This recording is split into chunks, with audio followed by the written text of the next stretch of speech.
Hello everyone. I'm very glad that you listened to my story. Please give me a follow and like the video if you enjoyed it. Feel free to comment and provide feedback so I can improve the sound quality. Yes, we invite you to listen to part 6 of the series. Chapter 363. The expression you show is so boring. Yi-Chen really didn't know what Mu Nansai was thinking. Yi-Chen didn't see the emotion Mu Nansai had at all. Yi-Chen didn't know whether Mu Nansai was angry, annoyed or hated him. Mu Nansai didn't show Yi-Chen anything at all. Only Yi-Chen can feel strong killing intent. Mu Nansai is very different from Mu Lanian. Mu Nansai looks completely devoid of an emotion. Mu Nansai looked at everything in this world as if it had nothing to do with her. Mu Nansai again attacked Yi-Chen. This time the movement that Mu Nansai showed was faster than before. Mu Nansai's target remains the same, which is Yi-Chen's neck. This woman is again eyeing Yi-Chen's life. What King Cheng said was true. The women here maintained their purity more than anything else. The women here would choose to kill any man who had seen their naked face or body. They would rather kill than be with men who had seen their naked faces and bodies. Yi-Chen started thinking in his mind, wait a minute. Doesn't that mean this woman has to marry me? This thought suddenly crossed Yi-Chen's mind. Yi-Chen looked back at Mu Nansai. This woman is indeed beautiful. Unfortunately, this woman has no emotions and her expression is ordinary. If only she could express emotions, she would definitely look even more beautiful. Yi-Chen wanted to try to bring out the emotions that Mu Nansai had. Yi-Chen knew how to do that. Mu Nansai's ice sword was getting closer to Yi-Chen. The ice sword was only less than 15 cm from Yi-Chen's neck. Until now Yi-Chen didn't move at all. He didn't intend to dodge Mu Nansai's ice sword strike. Mu Nansai's ice sword landed on Yi-Chen's neck. When the ice sword landed on Yi-Chen's neck, the ice sword stopped at Yi-Chen's neck. Mu Nansai's ice sword was completely unable to cut the slightest bit of skin that Yi-Chen had. Mu Nansai had used the full strength she had. Unfortunately, the sword still didn't move an inch. The ice sword was still on Yi-Chen's neck. Mu Nansai's ice sword was still unable to cut Yi-Chen's neck. Seeing that her sword was unable to cut Yi-Chen's head, Mu Nansai used other means. From Mu Nansai's ice sword to the ice body. This ice spread to Yi-Chen's body. This ice quickly enveloped Yi-Chen's body. In an instant, Yi-Chen's body was covered in ice. Yi-Chen is now trapped in the ice, and has become an ice statue. Mu Nansai saw Yi-Chen, who had turned into an ice statue. Mu Nansai believed that Yi-Chen was dead. It was impossible for Yi-Chen to still be alive after turning into frozen ice. Mu Nansai walked away, leaving Yi-Chen's body, which had turned into an ice statue. Mu Nansai looked completely innocent after killing Yi-Chen. Clank! Suddenly, the ice that covered Yi-Chen's body shattered into pieces. You're very serious about killing me. Don't you have two choices? Why don't you just marry me? Yi-Chen chuckled at Mu Nansai. Mu Nansai, who heard this, immediately stopped. Mu Nansai turned around and saw Yi-Chen. Mu Nansai thought that Yi-Chen had turned into a shred of ice. No way that Yi-Chen was still alive and looked fine. Moreover, Mu Nansai was a little surprised when she heard Yi-Chen say this. How could Yi-Chen know that this sect has rules like this? There shouldn't be an outsider who knows this. Who exactly are you? And how do you know about it? Mu Nansai asked Yi-Chen again. Mu Nansai was starting to be curious about Yi-Chen. She wanted to know where Yi-Chen knew the rules of this sect. Who knows? Maybe that was a lucky guess. Yi-Chen chuckled again at Mu Nansai. Seeing Yi-Chen playing with herself, Mu Nansai was a little dissatisfied. She began to form dozens of floating ice flowers. Mu Nansai directed these dozens of ice flowers by Yi-Chen's color. Bam! Bam! Bam! Bam! Bam! Bam! Dozens of ice flowers smashed against Yi-Chen's body and made a fairly violent explosion. The cave in this place shook due to the explosive attack from Mu Nansai's ice flower. Mu Nansai could not hold back the strength she had. She wanted to take Yi-Chen's life with just this one strike. After the explosion occurred, Yi-Chen's body was enveloped in the ice mist resulting from Mu Nansai's ice flower explosion. Mu Nansai wanted to see if Yi-Chen was still alive or not after receiving an attack like earlier. The attack just now was quite strong. Yi-Chen should have died if he was hit by all the blasts from her ice flower. Little by little the ice fog began to disappear. There was a black figure standing in the ice fog. When the ice mist completely disappeared, Mu Niansai saw Yi Chen still standing in his place. All of Yi Chen's clothes were still intact. No trace of wounds could be seen on Yi Chen's body. Mu Niansai came back a little shocked. She didn't expect Yi Chen to still be alive after receiving successive attacks from her. Yi Chen looked at Mu Niansai. The expressions and emotions shown by Mu Niansai were still the same as before. This woman still looked very calm. Yi Chen was tired of defending Mu Niansai's attack. It's time for Yi Chen to counterattack Mu Niansai. Yi Chen used the 9 shadow steps to go closer to Mu Niansai. Without realizing that Mu Niansai, Yi Chen was already in front of her. Yi Chen and Mu Niansai are now face to face very closely. You are indeed a very beautiful woman. Unfortunately, the expression you show is very boring. At this close, Yi Chen told Mu Niansai. Seeing Yi Chen, who was only a few centimeters away from herself, Mu Niansai tried to step back and move away from Yi Chen. Yi Chen didn't let Mu Niansai escape. He embraced Mu Niansai's perfect waist.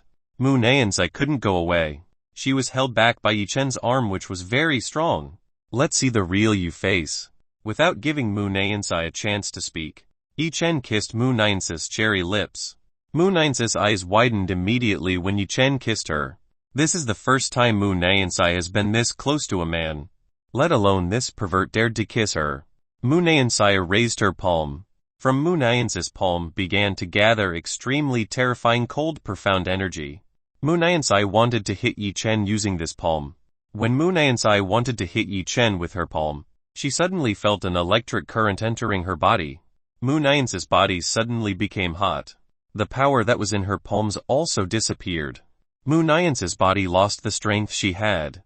Somehow the kiss that came from Yi Chen felt so strange to Mu Niansai. Mu Niansai had never felt this kind of feeling before. Mu Niansai's head began to turn. She felt that her consciousness was gradually disappearing. Yi Chen used the King's Heart technique to stimulate Mu Niansai's body and mind. He wanted to see how much expression and emotion Mu Niansai had when he was passionate. Chapter 364, Mu Niansai's establishment. In Yi Chen's embrace, Mu Niansai looked very weak and helpless. Mu Niansai's face began to turn slightly red. What made Yi Chen a little disappointed was the expression shown by Mu Niansai. Mu Niansai's expression was still the same. She was still able to calm down even in this kind of situation. Yi Chen decided to be more serious. Yi Chen's hand began to caress the pure body that was owned by Mu Niansai. Small groans began to leak out of Mu Niansai's mouth. Mu Niansai felt very strange. Her body felt hot and very uncomfortable. When Yi Chen touched her body, Mu Niansai felt a very comfortable feeling. This was never felt by Mu Niansai in this life. Yi Chen's hands began to dishonestly start caressing Mu Niansai's body, which had grown so well. Mu Niansai's figure was very good. Mu Niansai was truly a very mature woman. Apart from having a very well-developed figure, Mu Niansai's body was also very gentle. Yi Chen felt like he was touching the softest thing in this world.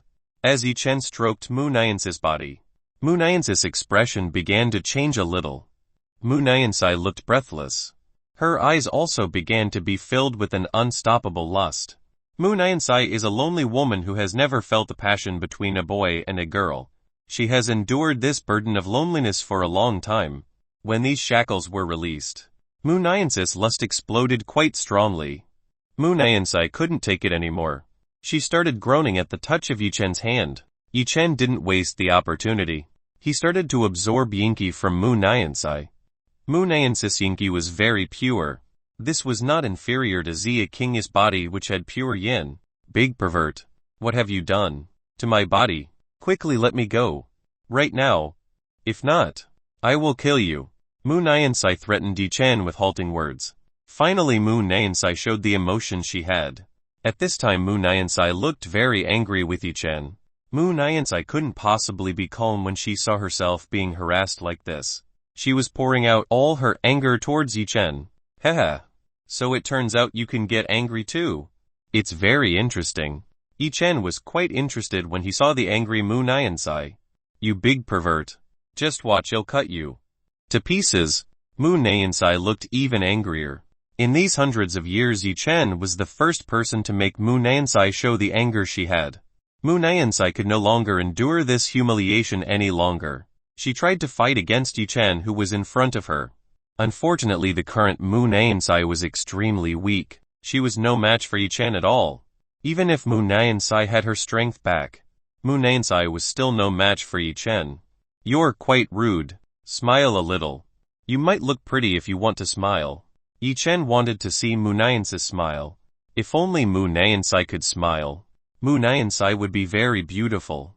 "I will never smile in front of you." Never. Mu Nansai would not smile in front of Yi Chen. In this life, Mu Nansai has only smiled a few times. Mu Nansai has always lost the emotion she has. So Mu Nansai can no longer feel happy, sad, angry. If she hadn't been harassed by Yi Chen, Mu Nansai would not have shown the angry emotion she had. "You were so stubborn once. Why are you hiding the emotions you have? Do you live only to cultivate to the end of your life?" Yi Chen really didn't know the way of thinking that Mu Nansai had. Life is something precious. It's not good to waste life just focusing on pursuing an endless path of cultivation. It is better to live this life well while pursuing the path of cultivation. It will be better and not waste the valuable time it has. Mu Nansai was shocked when she heard Yi Chen's words just now. She began to think about what Yi Chen said just now. All this time Mu Nansai had only pursued the path of cultivation to reach a stage she had never reached. For that reason she threw away the meaning of life that she had and moved away from this world. Mu Nansai's mind became even more chaotic. Yi Chen's words made Mu Nansai very confused. Plus the stimulation from Yi Chen made Mu Nansai unable to think clearly. Mu Nansai began to shake her head. "Be aware. I can no longer be deceived by this pervert. You have decided to take this path. You must not regret this." Mu Nansai tried to convince herself. "Stop uttering words like that. Until whenever I will not be fooled by the words you have." Mu Nansai loudly voiced her determination. Yi Chen saw the determination that Mu Nansai had. This woman remained firm in her stance. Mu Nansai was the most powerful woman Yi Chen had ever met. Even before Yi Chen's King Heart technique, Mu Nansai still had the determination to maintain her own consciousness. "Let's see if you stick to the stance you have." Yi Chen will no longer waste words for Mu Nansai. It's time to let Mu Nansai know the happiness that exists in this world. Yi Chen pulled the cloth belt that held Mu Nansai's white clothes. After the belt was removed, now Mu Nansai's clothes became loose. Mu Nansai's beautiful double peak was now exposed in Yi Chen's eyes. Mu Nansai's cherry buds looked so delicious to eat. Yi Chen wanted to immediately put this thing in his mouth and taste it. "It's beautiful." Yi Chen praised the beauty that was owned by Mu Nansai. Mu Nansai saw what Yi Chen was doing. Half of hers was exposed in Yi Chen's eyes. "Big pervert, quickly let me go. I will never forgive you." Mu Nansai shouted at Yi Chen. Mu Nansai's voice was very cold and filled with anger. "Come on. Don't get angry too easily. You can get old if you often get angry." Yi Chen wanted to joke a little with Mu Nansai. Mu Nansai was a woman who couldn't joke around at all. Mu Nansai looked at Yi Chen with a very powerful murderous gaze. Yi Chen ignored Mu Nansai's murderous gaze. Yi Chen focused on Mu Nansai's double peak. Yi Chen stretched his hand towards Mu Nansai's double peak. Yi Chen began to touch and squeeze Mu Nansai's double peak. Yi Chen felt that Mu Nansai's double peak was very soft. Yi Chen wanted to try to sink his head into Mu Nansai's soft double peak. "Ah!" Mu Nansai immediately groaned softly when Yi Chen's hand touched hers. Mu Nansai's body started to shake very strongly. This feeling was much more pleasant than before. Mu Nansai's mind began to fly to the seventh heaven. Mu Nansai's double peak was very sensitive. With just a little touch of Yi Chen, Mu Nansai had almost lost the sanity she had. This discovery made Yi Chen excited. It seemed that this double pail was the most sensitive part that Mu Nansai had. Chapter 365 Mysterious Blue Lig. Yi Chen started quite roughly kneading Mu Nansai's double peaks like a cookie dough. Yi Chen really liked Mu Nansai's soft texture. The sense of touching this double peak was amazing for Yi Chen. "Ah!" Mu Nansai's groan was getting louder. Mu Nansai felt a pleasure she had never felt in this life. Mu Niansai did not expect that one day she would be treated like this by a handsome young man like Yi Chen. Mu Niansai didn't fight Yi Chen anymore. Little by little Mu Niansai started to enjoy this pleasant feeling. Yi Chen didn't stop there. Yi Chen began to bring his mouth closer to Mu Niansai's cherry bud. Yi Chen opened his mouth and started to eat these cherry buds. Ah! Mu Niansai groaned even louder. This pleasure was too great. Mu Niansai couldn't hold it in anymore. Unconsciously Mu Niansai's arm hugged Yi Chen's neck, who was eating her cherry buds. Mu Niansai didn't seem to want to let Yi Chen go. Yi Chen greedily began to suck and bite Mu Niansai's cherry buds. To Yi Chen it was so delicious. Stop. Please stop. Mu Niansai begged Yi Chen to stop this. If this continued, Mu Niansai felt that she might never be able to return to her old self. Mu Niansai's mind might reject Yi Chen, but Mu Niansai's body had already begun to be attracted to Yi Chen. Yi Chen ignored the pleas from Mu Niansai. He continued to enjoy Mu Niansai's most delicious buds sari. The stimulation from Yi Chen was getting stronger. Mu Niansai felt something was going to come out from under her body. Mu Niansai's body started to tremble. She tried to hold back from coming out in front of Yi Chen. Yi Chen could feel that Mu Niansai's body was shaking violently. It seemed like Mu Niansai would come out soon. Yi Chen bit into Mu Niansai's cherry bud even harder. He wanted to make Mu Niansai feel like a real woman. Mu Niansai shouted. Right now she has reached the pinnacle of the highest happiness she has never felt in this life. Mu Niansai's body trembled violently. Mu Niansai's mind also went blank because of incomparable joy. She could no longer think about anything. The consciousness that Mu Niansai had also began to disappear. Mu Niansai's body collapsed into Yi Chen's arms. Seeing Mu Niansai collapse, Yi Chen immediately hugged Mu Niansai's body. Yi Chen did not expect that Mu Niansai would leave because of something like this. Mu Niansai was too weak. Just from a little stimulation from Yi Chen, she had already fainted. Yi Chen saw Mu Niansai's sleeping face. Currently Mu Niansai's face was smiling and very happy. It seemed like Yi Chen's mission was successful to see Mu Niansai smile. Yi Chen's guess is 100 correct. Mu Niansai, who is currently smiling, is very beautiful. Yi Chen must immortalize this to become a memento. Yi Chen lifted Mu Niansai's body onto an ice bed in this place. Yi Chen laid Mu Niansai right on the ice bed. Yi Chen took out an imaging stone from the fairy gate storage room. Yi Chen still had some of the imaging stones he got from Guk Shuan. Yi Chen took out an imaging stone and started to take a picture of Mu Niansai, who was sleeping on the ice bed half naked. Yi Chen will keep this as a private collection that he owns. Yi Chen didn't continue bullying Mu Niansai. He let Mu Niansai rest. Yi Chen didn't really like bullying a woman who was in a weak state. Once again Yi Chen felt something calling out to him from within the ice water pool that Mu Niansai used to bathe in. Master, what are you doing? You've always looked really strange. Shu Yuichen saw Yi Chen's change. Shu Yuichen felt strange that Yi Chen always looked into the pool of ice water.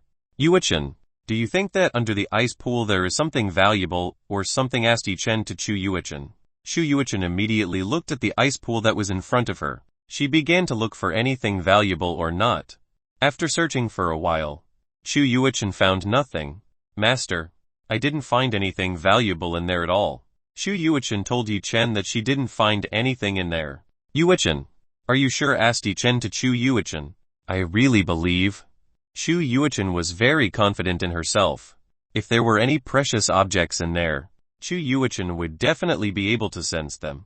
Yi Chen still believed the summons he felt before. Because curious, Yi Chen decided to dive deep into the pool and find out the source of the thing that had summoned him. Yi Chen started to dive into the ice pool. The bottom of the ice pool was quite deep. At least the depth of this pool was more than 500 meters. Yi Chen began to suspect how this ice pool was formed in a place like this. Even though the frozen ice sect was on top of a mountain, theoretically the water would not be able to rise above the mountains like this. Most likely this ice pool was formed by someone. Perhaps this is a relic from the previous ancestor of the frozen ice sect. Yi Chen decided to dive even deeper. Master, why do you still insist on diving into here? I told you that there is nothing in here. Shu Yuichen was a little dissatisfied with Yi Chen. Yi Chen paid no heed to Shu Yuichen's words. He continued to dive even further towards the bottom of this pool. When Yi Chen dived 100 meters, the temperature around Yi Chen became colder. When Yi Chen reached 200 meters, the temperature was much colder. After diving as deep as 300 meters, the current temperature was too cold. Even Yi Chen, who had a high level of cultivation, started to feel a chill stabbing inside his body. It's too cold in here. Yi Chen did not expect that the temperature under the pool water would be this cold. Xu Yuchen also started to feel something very strange. How could the temperature under the pool be this cold? Xu Yuchen began to suspect that something was not right down there. Yi Chen continued to dive deeper down. This time Yi Chen used his heavenly flames to warm himself. The temperature at the very bottom was too cold. Even Yi Chen's heavenly flame still struggled to endure the cold temperature in this place. Yi Chen had dived nearly 1,000 meters, and until now he had not seen the bottom of this pool. Yi Chen has come this far. There is no way Yi Chen will return to the top. It's better for Yi Chen to continue the journey down there. In this depth, Yi Chen felt that something that called him was very close. Yi Chen's feeling said that it was very close. Yi Chen had to be strong. He had to fight the cold temperature down here. Yi Chen dived further and further down here. It was very dark here. No light could enter here. As the light around Yi Chen disappeared, Yi Chen saw a blue light shining far ahead. From hundreds of meters away, Yi Chen could feel the familiar feeling of this mysterious blue light. Yi Chen felt that this light was the source that had summoned Yi Chen. Yi Chen started to wonder what this mysterious blue light was shining. In order to ascertain what exactly this mysterious blue light was, Yi Chen began to dive deeper towards the mysterious blue light. Little by little Yi Chen started to become close to the mysterious blue light. Chapter 366 Sage God's Water Veins. As Yi Chen drew closer to the mysterious blue light, he saw that this light was being emitted by a blue crystal. When Yi Chen got very close to this crystal, the crystal suddenly started to vibrate and shot at a very high speed towards Yi Chen. This blue crystal went directly into Yi Chen's body. Yi Chen didn't know what was going on at all. When the blue crystal entered his body, Yi Chen only felt a very comfortable feeling. He felt the blue crystal give him an extremely soothing feeling. The blue crystal began to fuse with Yi Chen's Sage God vein. One of the 7 Sage God's veins that previously did not emit color, now became blue like water. After the blue crystal completely fused with the Sage God's veins, the temperature around Yi Chen was no longer as cold as before. Now Yi Chen felt a comfortable feeling while in the cold water. Was it the water crystal left by the god of sage? Yi Chen doesn't believe that he will find the sage god water crystal in this pool of water. Yi Chen is very fortunate to find the sage god's water crystal. Master, what exactly happened before Xu Yuchen was confused by the incident just now? Xu Yuchen didn't know what blue crystal just entered Yi Chen's body. Xu Yuchen really didn't know the blue crystal that entered Yi Chen's body. Xu Yuchen couldn't even identify the blue crystal just now. Earlier that was a water crystal left behind by Sage God. It is one of the legacies that the Sage God left to me. All the crystals represent the elements that Sage God has. If I can find all the crystals left by the Sage God, then I will obtain a complete inheritance. Yi Chen told Xu Yuchen what just happened. Xu Yuchen already knew that Yi Chen had an inheritance from the Sage God. So Yi Chen did not hide this matter from Xu Yuchen. So that crystal is part of the legacy of the immature Sage God. Now that Xu Yuchen knows what blue crystal just now, it turns out that the blue crystal just now was the legacy left by the Sage God. It's no wonder Xu Yuchen didn't know the existence of the blue crystal just now. Yes, that was the legacy of the Sage God. Now I can use the water element. Yi Chen is very happy. Now Yi Chen can use the water element. And from now Yi Chen will not be affected by the opponent's profound ice element. This is amazing. There was little that made Yi Chen disappointed. After getting the water crystal, Yi Chen's cultivation base only rose a little. Now that he is at the peak of the 7th stage, Yi Chen only needs a little more time to raise his cultivation base. After obtaining the water crystal, which should have been the manual of the book left by the Sage God opened, Yi Chen wanted to know the ability of the water vein he had just acquired. Yi Chen started looking for the Sage God manual he had in mind. Yi Chen began to look at the manual that Sage God left behind. Sure enough, after opening the water vein, Now appears the information belonging to the water vein in the manual left by the sage god. Yi Chen started reading the information about the water vein he just got. It reads here the water veins can render immunity from all types of deep attacks with the water release. Author's notes it includes the ice elements comrades. Another special ability if you open the sage god's water veins. The user will receive an endless supply of profound energy. Or infinity. Author's note you could say this is infinity mana. Yi Chen was quite surprised when he read the description of the power that could be obtained by opening the water veins. This was too great. A cultivator's biggest weakness was running out of profound energy. If a cultivator had infinite profound energy, then it was certain he would not be defeated.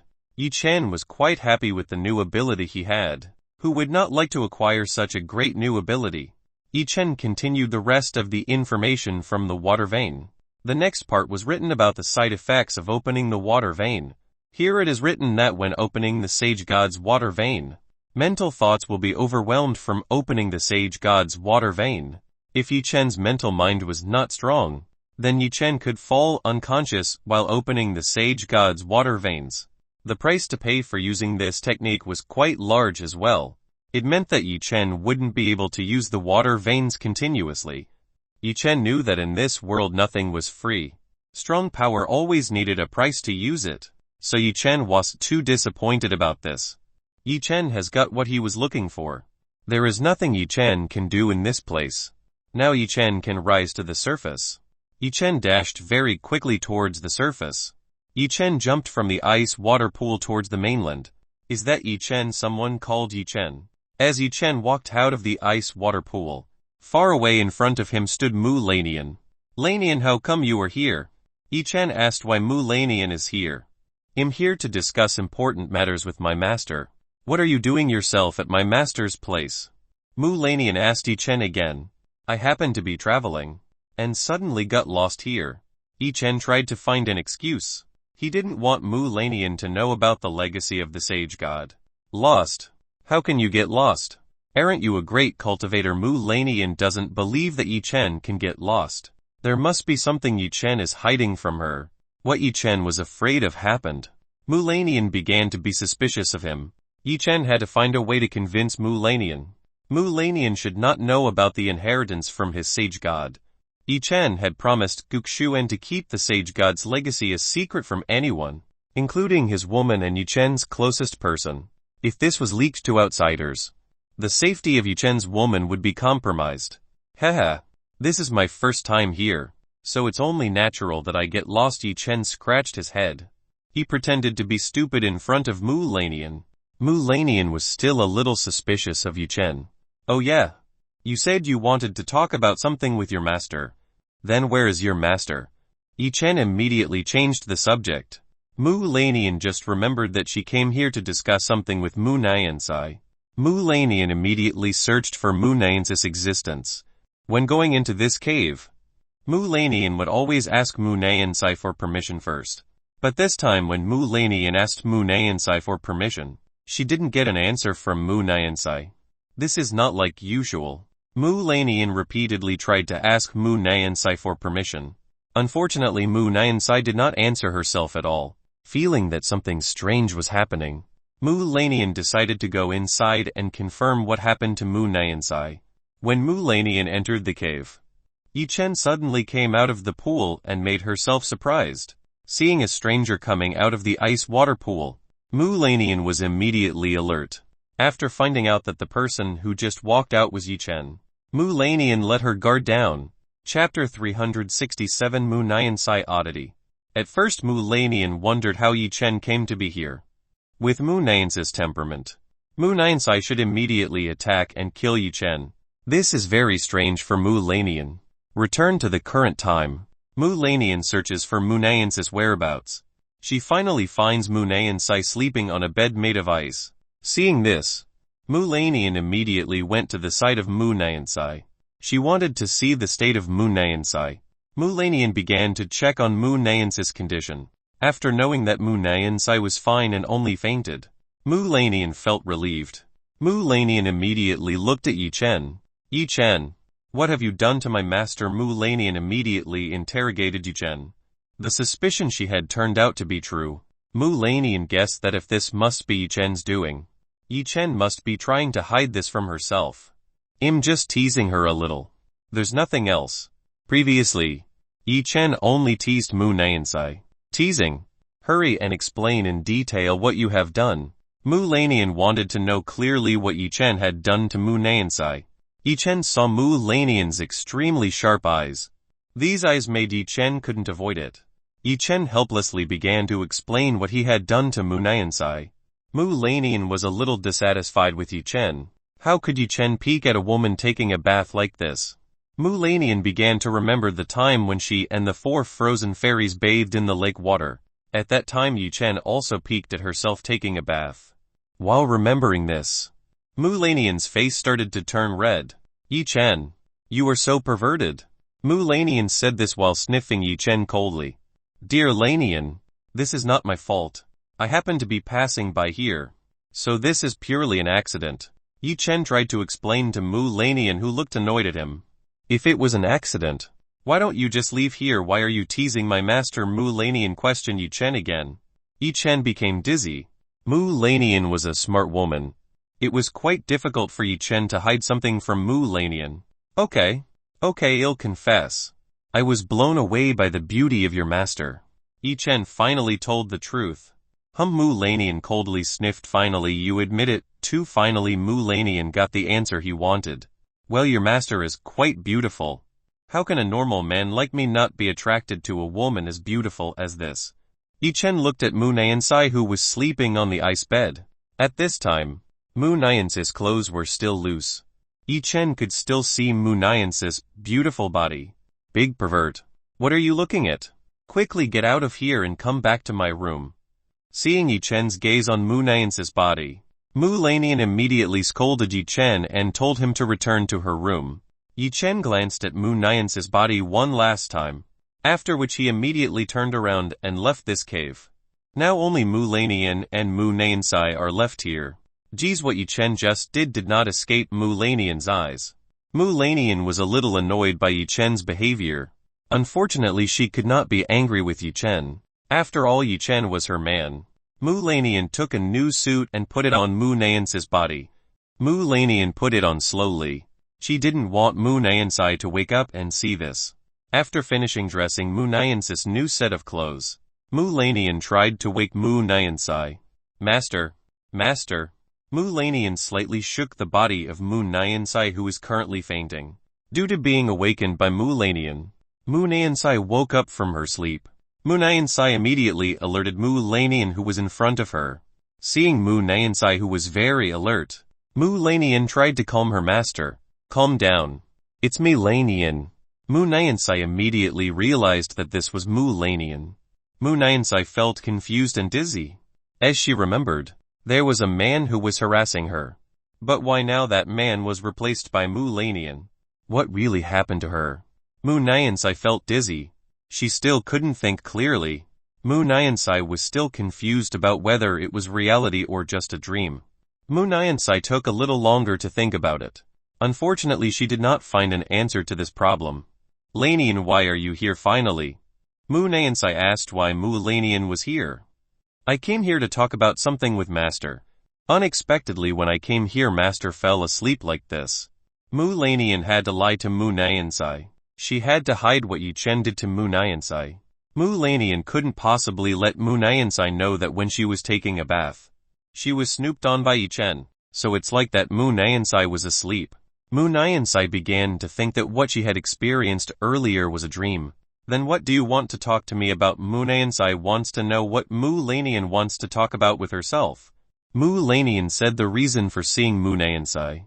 Mu Lanian wanted to go to save the group of female disciples who were currently in trouble. When she left, Mu Lanian wanted to leave everything here to Mu Nansai. Mu Lanian couldn't leave this matter to the 4 frozen fairies. Currently, the 4 frozen fairies still haven't fully recovered. They currently need a lot of rest to recuperate. It was for this reason that he met Mu Nansai. Mu Nansai started thinking, you don't need to go there. You just stay here. Let me go there. Mu Nansai took the initiative to go save the group of female disciples who were in trouble. Mu Niansai had been here too long. Perhaps it was for this reason that she had such a shameless dream.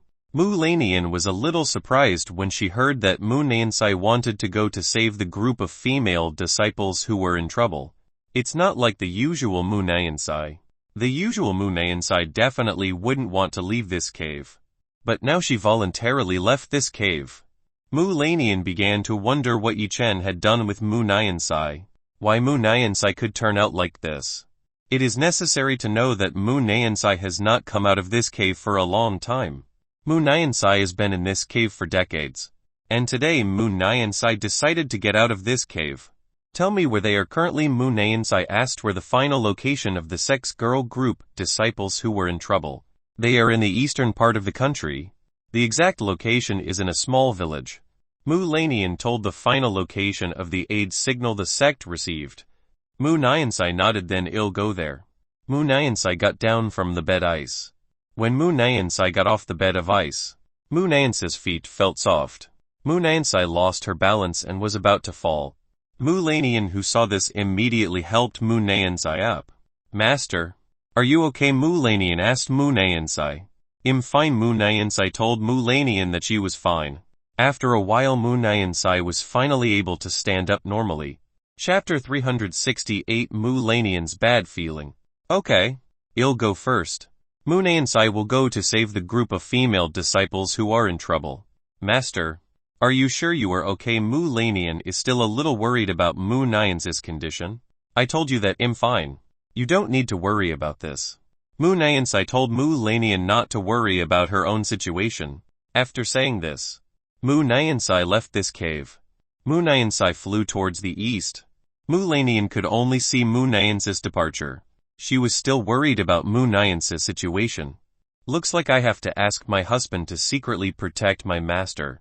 Mu Lanian will ask Yi Chen's help to protect Mu Niansai's safety. Somehow Mu Lanian felt a bad feeling about this. It's not that Mu Lanian underestimates the power possessed by Mu Niansai, but Mu Lanian feels that something bad is going to happen. Her intuition tells this. Without delaying much more time, Mu Lanian immediately went to her room. She had to meet Yi Chen and ask Yi Chen for help. After being kicked out of the cave by Mu Lanian, at this time Yi Chen went to sneak into Mu Lanian's room. Yi Chen immediately entered Mu Lanian's room. Husband, you're back. When Yi Chen entered Mu Lanian's room, he was immediately greeted by King Cheng, who is currently cultivating on the bed of ice. King Cheng couldn't concentrate while she was here. The temperature here was not suitable for King Cheng to cultivate. I'm back. Yi Chen answered King Cheng's welcome. King Cheng stood up from the bed of ice. She immediately went in front of Yi Chen. Sniff, sniff. King Cheng sniffed the scent that was on Yi Chen's body. What are you doing? Yi Chen asked. What is King Cheng doing right now? Husband, I smell another woman's scent on your body. I firmly believe that this is not Sister Lanian's scent. King Cheng smelled Mu Niansai's scent on Yi Chen's body. Yi Chen didn't expect that King Cheng would find this out too easily. So who is the woman you just did? King Cheng wants to know who the woman Yi Chen just did.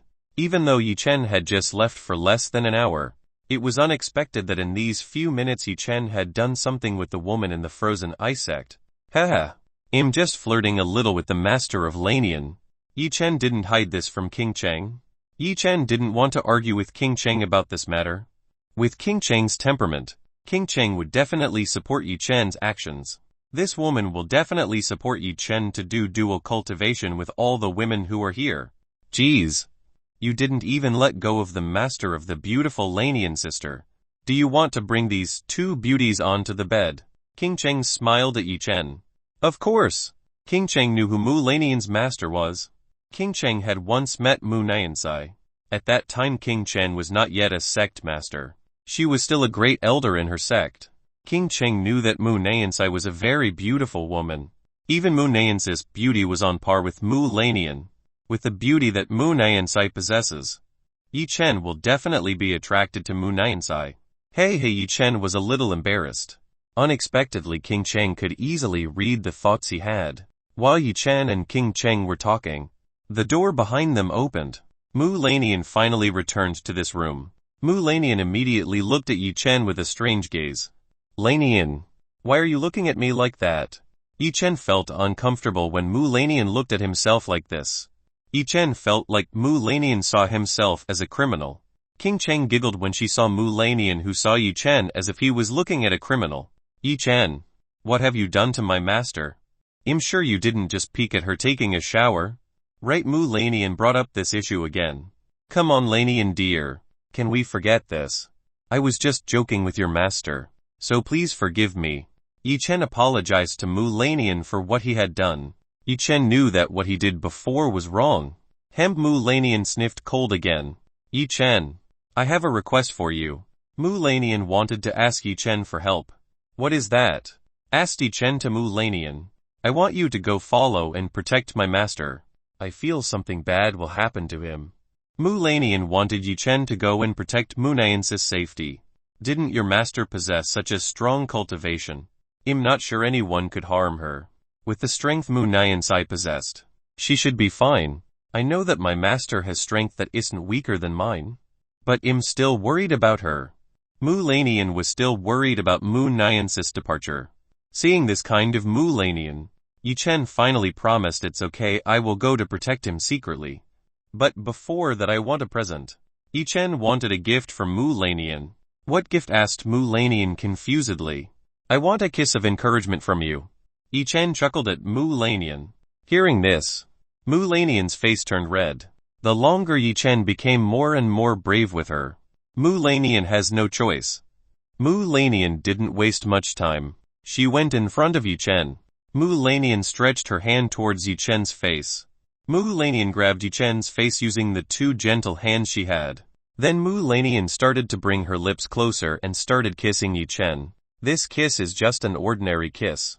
After approximately 30 seconds, Mu Lanian stopped kissing Yi Chen. Okay. I've done it. Now you can go to escort my master. Mu Lanian was a little embarrassed. She turned her face aside.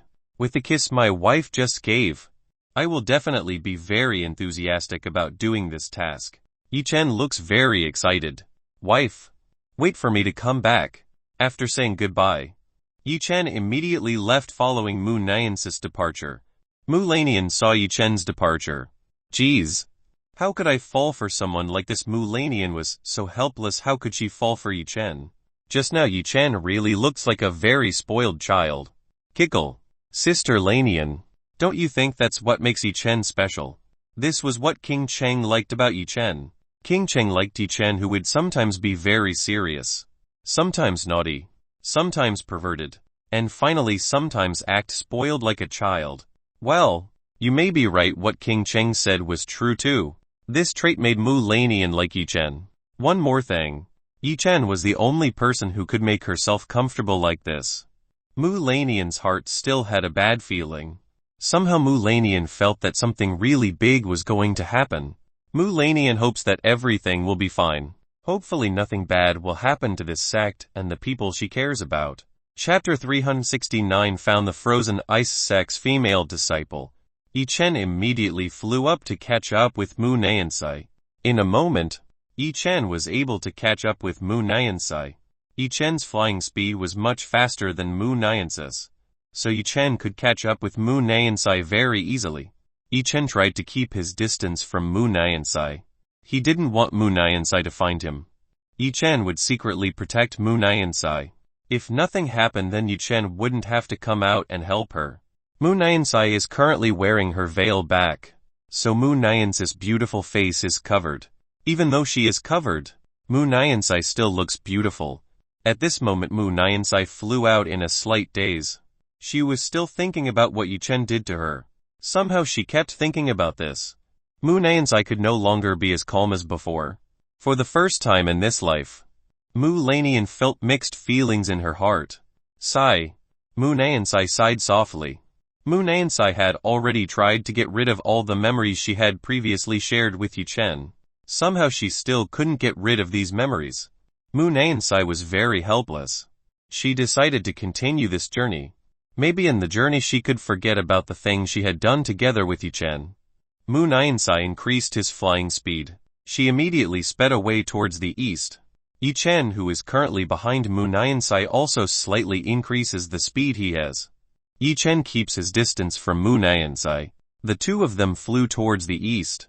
After several hours, Mu Nayansai arrived at the place Mu Lanian told her. Mu Nayansai saw a small village that was still quite far behind in terms of technology. This is where the help signal came from. So the female disciple group should be here. Mu Nayansai used her spirit mark to search for the existence of the female disciple group. The spirit mark was proof someone was sect-bound. This mark would make it easier for any sect disciple or elder to know each other's identities. Spirit marks can also be used to find out the whereabouts of fellow sect members as long as it is close. Because of this, Mu Nayansai used spirit marks to search for the existence of the female disciple group. Unfortunately, Mu Nayansai did not find the slightest existence of the female disciple groups around here. It's strange. Have they gone far from here or something has happened to them? There were two possibilities that happened. First, they weren't here. And secondly, something bad had happened to them. Not finding any trace of the group of female disciples, Mu Nayansai decided to search for them in the usual way. Mu Nayansai came down to this village. She had to find out the information from the female disciple group. Mu Nayansai tried to ask one of the villagers who was passing near her. Mu Nayansai had been out of touch with the outside world for a long time, so she felt a little strange when she met other people. I want to ask you something. Did a few days ago a group of young girls wearing veils came to this place? Mu Nayansai asked one of the women she met. The woman Mu Nayansai met did not immediately answer Mu Nayansai's question. She looked at Mu Nayansai from top to bottom. After seeing Mu Nayansai, this woman immediately pointed towards a mountain not far from here. After giving Mu Nayansai a hint, this woman walked away, leaving Mu Nayansai. From start to finish, that woman didn't say a word to Mu Nayansai. Mu Nayansai felt a little strange about this. This woman didn't answer any questions from her. She just pointed towards the mountains not far from here. It really seems quite strange. Whether the people here are mute or can't speak, Mu Nayansai didn't really think about this. Her purpose in coming here was to save the female disciple group who were in trouble. As for the weirdness of the people here, that was none of the business for Mu Nayansai. After all, Mu Nayansai also didn't know about the habits of the people who lived in this village. Mu Nayansai did not immediately go to the mountains. She first looked for traces of female disciples around this village. Mu Nayansai started looking from one house to another house. Unfortunately, Mu Nayansai could not find anything in this village. Looks like the girl group didn't come to this village. Not finding a trace of the female disciple group, Mu Nayansai decided to look for them on the mountain that the woman pointed at. Mu Nayansai immediately headed for the mountain not far from here. When Mu Nayansai left, everyone in the village looked strange. The eyes of the people in this village turned red like blood. They now looked like zombies. Everyone in the village also immediately headed to the mountain not far from this village. After arriving near the mountain, Mu Nayansai found a cave mouth that was quite large. This cave is the only place that is likely to be the most suspicious of all. Mu Nayansai decided to enter this cave. Maybe there was a clue about the girl group inside. When Mu Nayansai entered the cave, she smelled a very thick scent of blood. Her guess was that it seemed like something was hidden in this cave. Mu Nayansai moved forward. It was very dark in front of her. Mu Nayansai had a hard time seeing what was ahead. Mu Nayansai took out a stone from the storage ring. When this stone was flowed by Mu Nayansai's profound energy, it glowed a very bright blue. Now that Mu Nayansai could see more clearly within this cave, Mu Nayansai began to look around this place. Mu Nayansai walked further into the cave. Mu Nayansai smelled the bad smell even more. A few meters in front of herself, Mu Nayansai saw an array made by someone. This array had the function of giving illusions to everyone who saw it. Most likely something was hidden within this array. Mu Nayansai's suspicion became even stronger. Without thinking, Mu Nayansai immediately destroyed the array in front of her. Mu Nayansai used ice flowers to destroy this array. Crack! After receiving Mu Nayansai's attack, the array in front of her started to collapse.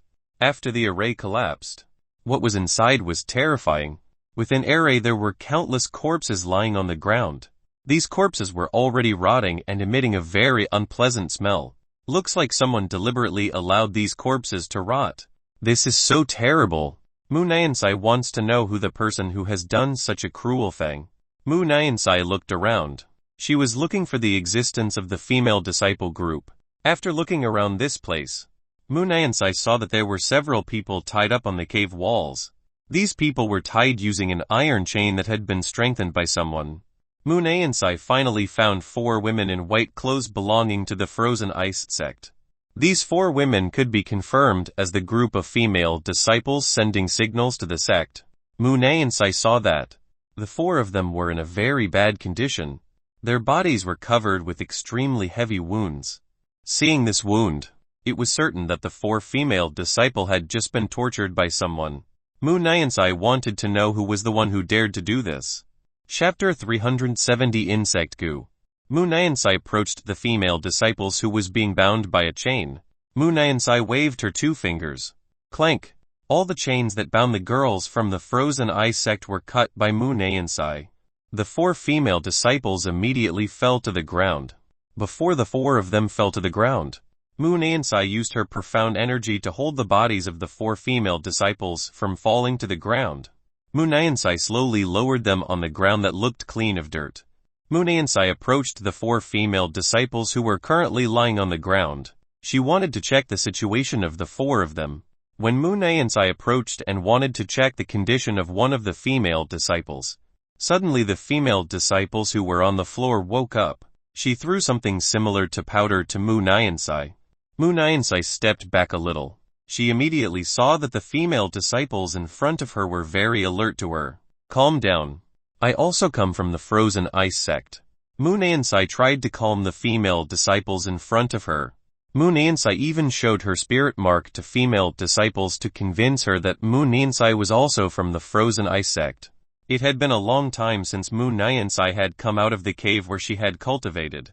It wasn't strange that the female disciples of the sect didn't know her or even knew about her. Maybe only Mu Lanian and the 4 frozen fairies knew about Mu Nansai's existence. The female disciple in front of Mu Nansai still looked very wary. The eyes of this female disciple turned red like blood. After seeing the eyes of this female disciple, Mu Nansai felt that something was wrong. Applause. Applause. Applause. Someone suddenly clapped. Wow. Wow. Wow. Look who comes into this trap. A young woman came from nowhere and said to Mu Nansai. From the appearance this woman had, it could be seen that this woman came from an evil sect. Who are you? What have you done to the 4 female disciples from my sect? Mu Nansai immediately asked who this woman was in front of her. Ha ha ha. Mu Nansai. You may not know me, but I know you. This woman laughed quite creepily. Mu Nansai raised her eyebrows. How did this woman know about her? Even though she had not left the sect for a long time, except for old people, only a few people knew about her. Mu Nansai started to be wary. Mu Nansai felt that a woman's strength was no weaker than hers. You must be wondering who I am, right? Let me introduce myself to you. My name is Gu Naifai. I am a disciple of Gu Luz, or you may know my teacher better by the nickname of the Mainator. This woman introduced herself to Mu Nansai. Mu Nansai began to remember who Gu Naifai was talking about. After a while Mu Nansai finally remembered who Gu Luz was. Gu Luz was an evil cultivator who had killed countless innocent people in the past. Mu Nansai remembered that in the past she had killed Gu Luz. Gu Luz was an insect controller Gu. In the past Gu Luz killed a lot of humans to make food by her pet Gu insects. Gu Luz was a very dangerous evil cultivator. In the past he killed all her enemies using her Gu insect. The Gu insect is an insect species that is very dangerous and difficult to overcome. This insect can kill its target from inside the body. If it gets into a person's body it will be difficult to remove it. If it was true that this woman was a disciple of Mu Luz, then this woman was truly extremely dangerous. Mu Nansai had to be careful with Gu Naifai who was in front of her. My little girl. Come here, Gu Naifai called out to the girl next to her. These female disciples obeyed Gu Naifai's orders. She went towards Gu Naifai and knelt in front of this evil woman. My very nice little girl. Gu Naifai touched the face of the female student. Mu Nansai saw that if the female students obeyed Gu Naifai's orders, Gu Naifai seemed to be able to control the female disciples according to her wishes. How much have you done to my sect members? Mu Nansai again asked what Gu Naifai was doing to the innocent female disciples. Why could the female disciples obey Gu Naifai's words? Has Gu Naifai brainwashed the female disciples like this? Ha ha ha. You don't need to put on a face like that. Soon you'll also become my loyal doll. I can't wait to play with you. Gu Naifai wants to make Mu Nansai a doll that he can control at will. Dream. Soon I will eradicate you from this world. Mu Nansai must eliminate this evil woman. If this woman continues to live, there will be more people who will become victims of this woman. Ha ha ha. Are you sure about that?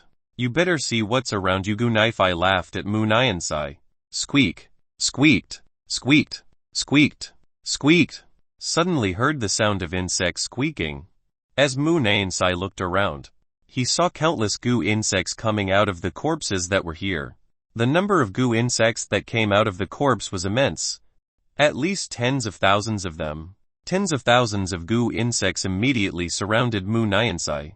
Mu Nansai was surrounded by thousands of disgusting goo insects. If at this time Mu Nansai's position was replaced by an ordinary woman, then they would definitely faint when they saw the tens of thousands of these disgusting insects. Just looking at it can make people amused. Tap, tap, tap. From outside the cave heard hundreds of footsteps leading into here. The sound of footsteps drew closer. Were hundreds of people standing behind the goo insect. These people were the villagers that Mu Nansai had just met. The eyes of the villagers were also red, meaning that they were all controlled by Gu Naifai. So you used the villagers to lure outsiders to this place. Mu Nansai had guessed what happened. Gu Naifai uses the villagers to lure outsiders to come here and make food for her goo insects. What Gu Naifai did was really very cruel. Haha. These people are just useless people. They deserve to be the food of my goo insect. Gu Naifai laughed evilly. You are very much like your master. You two are both cruel and heartless killers. Mu Nansai saw that Gu Naifai was a cruel killer. She killed thousands of innocent people just to feed her goo insects. Mu Nansai really has to get rid of this evil woman. Mu Nansai had already used her profound energy. A powerful ice aura began to envelop Mu Nansai's body. As the ice aura left Mu Nansai's body, the temperature in this place dropped drastically and became extremely cold. The ground that Mu Nansai stepped on began to turn into ice. The ice quickly spread out in all directions. This ice instantly covered insect goo and the villagers near her. In a few seconds everything around Mu Nansai turned into ice. Chapter 371 Mu Nansai vs Insect Goo. Insect goo and all the villagers turned into ice statues. Mu Nansai mercilessly froze these people. Everything had frozen to ice. Only Gu Naifai and the frozen ice sex 4 female disciples had yet to turn into ice statues. It's so amazing. You can freeze all of my insects in just a second. You really deserve to be an opponent for my insects. Gu Naifai looked very happy when she found out that Mu Nansai's strength was no weaker than hers. Gu Naifai had not fought a strong enough enemy for a long time. She was quite tired of fighting a weak enemy. Now there was a strong enough Mu Nansai standing in front of her. Gu Naifai would certainly fight very seriously against Mu Nansai. From Mu Nansai's hand formed an ice sword. Mu Nansai immediately rushed towards Gu Naifai to attack her. Mu Nansai didn't want to waste her time talking to Gu Naifai. She had to hurry up and get rid of this woman. Mu Nansai used the frozen dance art sword technique to attack Gu Naifai. Mu Nansai attacked with movements as exquisite as that of an ice fairy. Gu Naifai did not remain silent. She welcomed Mu Nansai's attack. From behind Gu Naifai's sleeve hundreds of goo insects came out. These goo insects directly attacked Mu Nansai. Slash. Slash. Slash. Mu Nansai slashed the insect goo that was aiming at her. Mu Nansai must not let this insect get close to her body, or the goo insect could enter her body. It will be very dangerous for Mu Nansai. Hundreds of insect goo started shooting poison at Mu Nansai.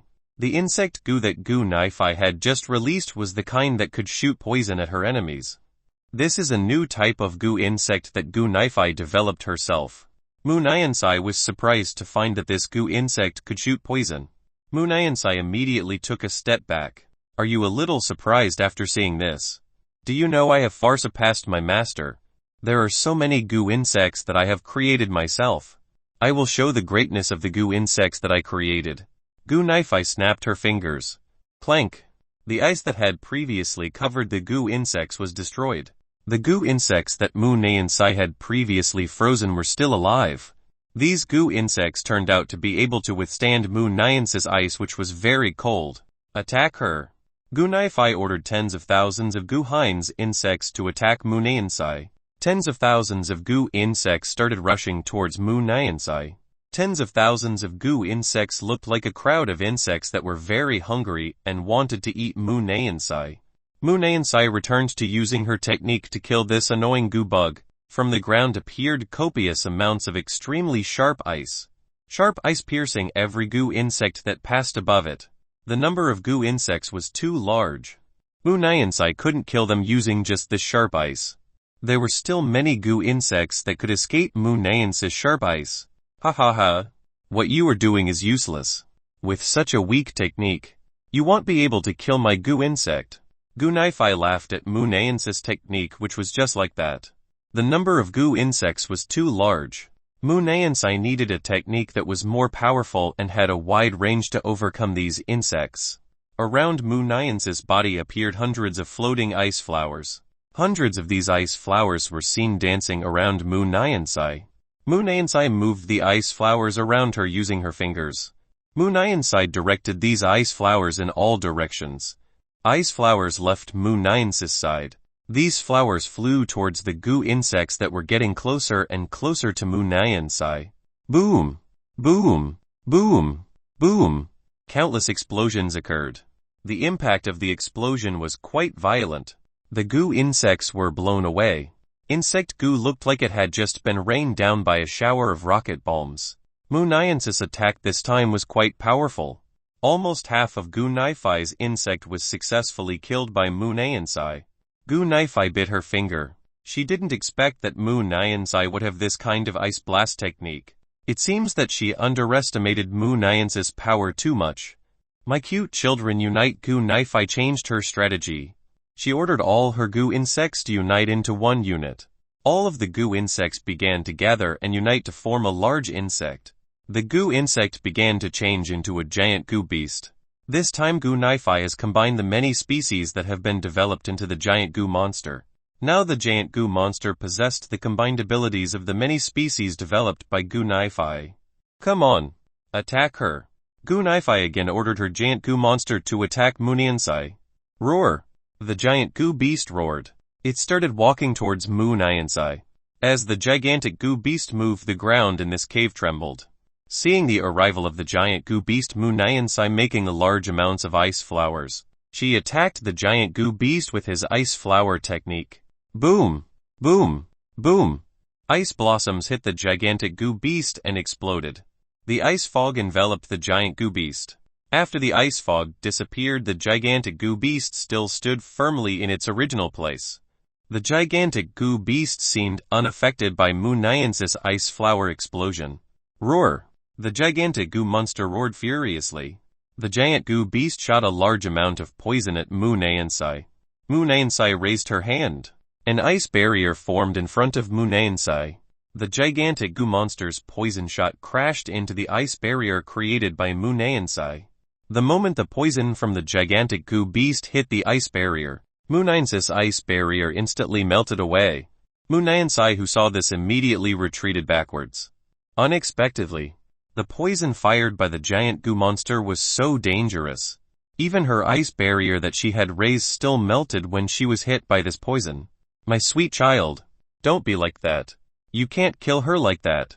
I want to make her my most special puppet. Gu Naifai climbed on top of the giant goo monster. She was seen scolding the giant goo monster who wanted to kill Mu Lanian. The giant goo monster lowered its head. It looked like a dog that had just done something wrong. Gu Naifai turned her attention towards Mu Nansai. Mu Nansai, why don't you just give up and join as my loyal puppet? I will take care of you very well. Gu Naifai tried to provoke Mu Nansai. Mu Nansai still looked calm. She was not at all provoked by Gu Naifai's words. I will never be your puppet. Soon I will eliminate you along with the insects that are under you. Mu Nansai's tone grew colder. It seemed that Mu Nansai was already very fed up with Gu Naifai, who was insect control goo. Too bad. Then I will force you to become my puppet. Good boy, attack her. Make sure not to destroy her beautiful body. Gunai ordered the giant goo monster she was riding on to attack Munayansai. Munayansai decided to use that technique. She would kill Gunai and all the goo insects in front of her. Munayansai started to soar towards the ceiling of the cave. The profound energy that was coming out of Munayansai's body became even stronger. The ceiling of the Munayansai cave made 10 floating ice swords with a size of 10 meters and a diameter of 1 meter. This was a huge floating ice sword. Each of these floating ice swords possessed extremely strong strength. Chapter 372. Chen came out to save Munayansai. This is the frozen ice sect's strongest technique, the Ice Sword of Destiny. In the past, Mu Lanian used this technique on Yichen. At that time Mu Lanian could only make 5 ice swords float, whereas Munayansai can make 10 ice swords float. It can be seen that Munayansai's understanding is further from Mu Lanian's. Munayansai can actually make the floating ice sword even bigger. Unfortunately, this place is too small. It will be difficult to move if the floating ice sword is too big. Munayansai pointed the 10 unfortunate swords at Gunai and the giant goo beast. Ice Sword of Destiny. Munayansai moved 2 of her fingers forward. 10 ice swords flew towards Gunai. As these 10 swords advanced, a very strong gust of wind was released by the 10 ice swords. Munayansai actually used this much power in the cave that was too big. This cave would definitely collapse if it was hit by the Ice Sword of Destiny technique. Gunai was a little scared when she saw Munayansai's Ice Sword of Destiny. Gunai had to dodge this technique. Quickly retreat. Gunai ordered the giant goo monster under her to avoid the Ice Sword of Destiny technique. Too bad the Ice Sword of Destiny will catch up wherever Gunai goes. So Gunai can't run away from Munayansai's Ice Sword of Destiny technique. Seeing this, Gunai thought of another way. Gunai finally found a way to escape the Ice Sword of Destiny technique. Gunai waved her hand. As Gunai waved, his frozen ice sect female disciple immediately stood in front of her. Seeing that the frozen ice sect female disciple was standing in front of Gunai, Munayansai immediately withdrew the Ice Sword of Destiny technique. Ha ha ha. Why did you stop your technique? Are you afraid of hurting your sect members? Gunai laughed evilly when she saw Munayansai, who was unable to attack him. Munayansai saw the frozen ice sect female disciple who was currently in front of Gunai. Gunai actually used the frozen ice sect female disciple to threaten her. You despicable woman. How dare you use a hostage to deal with me? Munayansai hated seeing cultivators from evil sects doing this. People like them only dare to use hostages to threaten their enemies. Whatever you say, I am like. I come from an evil sect. I am free to do whatever I want. Hahaha. Gunai laughed evilly at Munayansai. Looks like it's time to end all this and turn you into a loyal doll. Gunai snapped her fingers. No one knew what Gunai was up to. Currently, cough. Munayansai suddenly coughed. This cough was not just an ordinary cough. Munayansai's cough was mixed with blood. The veil he was currently wearing turned red. Munayansai's body suddenly became weak and helpless. Munayansai's face also suddenly turned pale like an injured person. Even Munayansai's profound energy suddenly vanished. Munayansai looked at Gunai with very cold eyes. If these eyes could kill someone, then Gunai would have been killed by Munayansai's gaze. Did you just realize? From the start you've been caught in my trap. From the start you've been playing in the palm of my hand. Gunai smiled evilly at Munayansai. From the start Munayansai had played in the palm of her hand. From the very beginning Gunai had infused the goo insect seed into Munayansai's body. Gus insect seed entered when the frozen ice sect female disciple threw powder at Munayansai. At that moment, the insect seed goo entered Munayansai's body without Munayansai knowing. The goo insect uses Munayansai's profound energy to develop into adult goo insects. The current adult goo insects started attacking Munayansai's body. Because of this Munayansai's body was injured from within. Munayansai blamed herself for being unconscious from the start. She was so focused on fighting Gunai that she didn't even notice that Gunai had implanted the insect goo parasite into her body. Now that it was too late, Munayansai did not have any profound energy left. Her profound energy was being eaten by the goo insects in her body. Goo Naifai started to get closer to Mu Nansai. From the palm of her hand came out a red goo insect. Goo Naifai showed Mu Nansai the insect in her hand. Do you know what this is? This is a goo insect that I use to control everyone. Soon I will put this insect into your brain. After that you will become my puppet that obeys my every wish.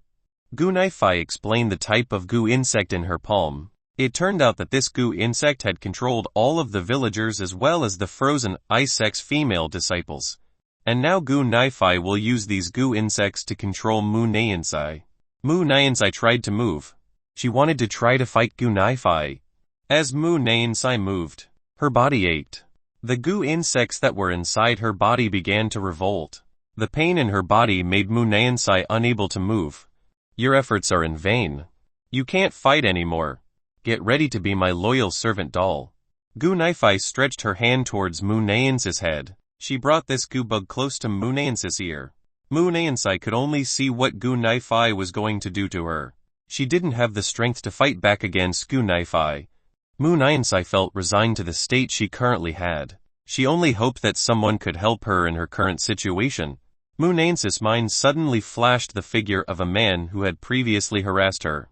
For some reason Mu Nansai hoped that that man would come and save her. That possibility might not happen. That man might not come here and help herself. Goo Naifai's palm reached Mu Nansai's ear. The goo insect in Goo Naifai's hand began to creep towards Mu Nansai's ear. It only took a few more inches for the goo insect to enter Mu Nansai's brain. Just as the goo bug was about to enter Mu Nansai's ear, someone came and hit Goo Naifai. Bam! Goo Naifai was flown backwards by Yi Chen. From earlier in the darkness Yi Chen was watching the battle between Mu Nansai and Goo Naifai. Initially Yi Chen believed that Mu Nansai would be able to win easily against Goo Naifai. Even though both of them were at the same cultivation level, Mu Nansai's combat strength was far superior to Goo Naifai's. This was probably influenced by Mu Nansai's special frozen glass heart. Unfortunately Goo Naifai used cunning methods against Mu Nansai. If not, Goo Naifai must be able to defeat Mu Nansai who has a special frozen glass heart body. Let me see your condition. Yi Chen turned towards Mu Nansai. He started to approach Mu Nansai. He wanted to see what Mu Nansai's condition was like. Mu Nansai was quite surprised when she saw Yi Chen here. Mu Nansai still clearly remembered that this man was the man who abused herself in a dream. How could he be in this place? Mu Nansai started to get very confused. Chapter 373 You are a nine-tailed fox. Mu Nansai did not know whether this was reality or just an illusion that she had created. You. How did you get here? Mu Nansai immediately asked Yi Chen. She doesn't understand how Yi Chen got here. I'm here to help you. You better just keep quiet and let me see your condition. Yi Chen stretched out his hand to Mu Nansai's body. Mu Nansai's body trembled slightly when Yi Chen's hand touched her. This feeling was very familiar. This was clearly the touch she had previously felt in a dream. It meant that what she had previously done with this man was neither a dream nor an illusion. Don't touch me. Go away. Mu Nansai pushed away Yi Chen's hand on her body. She wouldn't let this pervert touch her. Yi Chen was helpless when he saw his hand being brushed aside by Mu Nansai. Even though Yi Chen had good intentions, he wanted to help Mu Nansai who was currently in a bad condition. Goo Naifai, who was previously flown by Yi Chen, started to rise from the ground. She saw Yi Chen with a pretty strong murderous gaze. How dare you attack me? Goo Naifai was very angry at Yi Chen who had attacked her. Yi Chen ignored Goo Naifai's words. Currently Yi Chen was trying to persuade Mu Nansai. Let me help you. Otherwise your condition could get even worse. Yi Chen tried to persuade Mu Nansai to be treated. I don't want to. I'd rather die than be helped by you. Mu Nansai was still in her stance and refused Yi Chen's help. Mu Nansai wouldn't let Yi Chen go any further than this. Suddenly Mu Nansai again felt an excruciating pain from inside her body. She vomited large amounts of blood again. Mu Nansai's consciousness began to fade. She felt very tired and wanted to sleep. Yi Chen immediately caught Mu Nansai whose consciousness was starting to fog. Yi Chen hugged Mu Nansai's body and placed it on his chest. Yi Chen started to check how Mu Nansai was currently. Yi Chen was quite surprised when he checked Mu Nansai's state. Mu Niansai was currently in a quite dangerous state. The goo insect parasites that were inside not only absorbed Mu Niansai's profound energy, they started attacking Mu Niansai's internal organs. If this continues, it will be very bad for Mu Niansai. Gu Naifai felt even more angry when she saw herself being ignored by Yi Chen. My cute boy, quickly kill that annoying guy. Gu Naifai ordered the giant goo monster to kill Yi Chen. The giant goo monster, obeying Gu Naifai's orders, he immediately went to attack Yi Chen. The ground shook again as the giant goo monster walked over. The giant goo monster opened its mouth and prepared to eat Yi Chen. Yi Chen saw the arrival of the giant goo beast. Yi Chen stretched out his hand. From his palm came out the heavenly silver flame. The giant goo monster immediately took Yi Chen's hand. When the giant goo monster had bitten Yi Chen's hand, the giant goo monster's body suddenly began to swell and expand. The gigantic goo monster looks like a balloon being hit by gas. The giant goo monster grew bigger and finally exploded. Boom! The giant goo monster exploded and burned nothing left. Little Ziu, please take care of that evil woman. I will heal this woman. Yi Chen called Yi Ziu to help him get rid of this woman. As Yi Chen's words came out, the contract mark on the back of Yi Chen's hand shone. A particle of light began to appear beside Yi Chen. These light particles began to coalesce and form a beautiful mature woman who had an extremely amazing figure. This woman wore a kimono that was quite sexy. The figure of beauty today was not inferior to King Chen. Master, please don't call me such an embarrassing name. Yi Ziu still didn't like it when she heard Yi Chen call herself Little Ziu. She felt her dignity as a queen crumbling down when Yi Chen said this. Fine. I won't call you Little Ziu. From now on I'll just call you Ziu. Yi Chen didn't want to argue with Yi Ziu about this matter. Now that Mu Niansai was in danger, right now he had to do something about the goo insect parasite that was inside Mu Niansai's body. Yi Ziu was happy when she heard this. Now she felt a little bit appreciated by Yi Chen. Yi Ziu started looking at Gu Naifai. She saw Gu Naifai like a predator that finds its prey. Gu Naifai started to step back. She felt a threat from a beautiful adult woman who was in front of her.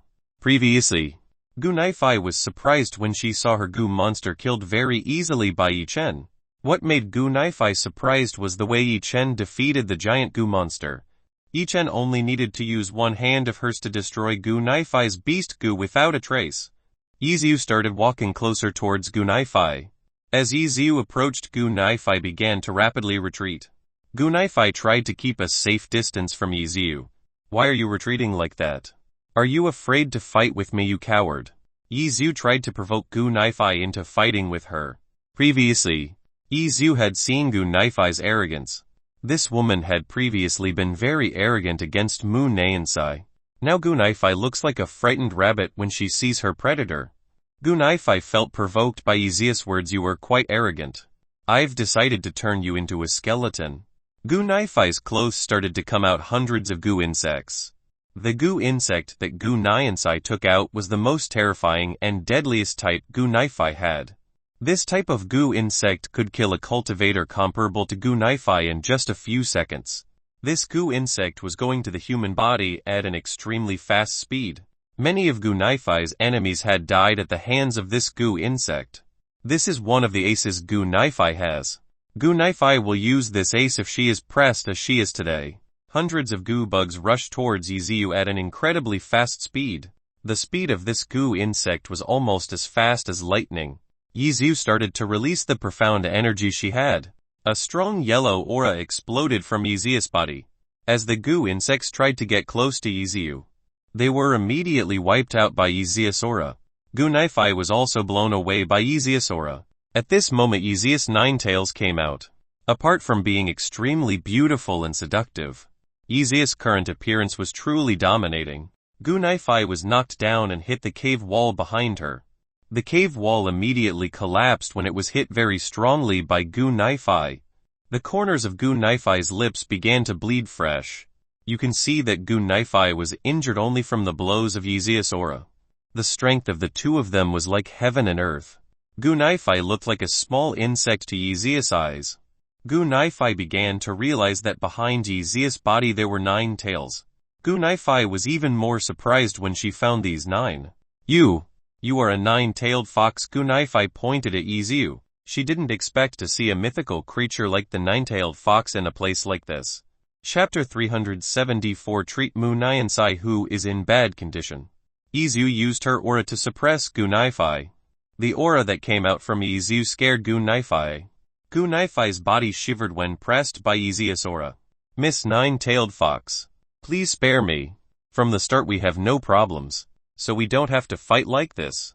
Gu Naifai asked Izu to let go of herself. Gu Naifai knew that she would not be able to escape a mythical creature like the nine-tailed fox. Gu Naifai didn't want to die like this. That's why Gu Naifai tried to beg Izu's mercy. Jalub, Gu Naifai's body was suddenly pierced by something. As Gu Naifai looked down, she saw that one of Izu's tails had pierced her body. You have dared to have the thought of killing my master. This queen will not possibly let you go. Izu would not let go of Gu Naifai, who previously had evil thoughts on her and Yu Chen.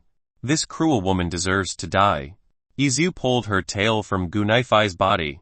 Gu Naifai's body immediately lost strength and sank to the ground. Gu Naifai looked at Izu with a look of horror. Gu Naifai's consciousness gradually began to disappear. Gu Naifai closed her eyes and died on the ground. The problem has been resolved. Now she can return to Yu Chen's side. Izu returned to Yu Chen's side. Right now Yu Chen couldn't be bothered. He was trying to find a way to cure Mu Nyansai, who was hit by the insect parasite Gu. After Gu Naifai's death, it turned out that the Gu insects in Mu Nyansai's body could still survive. In fact, after Gu Naifai's death, Gus insects became even more violent and out of control. Since the person who had controlled the Gu insects died, the Gu insects now moved using the animal instincts they possessed. Mu Nyansai's situation actually seemed to be getting worse and worse. Yu Chen had no other choice but to use that method. Yu Chen began to open Mu Nyansai's cloth belt. Yu Chen began to very skillfully take off the upper part of Mu Nyansai's clothes. After Mu Nyansai's upper garment was removed, the two exquisite mountain peaks appeared before Yu Chen's eyes. Yu Chen did not have time to admire this scene. Mu Nyansai's life was in serious danger. If he did not help her immediately, then Mu Nyansai could die because of the insect parasites that were currently in Mu Nyansai's body. Ziu, help me hold the body of this woman. Yu Chen told Yi Ziu, who was nearby, to hold Mu Nyansai's body, so as not to rebel when Yu Chen started the treatment session. Yi Ziu understood. She was using her tail to hold back Mu Nyansai's body part so she couldn't rebel. Ziu, make sure no one disturbs me. Yi Chen told Yi Ziu to stay close to him while he was treating Mu Nyansai. Yi Chen shouldn't be bothered. Yi Ziu nodded again at Yi Chen. Yi Chen started stretching out his hands towards Mu Nyansai's beautiful double peak. When Yi Chen touched her double peak, Mu Nyansai began to groan softly. Mu Nyansai's body was very sensitive. A little touch of Yu Chen made her excited. Yu Chen started to insert the heavenly silver flame into Mu Lanian's body. Yu Chen intended to erase the insect Gu parasite that was inside Mu Nyansai's body by using the heavenly silver flame.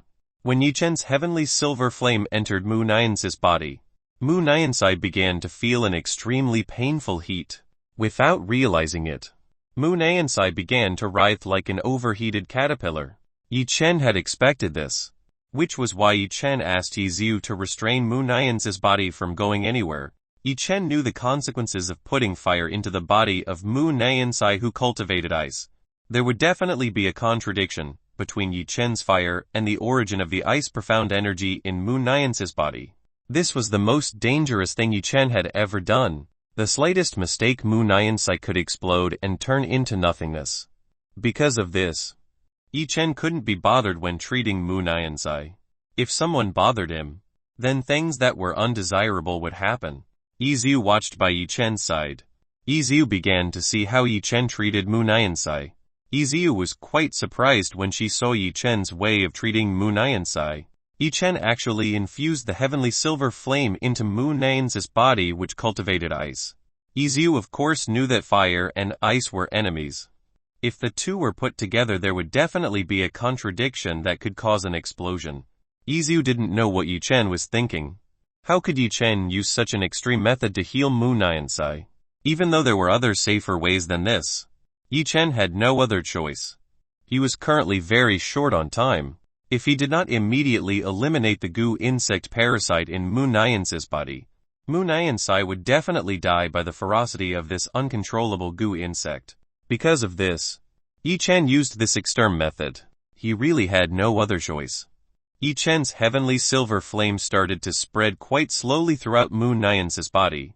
Yi Chen did this slowly so as not to make a mistake. The heavenly silver flame began to hunt down the insect goo parasites that were inside Mu Nyan's body.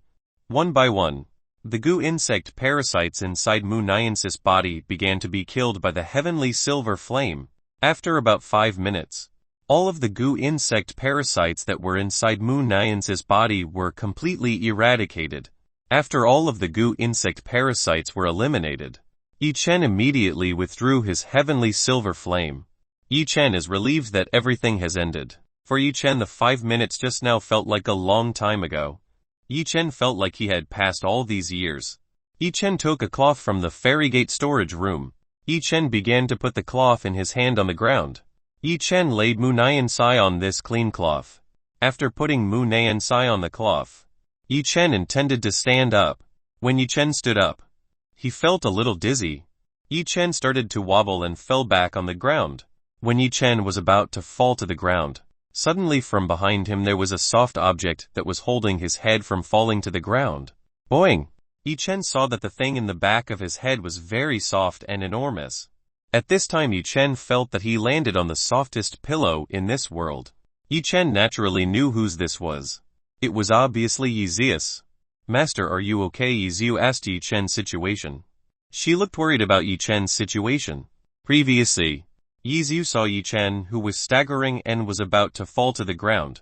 Yi Zhu immediately went to Yi Chen's backside to hold Yi Chen's body from falling. I'm fine, just a little exhausted from using excessive mental thoughts. Yi Chen consumed too much of his mental thoughts to control the heavenly silver flame. Because of this, Yi Chen was a little dizzy and exhausted. Yi Zhu was glad Yi Chen was fine. Yi Zhu still let Yi Chen rest on her gentle double peak. Chapter 375, The Cruel Han 1. Yi Chen enjoyed the comfort of Yi Zeus' large double peak. This feeling was very comfortable. Yi Chen began to sink his head deeper into the soft and large object that was behind his head. It feels quite comfortable to sink into these soft and large objects. Yi Zhu felt that Yi Chen's head was slightly rubbing against her double peak.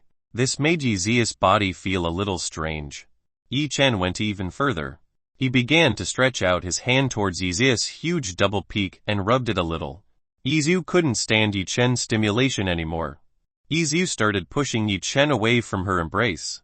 Yi Chen was a little disappointed when Yi Zhu pushed himself away, even though the feeling was quite comfortable. Because of the incident just now, Yi Zeus' face turned red. Yi Zhu coughed lightly. Master, don't you still have to help the people who are here? Currently they are still controlled by goo insects. To overcome the embarrassment she had, Yi Zhu reminded Yi Chen to immediately heal those controlled by insects. Goo! Yi Chen just remembered that the villagers and female disciples from the frozen ice sect were still controlled by insect goo. Yi Chen immediately got up to see the state of the frozen ice sect female disciple. Yi Chen saw the condition of the frozen ice sect female disciples. Among the 4 frozen ice sect female disciples, there was only one frozen ice sect female disciple who was planted with goo insects by goo Nai. The other 3 female disciples only suffered heavy injuries due to the torture. Goo Nai. First, Yi Chen had to get rid of the goo bug that was inside the head of one of the frozen ice sect's female disciples. It won't be as difficult as when Yi Chen treated Mu Nyan. Yi Chen only needed to eradicate one goo bug that was inside the head of the frozen ice sect female disciple. Yi Chen stretched out his hand towards the frozen ice sect female disciple's forehead. Yi Chen's one finger began to touch the frozen ice sect female disciple's forehead who was in front of him. Yi Chen started to enter his fire. The goo insect that was inside the head of the frozen ice sect female disciple was instantly killed without any resistance. It only took Yi Chen a few seconds to eradicate the mind control insect. After finishing removing the goo bug that was inside the head of the frozen ice sect female disciple, Yi Chen gave the female disciple in front of him a wound healing pill. Yi Chen also gave wound healing pills to the frozen ice sect 3 female disciples. Little by little the wounds belonging to the frozen ice sect female disciples began to heal. After treating the 4 female disciples of Moose Wei, Yi Chen turned his attention to the villagers whom Gu Naifai had controlled for a long time. Yi Chen hopes that they can still be cured. Yi Chen started to check one by one the villagers who were controlled by the Gu insects. Yi Chen's guess was right. There are some villagers who have died a long time ago. They can still live because there is a Gu bug in their head. If Yi Chen killed the Gu insect that was inside the village's head, then this villager would definitely die. Yi Chen can only heal people he can help. For people who have died, Yi Chen can't do anything about it. No matter how good Yi Chen's treatment is, he doesn't have the power to revive people who have died. Yi Chen can only pray that the people who have died can rest in peace. Ziyu, can you give a little yin-yang energy to the villagers? Yi Chen asked Yi Zhu to give yin-yang energy to the people who were here. Okay. Yi Zhu nodded at Yi Chen. She would give a little yin-yang energy to the villagers who looked very weak. Yi Zhu stretched her hand forward. She started to close her eyelids. From Yi Zhu's palm emitted a yellow light. This yellow light began to envelop the living villagers' bodies. A very pure energy enters the bodies of the villagers. This energy gives strength to the villagers who look weak. After Yi Zhu gave the villagers yin-yang energy, the villagers' condition started to look better. Yi Zhu finished giving yin-yang energy to the villagers. She pulled back her palm. Yi Chen nodded in satisfaction at Yi Zhu. Good. Let's get out of here. Let the rest of the villagers take care of. Yi Chen's job here is over. Yi Chen will hand over the rest that is here to the villagers. Yi Chen returned to Mu Niance's side. He carried Mu Niance into his wound. Ziyu, you take care of those 4 women. Yi Chen asked Yi Zhu to take care of the frozen ice sect's 4 female disciples. Yi Zhu nodded at Yi Chen. She used her tail to wrap around the bodies of the frozen ice sect's 4 female disciples. After that Yi Chen and Yi Zhu flew away from this cave. In another place, in a very luxurious room, around this room scattered several women. These women look very pathetic. Many injuries suffered, heavy blows suffered by the women in this room. At first glance, these women had been tortured quite severely. In the middle of the room was a man who was currently riding a woman. Arg! The woman under this man groaned very painfully. This woman looked very hurt because she was beaten and treated inhumanely by the man who was above her. The person on top of this woman is of course Hong Wan.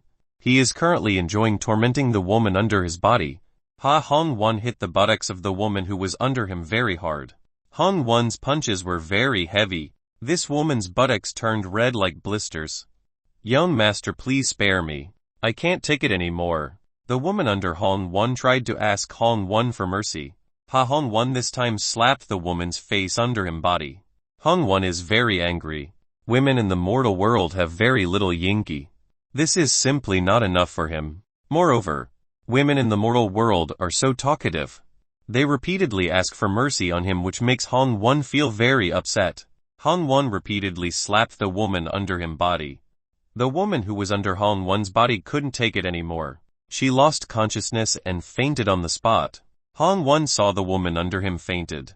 Hong Wan picked up this woman and threw her into the wall in this room. The woman who had just fainted was thrown to the wall very hard.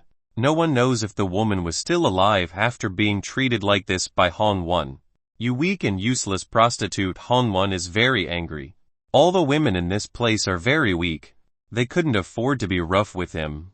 Jianteng, come here. Hong Wan shouted for Jianteng's name. Jianteng hurriedly entered this room. He eliminated the woman who was blocking his path.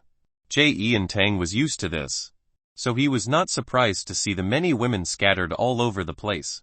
Young Master Hong, what can I do for you? Jianteng respected Hong Wan. Chapter 376 Gates of Eternity sect began to move. Bring me another woman in the sect earlier. Hong Wan wanted another woman in the 7th Sword sect. Hong Wan is still not satisfied with these women. I'm sorry, young Master Hong, but all the women in the 7th Sword sect are already in this room. There are no more women left in the 7th Sword sect. Jianteng told Hong Wan that the women in 7th Sword sect has been brought into place. When he heard this, Hong Wan raised his eyebrows. He was a little dissatisfied when he found out that there were no more women in the 7th sword sect. I don't care. Hurry and find me a woman with pure Yinki. Han Wen was angry with Jian Tang. He wanted Jian Tang to bring himself a woman with pure Yinki. Jian Tang didn't dare to go against Han Wen's words. He lowered his head and only dared to hear Han Wen's babbling.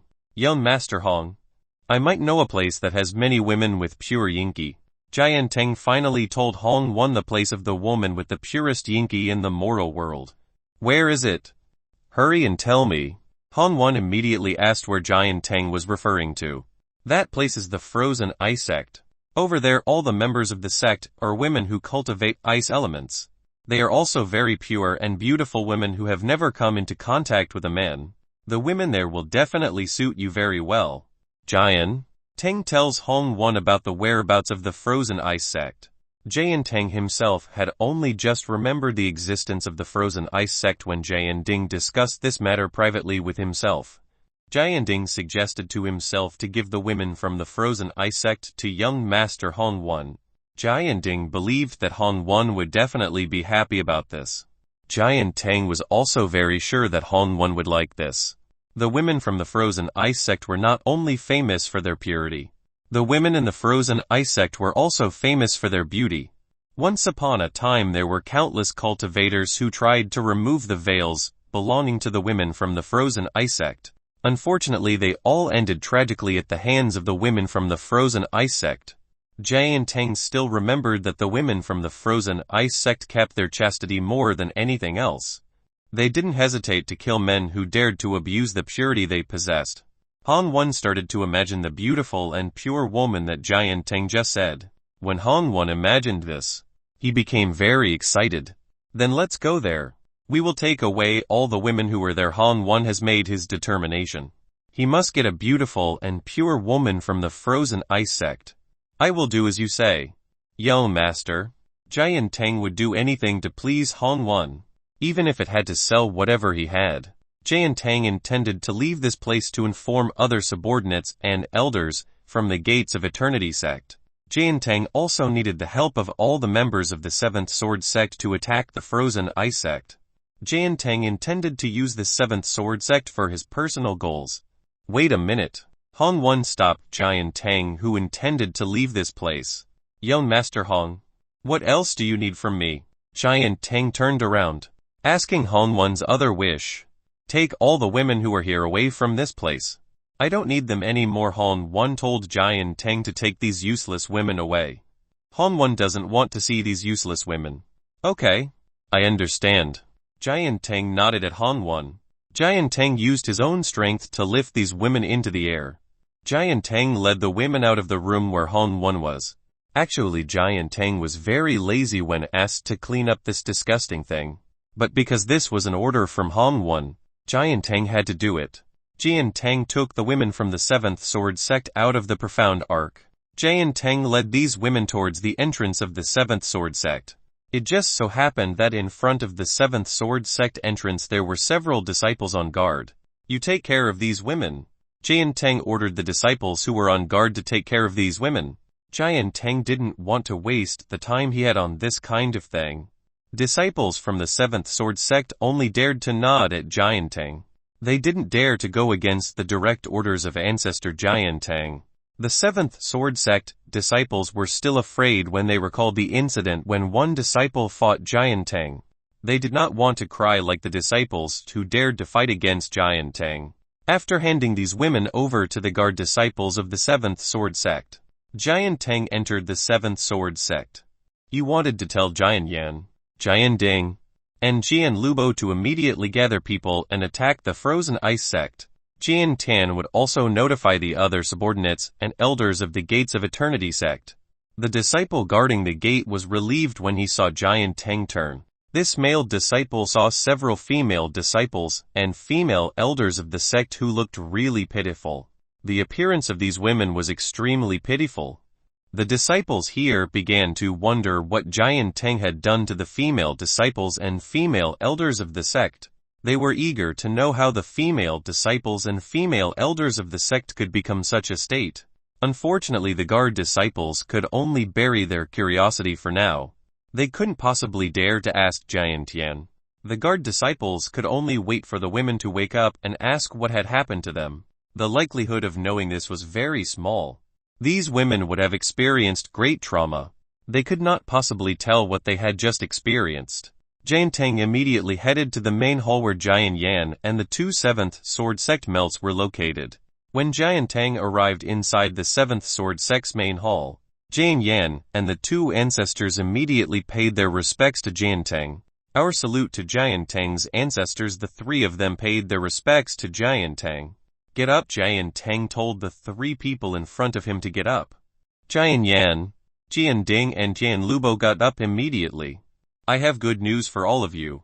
Our young master has decided to help you to destroy the Frozen Ice Sect. Now you gather your best sect members to attack the Frozen Ice Sect. Jian Tang ordered Jian Yan, Jian Ding and Jian Lubo together immediately.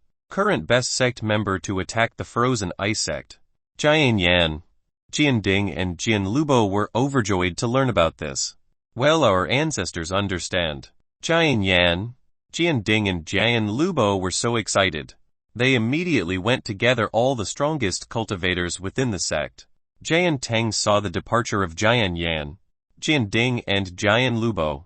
He smiled at the stupidity of Jian Yan, Jian Ding and Jian Lubo. You fools! I only use you as tools for my own personal purposes. Haha! Jian Tang burst into laughter. Jian Tang laughed at the stupidity of Jian Yan, Jian Ding and Jian Lubo.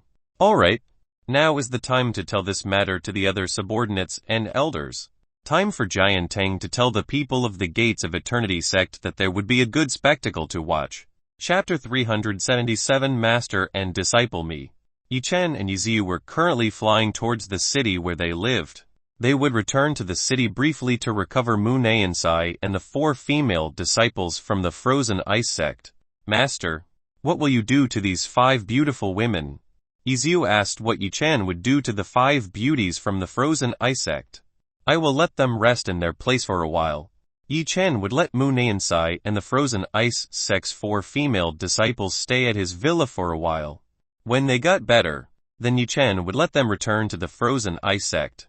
After all, the distance to the city where Yi Chen lived was closer than the Frozen Ice Sect. Yi Chen didn't want to bring Mu Nansai and the Frozen Ice Sect's 4 female disciples in this state. If Mu Lanian found out about this matter, she would definitely blame Yi Chen for this. I thought you wanted to eat these 5 beautiful women. Yi Ziyu said what she was thinking right now.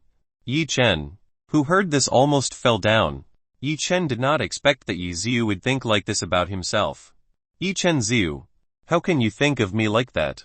It's because you often do things like that with beautiful women that you just met. I'm sure you must have evil thoughts on these beautiful women.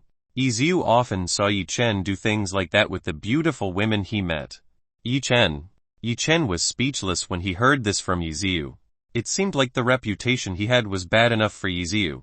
Yi Chen did not continue this conversation. He increased his flying speed so that he would immediately reach his villa. Yi Ziyu smiled when she saw Yi Chen like this. There was a feeling of joy when she won over Yi Chen. This was Yi Ziyu's first time winning against Yi Chen. Usually she always lost when she dealt with Yi Chen. As a queen of the 9-tailed fox clan, this was something that Yi Ziyu was very proud of. Yi Ziyu increased the speed she had. She continued to follow behind Yi Chen. With Yi Chen and Yi Ziyu's flying speed, the two of them didn't take long to arrive in front of the villa. Ziyu, let's find a room for all these ladies. Yi Chen was going to find a room for Mu Nansai and the Frozen Ice Sect's 4 female disciples. Yi Ziyu nodded. She followed Yi Chen into the villa. Yi Chen and Yi Ziyu walked to the 2nd floor. On the 2nd floor there were still many empty rooms that were not occupied. So Yi Chen placed Mu Nansai and the 4 female disciples from the Frozen Ice Sect within this room on the 2nd floor. Yi Chen put the 4 female students of the Frozen Ice Sect in the same room, while for Mu Nansai he put them in another room. Yi Chen created a barrier around this room. Yi Chen didn't want Mu Nansai and the Frozen Ice Sect's 4 female disciples to destroy his villa when they woke up. Okay, let's let them rest. After putting Mu Nansai and the Frozen Ice Sect's 4 female disciples, Yi Chen invited Yi Ziyu to leave this room. He let Munayansai and the 4 frozen ice sect ladies rest. Yi Chen and Yi Xiu parted ways. Yi Xiu decided to go back and rest. Yi Xiu turned into particles and entered the back of Yi Chen's hand. Yi Xiu was still the same. She still liked to sleep like before. Yi Chen was helpless. How could a woman like Yi Xiu become the queen of the 9-tailed fox clan? Yi Chen decided to walk around in this villa. Yi Chen had not seen his beautiful wives who lived in his villa. Since it's very early in the morning, all of Yi Chen's women should still be sleeping cultivating inside the fairy gate. Ding! When Yi Chen wanted to go to his room, the doorbell suddenly rang. Yi Chen wanted to know who the guest was this early. Yi Chen went towards the door to see who the person was visiting his house this early. When Yi Chen opened the door, he saw a beautiful woman standing in front of the door. The beautiful woman in front of Yi Chen had golden hair that was very beautiful. The beautiful woman in front of Yi Chen looked like a goddess who had descended from the sky. This woman was of course Nangon Zhang. Nangon Zhang really kept the promise she made earlier. She actually came to Yi Chen's residence. My beautiful goddess. You finally came here too. I've been waiting for your arrival for a long time. Yi Chen was quite happy when he saw Nangon Zhang come to his place. Yi Chen thought that Nangon Zhang would forget himself and go back to Kunlun's holy land. Nangon Zhang's face turned slightly red. Yi Chen's words were very sweet and pleasant to hear. Even Nangon Zhang, who had lived for a long time, could not stand the words that came from Yi Chen's sweet tongue. So this is where you live? I didn't expect you to live in a pretty good place like this. Nangon Zhang was quite interested in Yi Chen's villa. Yes, this is where I live. Please come in. Yi Chen invited Nangon Zhang to enter the villa. Nangon Zhang was no longer formal in front of Yi Chen. He entered Yi Chen's villa. Yi Chen invited Nangon Zhang to the living room. Please sit down. Yi Chen told Nangon Zhang to sit on the sofa. Nangon Zhang sat on the sofa in this living room. Yi Chen wanted to sit beside Nangon Zhang. There was a lot that Yi Chen wanted to talk to Nangon Zhang with. Little husband, who is the woman visiting this early? When Yi Chen wanted to go sit beside Nangon Zhang, one of his wives asked him. The woman who asked was Fu Lanling. Fu Lanling just came out of the fairy gate. She just finished cultivating inside the fairy gate. As Fu Lanling walked out of the fairy gate, she happened to see Yi Chen together with the golden-haired woman who was no stranger to Fu Lanling. Out of curiosity, Fu Lanling approached and wanted to see who the woman had come here this early. Nangon Zhang, who heard this voice, immediately looked at Fu Lanling. She saw Fu Lanling with a rather shocking gaze. Is that your Lanling? Nangon Zhang called Fu Lanling very well. Fu Lanling was also very surprised when she saw Nangon Zhang. Master, is that you? Fu Lanling can't believe that the woman beside Yi Chen is her master. The woman in front of Yi Chen did have traits that matched with Nangon Zhang, who was the master of Fu Lanling. What distinguished this woman from Nangon Zhang, whom Fu Lanling knew was on a very beautiful face? Master Fu Lanling had a face that was broken and said to be irreparable, which was why Fu Lanling hesitated when she saw Nangon Zhang in this appearance. Lanling, can't you recognize your own master? Finally Nangon Zhang told Fu Lanling that she was real. Chapter 378. Nangon Zhang was in a complicated situation. Fu Lanling was quite surprised when she saw Nangon Zhang's change that was so beautiful like this. Nangon Zhang smiled gently at Fu Lanling. She did not expect to meet her female disciple in a place like this. Moreover, just now that Fu Lanling called Yi Chen as little husband, this really made Nangon Zhang a shock. She didn't expect that Fu Lanling to have this kind of relationship with Yi Chen. Yi Chen was also surprised when he found out that Nangon Zhang was the master of Fu Lanling. No wonder Yi Chen felt a little familiar with Nangon Zhang. It turned out that Nangon Zhang reminded himself of Fu Lanling, who was his wife. Fu Lanling immediately rushed to Yi Chen's side. She pulled Yi Chen into her hug. Yi Chen was quite surprised when Fu Lanling pulled himself from behind. Yi Chen was hugged by Fu Lanling like a child protecting her favorite thing. At the moment, Fu Lanling's 2 soft objects pressed against Yi Chen's head. Yi Chen felt quite a strong feeling from the 2 soft objects belonging to Fu Lanling pressing against his head. Master, what are you doing in this place? Fu Lanling asked. What was Nangon Zhang doing in a place like this? Fu Lanling asked while continuing to protect Yi Chen from Nangon Zhang. She didn't want anything to happen to Yi Chen. As the only disciple of Nangon Zhang, Fu Lanling knew very well how the temperament of Nangongzang was. From a long time ago Nangongzang had hated a man. Nangongzang had always advised Fu Lanling to stay away from a man. Nangongzang also told Fu Lanling not to easily trust a man. Nangongzang told Fu Lanling that men were the same. They only used women for their benefit alone. It was because of this that Fu Lanling protected Yi Chen from Nangongzang. She didn't want Nangongzang to do anything bad to Yi Chen. For Fu Lanling at this time, Yi Chen was something very important. Yi Chen was the one who made Fu Lanling's life so beautiful. She would not let anything bad happen to Yi Chen. Nangongzang smiled wryly when she saw how Fu Lanling had protected Yi Chen from her. It seemed that Fu Lanling was afraid of herself doing something bad to Yi Chen. Fu Lanling still thought that Nangongzang hated every male in the entire universe. If this was Nangongzang a few days ago, then he would indeed hate men throughout this universe. Fortunately, after meeting Yi Chen, Nangongzang also started to change a little, wondering if in this world there were still men who were quite good like Yi Chen. This made Nangongzang no longer hate men too much. It was true that Nangongzang had hated men all over this universe. This was due to the wounds of betrayal that Nangongzang received from Sun Quan. Nangongzang did not want Fu Lanling to experience something like her. Because of this she told Fu Lanling to stay away from every man that Fu Lanling met. With the innate goddess charm possessed by Fu Lanling, there would definitely be countless men who wanted to use Fu Lanling for their personal purposes. Actually, for this reason Nangongzang told Fu Lanling to stay as far away from the man she was meet up. What Nangongzang did was solely for the good of Fu Lanling. Lanling, you don't have to worry. I won't do anything bad to Yi Chen. Nangongzang told Fu Lanling not to be on her guard. Nangongzang wouldn't do anything bad to Yi Chen. Yi Chen is her helper. She won't do anything bad to the person who has treated the wounds on her face. Fu Lanling was still vigilant. She still wasn't sure that Nangongzang wouldn't hurt Yi Chen. Linger. Is Nangongzang your master? Yi Chen, who was in Fu Lanling's embrace, immediately confirmed whether this was true or not. Yi Chen still couldn't believe that Nangongzang was Fu Lanling's master.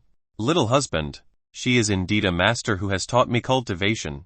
Her name is Nangongzang. Fu Lanling told Yi Chen that Nangongzang was really a master who had taught herself the path of becoming a cultivator. Yi Chen was quite surprised after knowing this from Fu Lanling. Not to think that the master of Fu Lanling was one of the 4 most beautiful goddesses in God realm. Yi Chen, the ability you have is quite great too apparently. I never thought that you have got my disciple that I love the most. Nangongzang smiled wryly at Yi Chen. Nangongzang did not expect that Yi Chen had obtained Fu Lanling as well. Unexpectedly, the ability of this little man was quite great, to the point that he was able to move Fu Lanling's heart. Yi Chen was indeed a natural enemy of beautiful women. Many beautiful women were attracted to Yi Chen. Even a cold goddess like Dongfeng Ziyu was also a little attracted to Yi Chen. Even Nangongzang herself was getting a little attracted to Yi Chen. Nangongzang felt that this relationship had become quite complicated. If she really was Yi Chen's woman, then how should she call Fu Lanling in the future? Should she call Fu Lanling his sister too? As Nangongzang thought of, her face suddenly turning red. She felt embarrassed at the thought of such a thing. Lingering. You don't have to worry like this. Nangongzang won't hurt me. Yi Chen told Fu Lanling to let go. Yi Chen was sure that Nangongzang would not do anything bad to him. Fu Lanling finally wanted to release Yi Chen from her embrace. Yi Chen approached and asked Nangongzang, whose face was now red like an apple. Are you not feeling well? Your face looks red. Yi Chen asked the state of Nangongzang, whose face was flushed like an apple. Nangongzang stretched 2 fingers of hers towards Yi Chen's face. She pinched Yi Chen's face. What's wrong with me being like this? Nangongzang took a little bit of annoyance on Yi Chen. Because of Yi Chen, Nangongzang was faced with such a complicated situation. How could Nangongzang share the same man as her female disciple? Wouldn't she be laughed at by outsiders if this was to be found out? Nangongzang came from the God realm. In God realm, the relationship between master and disciple was something that many people still had not accepted. So it was not strange that Nangongzang felt such a complicated situation.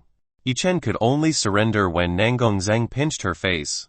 Yi Chen did not feel any pain from Nangongzang's pinch. Nangongzang did not use her strength at all. Fu Lanling was surprised when she saw Nangongzang pinch Yi Chen's cheek. Even though Fu Lanling had thought that her master would do something bad to Yi Chen, unexpectedly, Nangongzang looked angry at her lover. Fu Lanling saw that Yi Chen and Nangongzang's relationship was a little different from being mere acquaintances.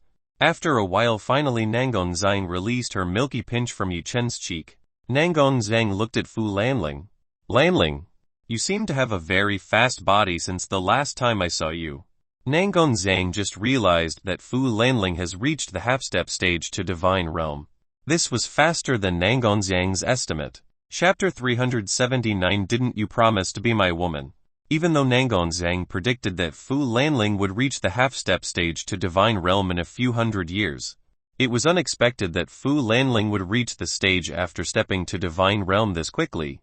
With the pure phoenix blood inheritance that Fu Lanling possessed, it wouldn't be strange if Fu Lanling could reach the half-step stage towards divine realm. Fu Lanling was too special. Because of this, Nangongzang made Fu Lanling her only favorite disciple. Nangongzang became curious about the secret of Fu Lanling's speed increase. Master, thank you for the praise you have given. I was able to reach this stage because of the help from my husband. Fu Lanling told Nangongzang the secret of why she could rise up to this level so quickly. Hearing this, Nangongzang immediately looked at Yi Chen. She wanted to know what Yi Chen was doing so that Fu Lanling could level up this quickly. What's wrong? Do you want to know the secret of how Linger can rise this fast? Yi Chen smiled at Nangongzang. Nangongzang nodded at Yi Chen. She was eager to know what Fu Lanling's secret was so as to reach this stage in this short amount of time. There is an old saying that women's curiosity can get them into trouble that they don't want. Maybe these are the words that Nangongzang can describe at this time. Nangongzang was eager to know what secret Yi Chen and Fu Lanling had. Okay, he'll tell you. Yi Chen told Nangongzang Fu Lanling's secret so that she could level up this fast. Yi Chen didn't say this directly. He whispered this into Nangongzang's ear. Nangongzang, who heard this, immediately flushed red. She did not expect that Yi Chen would tell herself such a vulgar thing. Nangongzang did not expect that Yi Chen and Fu Lanling had come that far. Fu Lanling saw that Nangongzang's face was turning red. It seemed that Yi Chen was telling Nangongzang something that could embarrass Nangongzang. Yi Chen smiled with satisfaction when he saw Nangongzang, whose face turned red. This was a very rare moment to see a beauty of a beautiful goddess like Nangongzang was embarrassed like this. Ahem. In order to overcome the embarrassment she had, Nangongzang coughed lightly. So that's what happened. Nangongzang very quickly recovered back to the graceful figure she had. Nangongzang tried to look like a graceful woman in front of Yi Chen and Fu Lanling. Yi Chen hugged Nangongzang's perfect waist. This woman in front of him was very beautiful. She was indeed worthy of being called the beautiful goddess of the god realm. Nangongzang was surprised when Yi Chen hugged her waist. She hurriedly tried to push Yi Chen away from her. Currently in front of her was Fu Lanling, who was her female student and Yi Chen's wife. How could Yi Chen do something like this right in front of Fu Lanling? Brat, hurry up and let me go. Nangongzang told Yi Chen to let go of herself. I don't want to. Didn't you promise to be my woman? Now I want you to be my woman. Yi Chen said what he wanted in Nangongzang's ear. Nangongzang's body felt soft when she heard Yi Chen's sincere words. Nangongzang didn't know what to say in the current situation. As a former empress, Nangongzang had never been faced with this kind of situation. She really didn't know what to do in the current situation. If at this time she drove Yi Chen away, Yi Chen would be very disappointed in her. On the other hand, she was embarrassed when Fu Lanling saw herself being hugged by Yi Chen. This was an extremely chaotic situation for Nangongzang. Fu Lanling smiled gently as Yi Chen teased her master. Fu Lanling didn't mind this at all. After hanging out with the culture that was in the moral world for a long time, Fu Lanling no longer bothered about this. There was nothing wrong with the relationship between teacher and student like this. As long as both of them loved, what was wrong about such a thing? Yi Chen began to bring his lips closer to Nangongzang's cherry lips. A little more, Yi Chen would kiss the beautiful cherry lips of the goddess Nangongzang, who were admired by all the men in God Realm. If the men of God Realm saw this, they would definitely be very jealous of Yi Chen, who could hug and kiss a goddess like Nangongzang.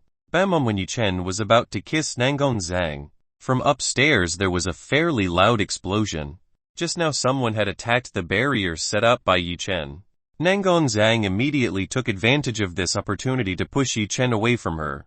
To be honest, Nangong Zhang was still not ready to have a serious relationship with Yi Chen.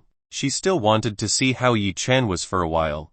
On the other side, Yi Chen looked at the floor above where Mu Nansai was. It seemed that Mu Nansai had woken up from her sleep. After waking up, it seemed like Mu Nansai had attacked the barrier created by Yi Chen. Yi Chen was forced to see Mu Nansai. "I'll go to see it. You two can chat first. I'm sure there are many things you two want to talk about." Yi Chen has to see what happened to Mu Nansai.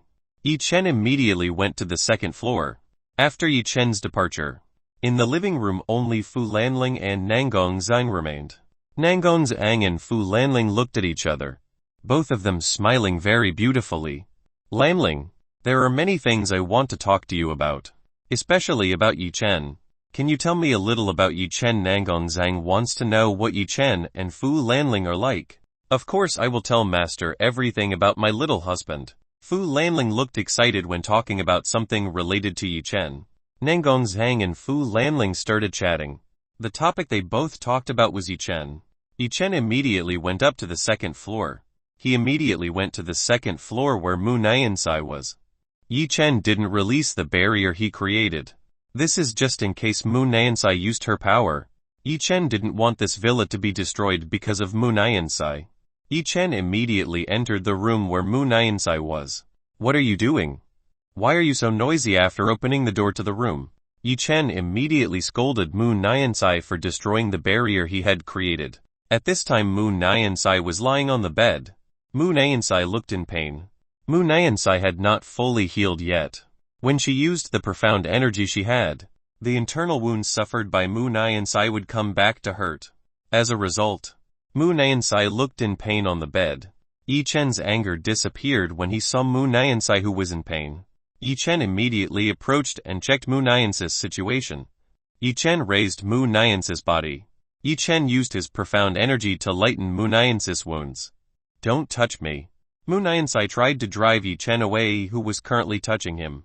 Yi Chen was a little annoyed to hear Mu Nansai kicking him out, even though Yi Chen continued to do good to Mu Nansai.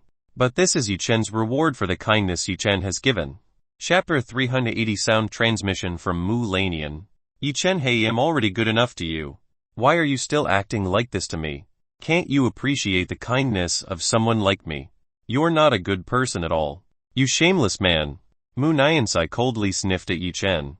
Mu Nansai was still angry with Yi Chen, who dared to stain her body. "If I was a shameless man like you said, I definitely wouldn't have helped you earlier." Yi Chen told Mu Nansai that he was a good person. "I don't care. You are a shameless man who dared to tarnish me." Mu Nansai still did not care about the kindness that Yi Chen had given me. To Mu Nansai, Yi Chen was a shameless man who had tarnished the chastity she possessed. "If indeed you say that I have stained you, then how about if I take responsibility for what I have done and marry you? Isn't that fair enough for you?" Because Mu Nansai always said that Yi Chen had stained her body, so it's better if Yi Chen is responsible for what he has done. Mu Nansai's gaze towards Yi Chen grew colder. "Who wants to marry a man like you? I don't want to do something like that with you at any time." Mu Nansai shouted loudly enough that her lungs almost exploded. Yi Chen did not expect that Mu Nansai's response would be like this. It seems that Mu Nansai hates Yi Chen more than anything. Doesn't the Frozen Ice sect have such rules? Anyone who has seen the real face of a woman from the Frozen Ice sect, then they must marry a man who has seen their real face. Yi Chen said to Mu Nansai. "Indeed, my sect has such rules. But we have other options. We can kill men who have seen our real faces, and I would rather kill you than marry you."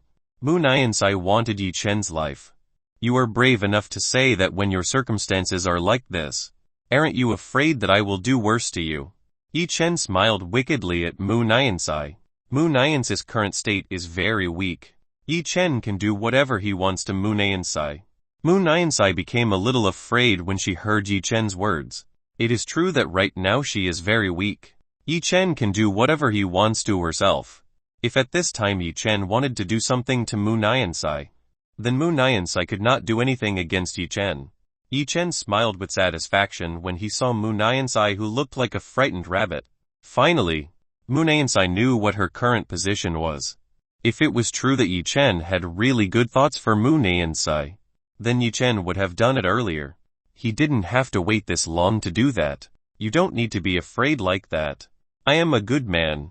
I will not do something that will harm you, a beautiful woman like you. I will definitely treat yourself. Yi Chen told Mu Niansai not to be afraid of himself. Yi Chen will not force a woman to dual cultivation with him. At most Yi Chen would flirt a little with every beautiful woman he met. Mu Niansai looked straight at Yi Chen's eyes. In Yi Chen's eyes, Mu Niansai saw sincerity on Yi Chen's eyelids. Yi Chen looked sincere about helping herself. Yi Chen hugged Mu Niansai's body even tighter. Yi Chen placed Mu Niansai's head on his chest. This time Mu Niansai didn't fight back like before. She leaned her head against Yi Chen's chest. Time flies. Mu Niansai is currently closing her eyes. She enjoys the feeling of leaning on Yi Chen's solid chest. Unexpectedly that a man's chest is so sturdy and wide.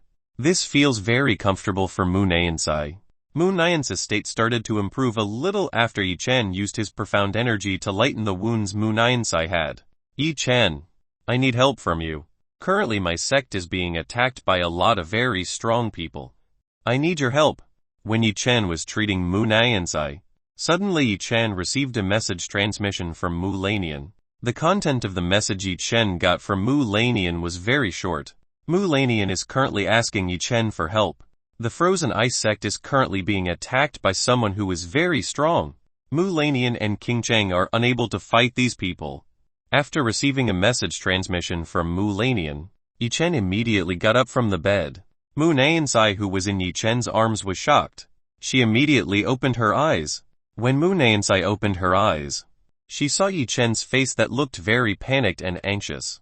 Mu Niansai wanted to know what made Yi Chen this way. What happened to you for the first time? Mu Niansai spoke to Yi Chen in a tone that was not cold. The Frozen Ice sect is currently being attacked by a lot of strong people.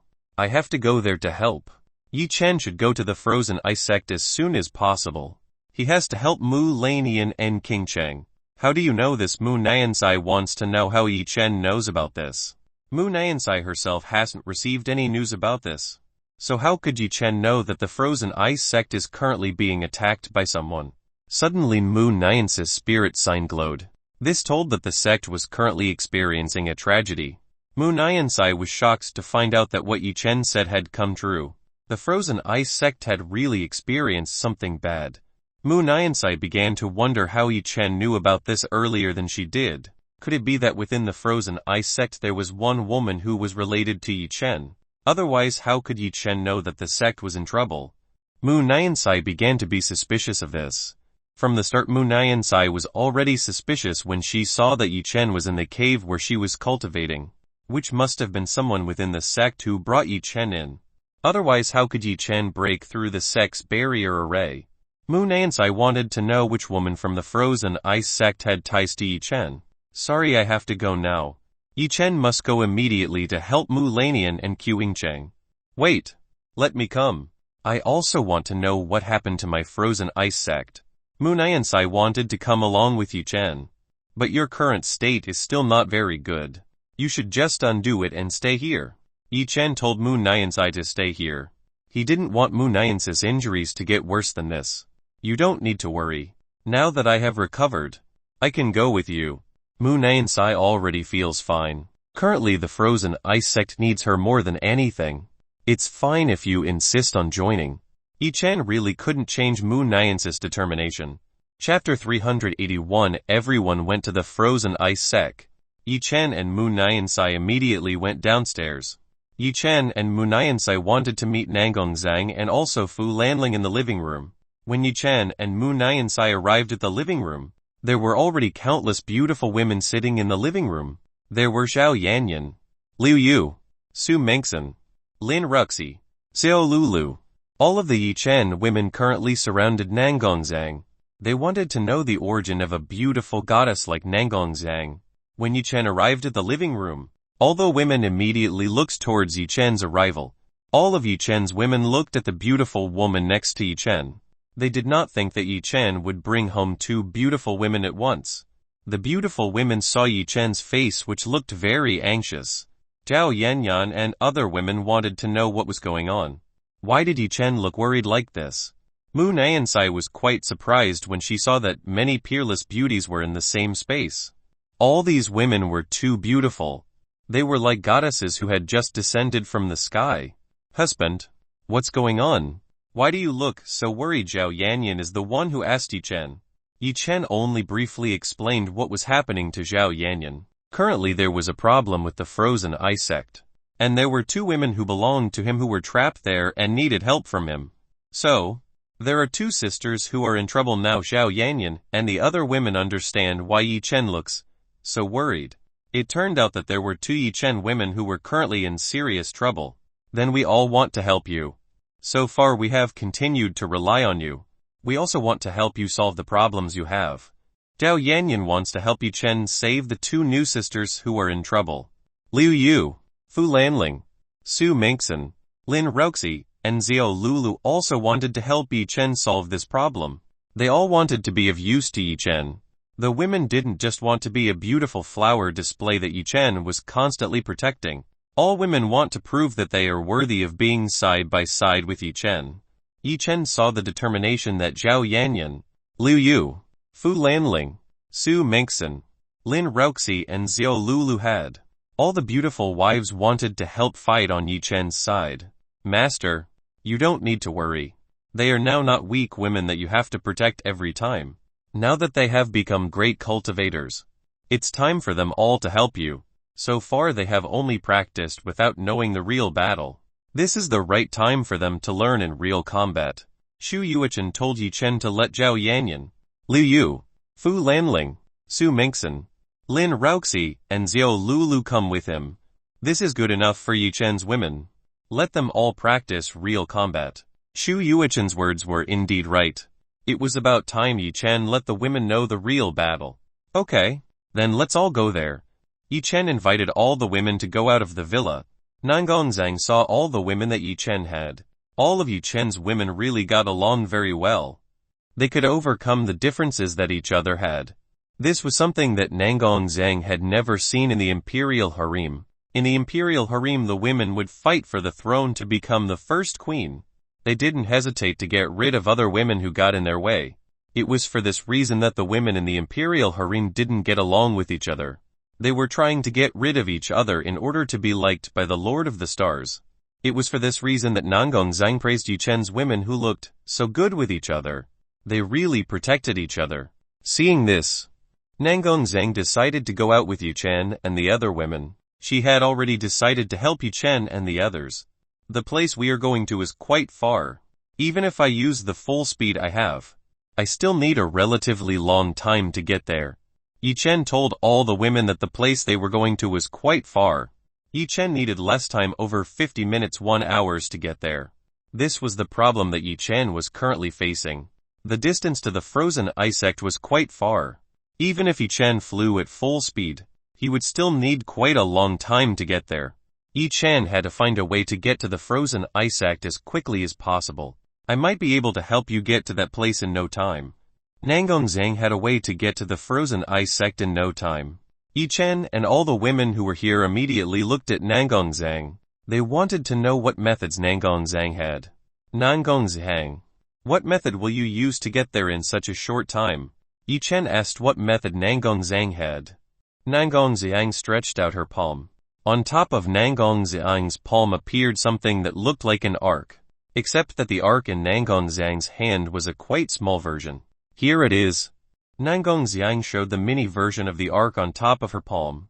Yi Chen and all the women were confused when Nangonzang showed them a mini version of the arc. Even Fu Lanling, who was a disciple of Nangonzang, did not know what object was in Nangonzang's hand.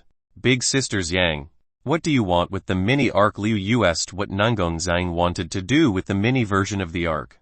Nangonzang saw that everyone who was here was confused about the object on her palm. Nangonzang will show you what function this arc that is on her palm is. The arc that was in Nangonzang's palm began to soar into the sky. As the mini version of the arc soared into the sky, a light enveloped the mini version of the arc. When the light enveloped the mini version of the ark, suddenly the mini version's ark began to enlarge from its original size. The mini version ark enlarged to the size of Yi Chen's villa. The profound ark above Yi Chen's villa was very beautiful and magnificent. This profound ark looked very luxurious. Yi Chen and the old woman immediately saw the profound ark floating above their heads. It was unexpected that the mini version of the ark that was in Nangong Zhang's hand was an original profound ark which was quite large and very magnificent. We can use this ark to go there. It will save you a lot of time. Nangong Zhang told everyone to use the profound ark she had. This ark could fly at a very fast speed, so they could reach the frozen ice sect in a very short time. Let's go immediately. We shouldn't waste any longer. Yi Chen invited the women to board Nangong Zhang's profound ark. Everyone immediately boarded Nangong Zhang's profound ark. After all the women boarded the profound ark, Nangong Zhang controlled the ark towards the frozen ice sect. The profound ark with incredible speed went towards the frozen ice sect. Chapter 382 attacked the frozen ice sect. This was the time before Mu Lanian sent Yi Chen a voice transmission. Currently, a golden profound ark was heading towards the frozen ice sect at a fairly fast speed. Within the golden profound ark were innumerable cultivators. These people weren't just from the gates of eternity sect. Most of the cultivators in the golden profound ark were the strongest members of the seventh sword sect. The seventh sword sect had literally gathered all the strongest members they had to attack the frozen ice sect. The members of the seventh sword sect were so excited. They would finally be able to show their strength. They had already been instructed by Jian Yan to invade the frozen ice sect on a large scale. Jian Yan also told all the sect members that if they win they will get a very good reward from the sect. It was because of this that all the strongest members of the seventh sword sect were so excited. They wanted to immediately destroy the frozen ice sect and receive good rewards from the sect. Jian Yan, Dian Ding and Jian Lubo stood at the very front of the lineup of the seventh sword sect members. Right now the three of them are also very excited. After destroying the frozen ice sect they will get tremendous benefits from Hong 1. Jian Yan, Jian Ding and Jian Lubo were eager to know what kind of reward Hong 1 would give. They really hoped that the reward they got would be something very useful to increase the strength they currently had. Everyone from the seventh sword sect exuded such a domineering aura. They were very confident that they could win from the frozen ice sect. The golden profound arc drew closer and closer to the frozen ice sect. Only a few minutes left before the battle began. At the top of the golden profound arc. At this time Jian Tang saw the fiery spirit displayed by the people from the seventh sword sect. The people from the seventh sword sect actually looked very excited when they attacked the frozen ice sect. The reason these people looked excited was very young to guess. Previously Jian Tang told these people that they would get a reward if they could satisfy Hong 1. Jian Tang, what have you promised these people? They look really excited right now. A middle-aged man asked Jian Tang. The middle-aged man asked Jian Tang was the 15th elder who came from the gates of eternity sect. In terms of cultivation and the status of this old man was far higher than Jian Tang. This old man's name was Sang Hu. Sang Hu was currently at the 8th level of the Overlord realm. Sang Hu's job is to ensure the safety of Hong 1. Elder Sang, I only promised these people a little benefit if they wanted to help our young master. It was unexpected that their reaction would be like this. Haha, Jian Tang laughed happily at the people from the seventh sword sect. Don't you just want to use these people for your own purposes? I can see that very clearly. This time a middle-aged man again spoke to Jian Tang. This middle-aged man already knew that Jian Tang only wanted to use these people for his own benefit. The middle-aged man who had just spoken to Jian Tang was also the elder of the Gates of Eternity sect. This middle-aged man was the 10th elder of the Gates of Eternity sect. This man's strength and status was even higher than Sang Hu. This middle-aged man's name was Ren Lai. Ren Lai was currently at the 9th stage of the Overlord realm. Currently, in the Golden Profound Arc, Ren Lai is the most powerful person. There is no one inside this arc who can match Ren Lai's strength. As expected of the great elder Ren, you can easily guess what I have in mind. Jian Tang smiled wryly at Ren Lai. Unexpectedly that Ren Lai could guess what Jian Tang was thinking. Well, I don't mind about it. As long as I get an interesting spectacle, I'm quite satisfied. Ren Lai didn't mind what Jian Teng was doing. What he wanted was to get an interesting spectacle from the battle between 7th Sword Sect vs Frozen Ice Sect. Elder sang, Elder Ren, you don't need to worry. You will definitely get an interesting spectacle from the battle between 7th Sword Sect vs Frozen Ice Sect. I will guarantee it. Jian Teng guaranteed that the battle between 7th Sword Sect vs Frozen Ice Sect would definitely be took place quite exciting. I hope what you are saying is true. Just watch out if this ends up being boring. Ren Lai didn't want the spectacle to be boring. He wanted the battle to take place very well. Jian Teng only smiled wryly at Ren Lai. He hoped the 7th Sword Sect would not disappoint him. Finally, the Golden Profound Arc belonging to the Gates of Eternity sect arrived in front of the Frozen Ice Sect building. Alright, we've arrived. It's time to destroy the Frozen Ice Sect. Jian Yan gave fiery words to ignite the spirits of the 7th Sword Sect's people. Hoo-woo! The 7th Sword Sect shouted, so excitedly that they couldn't wait to trample the Frozen Ice Sect. Jian Yan was quite happy to see how enthusiastic the people in front of him were. One more thing. Make sure not to kill the women from the Frozen Ice Sect. You just have to catch them. The women from the Frozen Ice Sect will be highly prized by Ancestor Jian Teng. Jian Yan told everyone not to kill the women from Frozen Ice Sect. The people from the 7th Sword Sect understood. They all nodded at Jian Yan. Then let's attack the Frozen Ice Sect right now. Jian Yan led everyone to descend from the Golden Profound Arc. The people from the 7th Sword Sect followed behind Jian Yan, Jian Ding and Jian Lubo. Everyone immediately rushed down and headed towards the Frozen Ice Sect's barrier array. Currently inside the Frozen Ice Sect, the female students who were on guard looked up at the sky that suddenly became dark. The sky today looks very strange. How can the sky turn dark so fast? When the female students looked up at the sky, they saw several small dots from above the sky. These little dots were getting closer and bigger. After getting close enough, the female students could see what small dots were falling from the sky. It turned out that the tiny dot that fell from the sky became a human. These people fell right in front of the Frozen Ice Sect's entrance. The female disciple immediately saw who these people were. When she took a closer look, it turned out that these were people from the 7th Sword Sect. The female disciple on guard felt that the people from the 7th Sword Sect didn't come for a good cause. Everyone attack. Jian Yan ordered all the disciples to join forces to destroy the barrier array in front of them. The people from the 7th Sword Sect began to use the Heavenly Sky Sword technique to destroy the barrier array that was in front of them. Hundreds of green-colored swords were made above the sky. This green sword directly attacked the Frozen Ice Sect's barrier array. Boom! These hundreds of wind swords hit the Frozen Ice Sect's barrier array. Chapter 383 Destroying Frozen Ice Sect's Formation Array. A huge explosion occurred as hundreds of green swords smashed into the Frozen Ice Sect's barrier array formation. Several women from the Frozen Ice Sect who were on guard immediately retreated backwards. They immediately flashed a warning that the sect was currently under attack. When the sound of warning sounded within the Frozen Ice Sect, all the women who were currently in cultivation immediately scattered out. They all immediately headed towards the sect entrance gate. Even Mu Lanian and King Cheng who were in the room immediately came out. Both of them wanted to know what was going on. Mu Lanian and King Cheng immediately went towards the sect entrance gate. The two wanted to see what was currently happening. Why the sect's warning sign sounded. Mu Lanian and King Cheng finally arrived in front of the sect gates. When they arrived in front of the sect gates, they saw countless women from the Frozen Ice Sect who had gathered here.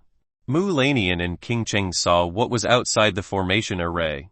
What was outside the array formation made Mu Lanian and King Cheng shocked. At this moment Mu Lanian and King Cheng saw tens or perhaps hundreds of people who were outside the formation array. These people were of course from the 7th Sword Sect. It seemed that the explosion just now was made by the people from the 7th Sword Sect. Mu Lanian and King Cheng didn't expect that the 7th Sword Sect would move this fast to attack the Frozen Ice Sect. King Cheng tried to use the purple butterfly inheritance she had. She intended to enter one of the minds of the people from the 7th Sword Sect. King Cheng's purple butterfly inheritance easily entered one of the minds of the people from the 7th Sword Sect. She easily found out what the Seventh Sword Sect was planning. King Cheng finally knew what the Seventh Sword Sect was up to. Sister. Currently behind the Seventh Sword Sect there is a strong backer. They are currently behind that dark cloud. King Cheng told Mu Lanian that behind the clouds there were supporters from the Seventh Sword Sect. King Cheng guessed that the people behind the clouds were quite strong. Are you sure that the Seventh Sword Sect has a strong backing? Mu Lanian asked King Cheng. King Cheng nodded to Mu Lanian. I myself don't know what level their cultivation base is. For sure this backer is most likely from the legendary Kunlun Holy Land. King Cheng didn't know the true strength of the people inside the Golden Profound Ark. She knew that these strong people came from the Kunlun Holy Land. Mu Lanian was quite surprised to find that the Seventh Sword Sect now has such strong support. The Kunlun Holy Land is quite a legendary place. Many ancestral records say that there live the strongest cultivators in this world. Mu Lanian didn't understand why the people from the Kunlun Holy Land helped the Seventh Sword Sect attack her sect. Mu Lanian was eager to know what the people from the Kunlun Holy Land wanted. Sister. You better contact Yi Chen as soon as possible by using a long-distance transmission stone. I'm afraid we won't be able to fight against the people who come from the Kunlun Holy Land. King Cheng told Mu Lanian to use the long-distance transmission stone. King Cheng wanted Mu Lanian sent a message to Yi Chen for help. To be honest, King Cheng wasn't afraid of the Seventh Sword Sect at all. What he was afraid of was the people who were currently behind the clouds. She felt that the people up there were very dangerous. This time Mu Lanian agreed with King Cheng's proposal. If what King Cheng said was true, then they are currently in very serious trouble. The people from the Kunlun Holy Land were definitely not weak cultivators. Mu Lanian took out a stone the size of a marble. Mu Lanian closed her eyes. Yi Chen, I need your help. Right now my sect is being attacked by lots of very strong people. I need your help. Mu Lanian sent a message to Yi Chen. She hoped that Yi Chen could come here as soon as possible. Sect Master. What's going on? The four frozen fairies finally arrived behind Mu Lanian. They immediately asked the sect what had happened. The sect is currently being attacked by the Seventh Sword Sect. You better go back and rest. Let me handle this matter. Mu Lanian told four frozen fairies to come back and rest. The current state of the four frozen fairies still hasn't fully recovered. They still can't fight. No.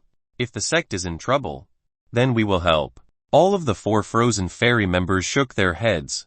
They all refused to go back and rest. In this state how could the four frozen fairy be? All of the four frozen fairy members wanted to help protect the sect from the Seventh Sword Sect's attacks. King Cheng smiled when she saw the determination possessed by the four frozen fairies. The frozen ice sect is very fortunate to have such a great woman. Currently, neither the four frozen fairies nor the women from the frozen ice sect found the existence of King Cheng, who was the sect master of the Cherry Blossom sect. This was because King Cheng was wearing clothes from the frozen ice sect and a white veil covering her face. King Cheng's current appearance could make her mingle with women from the frozen ice sect. Mu Lanian really didn't want the four frozen fairies to force themselves to fight. She didn't want anything bad to happen to the four of them. Boom! A huge explosion occurred again. Just as Mu Lanian wanted to send the four frozen fairies back, the Seventh Sword Sect again attacked the barrier array of the frozen ice sect. Damn! This array formation is so powerful. Jian Yan cursed the frozen ice sect's barrier array formation. The array formation that the frozen ice sect possessed was too strong. The combined attacks launched by everyone from the Seventh Sword Sect were unable to make the array formation budge in the slightest. All of the women who were currently inside the array formation felt relieved. This array formation was strong enough to withstand the combined attacks launched by the people from the Seventh Sword Sect. This is the array formation left behind by the first ancestor who founded the Frozen Ice Sect. Even though it is thousands of years old, this array is still very strong to withstand attacks from enemies who intend to attack the sect. As long as they were within this array formation, then they would be quite safe. Currently on top of the Gold Profound Ark. I didn't expect that a small sect like this would have such a complex and intricate array formation. It seems that the person who made this array is a genius. Ren Lai praised the Frozen Ice Sect's array formation. The Frozen Ice Sect's array formation was extremely complex and intricate. Ren Lai himself had never seen an array like this one. Ren Lai had to admit that this barrier array formation was extremely powerful. He firmly believed that the people from the Seventh Sword sect would not be able to destroy the array formation in front of them. If it continued like this, then the spectacle would become very tedious. Ren Lai decided to help the people from the Seventh Sword sect destroy the frozen ice sex array formation. Ren Lai snapping his fingers. When Ren Lai snapped his fingers, lightning began to rumble. The black clouds around Ren Lai were enveloped by flashes of lightning. Chapter 384 Battle. Lightning began to flash with an extremely loud sound. The people below immediately looked up at the sky. Above the sky they all saw that right now the dark clouds were filled with lightning strikes. This lightning strike looked so abnormal. It looked very scary. A bolt of lightning danced over the dark sky. The loud sound that came from the lightning strike made everyone here tremble. Even the woman from the frozen ice sect who was in the array formation trembled when she heard the lightning strike above the sky. The people below thought that heaven was really going to collapse. Mu Lanian and King Cheng felt a danger coming from above the sky. They felt a tremendous amount of power from above. After obtaining the inheritance of the Ice Phoenix and purple butterflies, Mu Lanian's and King Cheng's senses had already increased significantly. They could feel that every danger that was approaching was better than before. Thousands of lightning strikes began to descend downwards. The people below were amazed when they saw the lightning strikes that began to slowly descend down. Everything's going back quickly.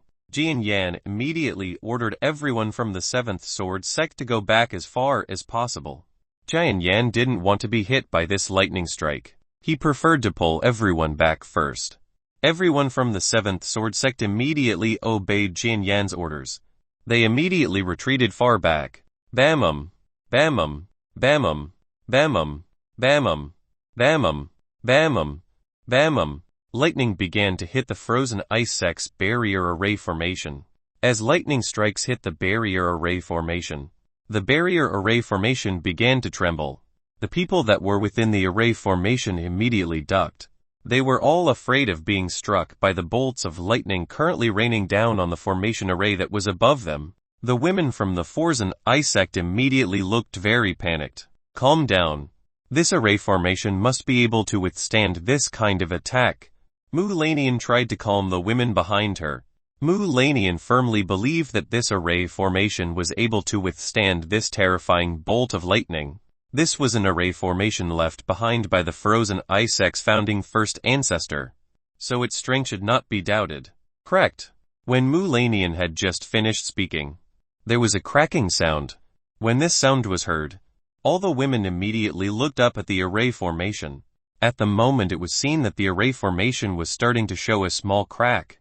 The crack that was originally only very small began to turn bigger and worse. Clank. Suddenly the frozen ice sect's formation array collapsed.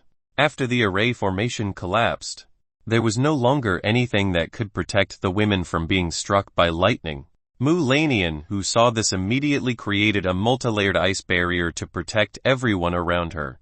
Mu Lanian didn't want a woman from the frozen ice sect to die from being hit by this powerful lightning strike. Surprisingly, after destroying the array formation, the lightning strike did not immediately destroy the frozen ice sect. After destroying the frozen ice sect's formation array, the lightning bolts that were above the sky seemed to have vanished into the air. After the lightning strike above the sky disappeared, the women from the frozen ice sect felt relieved. They all rejoiced because the terrifying lightning bolt had vanished. Don't be happy just yet. The people from the Seventh Sword sect will come to attack us. Mu Lanian told the woman behind her not to be happy this quickly. Currently the Seventh Sword sect was advancing towards the frozen ice sect entrance gate. The party that was most happy when the array formation was destroyed was the Seventh Sword sect. Once the array formation was destroyed, they could attack the frozen ice sect. Everyone prepared to fight. Don't hesitate to kill everyone who attacks our sect. Mu Lanian gave orders to all the women to prepare for an all-out battle against the Seventh Sword sect. All the women from the frozen ice sect nodded. In the soft palms of each woman from the frozen ice sect appeared an ice sword. These beauties began to form a battle formation. Mu Lanian also took out her artifact called the White Lotus Crystal Sword. This is the first time Mu Lanian has used a new weapon she got from an ancient heritage place. King Cheng also wanted to join the battle to help the Frozen Ice sect. She took the rainbow butterfly shawl weapon artifact that she had. The people from the 7th Sword sect began to draw closer and closer towards the entrance to the Frozen Ice sect. Jian Yan, I and Jian Lubo will take care of Mu Lanian and Mu Nayansai. It's best that you and the remaining elders take care of the 4 frozen fairies and the women from the Frozen Ice sect. Jian Ding began to divide tasks between Jian Yan and the elders of their sects. Jian Ding and Jian Lubo will take care of Mu Lanian and Mu Nayansai. The rest will be left to Jian Yan and the elders of their sect. Okay. Ancestor. I understand. Jian Yan nodded at Jian Ding and Jian Lubo. They would finish their respective tasks and return home victorious. Bam! The people from the 7th Sword sect smashed the Frozen Ice sect's entrance gate. They all went straight into the Frozen Ice sect building. Jian Ding and Jian Lubo wasted no time talking to Mu Lanian. They immediately charged towards Mu Lanian. Jian Ding and Jian Lubo didn't see Mu Nayansai's existence. This was a good opportunity for the two of them to flatten the Frozen Ice sect. Without Mu Nayansai, everything would be very easy. Jian Ding and Jian Lubo's green flying swords headed straight for Mu Lanian. Mu Lanian saw the arrival of Jian Ding and Jian Lubo, who were the ancestors of the 7th Sword sect. Jian Ding and Jian Lubo used the Heavenly Sky Sword to attack Mu Lanian. Jian Ding and Jian Lubo's Heavenly Sky Sword technique was already at an extremely advanced stage. The two of them could control these 7 swords as easily as controlling their own bodies. As the green sword flew near Mu Lanian, the Heavenly Sky Sword suddenly grew even faster. Mu Lanian raised her sword. She welcomed the 14 flying swords belonging to Jian Ding and Jian Lubo. One single stroke of Mu Lanian's sword repelled Jian Ding and Jian Lubo's Heavenly Sky Sword techniques. Jian Ding and Jian Lubo were also forced back by Mu Lanian's sword slash. Jian Lubo and Jian Ding were quite surprised when they saw Mu Lanian's attack that could repel both of their flying sword techniques so easily. Mu Lanian looked at Jian Ding and Jian Lubo with an extremely cold gaze.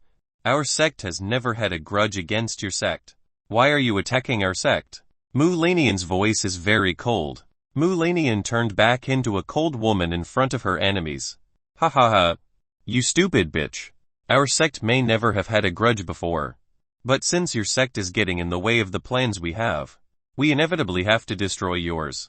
Jian Lubo told Mu Lanian what they wanted. Mu Lanian raised her eyebrows when she heard this. It seems like what Yi Chen and King Cheng said is true. 7th Sword sect has the ambition to rule all sects in this mortal world. Jian Lubo, don't waste your time talking to this woman. We'd better catch this woman right away. Jian Ding scolded Jian Lubo for wasting his time talking to Mu Lanian. Chapter 385 Battle. Jian Ding and Jian Lubo attacked Mu Lanian again. This time they attacked from 2 directions, namely front and rear. Jian Ding went to Mu Lanian's backside while Jian Lubo went to Mu Lanian's front side. The two of them attacked Mu Lanian again using the Heavenly Sky Sword.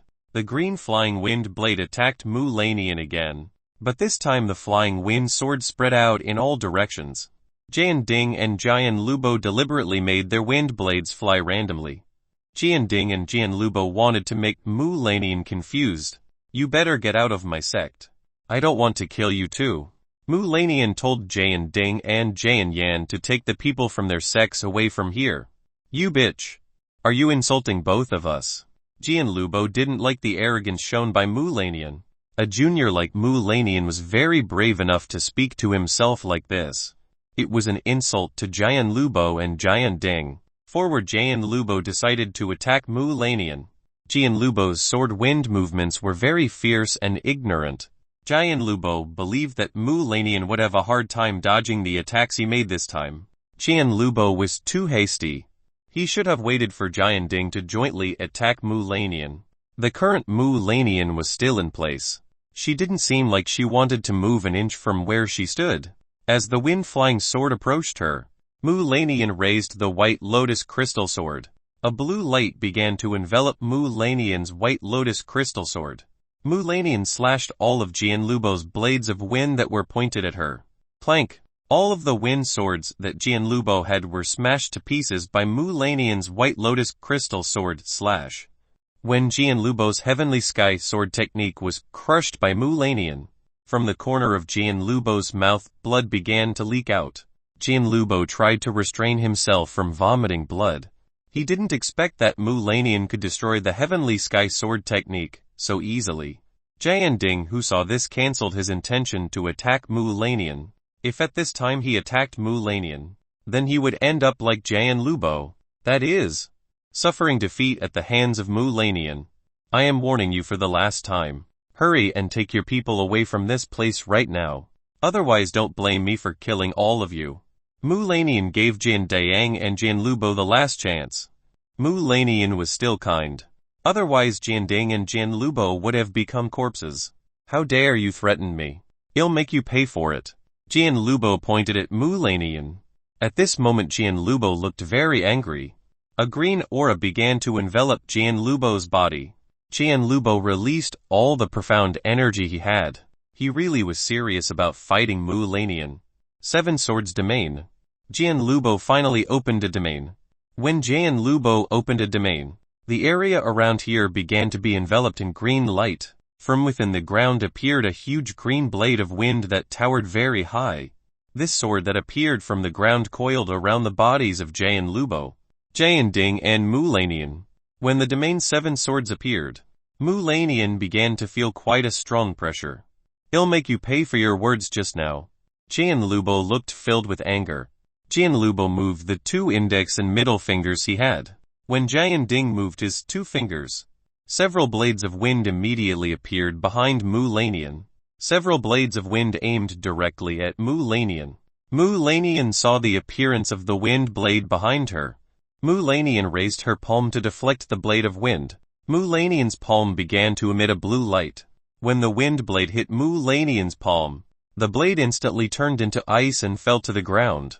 Jianlubo and Jianding were stunned when they saw that Mu Lanian could freeze such wind blades. For Jianlubo and Jianding this simply made no sense. How could such a thing happen? It was clear that it was something against Jianding and Jianlubo's knowledge, let alone freezing the wind. Mu Lanian can even freeze a fire now if she wants. Mu Lanian, who has inherited the power of the Ice Phoenix. Of course Mu Lanian's profound ice is much stronger than the profound ice that the people of this world possess. I already gave you the opportunity to leave this place. Unfortunately you guys ignored my words. Mu Lanian has no more room to discuss with Jianding and Jianlubo. Mu Lanian immediately moved towards Jianlubo. Mu Lanian raised her sword. She prepared to attack Jianlubo. Jianlubo would not stand by and watch Mu Lanian attack him. Currently Mu Lanian is in his domain, which means that Jianlubo still has the upper hand. Jianlubo moved his 2 fingers. As Jianlubo did this, hundreds of wind blades appeared around Mu Lanian. The blades of wind surrounded Mu Lanian from all directions. Mu Lanian seemed to have no room to escape from this attack. Die, you bitch. Jianlubo didn't care anymore about Mu Lanian's life and death. Right now Jianlubo was eager to kill Mu Lanian. Jianlubo, don't kill her. Jianding tried to stop Jianlubo, who had gone mad with the killing intent of Mu Lanian. Too bad Jianlubo couldn't hear what Jianding was saying. Right now Jianlubo's mind only had the desire to kill Mu Lanian. Boom! Hundreds of wind blades hit Mu Lanian and made an explosion. The explosion just now was quite strong. The ground around the frozen ice sect also trembled when the explosion occurred. Ha ha ha. Damn woman. Feel that. Jianlubo laughed with satisfaction. He finally got rid of Mu Lanian. Hey Jianlubo, be careful behind you, Jianding warned Jianlubo. Jianlubo stopped laughing. He turned his head back to see what Jianding was warning. When Jianlubo turned his head back, he saw that Mu Lanian was already behind him. Jianlubo, who saw this, immediately tried to move backwards. Mu Lanian didn't let Jianlubo just run away. Mu Lanian stabbed Jianlubo using the White Lotus crystal sword. Jianlubo tried to avoid Mu Lanian's sword stab, but he was still a little slower than Mu Lanian. As a result, Jianlubo was scratched by Mu Lanian's sword. Jianlubo was able to safely retreat. Jian Ding felt quite strange about the attack that Mu Lanian did just now. Even though Mu Lanian's chance was excellent, why didn't she use a follow-up attack to injure Jian Lubo badly enough? If Mu Lanian really wanted to kill Jian Lubo, she could land a second strike on Jian Lubo's body. When Jian Ding was analyzing something, he suddenly saw Jian Lubo, who was in front of him, kneeling on the ground. Whatever the problem, Jian Lubo suddenly collapsed to the ground. "Hey Jian Lubo, what's happening to you?" Jian Ding immediately asked Jian Lubo, who had collapsed to the ground. Jian Ding didn't understand what happened to Jian Lubo at this time. When Jian Lubo collapsed into the land of the domain, the seven swords also disappeared. Chapter 386 Battle. Jian Ding immediately went to Jian Lubo's side. He immediately saw Jian Lubo's current state. When Jian Ding saw Jian Lubo's condition, he found that Jian Lubo had passed away. Jian Ding didn't know how Jian Lubo had died, even though he had only been slightly scratched by Mu Lanian's sword strike. Wait, it was scratched by Mu Lanian's sword. That's it. Jian Ding checked again on Jian Lubo's body. Finally Jian Ding understood what happened to Jian Lubo. Jian Lubo's outer body did not look injured, but Jian Lubo's inner body had completely turned into ice. Mu Lanian's sword scratch was the cause of Jian Lubo's inner body turning into ice. To think that Mu Lanian would be able to freeze Jian Lubo's inner body with such a method, it was really quite frightening. Jian Ding had to be careful of Mu Lanian's attacks. If she was hit by Mu Lanian's attacks, her insides would turn to ice like Jian Lubo's. Jian Ding immediately kept his distance from Mu Lanian. This time he started to be very careful when fighting Mu Lanian. He didn't want to die at the hands of a woman like this. For the first time that Jian Ding felt scared when fighting against a woman from the Frozen Ice sect. Mu Lanian was the first woman from the Frozen Ice sect who could make Jian Ding feel afraid. Jian Ding did not expect that in the Frozen Ice sect there would be a figure even more terrifying than Mu Lanian. Mu Lanian had to end this as soon as possible. Mu Lanian started walking closer to Jian Ding. Jian Ding saw Mu Lanian walking towards him. Jian Ding suddenly retreated a little. Damn. Why am I being afraid like this? Jian Ding cursed himself in fear when he saw Mu Lanian approaching him. I have no other choice but to use the pill that the ancestor Jian Teng gave me. Jian Ding had no other choice. He had to use the pill that Jian Teng gave him. Jian Ding picked up the red-colored pill that was in his pocket. Jian Ding swallowed this red-colored pill immediately. After this pill entered his stomach, an intense force immediately filled Jian Ding's body.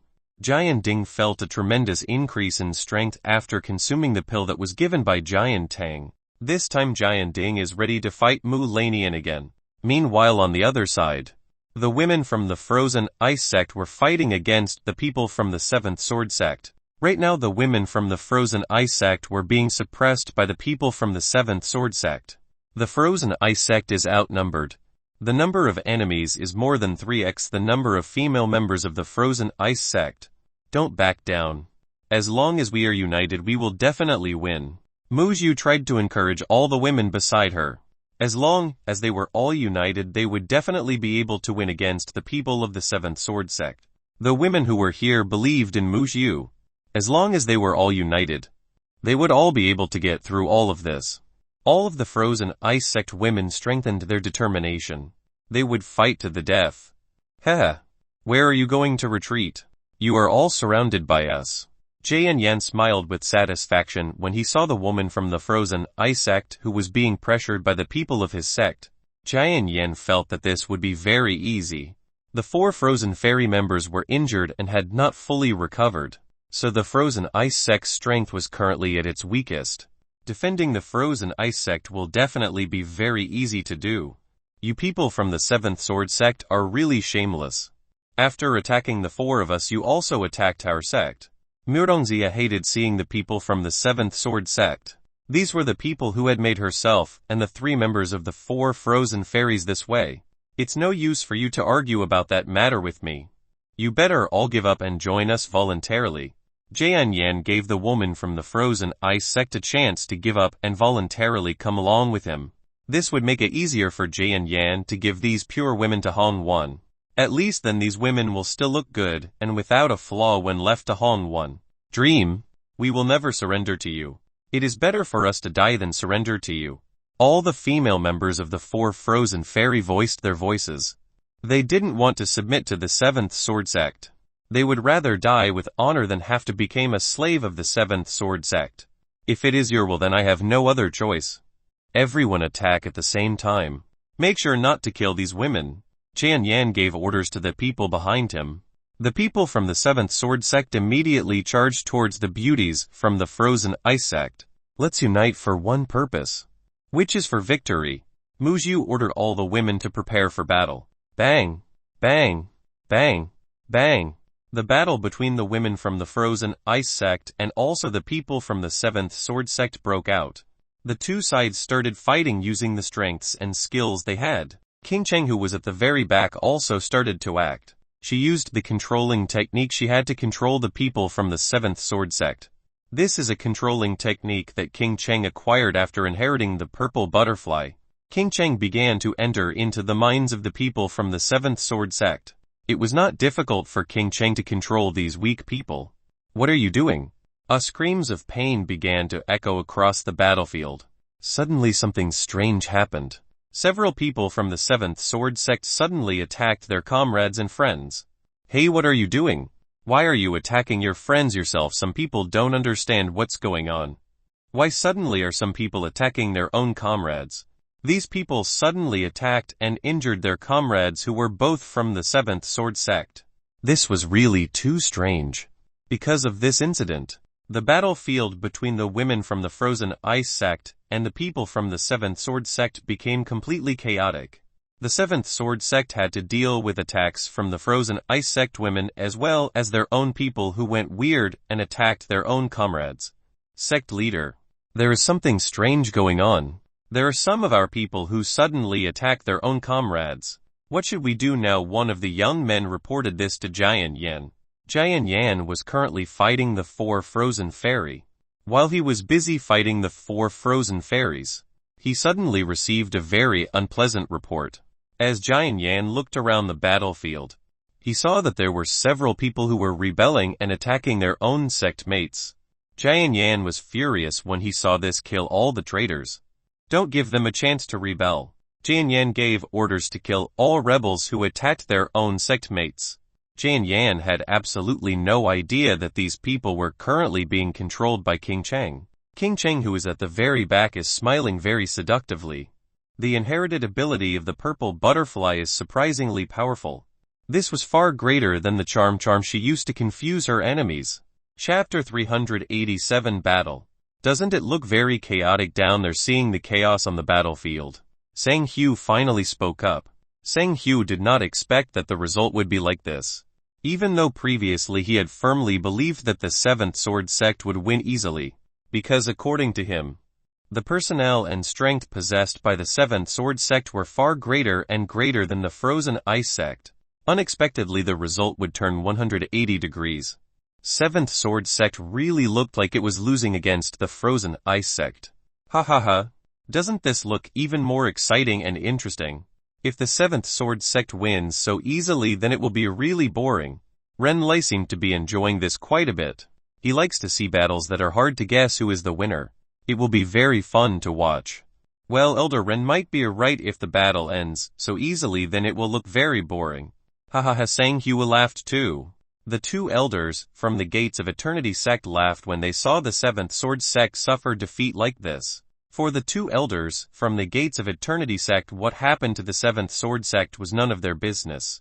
They only wanted to see the interesting spectacle of the battle between the seventh sword sect vs Froze Ice sect.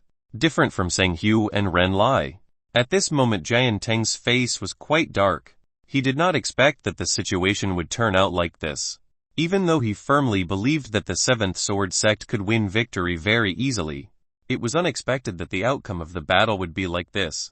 This was beyond Jian Teng's initial estimation. You idiot! Hurry up and use that thing to beat those bitches. Jian Teng cursed at Jian Ding, who was so stupid. Why didn't Jian Ding and Jian Lubo use the pills from the start? If they both used those pills from the start, the seventh sword sect should have won easily. Jian Teng wanted to get off this profound arc and hit the heads of the two stupid old men below. even though Jian Teng was kind enough to help and ensure the victory of the 7th Sword Sect. It was unexpected that these two stupid old men would instead use difficult methods to win against the Frozen Ice Sect. In the eyes of the people of the Gates of Eternity sect, it was certain that Jian Teng's reputation had plummeted greatly. Whereas from the start Jian Teng wanted to use the 7th Sword Sect to increase his reputation and get the benefits of Hongwon. He did not think that right now the 7th Sword Sect was completely filled with useless trash people like this. As Jian Teng cursed Jian Ding's stupidity, at that moment Jian Ding took out a red pill from the pouch and started swallowing it. Jian Teng, who saw this, was quite happy. Finally Jian Ding used the pill he had given him. Hemp. Isn't that the red dragon pill? It's quite interesting. Ren Lai saw what Jian Ding was doing, never expecting that Jian Ding would take such a valuable pill. Jian Teng, you were kind enough to give someone like that red dragon pill that you have, Sang Hu said to Jian Teng. Sang Hu didn't expect that Jian Teng would give Jian Ding the red dragon pill. The red dragon pill was a pill that had the effect of increasing the strength of several times temporarily. It was a pill that was at tier 6, so it could be said that it was quite rare for a cultivator in the mortal world. Because of this, Sang Hu could guess that the red dragon pill must have been given by Jian Teng to Jian Ding. Elder Sang, I gave this pill as a gift for my visit. I never thought he would use it at a time like this. Jian Teng tried to find excuses to Sang Hu. Ha ha ha ha. You are good enough to give a pill like that to a person from the 7th Sword Sect. After he takes the pill, the strength that person has should soar to the level of 8th level of the Emperor Realm. Ren Lai began to suspect that after consuming the dragon pill, in red, Jian Ding's strength would increase to the level of a cultivator at the 8th level of the Emperor Realm. Jian Teng only nodded at Elder Ren Lai. He also expected that if Jian Ding's strength would increase quite a bit, at least Jian Ding would have the strength equal to cultivators at the 8th level of Emperor Realm. What's this? Why are you all so noisy? When Jian Teng, Sang Hu and Ren Lai were arguing about the battle between 7th Sword Sect vs Frozen Ice Sect, Hongwon suddenly came towards them. When Hongwon came towards them, the people from the Gates of Eternity sect immediately paid their respects to Hongwon. As the son of the leader of the Gates of Eternity sect, Hongwon's status was much higher than Sang Hu and Ren Lai. It was for this reason that Sang Hu and Ren Lai had great respect for Hongwon. Neither Sang Hu nor Ren Lai dared to offend Hongwon. Young Master Hongwon, we're looking at a pretty good show. You can see it down for yourself. Jian Teng told Hongwon what they were doing right now. Hongwon was curious about what these people were watching. He decided to see what was going on down there. Hongwon went to the edge of the golden profound arc. He immediately looked down. When Hongwon looked down, he saw a battle between a gang of boys and girls wearing veils. Hongwon was quite surprised when he saw the beautiful women below. He looked very excited when he saw this. Jian Teng, so these are the women you were talking about earlier. They look good. Hongwon tapped Jian Teng's shoulder.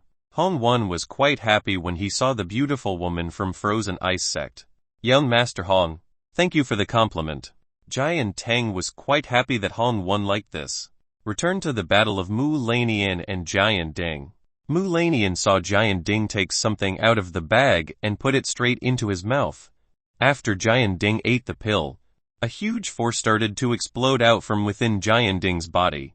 A red aura resembling a dragon form that was incredibly strong began to envelop Jian Ding's body. This red aura was extremely strong. The ground around the Frozen Ice Sect began to tremble and a crack appeared that was extremely long. Jian Ding saw an extremely powerful red aura enveloping his body. This red aura made him feel very strong. Bitch, I'll kill you right away.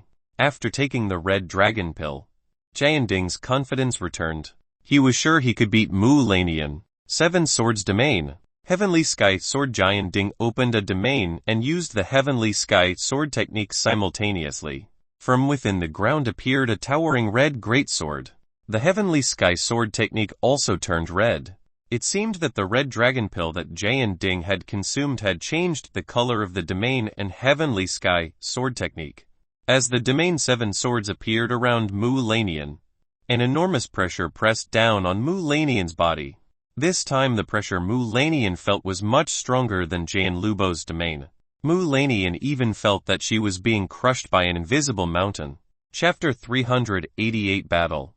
Mu-Lanian began to realize that what Jian Ding had just taken was a pill that could multiply the strength several times. Mu-Lanian couldn't let her guard down. She didn't know how strong Jian Ding was after taking the red dragon pill. Jian Ding himself felt like he was invincible. He felt like a dragon on a rampage. Let's start the real battle. Jian Ding's 7 flying swords charged towards Mu-Lanian. The heavenly sky sword technique appeared to be extremely fast. It was several times faster than what Mu-Lanian had previously seen. Mu-Lanian warded off the 7 flying swords that were heading towards her. She used her full strength to repel the 7 flying swords aimed at her. Bang! Bang! Bang! Bang! Bang! The collision between the heavenly sky sword technique and Mu-Lanian's white lotus crystal sword began to sound different from before. This time Mu-Lanian seemed to be having a little difficulty deflecting Jian Ding's flying sword. Jian Ding's flying sword technique had actually increased several times stronger than before, especially when Mu-Lanian was in Jian Ding's domain. It was clear that the pressure within this domain also played an important role in battle. This is why Mu-Lanian seems to be having a hard time deflecting Jian Ding's sword technique. Mu-Lanian was completely suppressed. Several corners of her clothes had been cut by Jian Ding's flying sword. If she remained in this domain for a long time, then sooner or later she would be defeated by Jian Ding's flying sword. Mu-Lanian finally decided to try to get out first from within Jian Ding's 7 swords domain. Mu-Lanian very nimbly started back and forth. She immediately went to the edge of the 7 swords domain. Jian Ding saw what Mu-Lanian was doing. Seeing Mu-Lanian wanting to run away from his domain, Jian Ding tried to thwart him. Hundreds of wind blades appeared around the edges of the domain. These wind blades rotating around the edges like a tornado. Anyone trying to get out of here would definitely be chopped into a mist of blood by the hundreds of swords swirling around the edge of the domain. Mu-Lanian, who wanted to escape from within the domain, immediately stopped. The appearance of the blade that was on the edge of domination prevented Mu-Lanian from coming out of Jian Ding's 7 swords domain. Not being able to get out the normal way, Mu-Lanian tried to destroy the domain's 7 swords. Around Mu-Lanian began to appear dozens of floating ice flowers. These ice flowers hovering very beautifully. Each floating ice flower has terrible destructive power. Mu-Lanian started directing the dozens of floating ice flowers towards the edge of the domain 7 swords. The blade on the edge of the domain 7 swords and Mu-Lanian's floating icicles began to collide. Boom! Boom! Boom! Boom! Boom! An extremely powerful explosion occurred within the domain 7 swords. After the explosion occurred, the ice mist began to envelop the area within the 7 swords domain. Mu-Lanian wanted to see if her attack this time could bring down the domain that Jian Ding owned. After the ice mist disappeared, Mu-Lanian saw that the 7 great swords were still standing firmly encircling her. It seemed that the technique Mu-Lanian had just used was completely incapable of destroying Jian Ding's domain. Ha ha ha, you won't be able to escape that easily. You have to fight me. Jian Ding laughed at Mu-Lanian. The pill he just took was incredible. Even Mu-Lanian's attack was unable to destroy his domain. Jian Ding will not let Mu-Lanian go so easily. No matter what, Jian Ding must defeat Mu-Lanian as soon as possible. Mu-Lanian turned towards Jian Ding. Mu-Lanian couldn't help but fight Jian Ding in this domain. Mu-Lanian began to close her eyes. Mu-Lanian's body began to emit a blue aura. The blue aura emitted by Mu-Lanian was much stronger than Jian Ding's aura. When Mu-Lanian used the blue aura she had, the area around the domain started to become so cold that even ice began to envelop Jian Ding's domain 7 swords. Ice Phoenix domain. This time Mu-Lanian opened a domain of her own. Ice Phoenix domain is a domain that Mu-Lanian obtained after inheriting the inheritance from the Ice Phoenix. This was a domain that could only be used if one possessed the blood inheritance of the Ice Phoenix like Mu-Lanian. When the Ice Phoenix domain was opened by Mu-Lanian, Jian Ding's 7 swords domain started to freeze into ice. Clank! The 7 swords domain suddenly collapsed like shattered glass. In the domain power battle, the Ice Phoenix domain was far more powerful and dominant than the domain 7 swords. Jianding was quite surprised when his domain was destroyed by the strange domain that Mu Lanian had just opened, because his domain had been destroyed. Now that Jianding was in turn being pressed by the power of Mu Lanian's domain, Jianding felt his body being pressed by tens of mountains which were extremely heavy.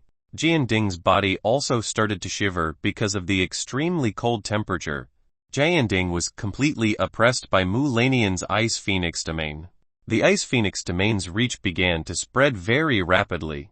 In an instant the Ice Phoenix domain enveloped the entire Frozen Ice sect. The women from the Frozen Ice sect and the people from the Seventh Sword sect were dragged into the Ice Phoenix domain. Everyone who had previously fought immediately stopped their fight. The people from the Seventh Sword sect suddenly felt oppressed by the extremely terrifying power of the Ice Phoenix domain. The weak people from the Seventh Sword sect fell one by one. They were unable to endure the oppression and coldness that existed within the Ice Phoenix domain. As for the women from the Frozen Ice sect, they didn't feel anything when inside Mu Lanian's Ice Phoenix domain. The women felt comfortable inside the Ice Phoenix domain. Ancestor Jianding, I warned you beforehand to leave the sect immediately, but you have instead ignored the warning I gave you and hurt the people from my sect. Prepare you and your sect to accept the consequences for what you have done, Mu Lanian said to Jianding in an extremely cold tone. Now the life and death of the people from the Seventh Sword sect were in her hands. At this moment, Jianding couldn't move at all. He looked completely helpless by the pressure from the Ice Phoenix domain. Jianding didn't expect that the Frozen Ice sect would become this strong.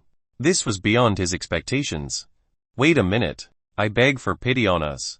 Jianding asked Mu Lanian for mercy. He didn't want to die like this. Jianding had no other choice. Even after taking the Red Dragon Pill, he was still unable to fight against Mu Lanian. He underestimated Mu Lanian's strength too. Even now, the life and death of the Seventh Sword sect is in the hands of Mu Lanian. You thought I would be that stupid to let go of your sect after you tried to destroy us all. Hemp, dream. Mu Lanian sniffed coldly at Jianding. Mu Lanian couldn't use the Ice Phoenix domain for a long time. This was the only last chance she had. If she let go of Jianding and the Seventh Sword sect, then if they came back to attack the Frozen Ice sect, then nothing would stop them again. Mu Lanian snapped her fingers. Instantly everyone from the Seventh Sword sect turned into ice statues. They were all instantly frozen into ice statues by Mu Lanian. Chapter 389 Frozen Ice Sect Crushed. Finally, the people from the Seventh Sword sect were eliminated by Mu Lanian. The ladies from the Frozen Ice sect were cheering with joy.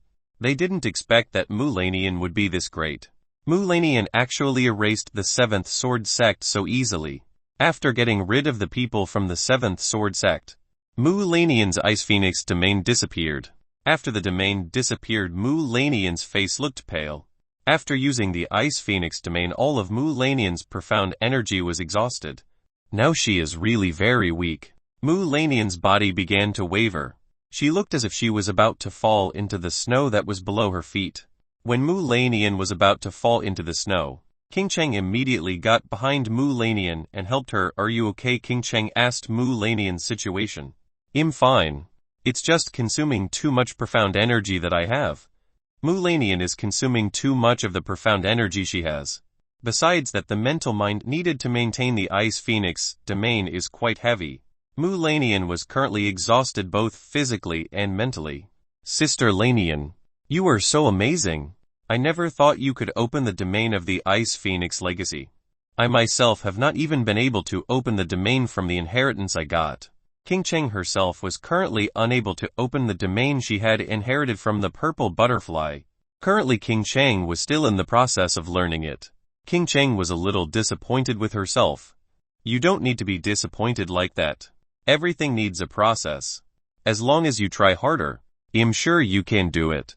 Mu Lanian encouraged King Cheng to be harder in studying and understanding the inheritance she had acquired. King Cheng understood. Later she would be more earnest in understanding the inheritance she got. Sect Master. The ladies from the Frozen Ice sect went to Mu Lanian's side.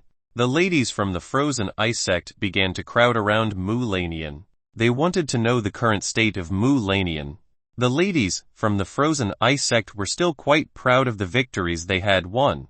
They did not expect that they could win from the seventh sword sect, which was the strongest sect among the four major sects. Sect Master, how are you? Are you all right, Fangzai? Who is one of the members of the four frozen fairies? Asked Mu Lanian's situation. Mu Lanian looked at the women from the frozen ice sect. She was delighted to see that they were all well and only had minor injuries. Applause. Applause. Applause. As everyone from the frozen ice sect was celebrating their victory, suddenly from above the sky heard someone clapping their hands. All the women who were below immediately looked up at the person who was clapping their hands. When they all looked up, they saw a handsome young man hovering above the sky. Behind this young man were a dozen people in clothes that had the same motifs as each other. Giant Tang was also behind this handsome young man. He looked like a guard guarding the safety of this handsome young man. This handsome young man is of course Hong Wan.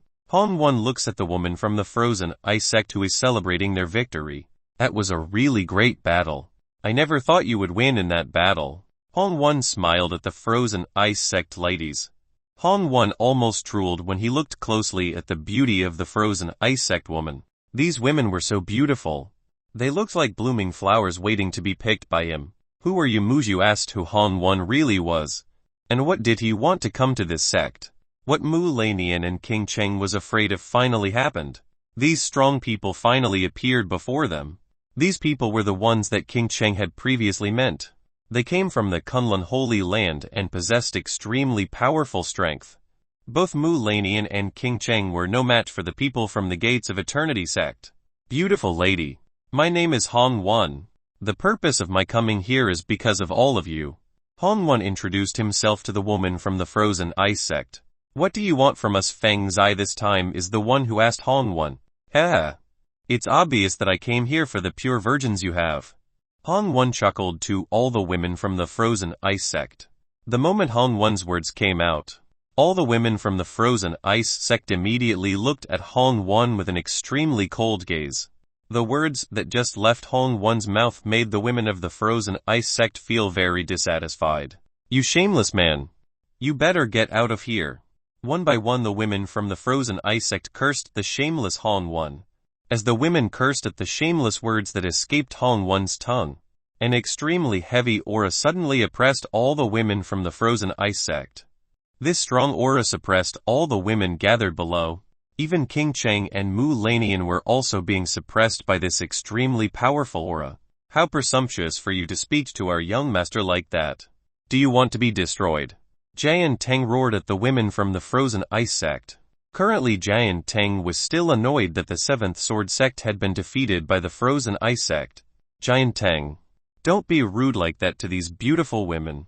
Quickly withdraw your aura. Hong Wang told Jian Teng to immediately withdraw the aura he had. Hearing the order from Hong Wan, Jian Teng could only obey and retract the aura he had. After Jian Teng retracted his aura, the women from the frozen ice sect were able to move again. I will give you two choices. The first choice is that you come with me voluntarily. And for the second option I will take you by force. So which choice will you choose? Hong Wan told the ladies from the frozen ice sect to choose the two options he mentioned earlier. The ladies from the frozen ice sect were very upset. This man was really shameless. He gave a completely absurd choice. We will not choose both options. We will never come with you. The four frozen fairy members answered Hong Wan with very cold words. Too bad. You only have those two options. Otherwise, Hong Wan suddenly raised one hand of his to the sky. When Hong Wan raised his hand to the sky, a flash of lightning began to gather in Hong Wan's hand. Rumble, rumbling, rumbling, rumbling. The lightning began to rumble with a terrifying sound. The lightning that had gathered in Hong Wan's hand began to turn into a lightning whip. Hong Wan spun this lightning rod over the frozen ice sect sky. After repeatedly turning the lightning whip in his hand, Hong Wan immediately aimed the lightning whip at the ice sect building which stood majestically. Boom! Boom! Boom! Boom! Boom! When the lightning whip struck the frozen ice sect building, there was an explosion that was quite strong. Chapter 390 Chain's Illusion. Hong Wan's lightning whip struck all of the frozen ice sect buildings. When the whip struck the frozen ice sect building, there was an extremely powerful explosion. Han Wan whipped blindly. The icebergs began to collapse and were crushed by Han Wan's lightning whip. The women from the frozen ice sect could only see the sect building they lived in being destroyed by Han Wan. "You shameless bastard. We will kill you." Mu Zhu and the other 3 members of the 4 frozen fairy were very angry when they saw their sect being destroyed by Han Wan. Mu Zhu, Feng Zai, Mu Fei, Murongzia all wanted to go immediately to make some calculations with Han Wan. "You 4. Wait a moment." Mu Lanian stopped Mu Zhu, Feng Zai, Mu Fei, Murongzia who wanted to do something so reckless. "Sect Master. What's wrong?" asked Mu Zhu, Feng Zai, Mu Fei, Murongzia to Mu Lanian. The 4 of them want to know why Mu Lanian stopped those who want to make calculations with Han Wan. "You are no match for that person," Mu Lanian told Mu Zhu, Feng Zai, Mu Fei, Murongzia that the 4 of them were not opponents of these strong people. "Then do we have to see our sect being destroyed like this?" Murongzia couldn't stand to see their sect being destroyed like this. Mu Lanian didn't answer Murongzia's question. Mu Lanian just closed her eyes. In a situation like this she hoped that Yi Chen would arrive here soon. She was the only hope that might help the frozen ice sect out of this difficult problem. Mu Lanian had sent a message to Yi Chen a while ago, but until now Yi Chen had not arrived at this place. Looks like Yi Chen still needs some time before he gets here. Ha ha ha ha. Han Wan seemed to enjoy when he destroyed the frozen ice sect building. The frozen ice sect building had really been turned into ice rubble by Han Wan. The women of the frozen ice sect could only see their sects, which Han Wan had turned into ice ruins. "Now you choose one of the 2 options that I have given you earlier. Otherwise don't blame me if I use this whip on you." Rumble. Han Wan drew the lightning whip that was in his hand. When Han Wan did this, the sound of lightning strikes was heard by the women from the frozen ice sect. "We all will not choose the choice you gave earlier. It is better for us to die than end up in the hands of a despicable person like you." The women from the frozen ice sect completely rejected the choice given by Han Wan. They still insisted on their stand respectively. "Miss Beautiful, even though I have been very kind to all of you, if that's what you want, then don't blame me for using harsh means to you." Han Wan has lost the patience he has. Now he will start to kidnap all the beautiful women from frozen ice sect. Carrying a lightning whip in his hand, Han Wan flew towards the crowd of women from the frozen ice sect. Seeing Han Wan flying over here, all the women from the frozen ice sect immediately made a defensive formation. They are more willing to fight to the death than have to go along with Han Wan. Han Wan smiled when he saw the stupidity of these beautiful women. It was clear that these women were not Han Wan's opponents. They were not worthy of being Han Wan's opponents. "King Cheng, can you buy time until Yi Chen comes here?" Mu Lanian whispered in King Cheng's ear. She wanted King Cheng to buy time until Yi Chen arrived here. "Okay. He'll try." King Cheng wasn't sure that he could buy time belonging to the people of the Gates of Eternity sect. At least King Cheng would try it first. King Cheng left Mu Lanian's side. She immediately stood before the formation of the women from the frozen ice sect. All of the women from the frozen ice sect were confused when they saw King Cheng standing right in front of the defensive formation they were currently setting up. King Cheng ignored the gazes she received from the women from the frozen ice sect. King Cheng started to close her eyes. Shane's illusion. King Cheng used the inherited technique she had.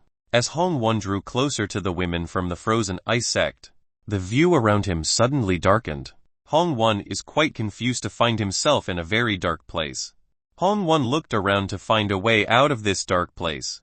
Unfortunately, everywhere the eye looked there was endless darkness. "Damn.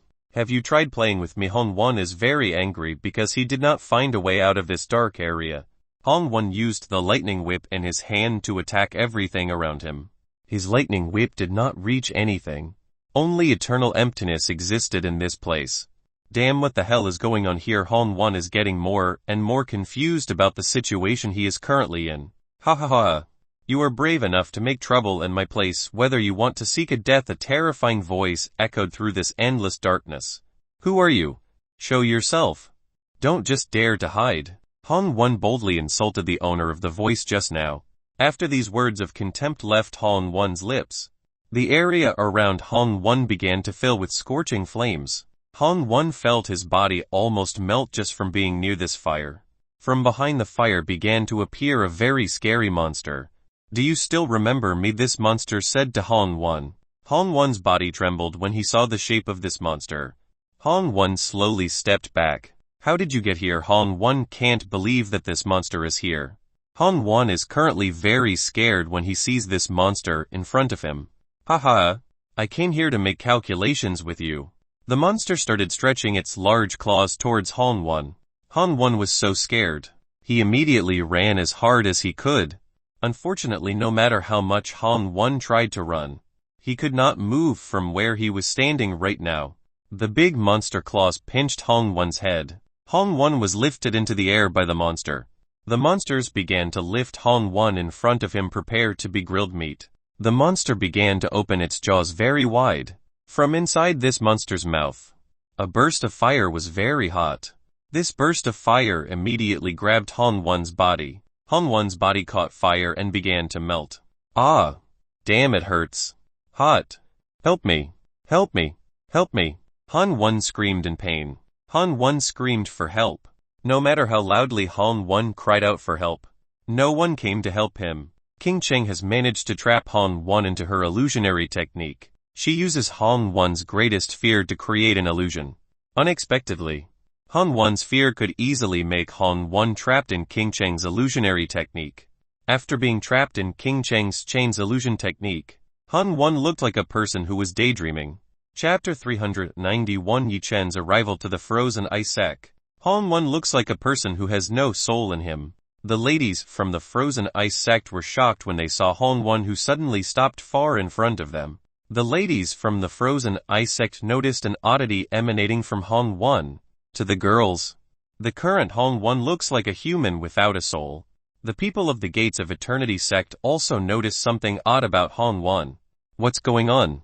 What's wrong with young Master Hong? Why did he suddenly stop?" Jian Teng didn't understand why Han Wen suddenly stopped halfway. Moreover, Han Wen did not move an inch from where he was standing. Currently Han Wen's mind is at its very weakest. This was the perfect moment for King Cheng to fully control Han Wen.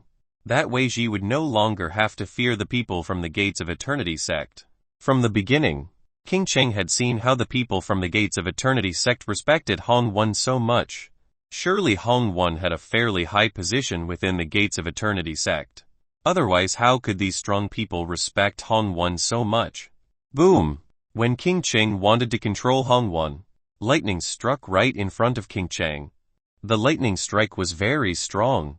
The lightning strike made an explosion that had tremendous power.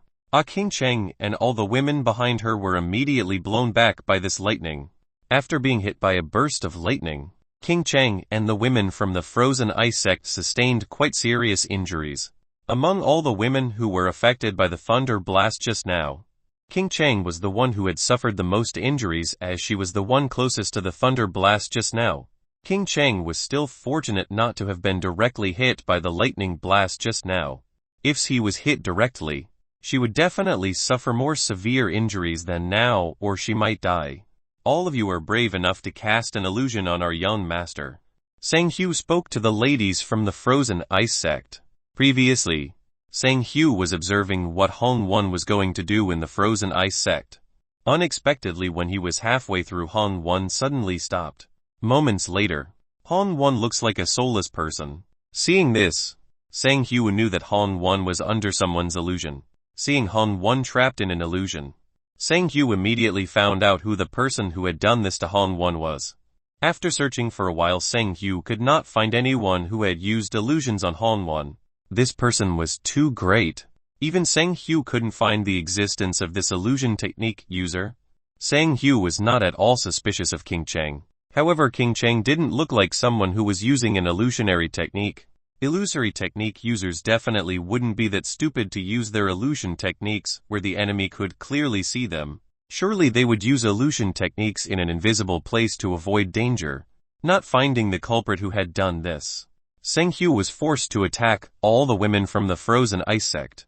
It must be that the person who used illusions on Han Wen was one of the women from the frozen ice sect. "Young Master Hong, are you alright?" Jian Teng tried to wake Han Wen. When Jian Teng woke Han Wan started to regain consciousness. After King Cheng's illusionary technique was cut off, Han Wan has now regained consciousness.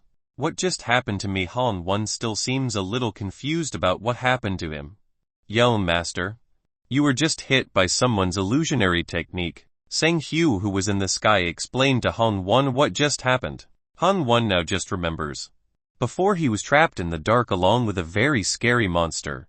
To think that the creepy monster just now was an illusion created by someone. Han Wan looked at the women from the frozen ice sect.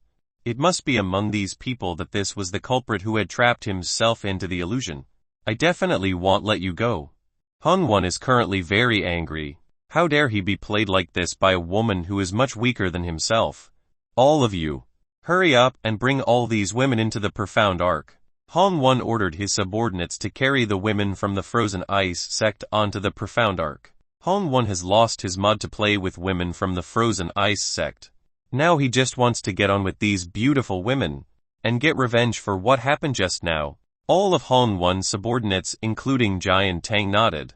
They immediately went towards the women to lead them into the profound ark. The ladies from the frozen ice sect were currently utterly helpless. They didn't have the strength to fight against the people who were on their way. Jian Tang and the people from the Gates of Eternity sect arrived in front of the women. Ha ha ha. You should all be grateful that our young master wants your virgin Yinky. Jian Tang laughed with satisfaction when he saw the miserable state of the woman from the frozen ice sect. We'd rather die than become a dual cultivation furnace for that man. The women of the frozen ice sect would rather die than become a dual cultivation furnace for Han Wan Sake. Several women from the frozen ice sect took an ice knife and prepared to commit suicide. They would rather die like this than become a dual cultivation furnace for Han Wan. Stop it! Mu Lanian tries to stop the women who want to commit suicide. Unfortunately, Mu Lanian's strength had not yet recovered. She couldn't stop some women from committing suicide. I won't let you kill yourself that easily. Jian Tang took out a powder from his storage ring. He threw this powder at the woman from the frozen ice sect. The powder Jian Tang just threw was inhaled by the women from the frozen ice sect. The women who had inhaled this powder immediately lost the strength they had. Their bodies started to feel hot and very uncomfortable.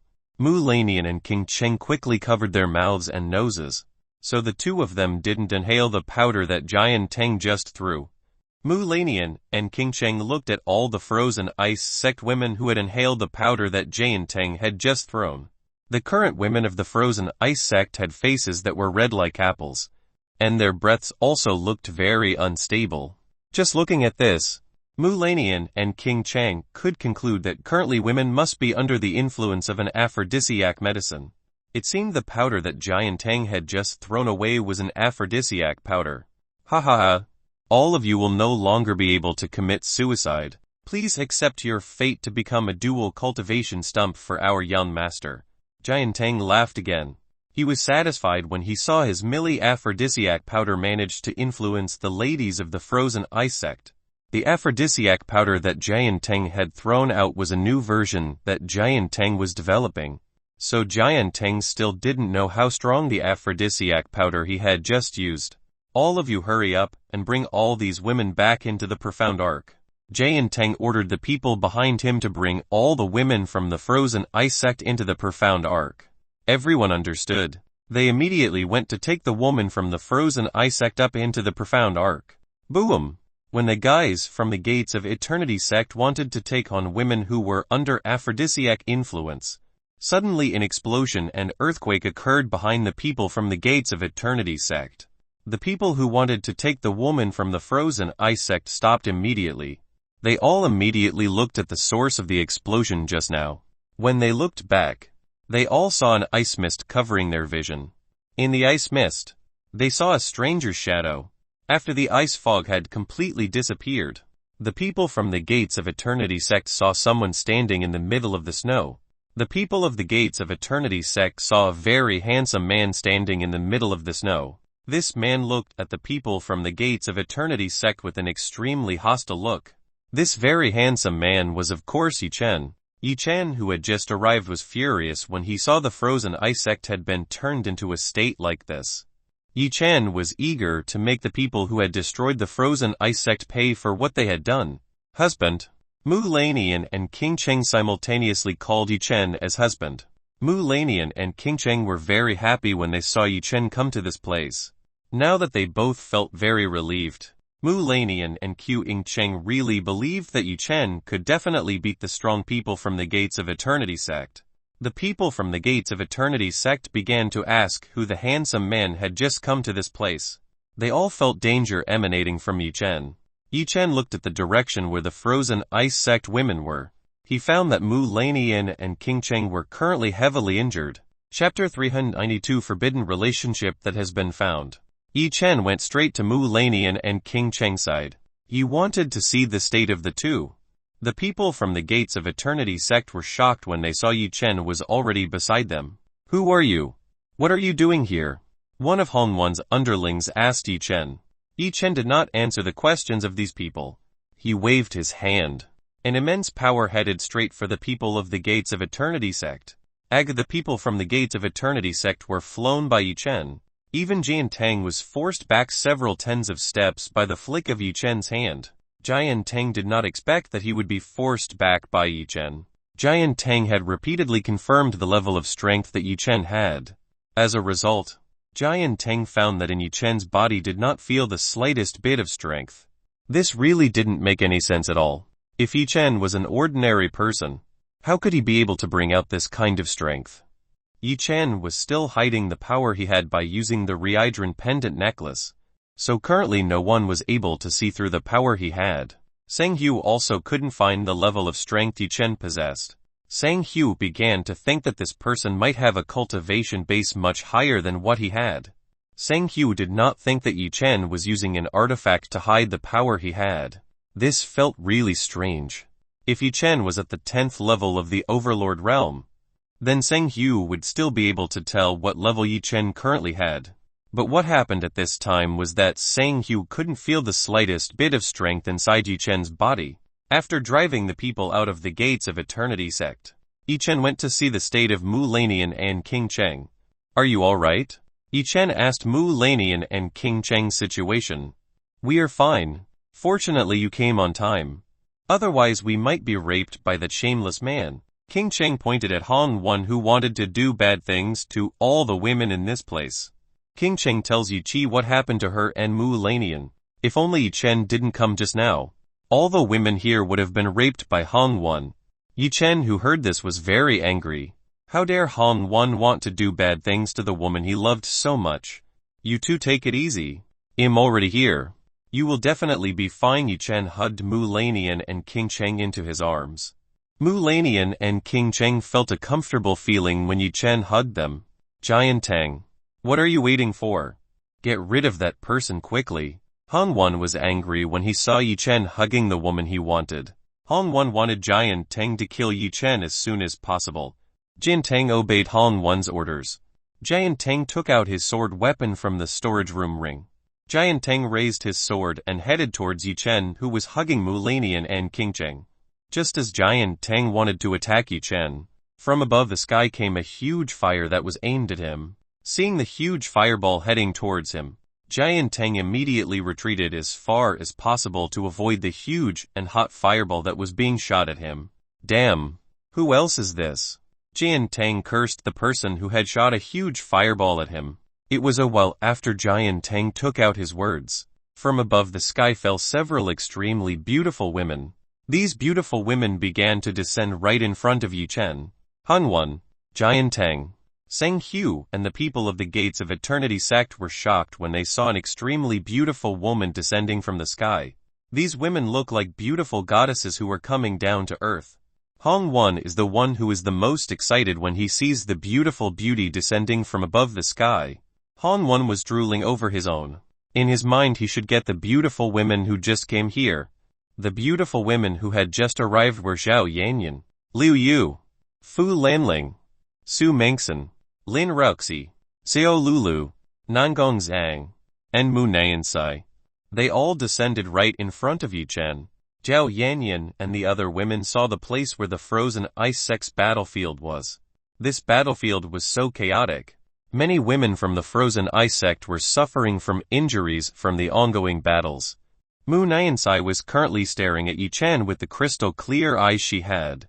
Inside Mu Nyansai's eyes were a shock that she had never shown to outsiders in this life. Mu Nyansai did not expect that the woman who was related to Yi-Chen would become Mu Lanian, who was the current sect leader. This was something Mu Nyansai had never imagined in this life. Mu Nyansai did not expect that Mu Lanian would violate the rules of the sect that had long existed. Mu Lanian had actually entered into a forbidden relationship with outsiders without the knowledge of a single woman in the frozen ice sect. Mu Nyansai really didn't know what to do in a situation like this. Whether she should be angry, hate, or just keep quiet when she saw Yi-Chen and Mu Lanian doing something like this. Take it. Yi-Chen gave Mu Lanian and King Cheng a pill that could heal the wounds they currently had. Yi-Chen also gave Mu Lanian some heavenly peaches. Heavenly peaches have the effect of restoring profound energy. Yi-Chen hoped that this heavenly peach would be enough to restore Mu Lanian's profound energy. Yi-Chen also told Mu Lanian and King Cheng to rest first and leave the rest to himself. Mu Lanian and King Cheng nodded. Both of them ate the pills that Yi-Chen gave them, after which they began to rest to recover their strength. Everyone hurry up and go get that beautiful woman who just came. I want all these beauties. Hurry up and bring them to me. Han 1 issued an order to everyone from the Gates of Eternity sect to immediately catch all the peerless beauties who just came here. Jian Tang, Seng Hu, and the people from the Gates of Eternity sect could only obey orders from Hong 1. They all rushed towards Zhao Yanyan, Liu Yu, Fu Lanling, Su Mengxin, Lin Ruxi, Xiao Lulu, Nangong Zhang, and Mu Nyansai, who had just arrived. Everyone, are you ready to fight and show the results of the training we have done? Zhao Yanyan spoke to all of Yi-Chen's women who were beside her. All the women nodded. They were ready to show the strength they had. Zhao Yanyan, Liu Yu, Fu Lanling, Su Mengxin, Lin Ruxi, Xiao Lulu put into battle. They were ready to fight against those from the Gates of Eternity sect who were eyeing them. The people of the Gates of Eternity sect had various strengths.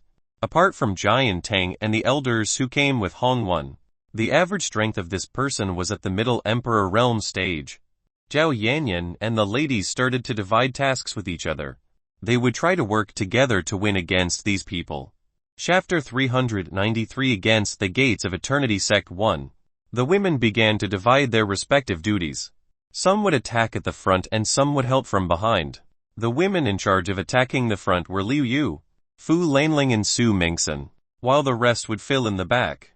Liu Yu took out the sword weapon she had, while Su Mengxin and Fu Lanling didn't take a weapon.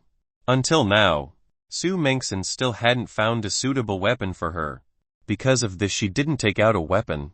Even though he didn't have a weapon, Su Mengxin still had something that could help her fight against enemies called the Eternal Goddess Flower Technique. This technique could help Su Mengxi fight against the people from the Gates of Eternity sect, whereas Fu Lanling did not need a weapon to deal with people like this.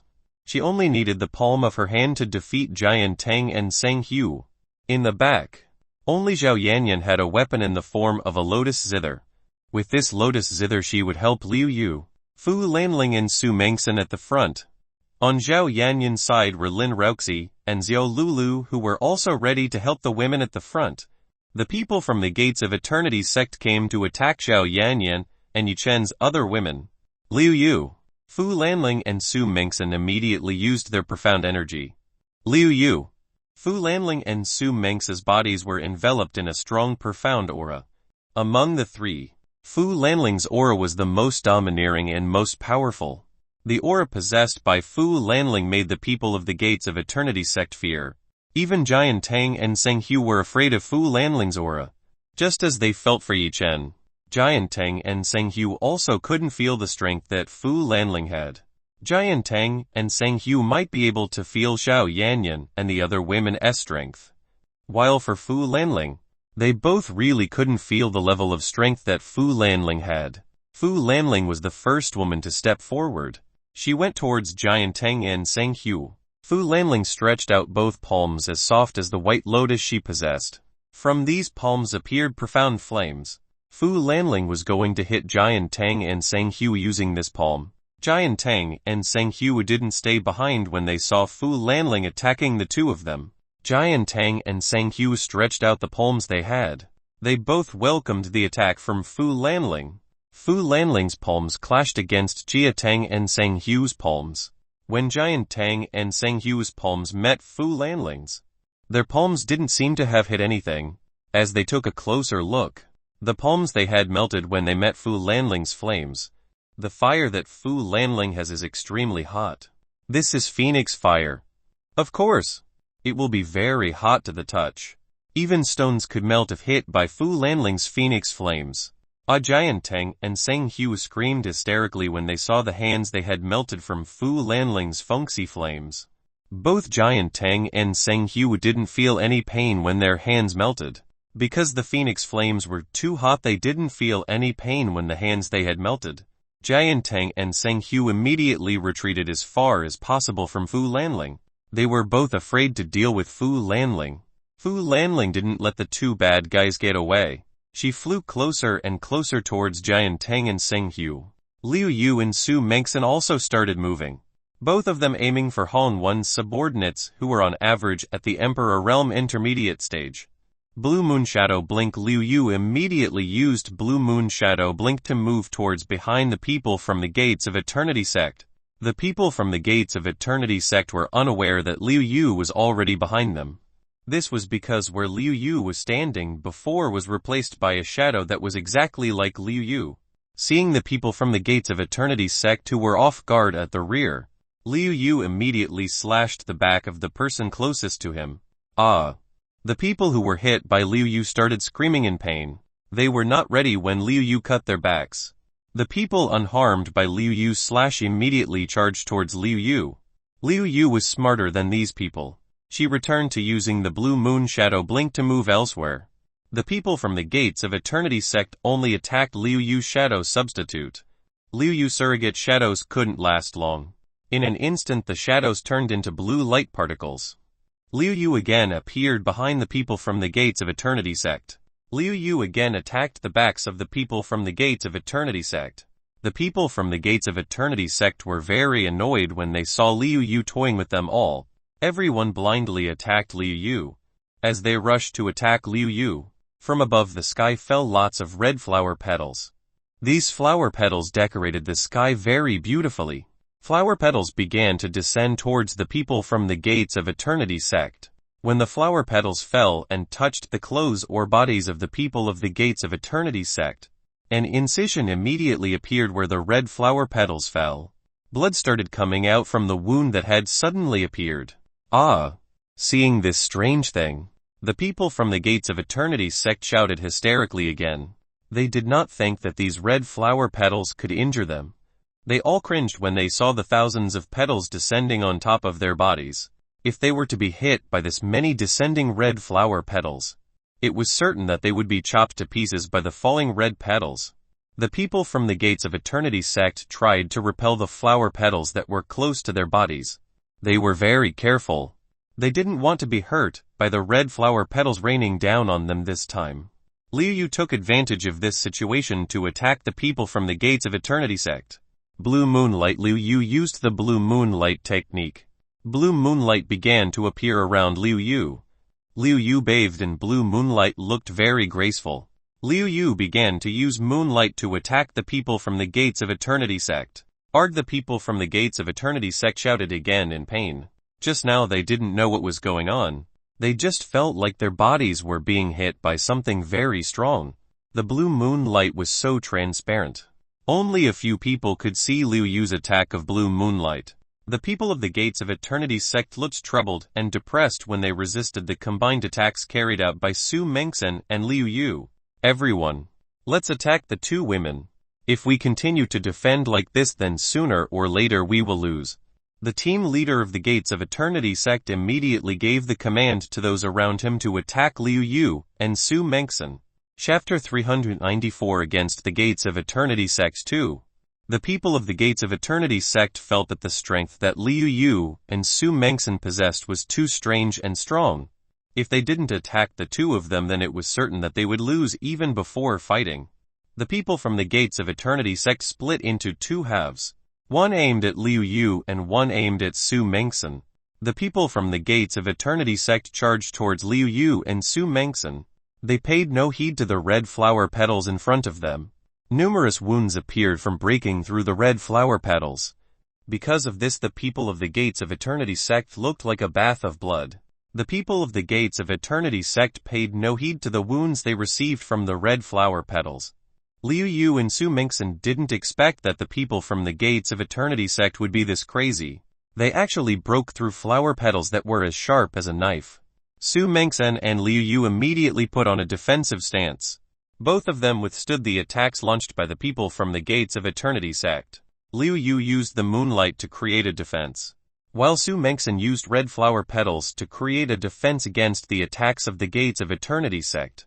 The people from the Gates of Eternity sect arrived in front of Liu Yu and Su Mengsen. They all attacked the defenses set up by Liu Yu and Su Mengsen. The attacks of the people from the Gates of Eternity sect were very aggressive. Under the onslaught of several people at once, the defenses made by Liu Yu and Su Mengsen began to waver. If it continues like this, it can be confirmed that the defenses made by Liu Yu and Su Mengsen will be destroyed by the aggressive attacks launched by the enemy in front of them. Zhao Yanyan saw that Su Mengsen and Liu Yu were being pressured by the people from the Gates of Eternity sect. Zhao Yanyan started helping Su Mengsen and Liu Yu.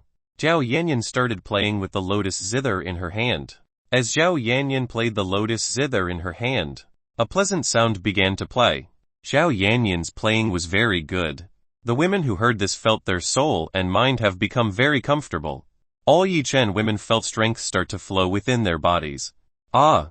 It hurts! Stop that voice. It hurts so much. The people of the Gates of Eternity sect started rolling around on the snow. They were holding their heads in great pain. They all tried to cover their eardrums. Unfortunately, the sound of Ludo's zither they could still hear. The tone of Zhao Yanyan's Ludo's zither sound was so painful for the people of the Gates of Eternity sect to hear. Their heads felt like they wanted to break when they heard the notes Zhao Yanyan played. The curse of the goddess melody technique was very effective. These people were seen in pain by the tone of voice played by Zhao Yanyan. Even though Zhao Yanyan still mastered the first level of goddess melody techniques, but the strength Zhao Yanyan displayed could be this great. Everyone, come attack the woman who plays the zither. The people of the Gates of Eternity sect could not stand this painful sound. They had to end the person who played this terrible zither. The people from the Gates of Eternity sect had a little difficulty walking. The tone of voice that came out from the zither lotus made their heads spin. Liu Yu and Su Mengsen took advantage of the opportunity given by Zhao Yanyan. They attacked the people from the Gates of Eternity sect who looked confused by the sound of the lotus zither Zhao Yanyan was playing. The people of the Gates of Eternity sect were in a very bad situation. They were attacked from all directions by beautiful women they wanted to kidnap. Ah! I can't take it anymore. I have to get out of here. The people from the Gates of Eternity sect couldn't stand this anymore. They better run away than fight these beautiful women. The people from the Gates of Eternity sect fled to save themselves. They didn't want to deal with these terrible beauties. Where are you going? Lin Roxy didn't let those people from the Gates of Eternity sect escape so easily. Lin Roxy raised one hand of hers forward. From Lin Roxy's palm appeared a blue light like water. Boom! Boom! Boom! Boom! The moment Lin Roxy raised one hand of hers forward, a loud boom occurred. From the ground began to gush a blue water like sea water. This water began to rise and make a dome. This dome covered the people from the Gates of Eternity sect. The people from the Gates of Eternity sect in the prison inside the water dome. Inside the dome of water began to fill with large amounts of water. This water filled the contents of the dome. The people of the Gates of Eternity sect were trapped in the dome of water. The people trapped in the water prison could not move and could not breathe. The entire dome was filled with water and no air left could enter here. The name of Lin Rox's cultivation technique was Ocean Blessing. This cultivation technique could allow Lin Roxy to control all kinds of water in this entire universe. Water is the most important part of the life of every living being in this entire universe. Without water, all living things would be extinct. Lin Roxy truly wielded an immense amount of strength. It could be said that Lin Rox's Ocean Blessing cultivation technique could control an important part of the life of every living being. The pressure inside the water prison was extremely high. The people of the Gates of Eternity sect felt pressured by the pressure of the water in this water prison. Little by little the consciousness of the people from the Gates of Eternity sect began to fade. Within the intense water pressure and unable to breathe, the people from the Gates of Eternity sect fell one by one. If it continued like this, then sooner or later the people of the Gates of Eternity sect would die from being unable to breathe. Lin Ruxi was not such a cruel woman. Seeing that the people from the Gates of Eternity sect had become weak, she decided to withdraw the water she had. After Lin Ruxi withdrew the technique she had used, the people from the Gates of Eternity sect fell into the snow. They coughed so badly. These people looked like fish that had just come out of the water. The people of the Gates of Eternity sect looked so weak. They didn't have the fighting spirit to fight the beautiful woman in front of them. Looks like this is enough. Lulu, please tie them up using your plant controlling abilities. Zhao Yanyan told Xiao Lulu to tie these people up using the Yggdrasil heart art. Okay. Xiao Lulu nodded at Zhao Yanyan. She started using the Yggdrasil heart art to grow plants. From the ground began to grow roots that were quite large. These roots began to move towards the people of the Gates of Eternity sect. Xiao Lulu tried her best to control the roots of this huge tree. Huge roots wrapped around the feet of the people from the Gates of Eternity sect who were in a weak state. Suddenly the tree roots lifted the people of the Gates of Eternity sect upwards, after which the tree roots started slamming people from the Gates of Eternity sect into the snow. Bam-um, bam-um. The people of the Gates of Eternity sect were repeatedly slammed into the snow by the roots of the huge tree. Xiao Lulu failed to control the tree roots she grew. As a result, the tree roots went out of control and started slamming the people from the Gates of Eternity sect. I'm sorry. I didn't do it on purpose. Xiao Lulu tried to apologize to the people from the Gates of Eternity sect who were being slammed by the huge roots she had grown. All the women smiled helplessly when they saw Xiao Lulu, who was apologizing to the enemy they were supposed to fight. Chapter 395. Defeat the enemy with one slap. Yi Chen left the matter of Hong Wan's men to Zhao Yanya and the others. He believed that they could all beat these people. Yi Chen himself also had to make a calculation with Hong Wan. This man was the mastermind behind all the chaos that happened to the Frozen Ice sect. Hong Wan really is brave enough to have evil thoughts towards Mu Lanian and King Cheng. Moreover, just now Hong Wan also had evil thoughts on Zhao Yanyan, Liu Yu, Fu Lanling, Su Mengxin, Lin Ruxi and Xiao Lulu. This crime must be paid for by Hong Wan himself. He must accept the consequences of what he has done today. Yi Chen didn't waste the time he had. Yi Chen walked off to where Hong Wan was. The steps that Yi Chen took was quite fast. In no time Yi Chen arrived in front of Hong Wan. Yi Chen looked at Hong Wan with quite a hostile gaze. Hong Wan saw that Yi Chen was right in front of him. According to Hong Wan, Yi Chen's speed was not bad at all. Hong Wan had no idea that the person in front of him was more terrifying than the monster illusion that King Cheng had created. What a coincidence you came here. That way I am easier to kill you, Hong Wan said with a tone that is very arrogant. In this world, Hong Wan considers everyone to be an object he can play with at will. Because of this he underestimated Yi Chen, who was standing in front of him. The environment where Hong Wan grew up was very good. He was very spoiled by people from the Gates of Eternity sect. Every day Hong Wan received special treatment. Anyone who dared to oppose orders from Hong Wan would be severely punished. Some even until execution. Everyone from the Gates of Eternity sect had great respect for Hong Wan. No one dared to oppose the words that came out of Hong Wan's mouth. It is because of this that Hong Wan considers everyone in this world to be an item that he can step on and play with at will. Yi Chen was quite annoyed when he saw the man in front of him acting so arrogantly, so arrogant. It seemed that he had to show who the boss was here. Yi Chen disappeared from where he was standing. Yi Chen stretched his hand towards Hong Wan's neck. Yi Chen grabbed Hong Wan's neck and lifted him into the air. Hong Wan did not see the movements made by Yi Chen. When Hong Wan realized he had been lifted by Yi Chen into the air, Hong Wan tries to fight Yi Chen using the strength he has. In Yi Chen's hands, Hong Wan started to rebel. Hong Wan started attacking Yi Chen using the power of lightning he had. Hong Wan's efforts were in vain. Yi Chen was completely unfazed by the attacks he made. Hong Wan's lightning only made Yi Chen feel amused. It had absolutely no effect on Yi Chen. Is this the only power you have? With such weak strength you really want to kill me? You fool! Yi Chen sneered at Han Wen, who was currently in his hands. The strength shown by Han Wen looks very weak. With strength like this he is very arrogant when talking to Yi Chen. Quickly let me go. I am the young master of the Gates of Eternity sect who is one of the rulers of the territory in the holy land of Kunlun. If you dare to move an inch of my hair, then your whole family will end tragically. Han Wen used the influence of the Gates of Eternity sect to scare Yi Chen.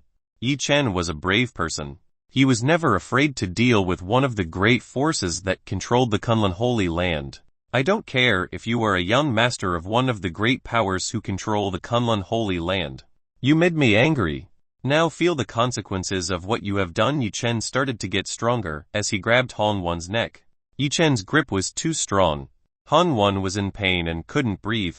Anyone, please, save me. In a hoarse voice, Han Wen asked the people from the Gates of Eternity sect who were fighting in front of him for help. Unfortunately, the people from the Gates of Eternity sect couldn't help Han Wen. They were currently in trouble alone for fighting against Yi Chen's beautiful woman. Junior, how dare you? Quickly let go of our young master who is in your hands. Otherwise you will pay for it. Ren Lai roared at Yi Chen. Ren Lai finally wanted to get off the profound arc belonging to the Gates of Eternity sect. Ren Lai could no longer see the terrifying scenery below.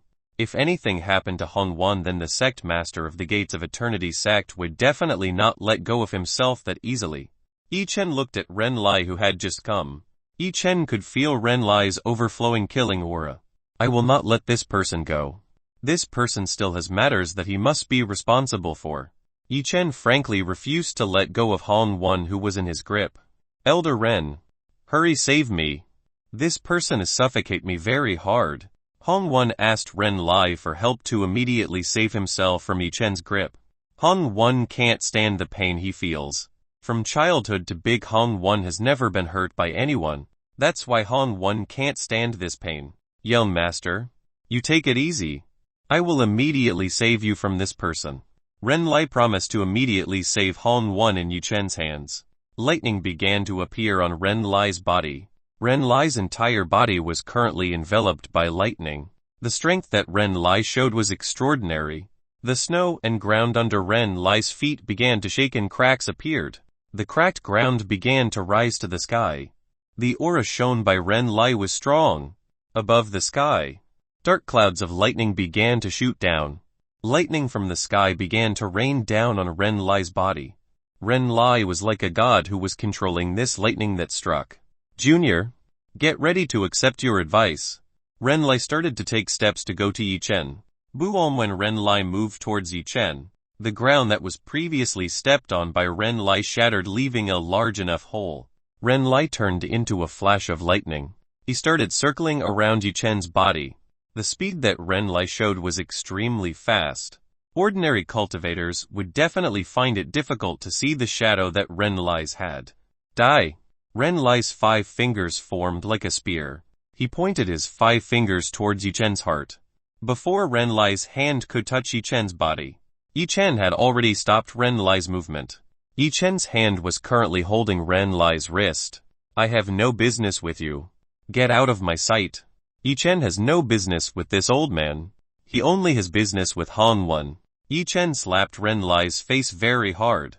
Yi Chen's slap made Ren Lai fly several kilometers before hitting a mountain not far from here. Yi Chen's slap was quite strong. It was because Yi Chen used the full strength he had. Ren Lai would definitely be seriously injured when he received a slap from Yi Chen. Now no one would bother Yi Chen anymore. All the annoying people had been eliminated by him. Chapter 396, Great Elder Han Meng. Now there will be no one who can help you. I will make you feel something more painful than death. Yi Chen will not kill Han Wen. He will make Han Wen feel something more painful than death. In his mind, Yi Chen has thought of many ways to torture Han Wen. Yi Chen will start to torture Han Wen. Bam! When Yi Chen wanted to do something to Han Wen, someone came out of nowhere and launched a sneak attack on him. Yi Chen, who wasn't ready to be hit by this sneak attack. Yi Chen was forced back several tens of meters by this sneak attack. Yi Chen immediately looked at the person who had just launched a sneak attack on him. Not only did he launch a sneak attack, this person also took Hong Wen from Yi Chen's hands. Right beside Hong Wen, Yi Chen saw an old man in black clothes. This old man emitted a powerful and very domineering aura. Judging from the cultivation base that this old man owns, this old man should be at the peak stage 10 of the Overlord realm. This man only needed a little more to reach half a step towards divine realm. Little Hong, are you okay? The old man who just launched a sneak attack asked about the situation from Hong Wen. Great Elder Hong Ming, I'm fine. Thank you for helping me. Hong Wen thanked Hong Ming, who helped him from Yi Chen. When facing this old man, Hong Wen's attitude was a little respectful. Hong Wen looked obedient when he was in front of this old man. This old man's name was Hong Ming. He was a great elder of the Gates of Eternity sect. Hong Ming's position in the Gates of Eternity sect was quite high. Even Hong Wen's father still had to give Lai Ming a face. That's great. Hong Ming nodded at Hong Wen. He was glad Hong Wen was fine and not hurt. Previously Hong Ming followed Hong Wen secretly. He was ordered to protect Hong Wen from behind the scenes. If a problem didn't occur, then Hong Ming probably wouldn't have shown himself in front of everyone. Great Elder Hong Ming, I'm glad you are here. Ren Lai, who was slapped by Yi Chen, returned to Hong Wen and Hong Ming's side. Ren Lai's appearance looked very sad. Ren Lai's face was slightly bent. Ren Lai's teeth were also knocked out. You can see that the slap just now was quite strong. Ren Lai himself did not expect that Yi Chen's strength would be that great. Even he who was at the 9th stage of the Overlord realm was unable to endure a slap from a junior like Yi Chen. Ren Lai, hurry up and take Hong Wen away from here. He'll catch up with you two later. Hong Ming told Ren Lai to take Hong Wen out of here as soon as possible. It's very dangerous here for Hong Wen's safety. It's better to let Hong Wen get out of here as soon as possible. Okay. Great Elder Hong Ming, I understand. I will take young Master Hong away from here. Ren Lai immediately grabbed Hong Wen's wrist. Ren Lai took Hong Wen back to the Profound Arc. After which Hong Wen and Ren Lai boarded the Profound Arc. The Profound Arc started to rumble. The Profound Arc began to fly away from this place. With the maximum speed, the Profound Arc left the frozen ice sect. Where are you running away? I won't let you go so easily. Yi Chen won't let Hong Wen go so easily. He still has to make Hong Wen pay for what he did to Mu Lanian and King Cheng. I won't let you. Your opponent is me. Hong Ming arrived in front of Yi Chen. Hong Ming blocked Yi Chen's path, who wanted to chase the Profound Arc that Hong Wen was riding. Then I'll get rid of you. Because this guy tried to get in his way. Yi Chen decided to get rid of this old man. Yi Chen clenched his fists. He used these fists to hit Hong Ming. Hong Ming also clenched his own fists. He prepared for the hand blows that came from Yi Chen. Bam! An impact occurred. The impact of the punch between Yi Chen and Hong Ming made a powerful blow. The snow below them was blown away by this blow. Hong Ming retreated hundreds of meters back. In the exchange just now that Hong Ming was completely defeated, he was forced back like this by Yi Chen. Even though Hong Ming had used his full strength in the blow earlier, it was unexpected that he would still lose to a young junior like Yi Chen. Yi Chen remained where he stood. After receiving the inheritance from the Azure Dragon, Yi Chen's physical strength became very strong. Hong Ming could not possibly win if he fought against Yi Chen using physical strength. I didn't expect you to have this strong power. It's no wonder you are very confident in fighting me. Hong Ming admitted that Yi Chen's physical strength was very strong. You already know that I'm strong, right? Then get away from my face right now. Otherwise I won't hesitate to use force against an old man like you. Yi Chen told Hong Ming to get out of his way. Young man, you are too arrogant. Above this sky there is still another sky. In this world there are still people who are much stronger than you, including the people you are currently talking about. We of the Gates of Eternity sect are a great power. If you offend us, then you will have a great calamity. Hong Ming instead gave a lecture to Yi Chen. I don't care about that. I've offended you. There's no point in me retreating at a time like this. Yi Chen is not a fool. He has offended the Gates of Eternity sect. It's better that Yi Chen start first than the enemy who attacked him first. Hong Ming's words had no effect on Yi Chen. This fellow was completely unafraid when he heard the name of the legendary Gates of Eternity sect. Then don't blame me if you die in this battle. Hongming no longer wasted unnecessary words on Yichen. He would fight using all the strength he had. We'll see who will lose here, Yichen said to Hongming. Yichen and Hongming started to give off an extremely powerful, profound aura. Hongming's body was currently enveloped by an aura of lightning that was striking everywhere, while Yichen was enveloped in a very hot, silver-colored flame. Both Yichen and Hongming showed off the strength they possessed. The earth and sky started shaking when Yichen and Hongming's profound aura met. The area around Yichen and Hongming began to be affected by the aura that both of them possessed. So many cracks and earthquakes occurred. The power pressure exerted by Yichen and Hongming also affected the people here. Even Yichen's women were also affected by the aura that Yichen and Hongming gave off. It's really amazing. This is the first time I've seen my husband fight using his full strength. Zhao Yanyan was amazed by the strength displayed by Yichen. Chapter 397 Speed vs Speed. Zhao Yanyan, Liu Yu, Su Mengxin, Lin Roxi, and Xiao Olulu had finished taking care of the people from the Gates of Eternity sect. The five of them were currently watching Yichen's fight, who was in the distance. You are absolutely right. The strength of this husband is extraordinarily strong. Liu Yu also admitted that the strength shown by Yichen was extremely strong. Big brother Yichen looks really cool. Xiao Olulu saw that what Yichen was doing was very cool. Zhao Yanyan was not the only one who was astonished by the strength that Yichen showed. Liu Yu, Su Mengxin, Lin Roxi, and Xiao Lulu were also amazed by the strength that Yichen was currently showing. Here only Mu Lanian and King Cheng were not surprised when they saw the strength shown by Yichen. Both of them had already seen Yichen's strength against Undead Dragon in the ancient heritage site. Nangon Zhang smiled gently when he saw Yichen using the strength he had. What made Nangon Zhang interested was the heavenly flame that was displayed by Yichen. The firepower that was displayed by Yichen was far more perfect than what Nangon Zhang was capable of. Nangon Zhang created a barrier around himself and the women around here. He would make sure that nothing happened to Zhao Yanyan and the other women who were here. Yichen and Hongming looked at each other. The two of them were already ready to start fighting. Yichen and Hongming were waiting for the other party to take the first step. Seeing that Hongming did not intend to attack first, Yichen decided to go first to attack Hongming. Yichen used the 9 shadows step. This was Yichen's mainstay technique. Yichen made a shadow to trick Hongming. Bam! Yichen suddenly appeared in front of Hongming. He hit Hongming's chest in front of him. Yichen's punch sent Hongming back several hundred meters behind him. After Hongming stopped, he grabbed his chest, which Yichen had just hit. Hongming looked quite in pain from the punch that came from Yichen. Hongming was completely unconscious when Yichen hit himself. Hongming didn't see the movements Yichen made at all. Bastard! He'll kill you! Hongming roared at Yichen. He looked even more angry at Yichen. Hongming used lightning steps to attack Yichen. Hongming turned into a bolt of lightning. He rushed towards Yichen at full speed. Yichen returned to using the 9 shadow steps. Yichen also headed towards Hongming. Bang! Bang! Bang! Bam! Bam! Bam! Above the sky there was a fierce battle between Yichen and Hongming. Yichen and Hongming attacked each other. The two exchanged blows and attacks.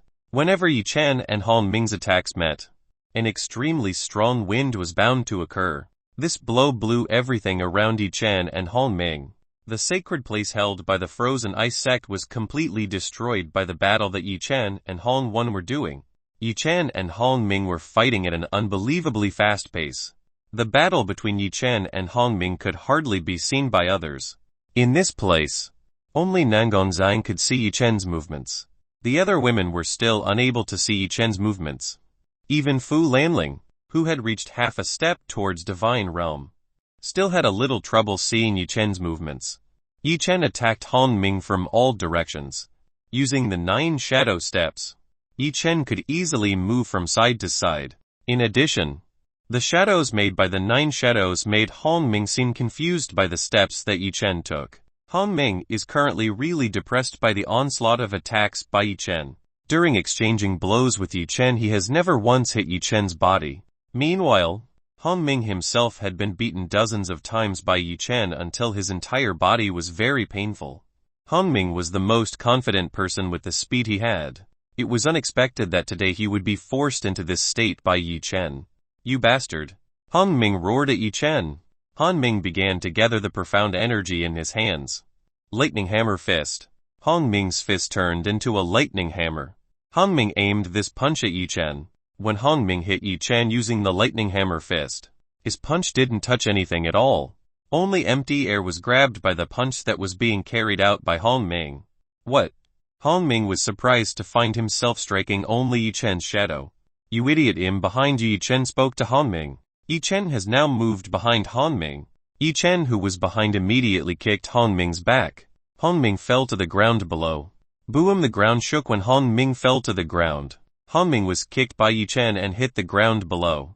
After Han Ming hit the ground, a crater that was quite large was formed.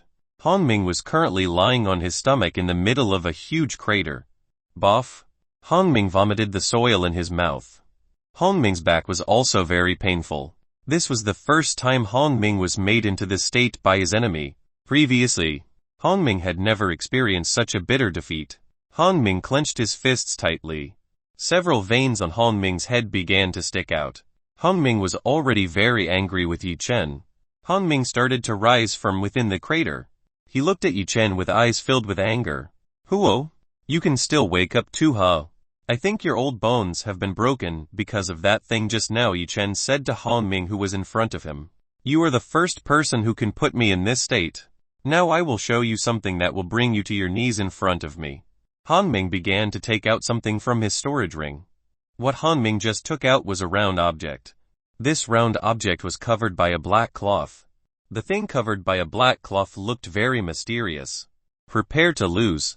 Han Ming opened a black cloth covering a round object. When the cloth was opened, a mirror appeared in front of Yi Chen. It turned out that the thing inside a black cloth was a round mirror. Yi Chen thought this thing was an heirloom weapon of mass destruction. Unexpectedly, this was just a round mirror that was used by ancient people in the past. Han Ming chuckled at Yi Chen. He started to point the mirror towards Yi Chen. Yi Chen, quickly get out of there. Nangon Zhang suddenly rushed to Yi Chen's side. She tried to warn Yi Chen to get out of there immediately. It's already too late to run away. Feel this. A bright light started to come out from the round mirror. This light enveloped Yi Chen and Nangon Zhang. Chapter 398 Yezi Mirror. The light emitted by the mirror that Han Ming had was very bright. Yi Chen and Nangon Zhang couldn't see anything. Their eyes turned white. Zhao Yanyan and the other women were also unable to look at Yi Chen and Nangon Zhang. Their gaze was also obscured by the light emitted by the round mirror. As the blinding light disappeared, finally Zhao Yanyan and the other women were able to see again. Zhao Yanyan immediately looked at the place where Yi Chen was just now. When Zhao Yanyan looked at the place where Yi Chen was just now, she found that Yi Chen had disappeared. Not only did Yi Chen disappear, Nangon Zhang and Han Ming also disappeared from Zhao Yanyan's sight. Where do they go? Zhao Yanyan immediately asked the beauties by her side. Liu Yu, Su Mengxin, Lin Raoxi and Xiao Lulu simultaneously shook their heads. They all didn't know where Yi Chen and Nangon Zhang had gone. It looks like my little husband and teacher below left by the dazzling light just now. While all the women were confused about the search for Yi Chen's whereabouts, Fu Lanling descended from the sky. Fu Lanling had just finished defeating Giant Tang and Sang Hu. Fu Lanling took a little longer to knock out these two people. As these two people tried to escape from her, Fu Lanling was forced to cripple the cultivation that they both had. Sister Lanling, do you know where the light just took husband away? Dao Yanyan didn't understand this much, so she asked where the light just now took Yi Chen and Nangon Zhang away. I also don't know about it. Fu Lanling shook her head. She herself didn't know where the light just now took Yi Chen and Nangon Zhang to. But you don't need to worry. The two of them will definitely be fine. I really believe that the two of them will come back intact. Fu Lanling really believed that Yi Chen and Nangon Zhang would be fine. Yi Chen and Nangon Zhang had such a very strong cultivation base. It would definitely not happen to the two of them. There are more important things that we have to do. We better see the situation of those women. Fu Lanling pointed at the women from the frozen ice sect who looked like they were not well.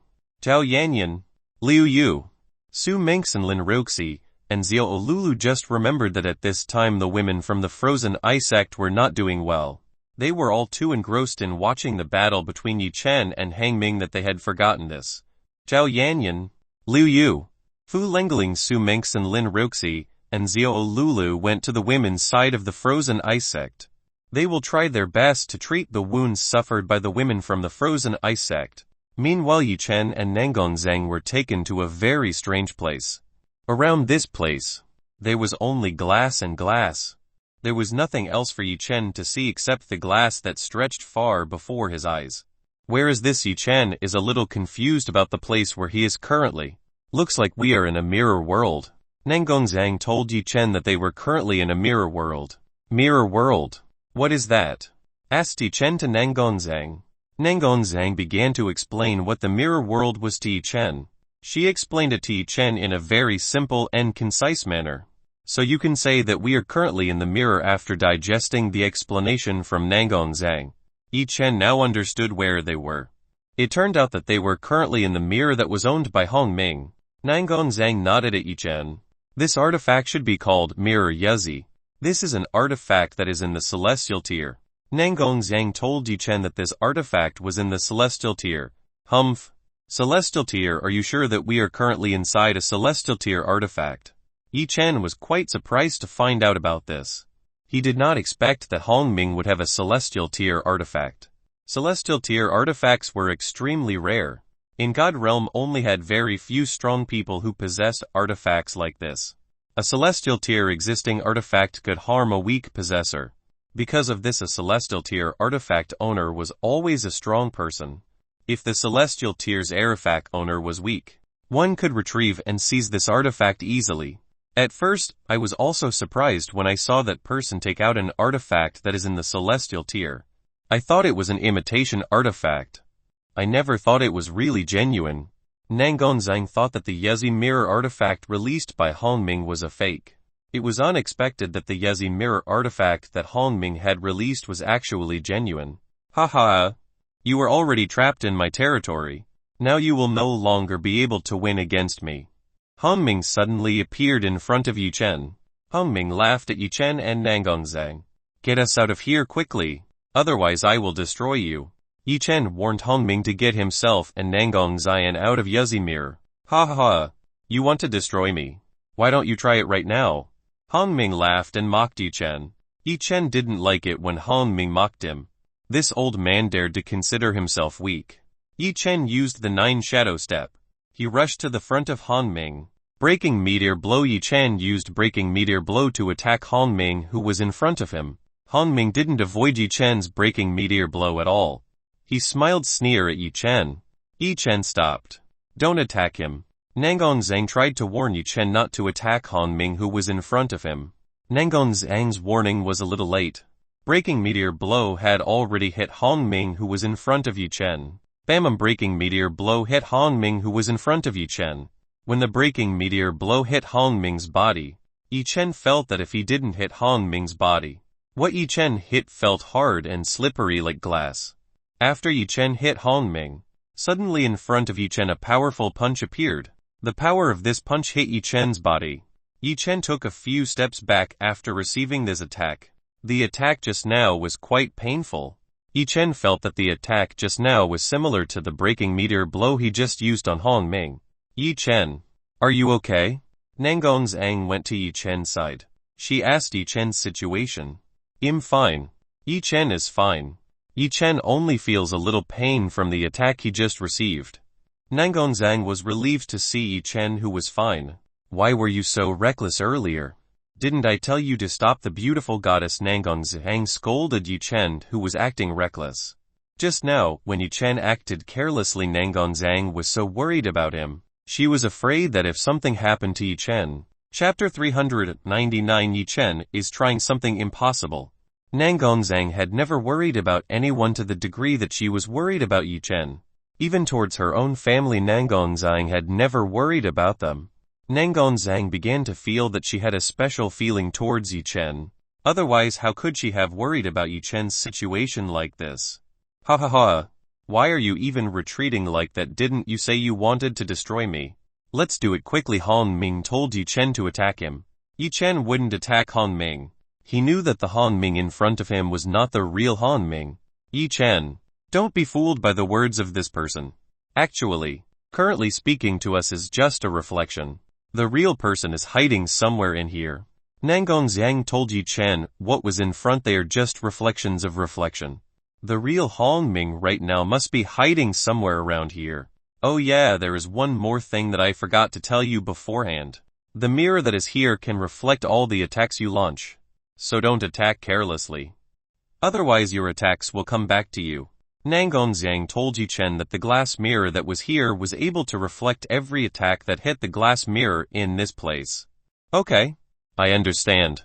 Yi Chen understood the brief explanation given by Nangong Zhang. No wonder when Yi Chen attacked Han Ming's reflection, the attack made by Yi Chen actually hit himself. It turns out that the glass mirror in this place can reflect the attack back on the owner of the attack. The Yezi mirror deserved to be called a celestial tier artifact. It truly possessed an immensely extraordinary ability. So you don't want to attack me? Then let me attack the two of you. Han Ming decided to attack Yi Chen and Nangong Zhang. Lightning shot. From both of Han Ming's palms came out a thundering lightning. The lightning that was in Han Ming's hand began to shoot in all directions. The lightning that was fired by Han Ming started to be absorbed by the glass mirror. After being absorbed by the glass mirror, the lightning started to be shot towards Yi Chen and Nangong Zhang. Yi Chen and Nangong Zhang immediately dodged the bolt of lightning aimed at the two of them.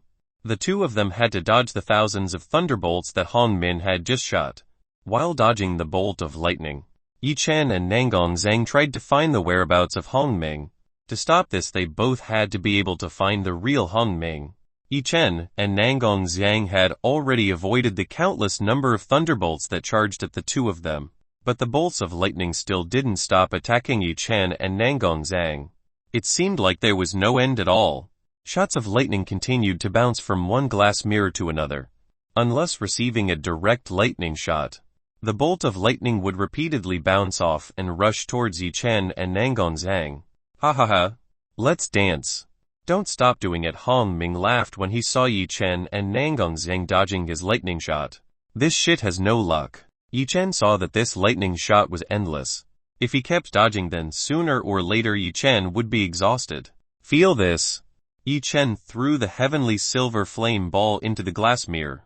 When the heavenly silver flame hit the glass mirror absorbed the heavenly silver flame, after which the glass mirror returned the heavenly silver flame towards Yi Chen. Silver's fireball was fired at Yi Chen again. Boom! The silver fireball hit Yi Chen and created an explosion. Yi Chen and Nangong Zhang shouted Yi Chen's name again. Yi Chen made Nangong Zhang worry again. Hey ha! Han Ming chuckled when he saw Yi Chen being hit by his own attack. Seeing things like this made Han Ming very happy. Who's? Yi Chen waved his hand. The smog around him disappeared. Yi Chen looked fine after receiving the explosion of the silver fireball. Not a single wound was visible on Yi Chen's body. Yezi's mirror was so powerful. Even Yi Chen's heavenly silver flame could be reflected back on him. It seemed that Yi Chen had to come up with a plan to deal with the glass mirror that was here. When Yi Chen was thinking, the bolt of lightning started to charge at him again. Yi Chen created a barrier. Shots of lightning began to rain down on the barrier set up by Yi Chen.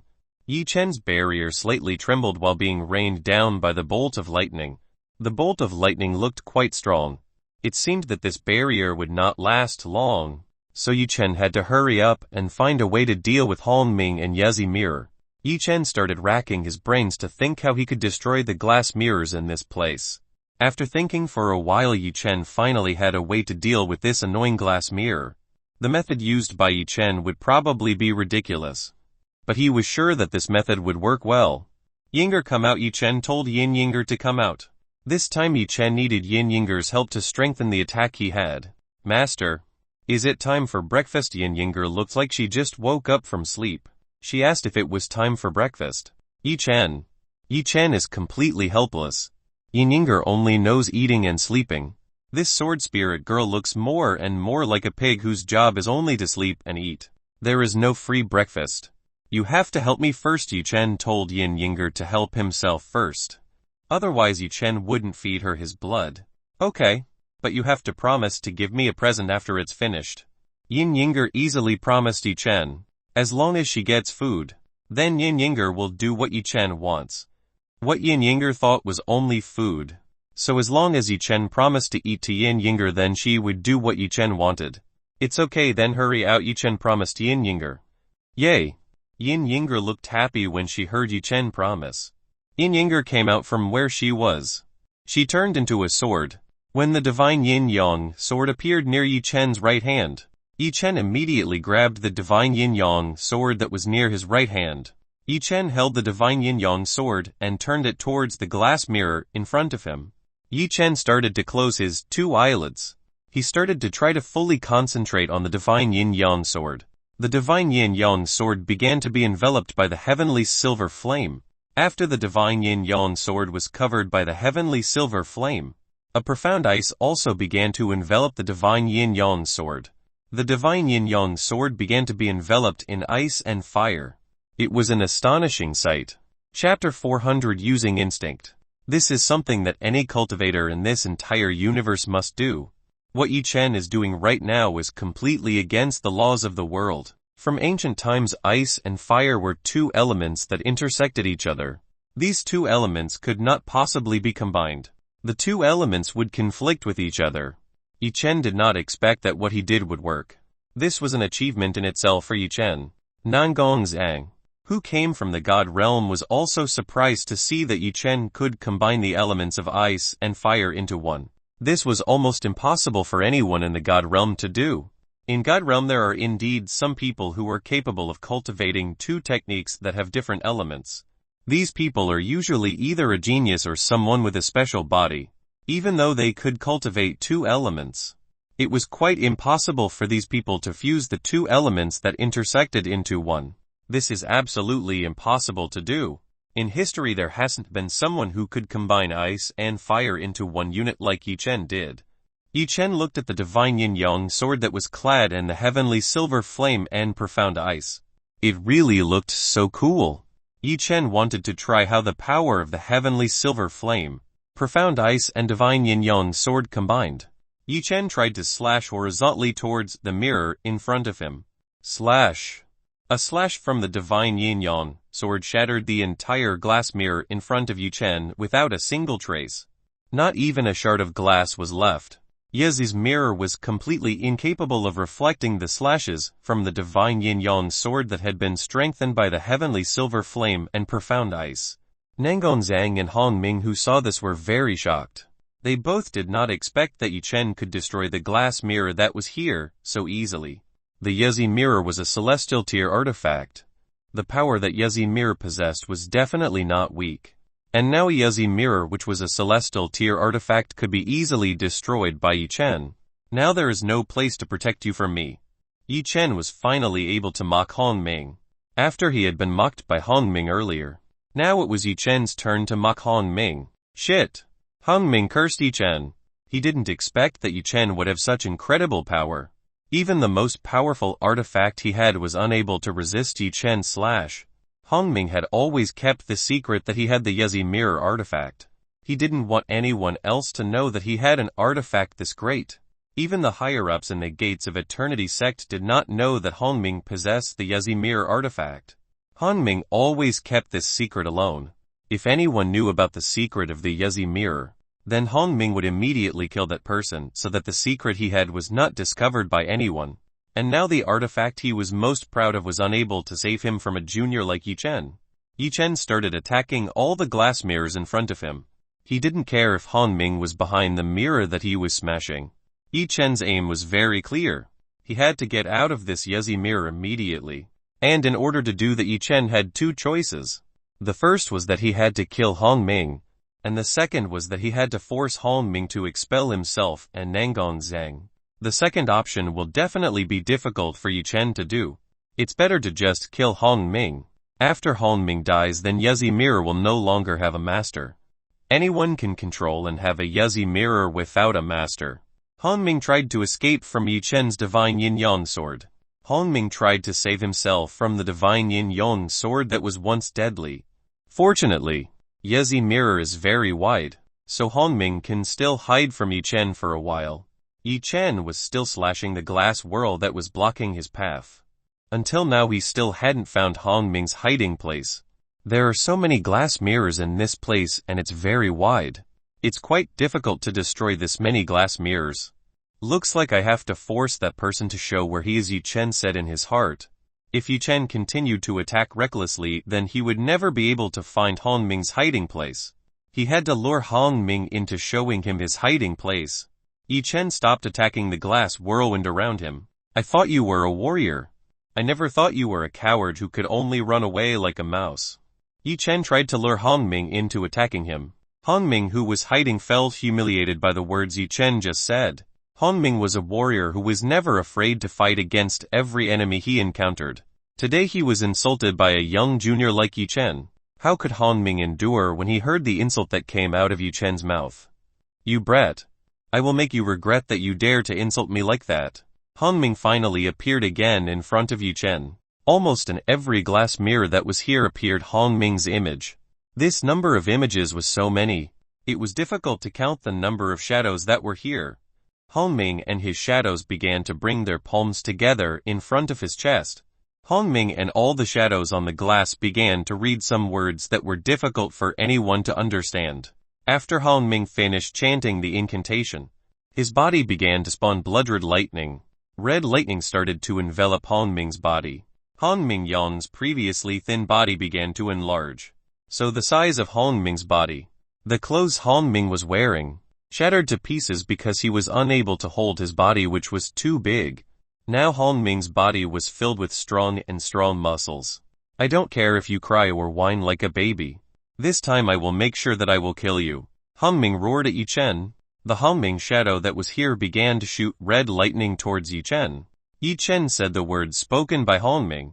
He again created a barrier around himself. After making a barrier, Yi Chen started to close his eyes. Yi Chen's goal was fulfilled.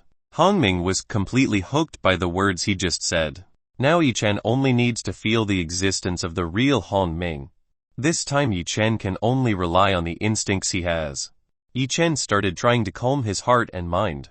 He had to focus on finding the existence of the real Hong Ming. This is not an easy thing to do. Yi Chen has to find the real Hong Ming among these countless shadows. Here Yi Chen couldn't use his spirit sense, so he could only rely on his instincts. This was the only way for Yi Chen to win against Hong Ming. Ha ha ha. Why did you close your eyes? Are you confused looking for the real me? Hong Ming laughed in satisfaction. Yi Chen definitely couldn't find himself among these many shadows. Yi Chen kept on concentrating on finding the existence of Hong Ming. He let his heart lead him to find the real Hong Ming's existence. A few moments later Yi Chen opened his eyes. He now found the existence of the real Hong Ming. Without delaying any more time, Yi Chen immediately went towards the real Hong Ming. Yi Chen stretched his divine yin-yang sword forward. He wanted to stab the real Hong Ming who was in front of him. Jalo. The divine yin-yang sword pierced Hong Ming's body very easily. Hong Ming's eyes suddenly widened when he saw himself being pierced by the divine yin-yang sword. He didn't expect that Yi Chen could find out his real self. Enough of here the trouble you've caused.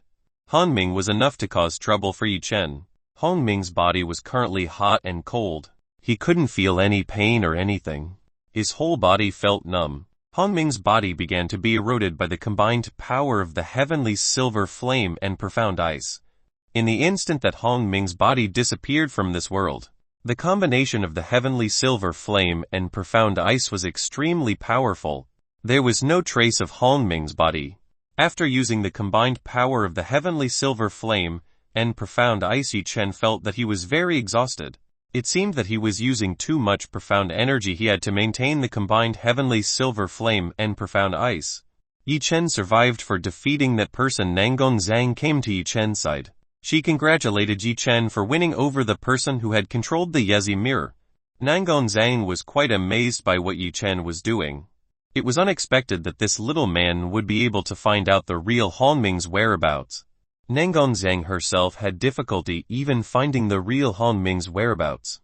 Chapter 401. A kiss from Goddess Nangong Zhang. Thank you very much for the compliment. Yi Chen smiled at Nangong Zhang. Yi Chen was very happy to receive praise from a beautiful goddess like Nangong Zhang. Yi Chen suddenly fell towards Nangonzang. Nangonzang, who saw this, immediately caught Yi Chen's body. Now Yi Chen was in Nangonzang's embrace. Yi Chen's head sank between the two double peaks that Nangonzang had. Nangonzang's double peak might not be as big as King Chang and Yi Ziyu, but the sensation of these two objects was incredibly gentle. Yi Chen currently felt that he was immersed in the softest thing in this world. Plus the body of Nangonzang was very fragrant. This made Yi Chen excited. Yi Chen began to hug Nangonzang's perfect waist. Not only that, Yi Chen also rubbed his head in the gap between the double peaks of Nangonzang. Nangonzang already felt that Yi Chen had bad thoughts about her. Even though Nangonzang knew that Yi Chen had bad thoughts on her, Nangonzang still did not throw Yi Chen out of her embrace. She let Yi Chen do what he wanted. Nangonzang felt funny about Yi Chen acting spoiled like this. This kind of intimate feeling was not bad for Nangonzang. Nangonzang felt that this was very pleasant. Time passed so fast that the two of them both enjoyed this. Yi Chen and Nangonzang were still in the same position as before. Yi Chen, what are you going to do to this Yezi mirror? Nangonzang finally asked Yi Chen, who was in her arms. The current Yi Chen was still enjoying the feeling that Nangonzang's gentle double peak gave him. Yi Chen didn't realize that the two of them were currently still inside the Yezi mirror. What if you become the new master of this Yezi mirror? Yi Chen wants Nangonzang to become the new master of Yezi mirror. Yi Chen believed that Nangonzang could use the Yezi mirror more fully than Hongming. Hey, you want to give this Yezi mirror to me? Nangonzang doesn't believe that Yi Chen will pass a treasure like the Yezi mirror to herself. Yi Chen nodded to Nangonzang. Nangonzang saw that Yi Chen was very sincere when he gave the Yezi mirror to herself. Nangonzang was quite touched by the kindness given by Yi Chen. If you insist, then I will take it. Nangonzang agreed to become the new master of the Yezi mirror. Nangonzang closed her eyes. She tried to make the Yezi mirror her own. Seeing Nangonzang starting to take possession of the Yezi mirror, Yi Chen decided to make room for Nangonzang. He left Nangonzang's very pleasant embrace. Yi Chen stood by Nangonzang's side. He saw Nangonzang, who looked very serious. After a while later, in front of Nangonzang, a Yezi mirror appeared. Yezi mirror circled in front of Nangonzang's body. Yezi mirror looked very excited when it saw Nangonzang. Yezi mirror began to turn into light and entered into Nangonzang's right hand. Now on the back of Nangonzang's right hand was a mirror-shaped mark flickering. A few moments later, the mark on the back of Nangonzang's hand disappeared. The back of Nangonzang's hand was back as smooth as before. Nangonzang looked at the back of her right hand. Nangonzang smiled when she saw this. Nangonzang looked like a blooming flower. Nangonzang's current smile was truly very beautiful to be seen by a human eye. Yi Chen was really lucky to see Nangonzang's beautiful smile. He could even die happy just from seeing that smile from Nangonzang. Nangonzang looked back at Yi Chen. When she looked at Yi Chen, she found that Yi Chen was staring at herself stupidly. What is it on my face? Why are you looking at me like that? Nangonzang said to Yi Chen. Yi Chen immediately realized when he heard Nangonzang's words. He did not expect to be dumbfounded when he saw the beauty that Nangonzang had. Nangonzang and Fu Lanling both looked like goddesses. This teacher and disciple could confuse the soul of any man who saw them. I'm just looking at the beauty of the goddess in front of me. Yi Chen praised the beauty that Nangonzang had just shown. Your base has never changed.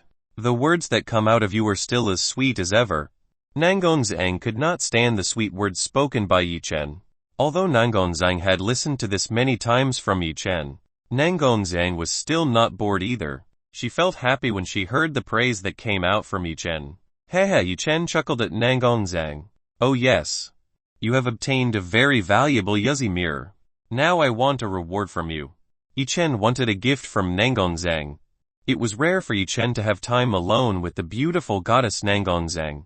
He had to take this opportunity to become closer to Nangonzang. What gift? I thought you gave me Yezi mirror sincerely. I didn't think you had any other meaning in this matter. All men are the same. Nangonzang snorted coldly. She looked displeased when Yi Chen wanted a gift from her. Nangonzang thought that Yi Chen gave this because he was sincere to herself. It was unexpected that Yi Chen had other intentions when giving the Yezi mirror to herself. Chen didn't expect that Zhang's reaction would be like this. Chen saw that at this time Zhang looked displeased. Even though Chen only wanted to be closer to a beautiful goddess like Zhang.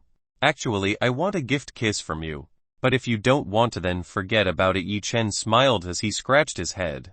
Zhang's mood immediately changed after hearing what Chen was chilling. From the start, Zhang had misunderstood what Chen wanted.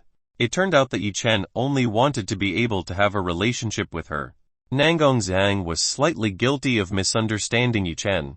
Zhang advanced towards Chen. She suddenly stood right in front of Chen's body. Zhang started to tiptoe. Because Chen's body was quite tall, Zhang had to tiptoe to reach Chen. Zhang's lips began to draw closer to Chen's. Zhang actually kissed Chen. Chen was not ready for the sudden kiss Zhang made. He was quite surprised by the kiss that Zhang had on him. Zhang's lips were very soft. The feeling of touching Zhang's lips was extraordinary. A few seconds later, Zhang stopped kissing Chen. The kiss that Zhang did was very simple. This was the most basic kiss made by a couple who had just started a relationship. Well, I gave you the gift you wanted. Zhang has already given what Chen wanted. Zhang's face started to turn red. She did not expect that she would be this brave. This was the first time that Zhang had kissed the opposite sex. The kiss just now meant a lot to Zhang. The feeling of kissing was very pleasant. Zhang felt that her heart was filled with blooming flowers. This feeling was not bad at all. Chapter 402. Let me kiss you again. Chen was still not satisfied kissing Zhang. It was too short for Chen. Chen pulled Zhang, who was in front of him. Chen put Zhang's body into his embrace. Zhang was surprised when Chen pulled herself into his embrace. She was completely unprepared when she was pulled by Chen. Chen, what do you want to do? Quickly let me go. Zhang told Chen to let go of herself. I don't want to. Chen refused to let go of the Zhang, who was currently in his arms. Hey Zhang. Let me kiss you again. Chen wanted to kiss Zhang again. No. That's enough for today. Zhang didn't let Chen kiss her. The kiss earlier still made Zhang feel embarrassed to the point of wanting to die. How could he possibly let Chen kiss herself back? It was because of this that Zhang firmly refused Chen's request. Come on, just one more time. Okay, Chen whispered in Zhang's ear. He tried to seduce Zhang into wanting to do it. Zhang's face flushed red. The words spoken by Chen made her both confused and embarrassed. Zhang had a hard time refusing Chen's request. Somehow she couldn't refuse the request of this little man. Okay. But only once after being seduced repeatedly by Chen. Zhang finally agreed with Chen's request. Chen was very happy when Zhang agreed to his request. Chen didn't waste any more time. He started to bring his lips closer to Zhang's cherry pink lips. Zhang closed her eyes. She was waiting for a kiss from Chen. Shoo! Chen started to kiss Zhang greedily. Zhang's lips were very soft. The feeling of kissing Zhang was extremely pleasant. Not satisfied just kissing like this. Chen started a mature kiss with Zhang. Chen started to invade Zhang's mouth. Zhang was surprised when Chen's tongue tried to enter her. Zhang unconsciously twitched Chen's tongue. Ouch! It hurts. Zhang, please loosen your teeth a little. Chen screamed in pain as Zhang bit in his tongue. Zhang realized that she was currently biting Chen's tongue very hard. Zhang started loosening her teeth. She didn't want to hurt Chen. This is a good opportunity for Chen. Chen put his tongue deeper. He started to snare Zhang's tongue. Zhang started to groan when Chen did this. Somehow this kiss was different from the previous one. The taste of this kiss was extraordinary. This feeling could not be said by words. Little by little Zhang began to sink into the current kiss.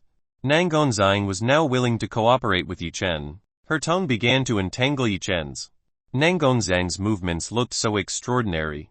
She seemed very proficient at kissing these days. Chen started to wonder if Zhang had ever kissed another person before. Zhang was the first time to have such a mature kiss. Nangonzang was only imitating Yi Chen's movements. It was because of this that Nangonzang seemed adept at making a kiss with Yi Chen. Nangonzang was a beautiful, talented woman. She naturally could easily imitate Yi Chen's movements. Yi Chen started to use the King's Heart technique to harvest Yinki from Nangonzang. Nangonzang started to groan very coquettishly. For some reason Nangonzang felt an electric shock creeping up her body. This feeling was extraordinary. The pleasure that Nangonzang got was even more extraordinary. Nangonzang felt his thoughts begin to drift up into the 7th level sky. The enjoyment that Nangonzang had increased hundreds of times. This feeling was very amazing for Nangonzang. Yi Chen and Nangonzang continued kissing. Both of them looked immersed in this kiss.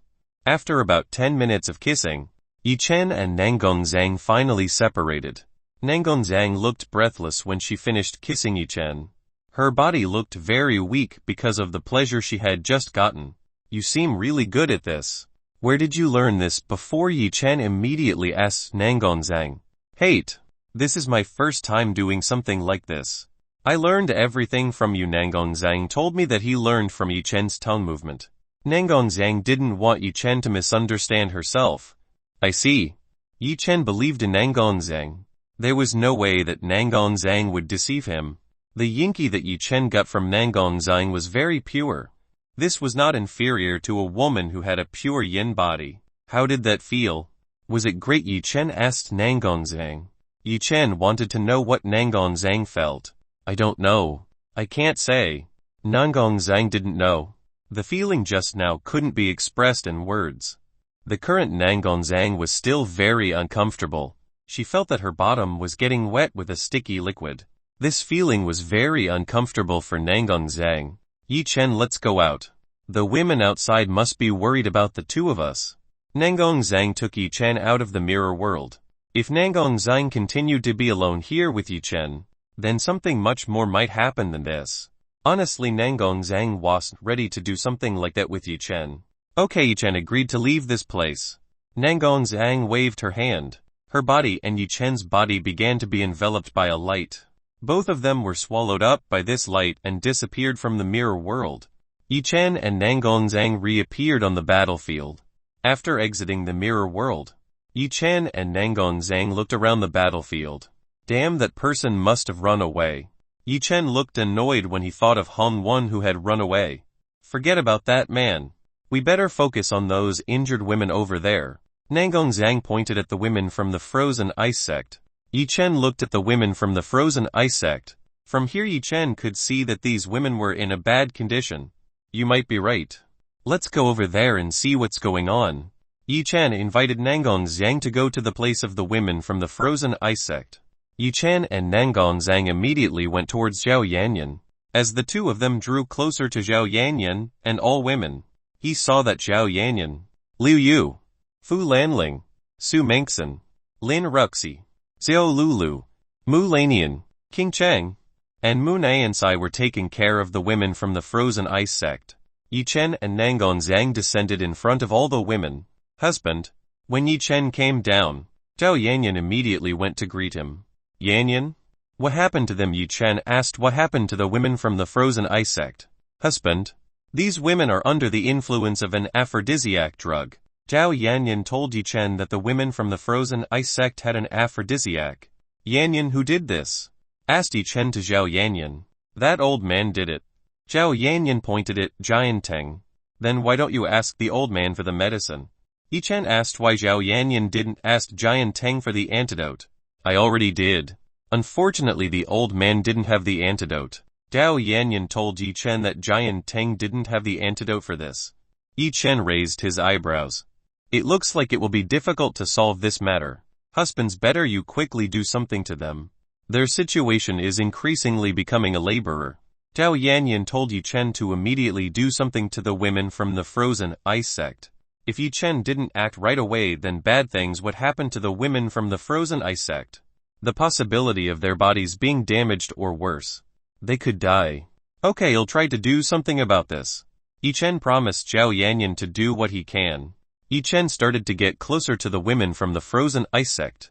He started to check the state of the women from the frozen ice sect. Stop. Keep your hands away.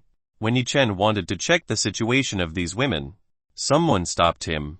Chapter 403 Dispute between Mu Lanian and Mu Niansai. The person who stopped Yi Chen was Mu Niansai. Mu Niansai stopped Yi Chen, who wanted to touch the frozen ice sex female body. He would not let this pervert do something bad to these women. What's wrong? You stopped me? Yi Chen asked why Mu Niansai stopped himself. You are still asking why? I won't let you tarnish these women. Mu Niansai told Yi Chen that she wouldn't let women get tarnished. Then are you going to let them all suffer losses like this? Asked Yi Chen to Mu Niansai. The situation of these women is not good. They are already at their limit. If they don't do something right away, then they will be difficult to help. Mu Niansai looked at the women from the frozen ice sect who were all breathless. They were in a lot of pain. Master, you better let Yi Chen see the situation of these women. Maybe he has a way to help them. Mu Lanian finally wanted to talk to help Yi Chen. Mu Lanian couldn't bear to see the frozen ice sect women in this state. She wanted them all to be saved immediately.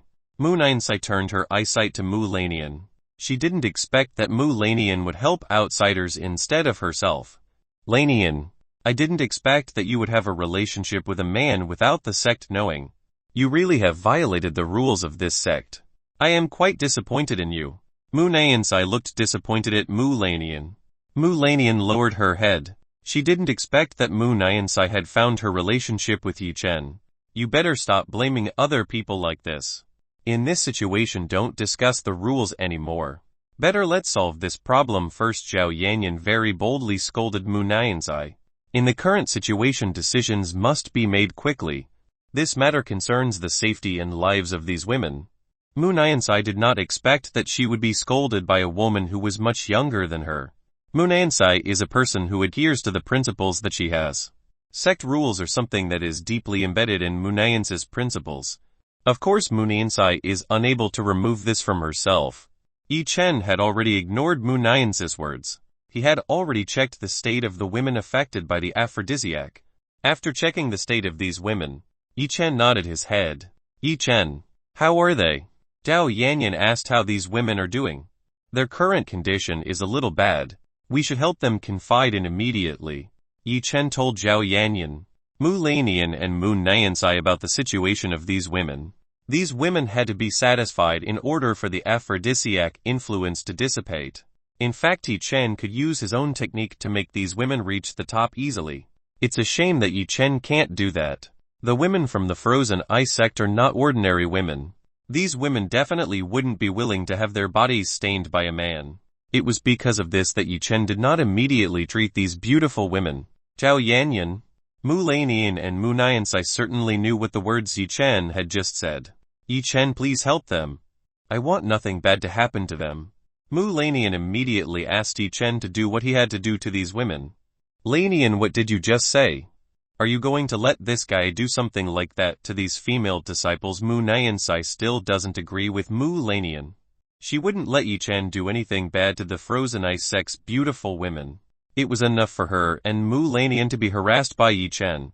The women from the frozen ice sect should not experience what the two of them had experienced. If that's what you want, you can try to help them. I don't mind if you do this. If indeed Mu Niansai doesn't allow himself, then just let Mu Niansai help these women. Mu Niansai was speechless after hearing Yi Chen's words. Mu Niansai was a pure virgin. How could she possibly know of such a thing? Master, you don't need to worry. I will be responsible for everything that happened today. If in the future they blame for this injustice, then they can blame me. Mu Lanian is ready to take responsibility for this matter. Mu Lanian was more concerned with the lives of the frozen ice sect woman than the sect rules. Rules were made to bind women in this sect. If there were no women left, then who would be bound by the rules belonging to this sect? Mu Niansai sighed. She didn't expect that Mu Lanian would turn out like this. The Mu Lanian she knew before seemed to have disappeared from this world. If that's your decision, then do it. You are the leader of the sect now. In the end, Mu Niansai also wanted to give in to Mu Lanian. Mu Lanian was happy when Mu Niansai gave in to her. Yi Chen, let's do what you said earlier. Mu Lanian told Yi Chen to do what he said before. Let's take these women to a safe place. The place here looks really bad. Yi Chen wanted to take these women to Nangongzhang's profound arc. Inside Nangongzhang's profound arc the place looked even better than here. There might be more suitable for treating women under aphrodisiac influence. Okay. Mu Lanian understands. She will help Yi Chen transfer all the women who are here into the profound arc that is above them. Let us help too. Liu Yu and the other Yi Chen women wanted to come along to help move the women from the frozen ice sect. Yi Chen, Mu Lanian, and the other Yi Chen women brought the women who were under aphrodisiac influence to a special room inside the profound arc. Mu Nansai could only see everyone's departure. Mu Nansai sighed as if she was left alone. Why do you really hate it when you see women my husband wants to heal? Wouldn't it be a good thing if they recovered? Zhao Yanyan came to Mu Nansai's side. She asked Mu Nansai, "Little girl, you don't know anything about our sect. It's more complicated than you think." Mu Nansai told Zhao Yanyan, who knew nothing about the frozen ice sect's rules. How could I know? You didn't even explain this to me. Zhao Yanyan was still smiling at Mu Nansai. She didn't look angry at the words Mu Nansai just said. Mu Nansai turned her gaze to Zhao Yanyan. Mu Nansai looked Zhao Yanyan up and down. From a single glance, Mu Nansai could tell that Zhao Yanyan was a very kind woman. If you really want to know, then I'll explain to you about the rules in this sect. Mu Nansai decided to explain the rules of the frozen ice sect to Zhao Yanyan. Zhao Yanyan carefully heard Mu Nansai's explanation. She began to remember the explanation that came from Mu Nansai. So it's like that. Zhao Yanyan finally understood the rules of the frozen ice sect. Chapter 404 Harvest Yinki. Now that you understand why I forbid them from dealing with outsiders. We frozen ice sect are not allowed to show our true faces to outsiders, Mu Nansai said to Zhao Yanyan. After the explanation earlier, Zhao Yanyan should have understood what was going on in Mu Nansai's mind. Zhao Yanyan smiled wryly at Mu Nansai. I don't understand where your sect rules prohibit someone from dealing with outsiders. From the explanation I got from your sect rules, it is clear that it allows women who are here to have relationships with outsiders. Zhao Yanyan told Mu Nansai what she had obtained from the explanation Mu Nansai had previously explained. The rules of the frozen ice sect are very simple. The women here don't allow men to see their real faces. If men see the real faces of the frozen ice sect women, then the women of the frozen ice sect have two choices. First, to kill that man, and the second is to follow her all her life.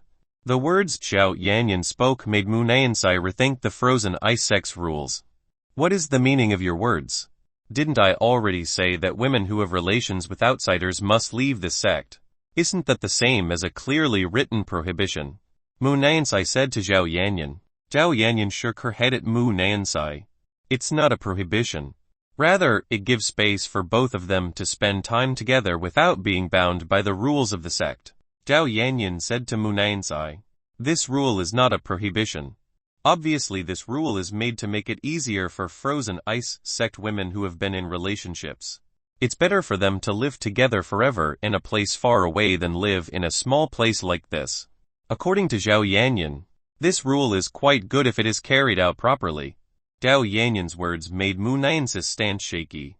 Mu Nansai began to think twice about the sect rules he had been using all this time. Think again. From the beginning your sect gave you two choices. The first choice was to follow that person, and the second was to kill the person who saw your face. Why did your ancestors give you two choices like that? Asked Zhao Yanyan to Mu Nansai. Mu Nansai couldn't answer the question Zhao Yanyan had at all. Mu Nansai didn't know how to answer Zhao Yanyan's questions at all. Zhao Yanyan smiled gently at Mu Nansai. If I become your noble, I must make one very strict rule. That is, every man who has seen the real face of a woman from the frozen ice sect must be killed, Zhao Yanyan said to Mu Nansai. Zhao Yanyan's words broke Mu Nansai's stance. She didn't expect that this little girl would have this kind of thinking. Have I misunderstood the sect's rules all this time? Mu Nansai started muttering to herself. Mu Nansai began to doubt the stand she had right now. Zhao Yanyan smiled again at Mu Nansai. It seemed that Mu Nansai was now confused by the words she just said. You just think about my words earlier. I hope you find the answer you want. After confusing Mu Nansai, Zhao Yanyan flew to the profound arc belonging to Nangongzhang. Mu Nansai was left bewildered by herself. She didn't know whether to believe the words of Zhao Yanyan, who was younger than herself. Yi Chen and the women had arrived at a room that was inside the profound arc. He told Liu Yu and the others to put the woman from the frozen ice sect on top of the large bed that was in this place. Liu Yu and the other Yi Chen women nodded. They placed the women from the frozen ice sect on the large bed. Because the number of women from the frozen ice sect was too large, this large bed could barely accommodate the women from the frozen ice sect. After dropping the women from the frozen ice sect, Liu Yu and the other Yi Chen women left this room. Only Yi Chen and Mu Lanian were left in this room. Yi Chen, what would you do to these women? Would you do something like that to them? Mu Lanian's face started to turn red when she said this. It depends. If the medicinal effect is not strong, then I just need to stimulate them a little. But if it's the opposite, maybe I should be forced to do that.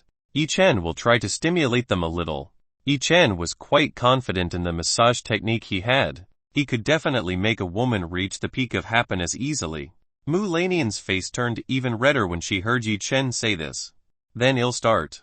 Yi Chen will try the first way, which is stimulating them. Yi Chen started stretching out his hand towards one of the women in front of him.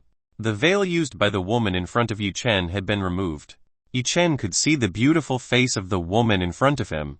The woman in front of Yi Chen was quite beautiful. She had a pretty good build with a D-cup size chest, and a body that looked like a girl around 17-18 years old. First Yi Chen turned the body of this woman.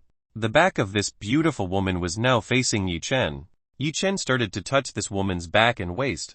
The back and waist are the most sensitive parts besides the important parts that are owned by women. Because of this, Yi Chen chose to stimulate the woman in front of him by massaging this woman's waist or back. Yi Chen started massaging the woman's body. When Yi Chen was massaging this woman's body, he didn't forget to use the King's Heart technique to harvest yin qi from the woman he was currently holding. This woman's yin qi was quite decent. Yi Chen could probably harvest a lot of yin qi from these women. The woman Yi Chen massaged started to groan softly. Even though she was currently unconscious, this woman could still feel immense pleasure from Yi Chen's fingers. This feeling was truly extraordinary. She felt that she had reached the peak of heaven in this world. Yi Chen didn't need a long time. The woman in front of Yi Chen had already reached the peak of happiness. After reaching the peak of happiness, the woman in front of Yi Chen started to look a little better. Yi Chen, it looks like your method worked. Mu Lanian was a little excited when she saw the beautiful woman in front of Yi Chen getting better. Of course. You yourself already know how capable I am in this matter. If I remember correctly, you groaned very slightly. Yi Chen began to remember what he and Mu Lanian did while in the ancient heritage place. Mu Lanian's face turned red again. She didn't expect that Yi Chen would touch on a matter like this. Don't bring up this matter. Otherwise I'll start ignoring you. Mu Lanian didn't want Yi Chen to bring up this matter again. She felt embarrassed if she had to remember that. Yi Chen smiled when he saw the embarrassed Mu Lanian. Chapter 454 Frozen Fairy 1. Yi Chen stopped teasing Mu Lanian. He returned to focus on the woman in front of him. Although this woman's condition has improved a little, this woman is still under the aphrodisiac influence in her body, so Yi Chen had to go back to do a massage session on this woman. When Yi Chen returned to his massage session, the woman in front of Yi Chen groaned again with a voice that could make any normal man excited. Yi Chen was a normal man. How could he not be excited when he heard the voice belonging to the woman in front of him? Yi Chen tried to calm his heart and mind. He wouldn't let his mind run out of control. Yi Chen continued to massage this woman's waist. The woman's waist he was holding looked quite stiff. Yi Chen would help to loosen this beautiful woman's waist again. Yi Chen is more serious in massaging the woman in front of him. The woman in front of him gets more pleasure than Yi Chen. She had never had such a comfortable and enjoyable massage before. The woman that Yi Chen was currently holding groaned. She had just reached the top for the umpteenth time. After reaching the top, this woman looked like she was panting. She looked very tired. After reaching pale several times, the aphrodisiac that was in this woman's body finally disappeared. Now that this woman looks fine. Okay, finally Yi Chen finished helping one woman. There are still many women who need help from Yi Chen. Yi Chen didn't waste the time he had.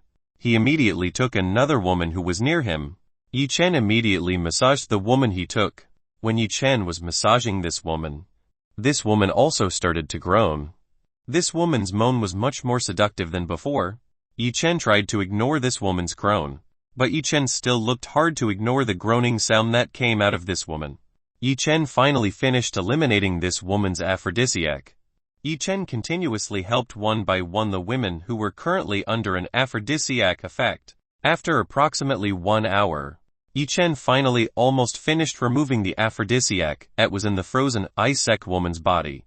Only a few women remain under aphrodisiac effects. During this 1 hour, Yi Chen was the most miserable person. He had endured as strong as possible the flames in his heart. Meanwhile, Mu Lanian herself had a flushed face like a pell. Mu Lanian had also heard the sassy moans belonging to the frozen ice-sect female student. Mu Lanian was helpless when she heard the voices of women who were groaning. This made her excited. Mu Lanian also wanted to enjoy Yi Chen's amazing hand caress. She was quite homesick for it. Ah! The woman in Yi Chen's hand groaned softly. This woman had just reached the peak of happiness. After reaching the top several times, the condition of the woman in Yi Chen's hands didn't get any better. She looked even worse.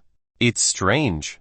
Why are women's conditions getting worse? Yi Chen felt strange when the methods he used didn't work on the women in his hands. The woman currently in Yi Chen's hands was Feng Zai, who was one of the 4 frozen fairies. The condition of Feng Zai in Yi Chen's hands was getting worse every second. Yi Chen, what's wrong? Mu Lanian, who was by Yi Chen's side, immediately asked. Mu Lanian has always followed by Yi Chen's side. The condition of the 4 of them is getting worse. Yi Chen told Mu Lanian that the condition of the 4 frozen fairies was getting worse. Yi Chen was very familiar with these 4 women. The 4 of them used to follow Mu Lanian when she went to the ancient heritage place. If I'm not mistaken, the 4 of them had the nickname 4 Frozen Fairy. Yi Chen also still remembered that he had peeked at these 4 women taking a bath. So of course he still clearly remembered these beautiful women. I wonder why Mu Lanian also started to think why 4 frozen fairies' condition is getting worse. Even though when Yi Chen did other women, the women's conditions improved, but when Yi Chen did 4 frozen fairy, their conditions became even worse. Don't these 4 women have a high cultivation base? As Yi Chen recalled, these 4 women had quite a high cultivation base, so the 4 of them should be able to be even more immune than other women who only have a low cultivation base. Could it be because of their bad condition from the start? Mu Lanian started to suspect that this might be influenced by their bad condition from the start. Bad? Why? Asked Yi Chen to Mu Lanian. You know, when they returned to the sect, the 4 of them were attacked by the people from the 7th Sword Sect. Because of this, the 4 frozen fairies were forced to use the sect's forbidden technique. As a result, their condition became very weak after using the forbidden technique. Mu Lanian told Yi Chen what happened to the 4 frozen fairies from the start. After listening to Mu Lanian's explanation, Yi Chen started to think again. Maybe this is what caused the normal way to not work for the 4 of them. Or maybe the stimulation given by Yi Chen was not strong enough, so the aphrodisiac didn't want to disappear from the 4 frozen fairies' body. Then let's try an even more powerful method. Yi Chen decided to use that method. Lanian, please help me take off the clothes the 4 of them are wearing. Yi Chen told Mu Lanian to help himself take off the clothes that the 4 frozen fairies were wearing. Mu Lanian was quite surprised when Yi Chen told herself to help take off the clothes that the 4 frozen fairies were wearing. What are you waiting for? Hurry up and do it. Otherwise the condition of the 4 of them will get even worse. Yi Chen told Mu Lanian to act immediately. Otherwise the conditions of Mu Xiu, Feng Zai, Mu Fei, and Muronzia would be even worse then. Okay, I understand. Mu Lanian has no other choice. She has to obey Yi Chen's words. This is for the good of Mu Xiu, Feng Zai, Mu Fei, and Muronzia. Yi Chen and Mu Lanian started to take off the clothes that were worn by Mu Xiu, Feng Zai, Mu Fei, Muronzia. Both of them did it with quite fast movements. After all the clothes were removed, the beautiful bodies of Mu Xiu, Feng Zai, Mu Fei, Muronzia were presented right in front of Yi Chen's eyes. Mu Xiu, Feng Zai, Mu Fei, Muronzia weren't wearing any underwear, so after the clothes were taken off they were all completely naked. Yi Chen, who saw this, was quite excited. The younger brother who was under Yi Chen started to raise his spear. Yi Chen stretched out one hand towards Mu Zhu's double peak. He began to caress Mu Zhu's soft double peak. Ah!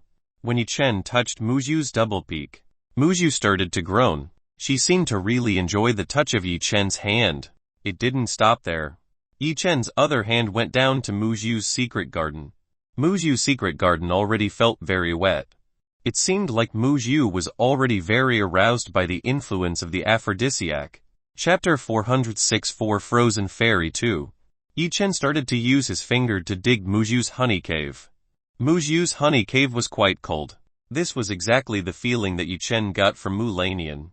When Yi Chen's fingers entered Mu Zhu's honey cave, Yi Chen's fingers were felt to be pinched by a very tight wall.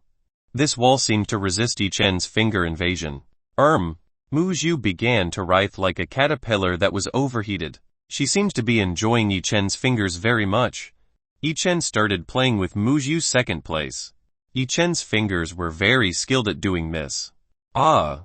The stimulation from Yi Chen this time is much more intense. In about 5 minutes Mu Zhu has already come out several times. It was strange that Mu Zhu's lust didn't want to subside either. She still looked very lustful. Looks like this still doesn't work either. Yi Chen looked at Mu Zhu who still looked quite passionate. Yi Chen, what are we going to do now? Mu Lanian asked Yi Chen what to do with Mu Zhu. Feng Zai, Mu Fei, Murongzia. Looks like there is no other way but to do that. Yi Chen had no other way but to do that. Mu Niansai flushed again. She naturally knew what Yi Chen wanted to do to Mu Zhu. Feng Zai, Mu Fei, Murongzia. The problem is whether the four of them will agree or not if I do this.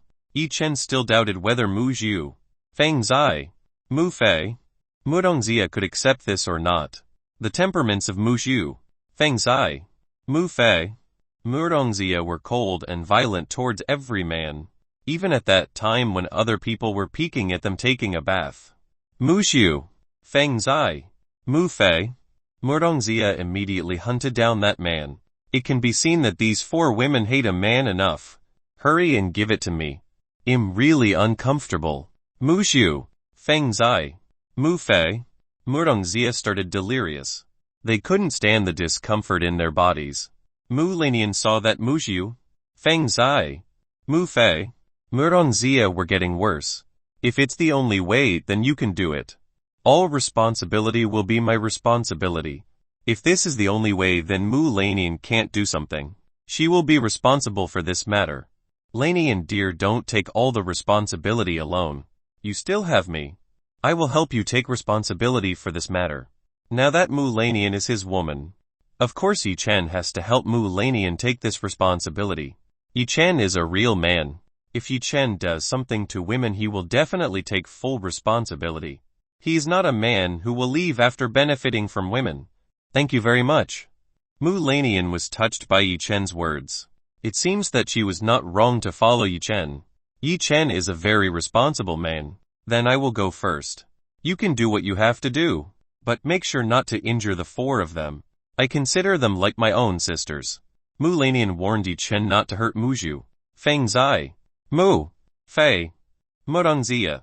Mu Lanian was afraid that Yi Chen's large object would injure Mu Zhu, Feng Zai, Mu Fei, Murongzia, who were still pure virgins. Don't worry.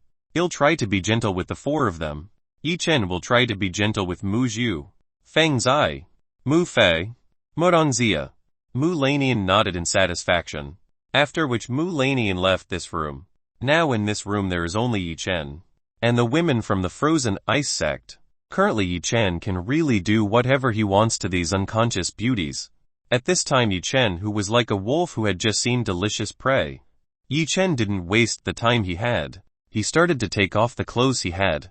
In a short time, Yi Chen took off the clothes he had. Currently, Yi Chen's large object has raised the spear very high. This spear is ready to break through the gates belonging to Mu Zhu, Feng Zai, Mu Fei, Murongzia that have never been opened by anyone in this world. Yi Chen immediately went to Mu Zhu's side. He slightly lifted Mu Zhu's waist. Yi Chen's large object began to rub against Mu Zhu's entrance. Mu Zhu's honey cave was already very wet, so Yi Chen no longer needed to warm up. Without waiting for much more time, Yi-Chen immediately drilled into Muyu's honey cave. Yi-Chen's huge thing actually entered with just one flick. Blood started coming out when Yi-Chen did this. Muyu's body was also shocked when this huge thing entered without him noticing. Muyu's waist curved like a bow. She looked in great pain with Yi-Chen's large object, even though she was unconscious. Muyu's tears began to trickle. She was probably currently in pain because of the first time doing something like this. Yi-Chen didn't move right away. He gave Muyu time to get used to his. Yi-Chen wiped Muyu's tears. He felt bad when he saw Muyu's tears. After Muyu's condition improved, Yi-Chen started to pump hers. Muyu started groaning softly. Muyu's honey cave was very cold inside. This feeling made Yi-Chen feel that his thing was hot and cold. Women who cultivate ice are like this. They have cold stature. It is not strange that all parts of Muyu are cold like ice. Yi-Chen continued to do Muyu. Muyu was made to reach heaven by Yi-Chen repeatedly. In just 5 minutes Muyu had come out dozens of times. This is an astonishing record v. After 5 minutes of dual cultivation, Muyu's condition had improved greatly. She looked like she had returned to normal as usual. Muyu started to realize a little. Somehow she felt that her body felt so full of something. She felt an extremely good feeling. This was never before Muyu in this life. Muyu started to open her eyelids. When she opened hers, she saw a man kneeling in front of her. Seeing Muyu wake up, Yi-Chen immediately stopped his movements. Muyu felt unfamiliar with the man in front of her. When Muyu looked down, she saw that something strange had entered her body. Muyu, who saw this, immediately realized what this man was doing to her. It turned out that right now he was being done by this bad man. You pervert, quickly get away from me. Otherwise I will kill you. Muyu tried to drive Yi-Chen away. Muyu's tone was so cold. She looked like she really hated Yi-Chen. Yi-Chen immediately lifted the body from Muyu's fairy. He immediately kissed Muyu's cherry lips. Muyu was quite surprised when she saw herself being kissed by a stranger like Yi-Chen. Muyu started to rebel. She wanted to chase away Yi-Chen, who was currently kissing him. Chapter 407 for Frozen Fairy 3. When Muyu wanted to drive Yi-Chen away, suddenly Yi-Chen pumped back inside her body. The overwhelming feeling instantly made Muyu's body not move anymore. Muyu instantly turned into a weak woman because of this pleasure. Muyu had never felt this good in her life. She felt that she was currently being carried to the 7th level by this man in front of her. As time went on, Muyu began to stop fighting Yi-Chen. She started working with Yi-Chen to get more enjoyment. Now that Muyu had her arm around Yi-Chen's neck, she also moved her hips to cooperate with Yi-Chen's movements. The taste is truly extraordinary. Muyu really likes this. Who are you all groaning? Muyu asked the man in front of her. Muyu's tone started to soften towards Yi-Chen. She didn't seem to hate Yi-Chen anymore. Muyu was completely addicted when doing dual cultivation with Yi-Chen. This is like a forbidden fruit that once you taste it you won't be able to come back again. Muyu felt that her long frozen heart was turning into a flowery spring. She felt very fond of the man in front of her. Muyu had never felt this kind of feeling towards the opposite sex. She would normally hate every man she met. Strangely, now she even likes this man in front of her. My name is Yi-Chen. Yi-Chen told Muyu his name. Yi-Chen stopped his movements. He answered Muyu's question. Muyu started muttering Yi-Chen's name. Then why did you do this to me? Muyu wanted to know why Yi-Chen did this to herself. Don't you remember what happened before? Yi-Chen asked Fairy Muyu, who was in front of him. Muyu began to remember what happened before she lost consciousness. She should have been on the battlefield earlier and fighting those who wanted to destroy the Frozen Ice sect. But why was she suddenly in a same room with this man? Are you the one behind the 7th Sword sect who wants to destroy my sect? Muyu's tone turned cold again. She looked at Yi-Chen with a hostile gaze.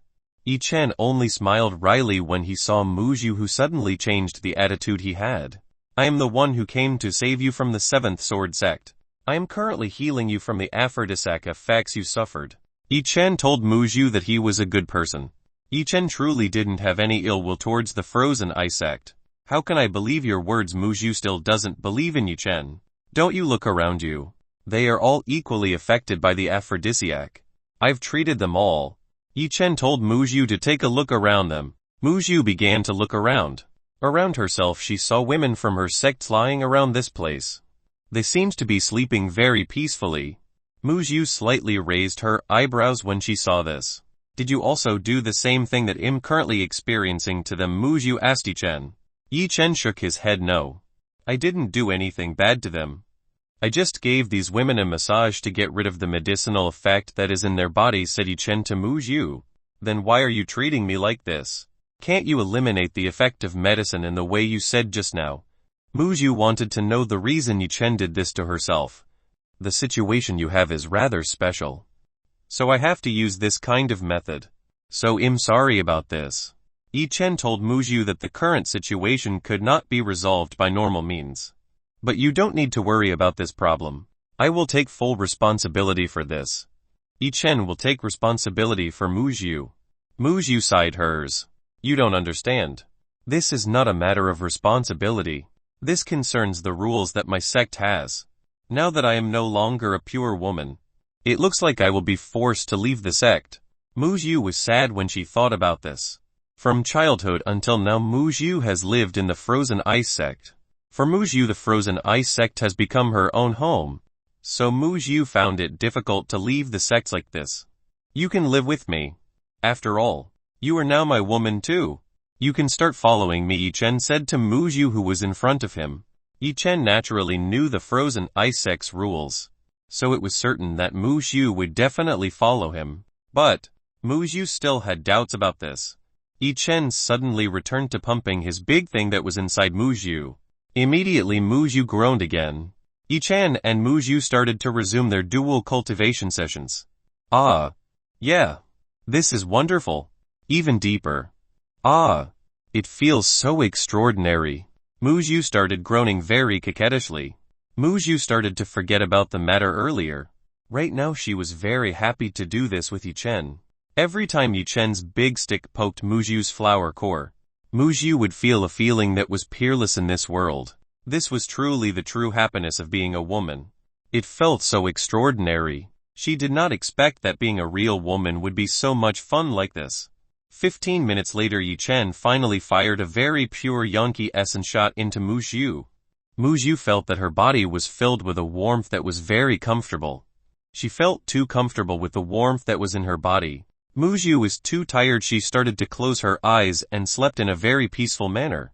After he finished healing Mu Zhu, Yi Chen went to Feng Zai, Mu Fei, Modongzia. Yi Chen started treating these three beautiful fairies. Yi Chen started having fun with Mu Zhu, Feng Zai, Mu Fei, Modongzia. In the room where Yi Chen and the Frozen Ice sect ladies started to hear the sassy moans belonging to Mu Zhu, Feng Zai, Mu Fei, Modongzia. Outdoors. Looks like we'll get some new sisters. Gao Yanyan giggled as she said this. Gao Yanyan and other women were currently at the entrance to the room where Yi Chen and the Frozen Ice sect women were. They guarded the entrance so that no one else could enter and disturb Yi Chen. Liu Yu, Fu Lanling, Su Mengxin, King Cheng, Mu Lanian, Lin Ruxi, Xiao Lulu and Nungongzing just nodded at Zhao Yanyan. Right now they were all embarrassed when they heard a groan that came from inside the room. Mu Nansai had also come here. She could only sigh when she heard a voice that came from within the room. It seems that from now on the Frozen Ice sect will begin to completely transform. Meanwhile, inside the Golden Profound Arc belonging to the Gates of Eternity sect. Damn. That person really dared to interfere with my business. Hong Wen cursed and scorned Yi Chen. Hong Wen is very annoyed when his affairs are interrupted by Yi Chen.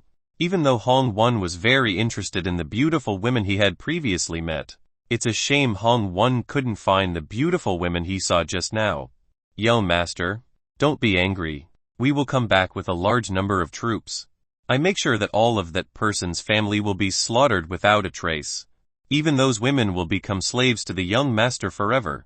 Ren Lai tried to calm down Hong Wen, who is currently angry. Ren Lai himself also hated Yi Chen very much. The slap he got from Yi Chen made his face look a little crooked. Elder Ren, you were absolutely right. I will tell this to my father and grandfather.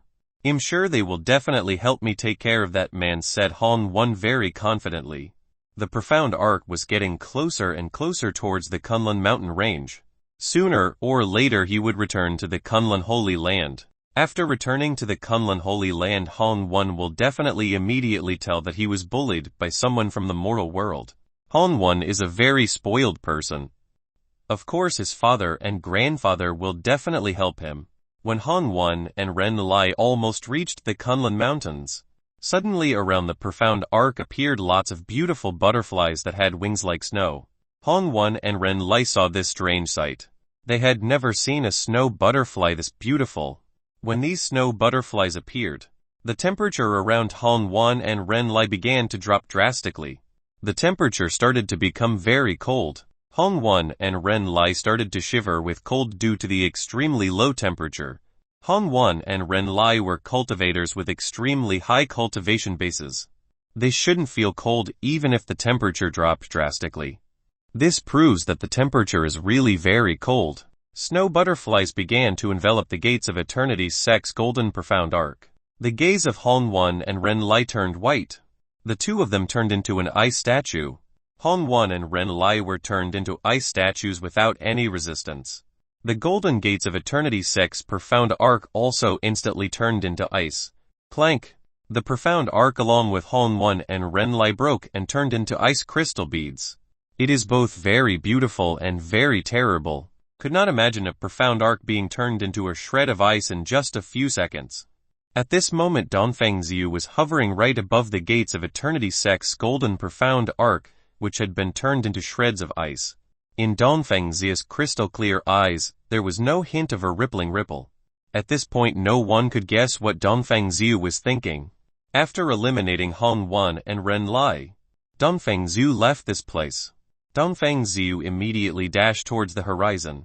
No one knew where Dongfeng Xiu had gone. Dongfeng Xiu has truly become a very mysterious woman. Chapter 408 Enjoy a peaceful life. 1 week had already passed since the great battle in the frozen ice sect. In these few days Yi Chen really lived a very peaceful life. Every day he spent his time practicing and seducing the beautiful women in this villa. These were the most comfortable days Yi Chen had in this life. After that great battle of time, the women from the frozen ice sect had moved into Yi Chen's villa. Because of this, Yi Chen's villa became very lively. So many beautiful women wandered around Yi Chen's villa. This sight really spoiled Yi Chen's eyes. He could admire the beauty of the frozen ice sect woman. Mu Lanian, Mu Nansai, and the members of the 4 frozen fairy had agreed to stay temporarily at Yi Chen's villa until the situation became safe again. Mu Lanian, Mu Nansai, and the members of the 4 frozen fairy were afraid that the people from the gates of eternity sect would come back to attack them. Because of this they chose to stay at Yi Chen's place for a while. Here they will be very safe from enemy attacks who want to hurt them. This was also Yi Chen's form of responsibility to the women from the frozen ice sect. At first the women from the frozen ice sect rejected the existence of a man like Yi Chen.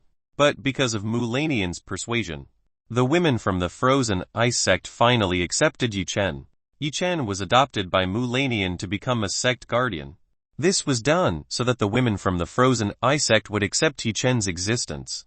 If Yi Chen became part of the sect, then the rules would no longer affect Yi Chen. So Mu Lanian didn't have to worry about the relationship she had with Yi Chen.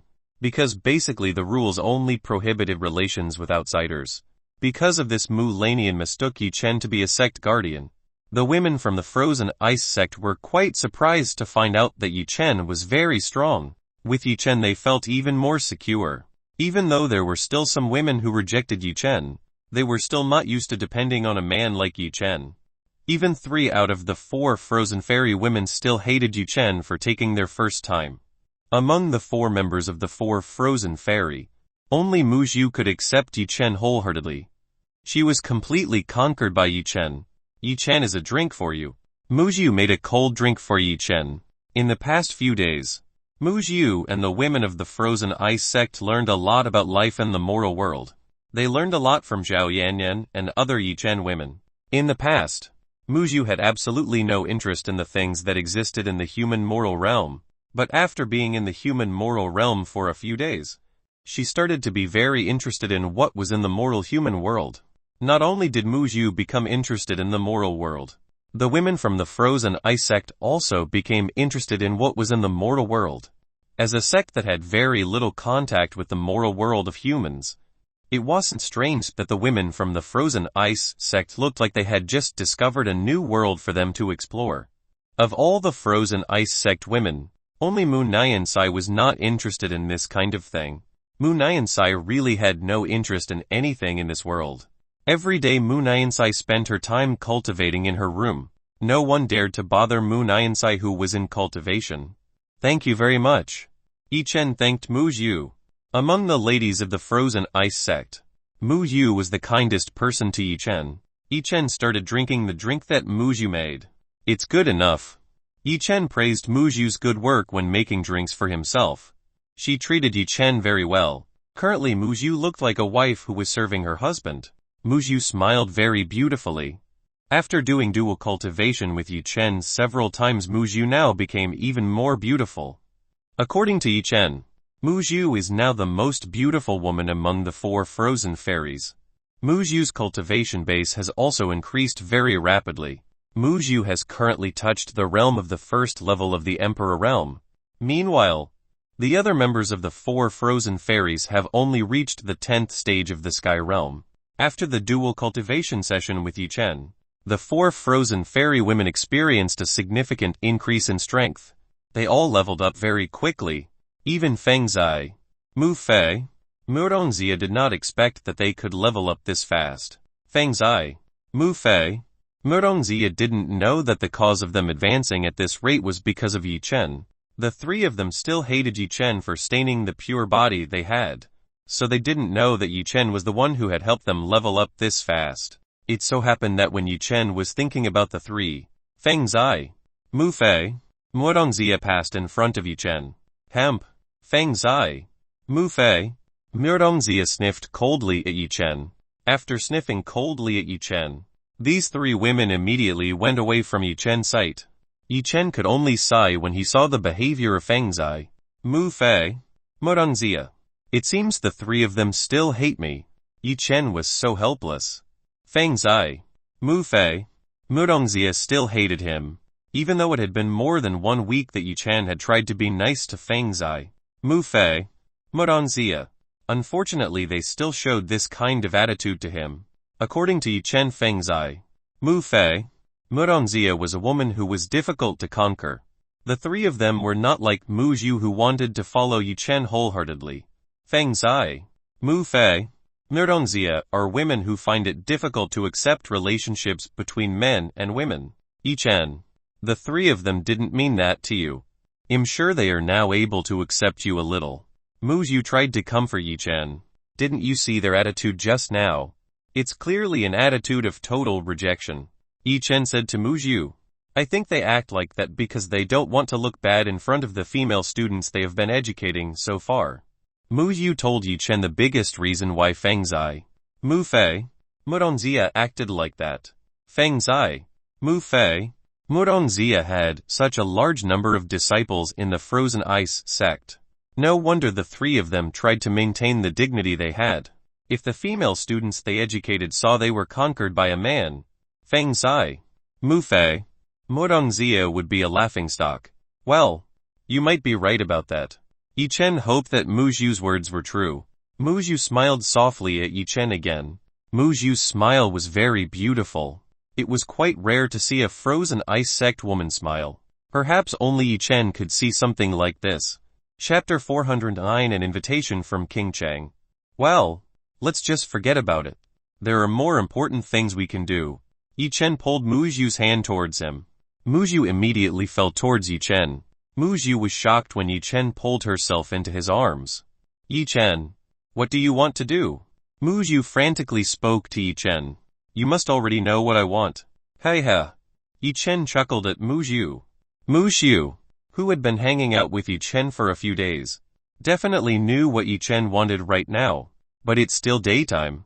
And again, this place isn't suitable at all. Mu Yu didn't expect that Yi Chen wanted herself to be in broad daylight like this. Yi Chen started kissing Mu Yu's cherry lips.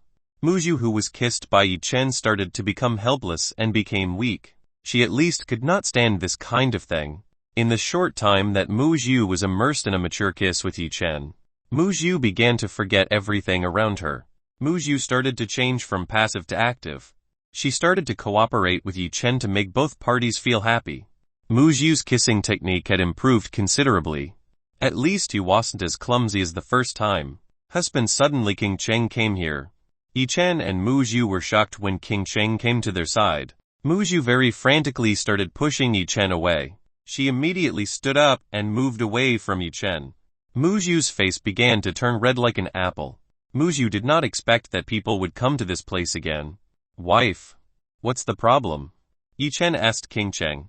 I have to go back to the Cherry Blossom sect. I have some business to settle. It turned out that King Cheng wanted to say goodbye. She wanted to return to the Cherry Blossom sect. The current King Cheng was still the sect master of the Cherry Blossom sect. Naturally, she couldn't continue to live in Yi Chen's place like this. To be honest, King Cheng really liked staying at Yi Chen's place. It was very pleasant here. King Cheng found it difficult to leave this villa, but because this matter was important, King Cheng had to return to the Cherry Blossom sect. What business is it? Yi Chen wants to know what kind of business King Cheng has. Actually, in a few days there will be a contest to get the heart of a virgin woman from our sect. I have to go back to organize it. In fact, the Cherry Blossom sect held a contest to get the heart of a beautiful virgin woman who was there. Yi Chen had heard of this from an old man he met during the meeting of the 4 great sects back then. If I'm not mistaken, once every 20 years the Cherry Blossom sect will hold an event like this. Okay, I understand. Be careful on the road. Yi Chen understood. He allowed King Cheng to return to the Cherry Blossom sect. Oh yes, one more thing. I have something for you. King Cheng gave Yi Chen a roll of paper. What is this? Yi Chen asked King Cheng what is the content of this paper. This is an invitation to an event my sect will hold. I hope you can come there. It turned out that King Cheng gave Yi Chen an invitation to participate in the event hosted by the Cherry Blossom sect. Oh, Yi Chen nodded at King Cheng. Okay, then I'll go first. Please continue what you two were doing earlier. Chuckle. King Cheng chuckled at Yi Chen and Mu Zhu. When she heard King Cheng's words, Mu Zhu's face turned bright red. Steam started to come out from above Mu Zhu's head. Yi Chen smiled when he saw King Cheng teasing Mu Zhu, who was beside him. This woman is indeed good at teasing anyone, including Yi Chen. Yi Chen pulled Mu Zhu back into his arms.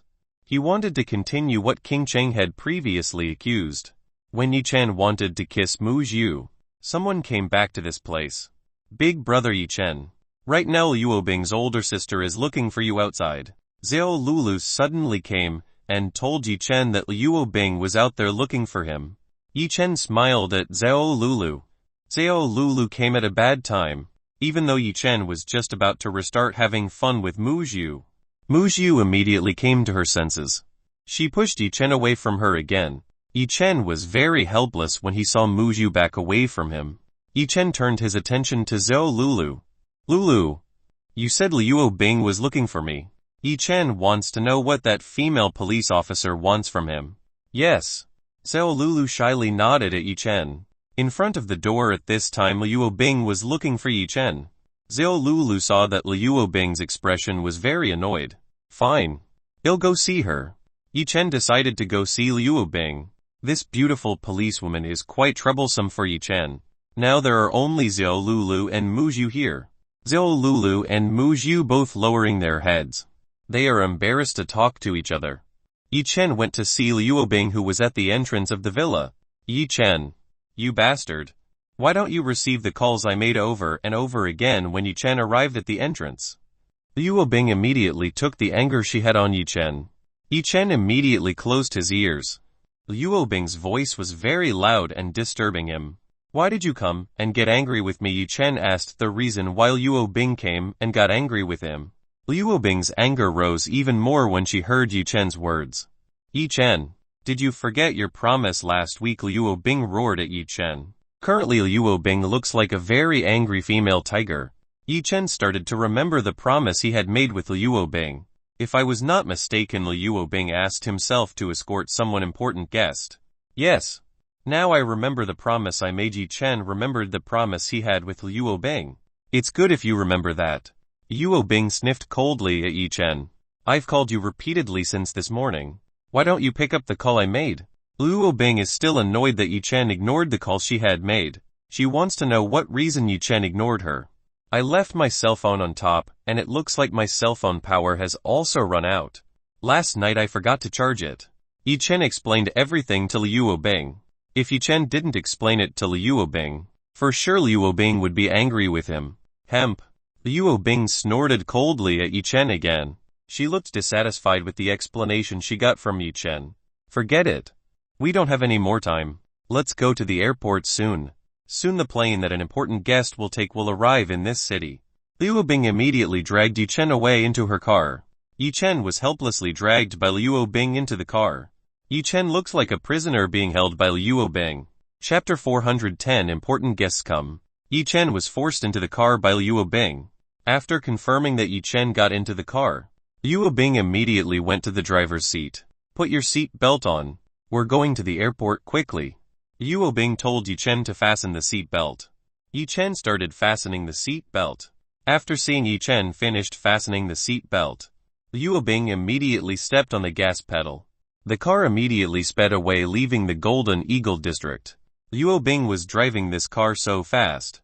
She was in a very rush to get to the airport as fast as possible. Yi Chen was already used to this way of driving a fast Luo Bing, so Yi Chen wasn't surprised anymore. On the way, Luo Bing and Yi Chen did not exchange a single word. The two of them were just silent. No one wanted to start a conversation. Luo Bing drove the car very fast. Within a few minutes the two of them arrived at the entrance to the airport. Upon arriving at the entrance to the airport, Luo Bing showed the special police badge she had. Seeing the badge issued by Luo Bing, the airport entrance guard immediately allowed Luo Bing to enter the airstrip area.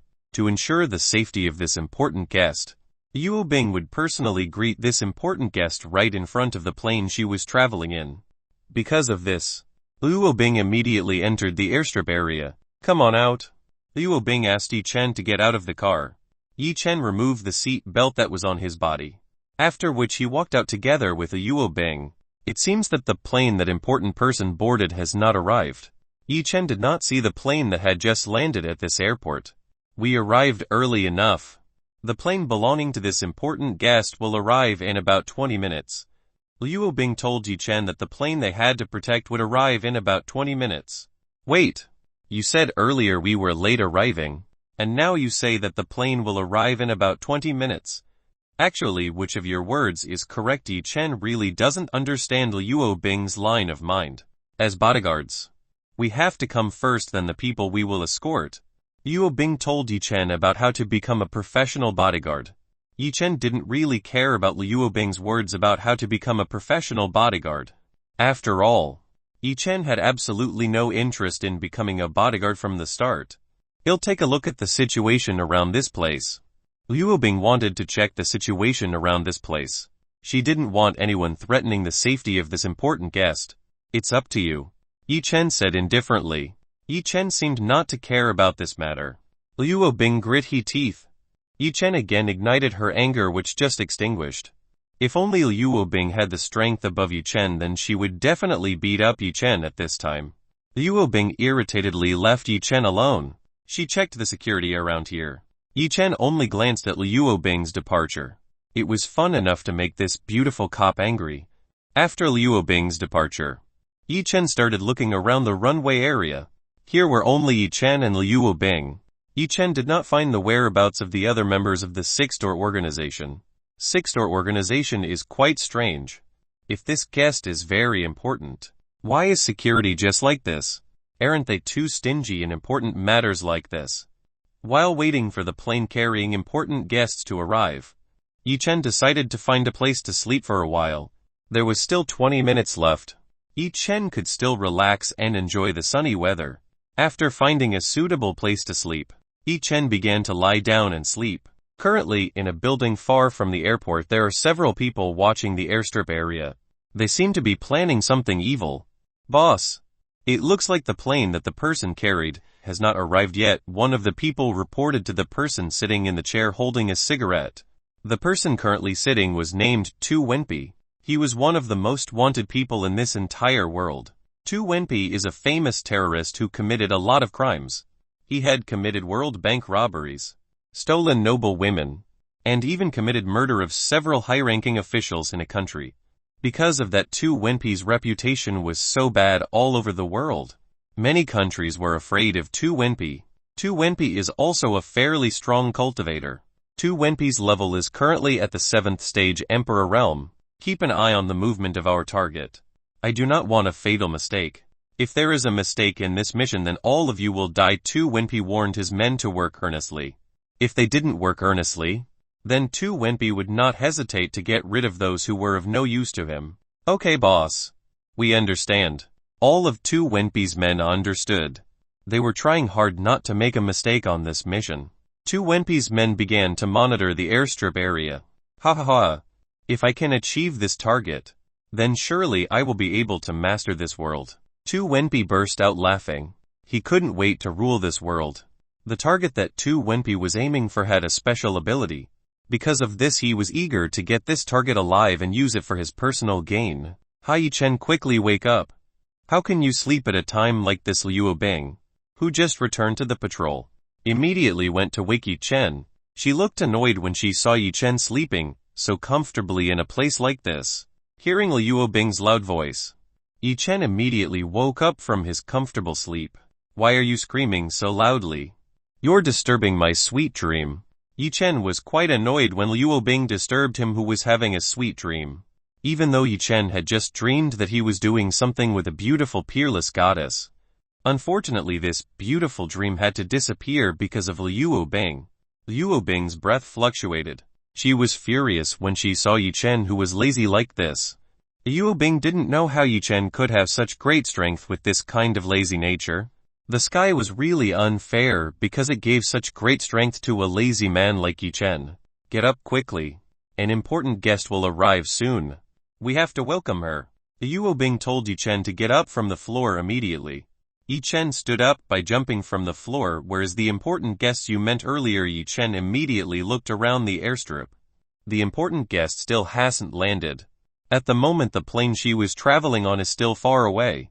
Liu Bing used her finger to point towards the horizon. Yi Chen looked at Liu Bing's finger, and he saw a private jet headed this way.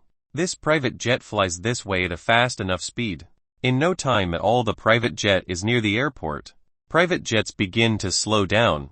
Private jets prepare to land on the runway. Chapter 411, Secrets of Heaven. Private jets began to land on the airstrip. Private jets began to slow down very much. After a while, the jets finally landed safely. Liu Bing invited Yi Chen to go to this side of the private jet. Now Yi Chen and Liu Bing were standing in front of the entrance of this private jet plane. A few moments later, the door of the jet was opened. Several people got off the jet plane. Yi Chen saw that there were several people who got off the jet plane. Right now there was one old woman, two rather beautiful young women, and three young men who had a tall body like a bodyguard. The six of them immediately got off the private jet plane. The six of them went down to meet Liu Bing and Yi Chen. Currently, the old lady was leading everyone to meet Yi Chen and Liu Bing. Hey Liu Bing, which among these people is the important guest you were talking about earlier? Yi Chen whispered to Liu Bing. He asked Liu Bing which one should the two of them protect. We will protect that old lady. Liu Bing pointed at the old woman who was leading this group of people. Yi Chen took a glimpse at this old woman. In his opinion, there was nothing special about this old lady. According to Yi Chen, the person who followed this old woman was very special. Yi Chen could feel that the strength they all had was not weak at all. At least the strength of these people is on par with cultivators who are at the peak Emperor realm stage. With the strength of the people behind this old lady, how could this old lady want Liu Bing, who was only an earth realm cultivator, to protect herself? This was very strange for Yi Chen. The entourage of important guests arrived in front of Yi Chen and Liu Bing. So you are Liu Bing. You are quite beautiful too. The old woman immediately greeted Liu Bing. This old lady slightly praised the beauty that Liu Bing had. Madame Laura, thank you for the compliment. Liu Bing thanked Madame Laura for the compliment. This old woman named Laura. She was quite important in the Western world. This old woman was also the most wealthy woman in the Western world. This woman's wealth was far greater than Liu Yu's. Madame Laura looked at Yi Chen. When she looked at Yi Chen, She suddenly smiled kindly at Yi Chen. You are Yi Chen. Right. You are a very promising young man. Madame Laura looked at Yi Chen from top to bottom. Yi Chen was quite surprised when he found out that this old woman knew him. Yi Chen never remembered that he had met Madame Laura before. How do you know about me? Yi Chen asked Madame Laura how she knew about himself. Ha! One of the reasons I came all the way here is because I want to see people who will change the order of this world. Madame Laura pointed at Yi Chen. Huh? Did you just mention me? Pointing at himself. Yi Chen asked Madame Luada. Madame Laura nodded at Yi Chen. Yi Chen did not understand what Madame Laura meant about him that would change this world order. Master, this old lady seems to have a special skill to see the secrets of heaven. When Yi Chen was confused by the words that came out of Madame Luarda, Shu Yuichen suddenly spoke in Yi Chen's mind. Shu Yuichen told Yi Chen that this old woman in front of him had a skill to see the secrets of heaven. Secret of heaven? You mean this old lady can see the secrets that will happen in the future? Asked Yi Chen to Shu Yuichen. Well, it can be said that this old lady can see a little of what will happen in the future. Shu Yuichen told Yi Chen that Madame Laura could see the future. Isn't that ability very extraordinary? I want to have it too. Yi Chen is quite interested in the abilities that Madame Laura has. If Yi Chen has the ability like Madame Laura, then he can see what happens in the future. Master, you should forget to have this kind of ability. Indeed, this kind of ability is extraordinary. But there are things you have to pay for if you use powers that can make heaven angry with you. Shu Yuichen told Yi Chen that there was a risk that he had to pay when he peeked at the secrets of heaven. What kind of risk? Yi Chen wants to know what happens when he peeks into the secrets of heaven. When you peek at the secrets of heaven, then you have to pay for it with the soul you have. If your soul is no longer capable of it, then you will be eliminated from this world forever. Shu Yuichen told Yi Chen what would happen if you peeked at the secrets of heaven. Yi Chen was surprised to find out what would happen when someone peeked at heaven's secret. You better stay away from this kind of thing. Otherwise you might not live for a long time. Shu Yuichen told Yi Chen to stay away from this kind of thing. Shu Yuichen himself could tell that Madame Luada only had a few souls left. Madame Laura would soon disappear from this world. Shu Yuichen didn't want Yi Chen to end up crying like Madame Laura. Okay. I understand. This time Yi Chen was very obedient to Shu Yuichen's words. He didn't want to disappear from this world like this. I also know that you have many beautiful women accompanying you. And again, the number will increase in number in the future. Madame Laura also knows that Yi Chen has many beautiful women by his side. The beautiful woman by Yi Chen's side will continue to grow more and more as time goes by. Yi Chen could only smile wryly when Madame Laura said this. On the other side, Liu Obing was quite surprised to find that Madame Laura could find out Yi Chen's secret very easily. Liu Obing didn't really believe in this kind of thing. But when she saw that Madame Laura could find out Yi Chen's secret, Liu Obing became interested in this kind of thing. Madame Laura, I heard you can see into the future. May I ask a little about the future? I have. Liu Obing wants to know a little about the future she has. What kind of future do you want to know? Madame Laura asked Liu Obing. Liu Obing played her two index fingers timidly. What Liu Obing wanted to know was quite embarrassing. I want to know who my partner will be in the future. Liu Obing wanted to know her future partner. Liu Obing wanted to know who the man would be her life companion. Actually, Liu Obing was eager to have a partner soon. She was tired of living like this.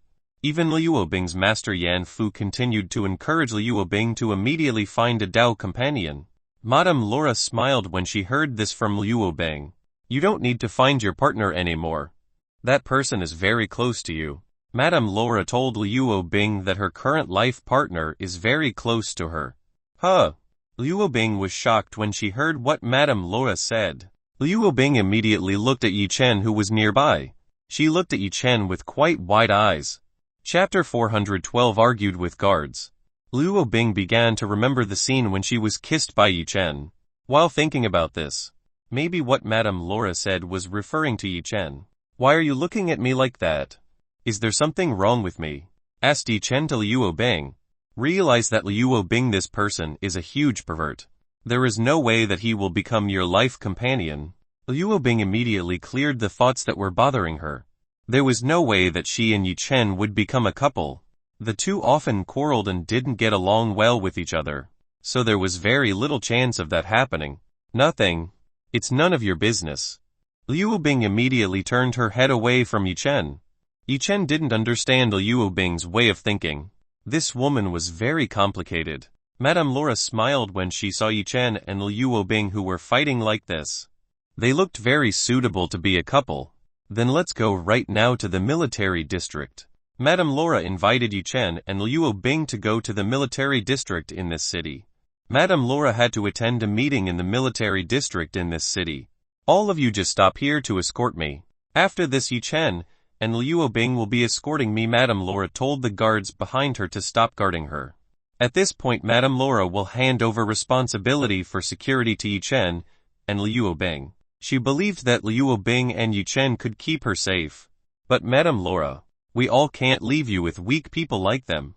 If something happens to you, then we will all be in trouble from the superiors. One of the guards still did not believe that Yi Chen and Liu Bing could keep the safety of Madame Laura. The guards of Madame Laura did not believe that Yi Chen and Liu Bing, who were this weak, could keep Madame Laura safe. Liu Bing, who heard this, immediately raised her eyebrows. She was not satisfied with the words that came out of the mouths of the guards behind Madame Laura. Who are you saying weak? Me and Yi Chen are strong enough to guarantee Madame Laura's safety. Liu Bing was angry with the guards behind Madame Laura. The guards behind Madame Laura also started to be displeased by the words that left Liu Bing's mouth. Hey, weak woman. In our eyes you are just an ant, so watch your words. The female guard behind Madame Laura said to Liu Bing in a rather high tone. Liu Bing and the guards behind Madame Laura began to argue. Here the tension started between Liu Bing and the guards behind Madame Laura. The guards behind Madame Laura started to intimidate Liu Bing with their aura. The pressure aura of these 5 people made Liu Bing, who was only at the Earth Realm stage, feel depressed once. Liu Bing did not expect that these 5 people would have such tremendous pressure. Yi Chen looked at Liu Bing, who looked really depressed. He felt sorry to see Liu Bing, who was currently being bullied by these people. If you are brave enough to bully my comrades, if you really feel great, come fight me. Yi Chen challenged the 5 guards behind Madame Laura. The 5 guards immediately looked at Yi Chen. They all looked at Yi Chen with a very sharp gaze. The 5 of them were dissatisfied when they saw Yi Chen, who wanted to challenge the 5 of them. Very well. If you really want to fight, let's fight our strength. One of the guards finally accepted Yi Chen's challenge. What kind of power struggle do you want? Yi Chen wants to know how they will collide with strength. It's easy.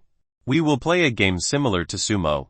All we need to do is push each other until someone comes out of the circle.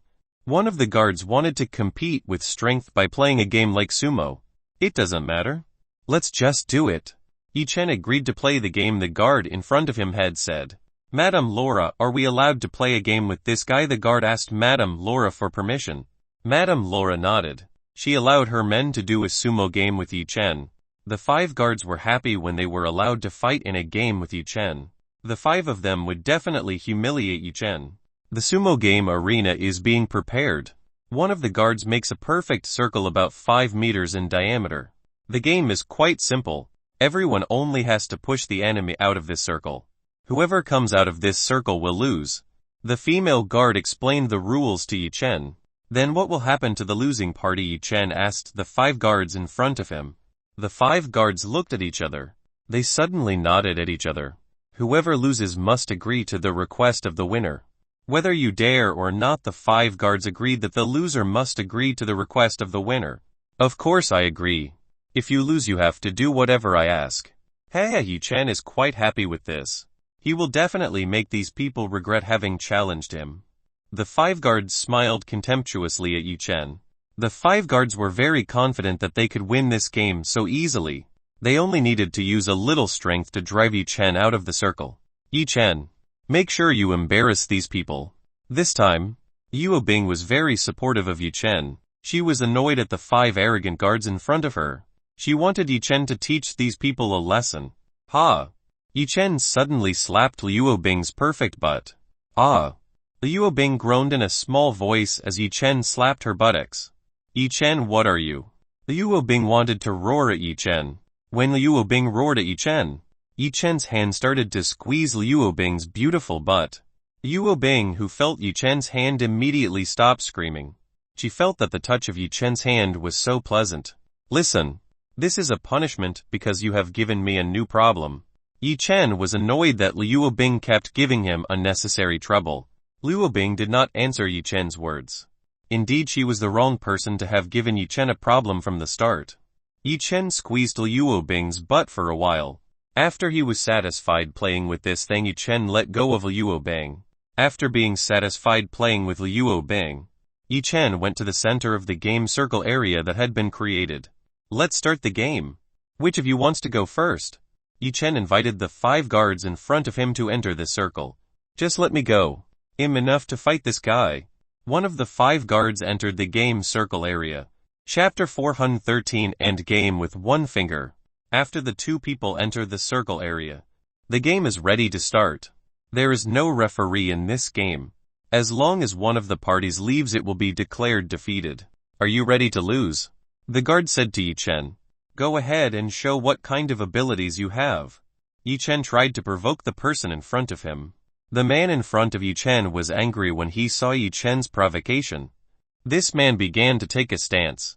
This man began to release the strength he had. A powerful blow immediately hit Yi Chen. Yi Chen was still standing upright where he was standing. This blow was completely unable to move Yi Chen's body one bit. Hey! Are you going to keep standing in front of it like a fool and do nothing? Yi Chen sneered at the guard in front of him. The guard from Madame Laura was shocked when he saw that Yi Chen was not blown away by the power he just released. The guard from Madame Laura felt that Yi Chen was very strange. Come on. Hurry up and attack me. Don't waste my time. Yi Chen told the guards in front of him to immediately advance to fight with him. Bastard! The guard in front of Yi Chen was already very angry with Yi Chen's provocation. The veins on this guard's head started to stick out and stick out. This proved that the guard from Madame Laura was very angry at Yi Chen. The guard from Madame Laura immediately ran towards Yi Chen. This person put his arms forward. This person's position looked like someone was breaking the door. The guard Madame Laura ran like an angry bull. He wanted to hit Yi Chen, who was in front of him, until he was blown away very far. Bam! Guard slammed into Yi Chen's body. When the guard bumped into Yi Chen's body, the guard from Madame Laura became the one who was bounced back. He felt that he had just hit a wall of steel, which was the hardest and most sturdy in this world. He felt his arm had an injury after hitting Yi Chen's body. Thank you for giving me an easy win. Hey, Yi Chen chuckled at the guard in front of him. The guard from Madame Laura was currently outside the circle. He was blown away several meters after bumping into Yi Chen's body. Damn, he cursed when he found out that he had lost this game. You idiot, how can you lose in such a shameful way? It's useless. If I knew this, then you would have gone ahead earlier. His fellow guards began to mock him for losing to Yi Chen. If you do have the ability, why not just go ahead? He was angry with the fellow guards behind him. Get out of the way. Just let me teach that person a lesson. The guard with the bald head decided to go up and fight Yi Chen. Among all the guards guarding Madame Laura, the guard with the bald head had the strongest strength among the 5. The strongest person among the 5 guards has already decided to go against Yi Chen. You can be sure that this time Yi Chen will suffer a loss. The guard with the bald head began to enter the circle of the game. He was ready to make Yi Chen feel the power he had. Are you ready?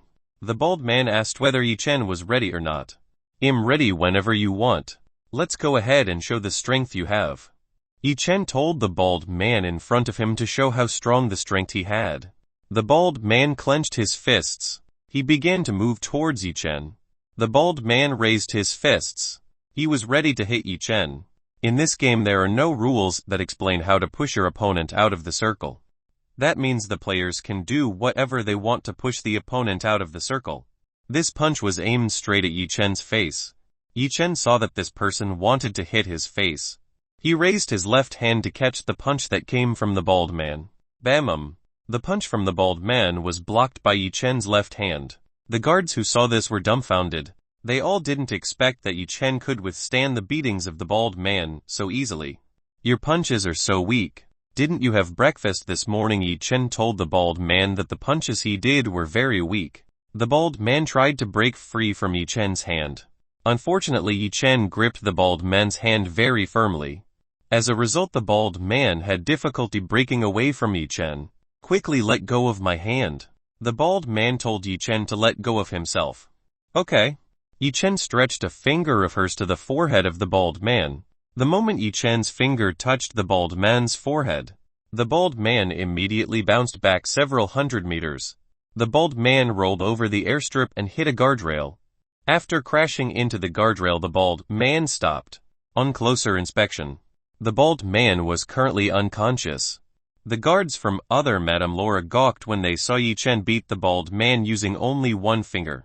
The bald man is the most powerful person among the five. To defeat this bald man shouldn't be easy, but at the moment they saw Yi Chen beat the bald man using just one finger. This person's strength was definitely much stronger than all of them.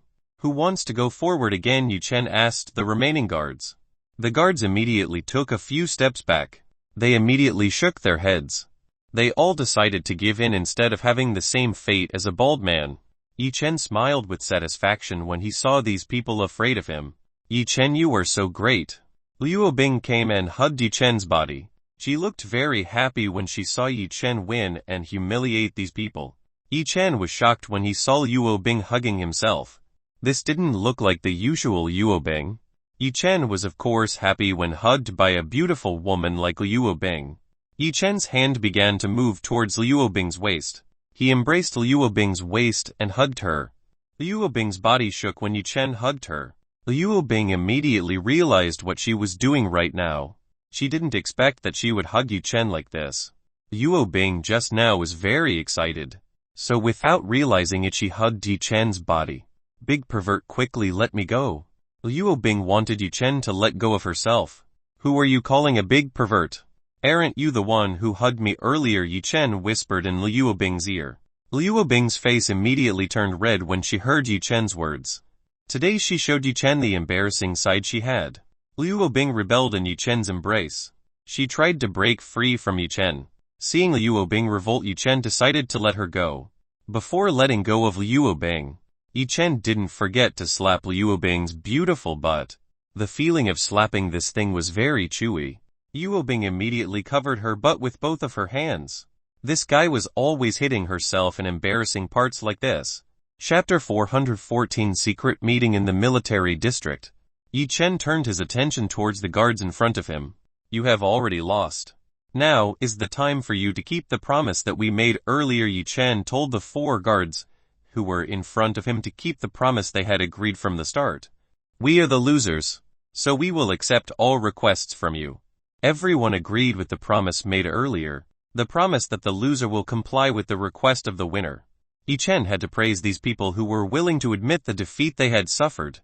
Very good. Then my request is very easy. I just want you to kneel and apologize to my colleague Liu Bing. Yi Chen told the request he wanted. Yi Chen's request was very simple. Yi Chen only wanted these people to apologize to Liu Bing. It's fine if that's your request. The guards in front of Yi Chen agreed. They received a request from Yi Chen which was very simple. At first they thought Yi Chen would demand something that was beyond reason. Unexpectedly, Yi Chen's request was so simple. The 4 guards went in front of Liu Bing. They knelt down and started apologizing to Liu Bing. Please forgive us for the mistakes we have made. The 4 guards immediately apologized to Liu Bing. They apologized very sincerely to Liu Bing. Liu Bing was very happy when she saw this. It turned out that Yi Chen cared so much for herself that it was like this. Yi Chen even bothered to make these people apologize to her. Liu Bing finally felt that what Yi Chen did this time was the very right thing. Okay, I'll forgive you. You guys can stand up. Liu Bing decided to forgive these people and forget the previous incident. After Liu Bing forgave them, the 4 bodyguards got up from the ground. Applause. Applause. Applause. Applause. Madame Laura suddenly clapped her hands. Madame Laura walks towards Yi Chen. Liu Bing and the guards assigned to keep her safe. Do you understand now why I entrust my safety to these 2 people? Madame Laura spoke to the 4 bodyguards in front of her. The bodyguards nodded at Madame Laura. Now they understood why Madame Laura trusted Yi Chen so much. It turned out that the strength possessed by Yi Chen was much stronger than what they currently have. Good. Take your comrades who were passed out back into the private jet. From here I'll go with Yi Chen, and Liu Bing. Madame Laura told all the guards to stay here and guard her private jet. Yes, madam, all the guards very compactly answered Madame Laura. Madame Laura was satisfied with the attitude shown by the 4 guards. Yi Chen, Liu Bing, let's go to the military district in this city. Madame Laura invited Yi Chen and Liu Bing to go to the military district. Okay. Liu Bing and Yi Chen nodded. Both of them escorted Madame Laura towards Liu Bing's car. After making sure Madame Laura got into the car, Yi Chen and Liu Bing also got into the car. After everyone got into the car, Liu Bing drove this car towards the military district. Boss, our target has started to move. What are we going to do next currently? Chu Wenpei's men reported that Madame Laura along with Yi Chen and Liu Bing had left the airport. You idiot! Don't you see that the person who was guarding our target is quite strong? Tu Wenpei scolded his men who were so stupid. Tu Wenpei had seen the brief battle between Yi Chen and the guards of Madame Laura. In the battle just now he saw that this person was much stronger than the guards assigned to escort Madame Laura. If he directly fought Yi Chen he would definitely lose. Because of this, Tu Wenpei had to find a way to kidnap Madame Laura without Yi Chen and Liu Bing knowing. We will change the original plan. Tu Wenpei decided to change the original plan they had made. They will use other means to catch Madame Laura without anyone knowing. Hey, you 4 eyes. Hurry and find out the schedule that our target will do. Tu Wenpei ordered one of his men who are experts in hacking networks in this world to find a visit schedule from Madame Laura. Well boss, I will immediately do it. The man with the title of 4 eyes immediately turned on his laptop. He began to hack the Western World website. Tu Wenpei was very happy when he saw his men work very well. Soon I will be the ruler of this world. Tu Wenpei burst out laughing. With the power of Madame Laura who can see the future, then all things that will happen in the future can be known by Tu Wenpei. There is an old saying that if you can see the future, then you can rule this world. Looks like these words were what prompted Tu Wenpei to get Madame Laura. In fact, in this world there are many great powers who want to get Madame Laura to join their faction. Unfortunately, Madame Laura refused this. She chose to remain neutral without taking sides. Despite not taking sides with one of the factions that rule the land in this world, Madame Laura's relationship with all the great faction is quite good. Sometimes Madame Laura would tell a little about the great disaster that was going to happen in the world to all the big factions that controlled this land. You could say that Madame Laura will give a prediction for the big events that will happen in the future. Meanwhile, in Liu Bing's car that was heading towards the military district. Please forgive my guard's attitude towards the 2 of you. Inside the car, Madame Laura apologized to Yi Chen and Liu Bing. You don't need to apologize about that. We both forgot what happened just now. Liu Bing and Yi Chen have forgotten this. They didn't take this to heart. Madame Laura was happy that Yi Chen and Liu Bing were able to forgive the mistakes that the guards guarding her had done. Madame Laura, what are you going to do in the military district? Asked Yi Chen to Madame Laura. Yi Chen wanted to know what Madame Laura would do in the military district. Liu Bing was just as curious about Yi Chen. She also didn't know much about Madame Laura's purpose in going to the military district. The order that Liu Bing received was only to escort Madame Laura safely. Liu Bing did not receive complete details about what Madame Laura was going to do in this city. So you don't know about this, Madame Laura said to Yi Chen and Liu Bing. Yi Chen and Liu Bing simultaneously shook their heads. Seeing that Yi Chen didn't know about this, Madame Laura decided to tell Yi Chen and Liu Bing. Actually, in this city there will be a secret meeting between representatives of the big factions. Madame Laura told Yi Chen what was going to happen in the military district. It turns out that in the military district there will be a meeting between representatives of large factions. Chapter 415, People from the Dragon Army Special Forces. Secret meeting of all the big deputy faction. What is that? Liu Bing has no clue what kind of meeting Madame Laura is referring to.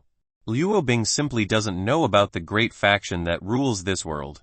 It wouldn't be strange if Liu Bing didn't know about these kinds of things. With Liu Bing's current strength, it would be very difficult for Liu Bing to know these kinds of things. At most, Liu Bing only knew about the Kunlun Holy Land faction, while Liu Bing's other faction didn't know about it at all. Do you really not know about the great faction that controls this world?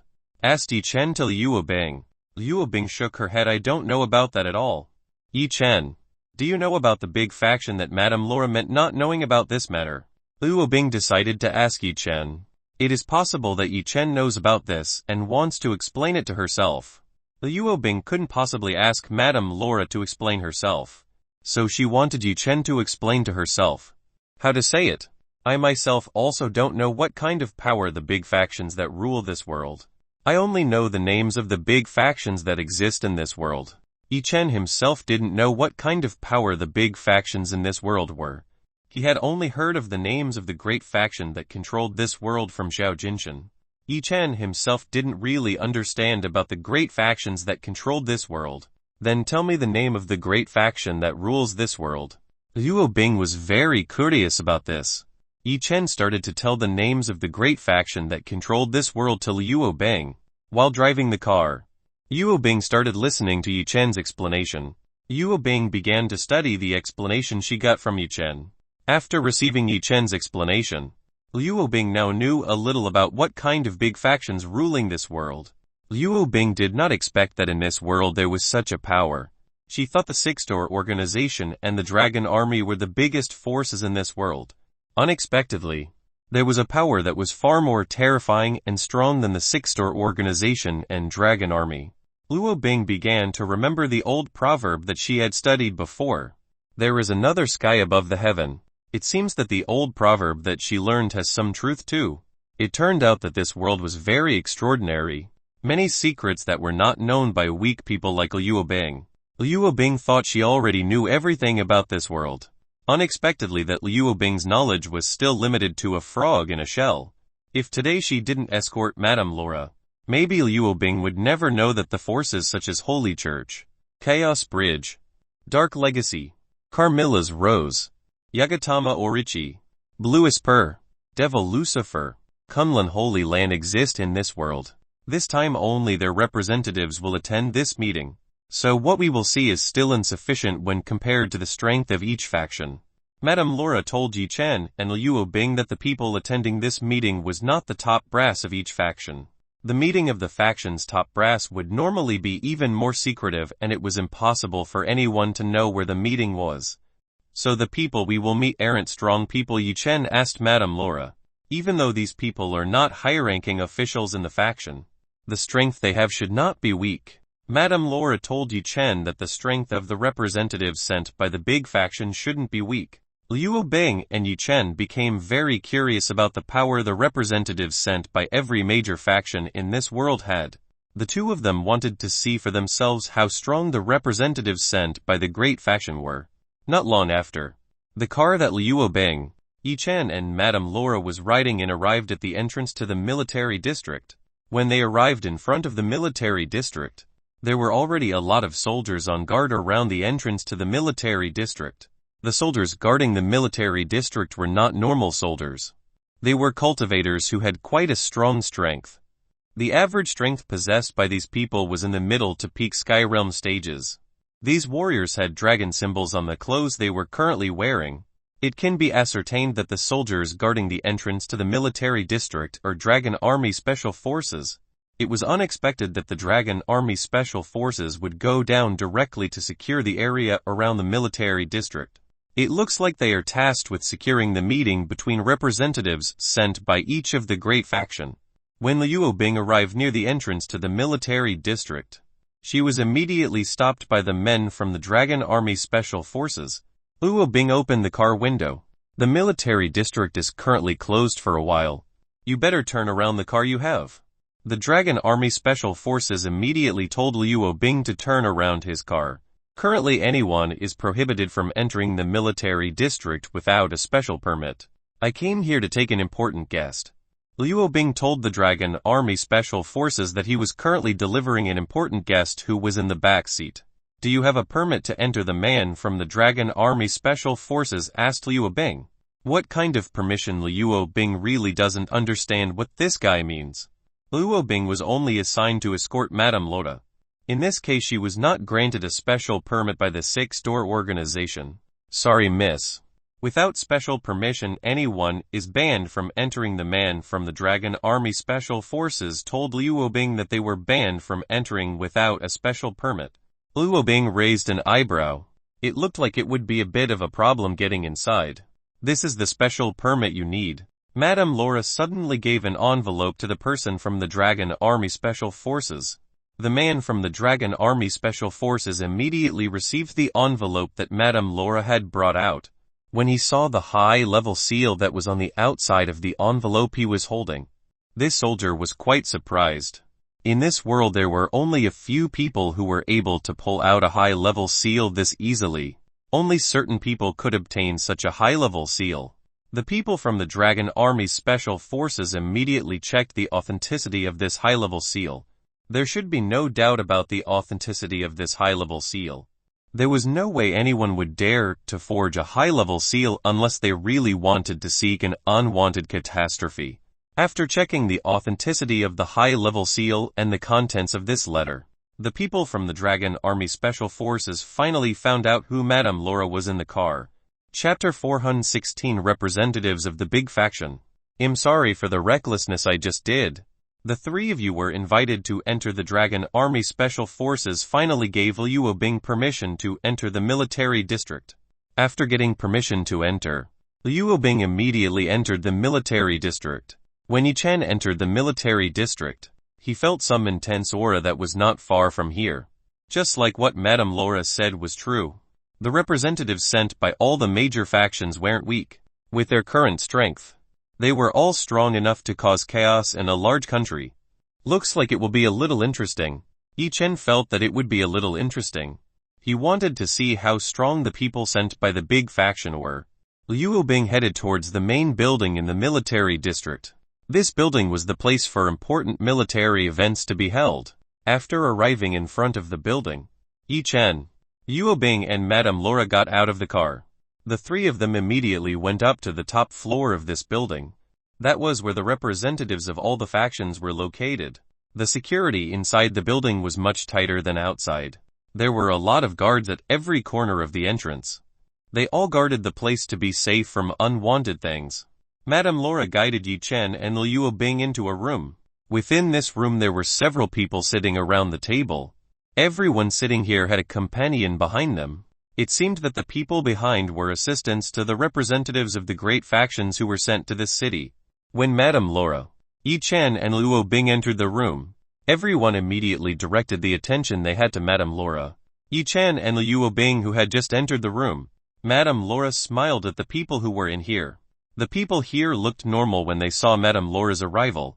They didn't look at Madame Laura with a special look. TCH. Old grandmother. Finally you came too. We are tired here to wait for you. A man around 35-40 years old sneered at Madame Laura who came very late. This man called Woody. He was a representative of the Dark Legacy faction. This person's strength was comparable to a cultivator who was at the 9th stage of the Overlord realm. Woody is not a human. He is a half-monster human. The members of the Dark Legacy faction are indeed dominated by half-monster humans. Many half-monster humans who join together with the Dark Legacy. The members of the Dark Legacy faction are also known to be very arrogant. They consider themselves more special than the other factions. The strength of the Dark Legacy cannot be underestimated. They currently control nearly 14 of the area in the Western world, while the rest are controlled by the Holy Church. Chaos Bridge, Blue Esper, Carmilla's Rose. It can be seen that the strength of the Dark Legacy is indeed strong. Because of this they are so arrogant. Hey Woody, watch your talk. It is rude to talk like that to Madame Laura. A handsome young man with blonde hair scolded Woody, who was very rude when talking to Madame Laura. This handsome young man named Chris. He is a representative from the Holy Church. This person's strength is also at the 9th stage of the Overlord realm. Who are you? How dare you criticize me? Woody looked displeased with Chris' words. He immediately replied to Chris with provocative words. The Holy Church and the Dark Legacy have a pretty bad relationship. They often clash on everything. Because of this the two representatives don't seem to get along. Woody, don't be arrogant just because you come from the Dark Legacy faction. If you make me angry then my sword will cut you to pieces. Chris looks displeased with the provocative words that Woody did. He didn't even hesitate to fight Woody right away. Do you think I'm afraid to fight with brats like you? Let's prove who is the strongest between us two. Woody looks increasingly in front of Chris. He even challenged Chris to fight and show the strength they have. Chris is a knight. He certainly won't stand still when he receives this kind of provocation. Chris starts to stand up from the chair he has. He prepares to pull out the holy sword he has, while Woody also gets up from his chair. He is ready to change shape. You two stop. When Woody and Chris wanted to fight in this place, a 40-year-old man stopped them both. This man was Wai-Ku. He was the representative of the Kunlun Holy Land. Wai-Ku was currently at the 10th stage of the Overlord realm. Among the people who were here, Wai-Ku was the strongest one. It seemed like the Kunlun Holy Land had sent a strong person just in case something like this happened. This country was the territory of the Kunlun Holy Land. They could not possibly allow the other factions to cause chaos in a place like this. It was because of this that the Kunlun Holy Land sent quite a strong representative. Woody and Chris immediately stopped doing what they both wanted to do. The strength displayed by Wai-Ku was extraordinarily strong. This made Woody and Chris feel intimidated. After Wai-Ku stepped forward, Woody and Chris finally calmed down.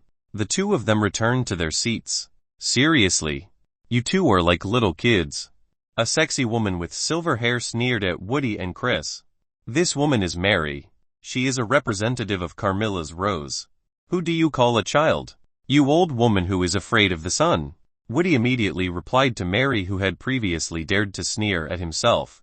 On the other hand, Chris' attitude seems normal in responding to Mary's words. In his heart, Chris is only a little dissatisfied with the words that came out of Mary's mouth. Sexy woman Mary raises her eyebrows in dissatisfaction. Mary hates when someone dares to call herself an old woman. Every woman will not like it when someone calls her old woman, including Mary. Mary hates the most when someone dares to call herself an old woman. Little kid, you better go home. You really don't deserve to be in a place like this with us. Mary used some pretty stabbing words to Woody. Mary is a smart woman. She will definitely win if she argues with a man like Woody who can only rely on the emotions he has. Woody's anger is getting more and more unstoppable. Now he really wants to destroy Chris and Mary who are in front of him. Boom! When the situation started to get tense between Woody, Chris and Mary, Wai-Ku suddenly slapped the table in front of him into small pieces. He had lost quite a bit of the patience he had when facing the representatives sent by the other large factions. Can't you just pause for not doing something like this? Wai-Ku couldn't stand to see the disagreement that was happening. Here at the moment they are discussing an important issue. Everyone must get rid of the enmity, resentment and ego they have. Chapter 417 The Future of the World. All factions do not have good relations with each other. They are all fighting each other to become the most powerful in this world. So it's not strange that the representatives sent by each of the major factions are hostile towards each other. After Wai-Ku showed the strength he had, Woody, Chris and Mary finally wanted to calm down. The representatives of the other major factions seemed not to care about what was happening right now. They seemed not to care about the dispute that had just happened. Madame Laura, please sit on the chair that has been provided. Wai-Ku invited Madame Laura to sit on the chair that had been provided. Madame Laura walked towards the empty chair in front of her. After arriving near the empty chair, Madame Laura immediately sat on this chair. Whereas Yi Chen and Liu Bing stood behind Madame Laura. The representative people of the great faction ignored Yi Chen and Liu Bing. To them Yi Chen and Liu Bing were nothing but ants in their eyes. It was because of this that they ignored Yi Chen and Liu Bing. Madame Laura, so what problem was it that you asked for a meeting like this? Wai-Ku immediately asked Madame Laura. The people who were here were sent here because Madame Laura was the one who had requested this kind of meeting. Actually, the people here were very lazy when told to come to this meeting. But because the higher-ups ordered them to come to this meeting, they couldn't refuse it. They all wondered what Madame Laura was going to tell them all. Surely Madame Laura will tell you what will happen in the future. Actually, there is an important thing I want to say to all of you big factions controlling this world. This is about the future of everyone in this world. There is an important thing that Madame Laura wants to tell all the big factions. Old Granny, Don't be so convoluted like that. Hurry and just say straight to the main point. Woody told Madame Laura to immediately tell directly what will happen to this world. Woody looked very rude when talking to Madame Laura. Madame Laura didn't look annoyed or angry when she heard Woody's words. She was used to receiving this kind of attitude from the members of the big faction. If Madame Laura didn't have the ability to see the secret of heaven, surely the great faction would not have noticed her in the slightest. All major factions only want to take advantage of Madame Laura, who can see what will happen in the future. Yi Chen didn't expect that the people here would be so arrogant. They looked so arrogant with people who were weaker than them. Actually, Yi Chen didn't really like the people sent by each big faction. But since Yi Chen was here guarding Madame Laura's safety, Yi Chen would try to hold back a little. Okay, I will go straight to the main point of the argument. Soon this world will experience a tremendous shift in power. There will be many great powers coming to our Earth. They have a much stronger power than all of your factions combined. Madame Laura told all the faction representatives who were here that some very strong people would come to this Earth. These people will do a lot of damage on this Earth. Madame Laura, are you kidding with all of us? You said there will be great powers coming to this Earth, and they are stronger than all of us. Wai Ku could hardly believe the words that came out of Madame Laura's mouth. Not only did Wai Ku not believe Madame Laura's words, all the representatives sent by each faction also did not believe Madame Laura's words. The Holy Church, Chaos Bridge, Dark Legacy, Carmilla's Rose, Yagatama Orochi, Blue Esper, Devil Lucifer, Kunlun Holy Land have been the rulers of this world for thousands of years. Until now the power they have still can't be shifted by anyone. The Holy Church, Chaos Bridge, Dark Legacy, Carmilla's Rose, Yagatama Orochi, Blue Esper, Devil Lucifer, Kunlun Holy Land really did not let their position be compromised by anyone in this world. It's up to you whether you want to believe my words or not. Madame Laura doesn't care if the 8 great factions don't believe the words she has said before. Madame Laura's task is only to give an early warning to all factions. If they don't listen to it, then Madame Laura will not be harmed in this case either. Everyone here began to think about what Madame Laura had said. If that was true, then their power would really be very threatened. Madame Laura's words can be confirmed to be 99% accurate. In the past, Madame Laura has published major events that will happen in this world, and as a result it happened. So Madame Laura's words can be trusted to be true. Madame Laura, can you explain this in more detail to all of us? Wai Ku wants to know about this matter in more detail. Madame Laura shook her head. I can only tell you this much. If I tell you more, then heaven will be really angry with me. Madame Laura could not tell more and more clearly to the representatives of all factions present here. Heaven's secret is something that is very dangerous. If you get out of line, then heaven will be really angry. Damn. Old granny. Don't be such a mysterious person. Hurry up and tell us more details. Woody wanted to know more clearly about this matter. Woody would not stop until he got what he wanted from Madame Laura. I told you that I can't tell you any further. If you really want to know, then you just have to wait. Time will answer the questions you have right now. Madame Laura still insisted on not giving full details of what was going to happen in the future later. Woody was not satisfied after hearing the answer that came out of Madame Laura. Hey old grandma.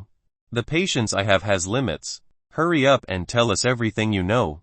Otherwise don't blame me for using violence against you. Woody threatened to use violence if Madame Laura didn't tell himself all the things she knew. Yi Chen started to dislike when he saw Woody threatening the weak Madame Laura. If Woody dared to move on to Madame Laura, then Yi Chen would teach this person a lesson that will not be forgotten. I emphasize once again, I can only tell you that far. What you are going to do next is none of my business.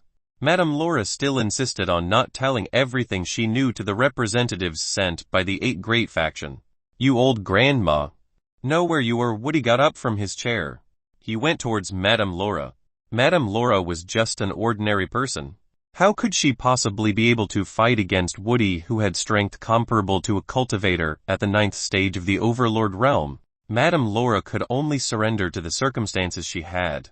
She only had hope in Yi Chen, who was behind her. Woody stop. Chris tries to stop Woody from doing bad things to Madame Laura. Unfortunately, Chris was a little late. He didn't have time to stop Woody. Boom! A strong explosion occurred. The whole building was shaking because of this explosion. Chapter 418 sparked a misunderstanding among the great faction. The tremors and explosions just now brought the main military district building to a slight angle. After the explosion, this room was now covered with a very thick dust. Everyone in this room started to be very alert at all. They all wanted to know what was going on here. Time passed. After the explosion, no suspicious movements occurred in this room. The dust that covered the room started to disappear. After the dust disappeared, everyone could see a hole forming in the floor that was in front of them. Not only was the floor at this level hollow, all the floors below had holes as well. If you go deeper, this hole forms into the underground that is under the main building in the military district. The holes in all the floors in this building were formed due to Yi Chen's attack on Woody. Earlier, when Woody wanted to do something bad to Madame Laura, Yi Chen used the 9 shadow steps to go to Woody's side. Unknown to anyone in this place, Yi Chen immediately threw a very powerful blow at Woody. Woody, who didn't know anything, was immediately dropped by Yi Chen's attack. The floor in this building was unable to withstand the impact of Woody's body. The result was that all of the floors in this building were damaged due to the force generated by Yi Chen's attack. Even the ground formed a very deep hole because it was unable to withstand the impact that occurred. Fortunately, this building is strong enough to bear the impact and shocks that occur. If only this building was not strong, maybe at this time the building would have collapsed due to the previous collision. After launching the attack earlier, Yi Chen immediately returned to Madame Laura's side. What Yi Chen just did not see anyone in this room. The speed shown by Yi Chen was extremely fast. No one here was able to see the movements Yi Chen was making. What's going on here? Waiku has no idea what happened in this place. He didn't see what happened before. Here Waiku's strength is the highest. If Waiku doesn't know what happened just now, then the representatives from the other big factions also don't know what happened just now. Rumble, rumble, rumble, rumble. From the underground of this building again there was a tremor like an earthquake. Someone suddenly climbed from the hole in the floor. The person who came to the surface was Woody. Woody's current state is not well. Woody's head looks quite badly injured. Woody's head is currently filled with blood that is still dripping. Who was the person who just attacked me? Woody shouted to everyone who was in this place. Woody currently looks very, very angry. Woody's face and eyes turn red because of the anger that has reached the peak. What are you saying? I didn't see anyone making a move in this room at all. Waiku did not see any of the people here move from where they were standing. The only person moving was Chris. He was moving to stop Woody from doing something bad to Madame Laura. But before Chris can reach Woody, an explosion of unknown origin occurs. At that time, Woody was attacked by an unknown person. Everyone here didn't see the person who had just attacked Woody at all, so they felt strange hearing Woody accuse them of carrying out an attack. Don't lie to me. It's obvious just now that I felt someone hit my head very strongly. Quickly tell which of you did it. Woody could not believe that none of these people attacked him. The attack from Yi Chen made Woody's head feel very sore and dizzy.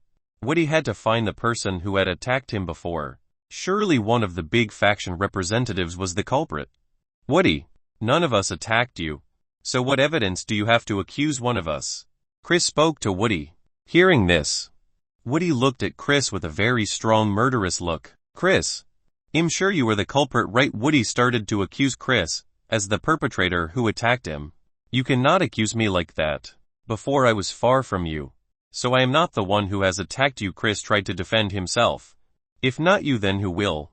In this room only you and Mary who previously had a conflict with me. Woody suspects 2 people in this room. The first is Chris and the second is Mary. Previously these 2 people had conflicts with him. So it was very likely that these 2 people had previously attacked him secretly. Don't take me into your troubles. I've been sitting here quietly without moving the slightest bit. Mary didn't accept it when she was accused of being the one who attacked Woody. Mary is getting fed up with Woody's attitude. She feels very annoyed with Woody who comes from the Dark Legacy faction. So you 2 don't want to admit it. Good. Good. Then I might have to make you 2 admit what you have done. Since words don't work, Woody will use force to get these 2 people to talk. Rumbled. Woody's body starts to emit a green aura. Woody's body gradually started to get bigger and higher. Now Woody's height was about 4 or 5 meters. On Woody's body, there are 2 new hands. Now Woody's total arms are 4. Woody's head also begins to change and enlarge. Woody's head turns into a bull lake that has enormous horns. Roar! Woody howled very loudly. This super strong roar made the lights and windows here smash to pieces. Woody has finished transforming into a monster. It turns out that Woody's true form is a minotaur monster. You two get ready to feel my anger. In a hoarse voice, Woody spoke to Chris and Mary. Woody didn't waste much time. Woody immediately aimed at Chris and Mary. He intends to attack Chris and Mary who are in front of him. Chris and Mary will not remain silent when they will be attacked by Woody. The two of them began to unleash their strength. Chris and Mary ready to welcome Woody's attack. Boom! Another explosion occurred. This time Mary and Chris were forced to leave the main building of the military district. In the exchange just now the two of them were forced to retreat backwards. As a result both of them were forced to leave the main building of the military district. After being forced out of the main building in the military district, Chris and Mary are now floating outside the building. Seeing Chris and Mary outside the building, Woody comes out of the building. He hovers right in front of Chris and Mary. You ugly bull, why are you dragging me into this kind of trouble? Mary was very irritated when Woody dragged herself into battle. Shut up, old bitch. Soon I'll make you pay for everything. Woody called Mary as the old bitch. Mary's face darkened when she heard Woody's taunts. Hey hey ha. Very interesting. I never thought that there would be people who would dare to call this woman like that. I definitely won't let you go. Mary laughed so creepily. Just hearing it can make people feel chills. Chapter 419 Disrespectfully Expelled. Around Mary's body began to emit a blood-red aura. This aura began to enlarge and covered several hundred meters around Mary. As the blood-red aura shot out, the originally bright sky instantly turned dark. Red thunder began to descend around the military district. The military district immediately turned dark like night. The people from the Dragon Army's special forces were on standby when this strange phenomenon occurred. When they found out that there was an extremely strong battle near the main building of the military district, the men from the Dragon Army Special Forces immediately rushed towards the main building of the military district. Unfortunately, before they could get close, they were blown away by the overwhelming force. The people from the Dragon Army Special Forces couldn't get close to the main building of the military district, seeing a power that was beyond their capabilities. The Dragon Army Special Forces could do nothing. It was completely beyond their control. Seeing that Mary wants to fight with him, Woody also shows the strength he has. When the two great powers met, the military district began to fill with strange phonemes, starting from strong winds, lightning, to an earthquake. Chris, who is in the middle of Woody and Mary, must be dragged into the flow of battle. Chris pulls out the holy sword that he has. After Chris pulls out the holy sword, a golden aura is immediately emitted by the holy sword that is in Chris' hand. The golden aura emitted by the holy sword was not weak at all. Its strength was able to match the strength of Woody and Mary's. When the power of the hollow sword joined the battle, the situation became even more chaotic. The wind, thunder, and earthquake were getting stronger around the military district. There are even a few parts of the city that are affected by the power struggle that is being carried out by Woody, Mary and Chris. Woody was the first to start the movement. This time the targets were Mary and Chris. Woody is too confident in his abilities, to the point of challenging Mary and Chris at the same time. Mary and Chris start moving, they all aiming for each other. There are no allies in this battle. Boom, bamum, boom, bamum, boom, bamum. The Battle of Woody, Chris and Mary finally broke out. The three of them attacked each other.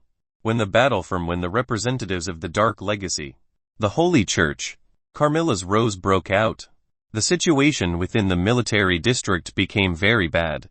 Luckily everyone who lived in the military district had been transferred prior to this important meeting. So within the military district currently empty, there were only people from the Dragon Army Special Forces who were within this military district. You three stop. Waiku tries to stop Woody, Mary and Chris, who want to do battle in a densely populated place like this. Unfortunately Woody, Chris and Mary have not listened to Waiku's words. The three of them are already focused on the battle they are currently doing. The three of them could no longer be bothered by anything else around them. Waiku was angry when he was ignored by Woody, Chris and Mary. This was the place of strength of the Kunlun Holy Land. In case the representatives of the Dark Legacy, the Holy Church, Carmilla's Rose made trouble here, then the Kunlun Holy Land would lose face in front of all the great powers that were attending this secret meeting. And again, Waiku will definitely be blamed for not being able to overcome this. Waiku had no other choice but to stop these three people using the strength he had. Waiku immediately released the power he had. When the power of the 10th level of the Overlord realm was released, an intense pressure immediately enveloped the military district. Representatives from other large factions were currently watching the battle of Woody, Chris, and Mary. When they were enjoying watching an interesting show, they felt the intense pressure exerted by Waiku. These people retreated a little when they felt the power released by Waiku. The strength that Waiku released was really very dominating. Waiku immediately left the main building in the military district. He soared into the sky where Woody, Chris and Mary were fighting. Waiku immediately joined the battle that was being carried out by Woody, Chris and Mary. The battle became even more lively when Waiku joined. When Waiku joined the battle, Woody, Chris and Mary were immediately cornered by Waiku. The three of them were unable to fight the Waiku who had cultivated at the 10th stage of the Overlord realm. The difference in their strength was still quite large. Boom! Boom! Boom! Woody, Chris and Mary were pushed back by Waiku's palms. Waiku is famous for his ability called God's Hand. With this flagship technique he can easily overcome Woody, Chris and Mary who are making a mess in this place. Woody, Chris and Mary both suffered injuries from Waiku's palms. Waiku who is in the middle looks at Woody, Chris and Mary. If you don't want to stop, then I will hurt you more than this. What I showed you just a warning to all of you. Waiku gave a stern warning to Woody, Chris and Mary who had caused a riot in this meeting. Damn. This guy is strong. Woody cursed Waiku in his heart. He didn't expect Waiku to be this strong. Chris and Mary also have to admit that Waiku is much greater than the two of them. Kunlun's Holy Land actually sent great people in this gathering. They were already on guard in case this kind of situation happened. Mr. Waiku, I'm just looking for a justice here. You have to help me seek justice from these two people. Woody asked Waiku not to help him seek justice. Bad bull. Don't just accuse people. I'm not the one who attacked you. Mary tried to defend herself. She was dragged into battle because of Woody who accused her. I'm not the one who attacked you either. Chris also defended himself. You two are shameless. You must have worked together to trap me from the beginning. Woody did not believe the words of Chris and Mary. Shut up. Waiku told Woody, Chris and Mary to be quiet for a moment. Enough of this, the problem that the three of you have done.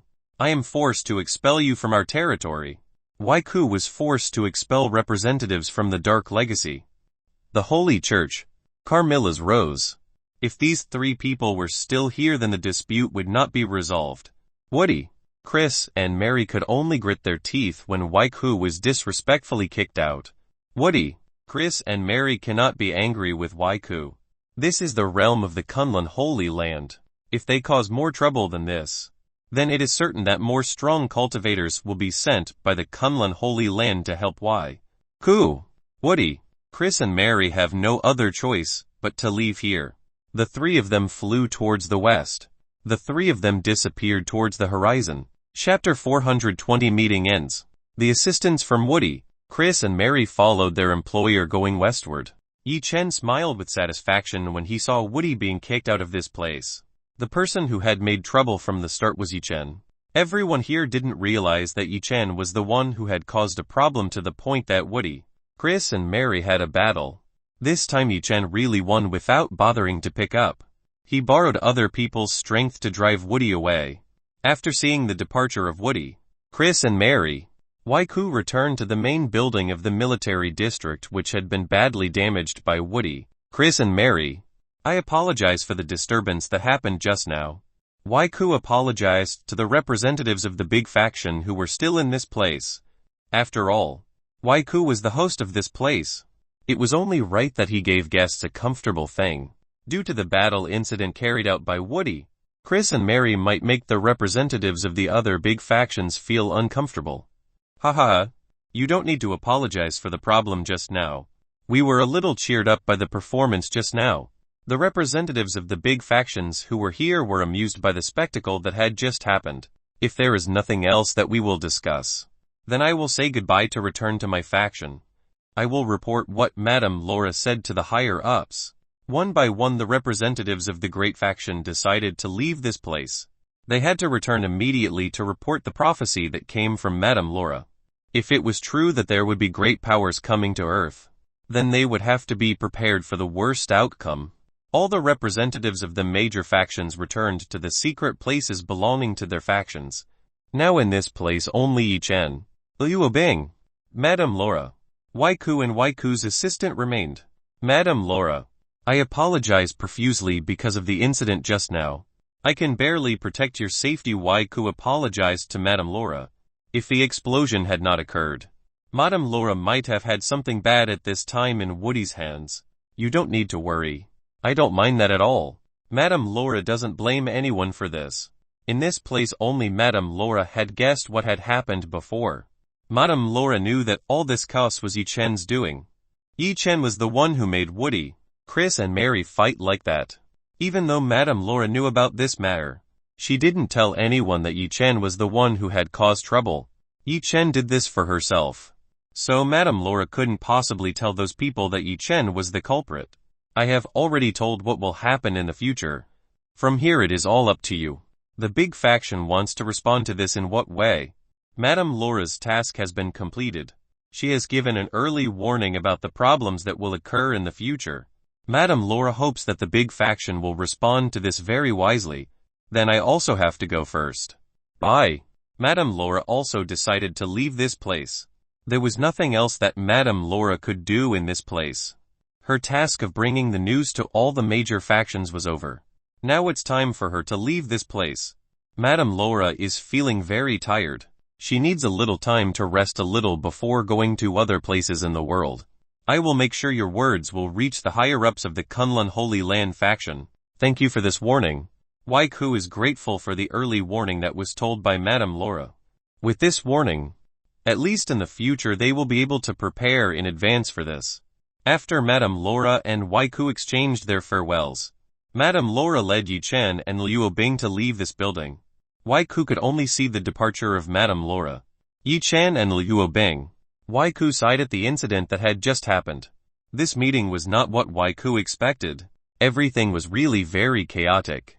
He hoped the higher-ups would not scold or punish him for this incident. Sir, is it possible that the man behind Madame Laura is the one who made the mess before? Wai Ku's assistant started to say. Impossible. That person only has such a very weak cultivation. He can't possibly injure the representative of the Dark Legacy faction to that extent. Wai Ku couldn't believe that Yi Chen was the one who had attacked Woody. It was impossible for a weak person like Yi Chen to be able to fight Woody, who had the strength equal to that of a cultivator at the 9th stage of the Overlord realm.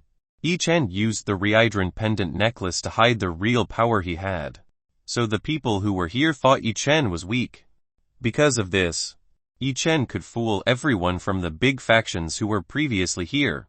It was impossible for everyone from the representatives of the big factions to suspect Yi Chen, who only had weak strength. Sir. But, Wai Ku's assistant wants to talk more. Enough. Wai Ku raised his hand. He told the assistant behind him to shut up. It's all my fault for not seeing the previous incident correctly. So don't find fault with others in this matter if you don't have any evidence. Wai Ku scolded the assistant behind him for accusing others without any evidence. Sir, I'm sorry. Wai Ku's assistant apologized. Good. Wai Ku nodded at his assistant. I will return to the Kunlun Holy Land. You take care of the matters that are here for me. Wai Ku wanted to return to the Kunlun Holy Land. He left the responsibility for repair to his assistant. Okay. I understand. Wai Ku's assistant understands the task Wai Ku gave him.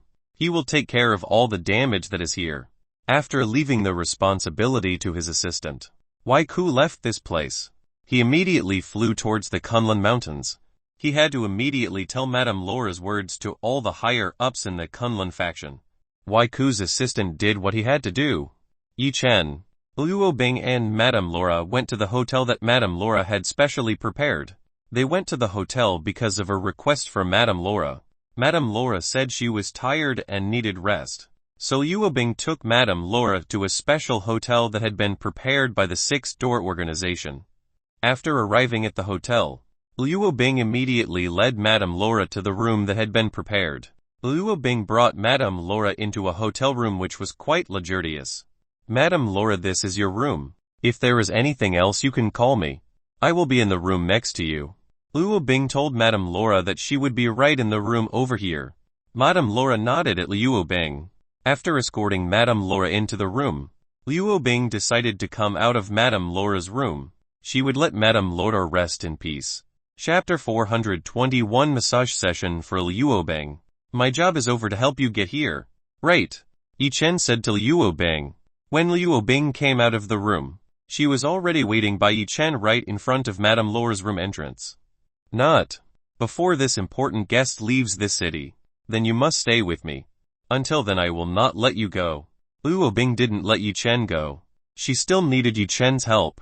After attending the meeting of the representatives of the big factions, Luo Bing now realized that her strength was still very weak. For strong people like Woody to aim for the safety of Madame Laura, then Luo Bing would have a hard time overcoming this with the strength she currently had. Luo Bing felt safe when she was around Yi Chen. She felt that everything was easy when Yi Chen was around her.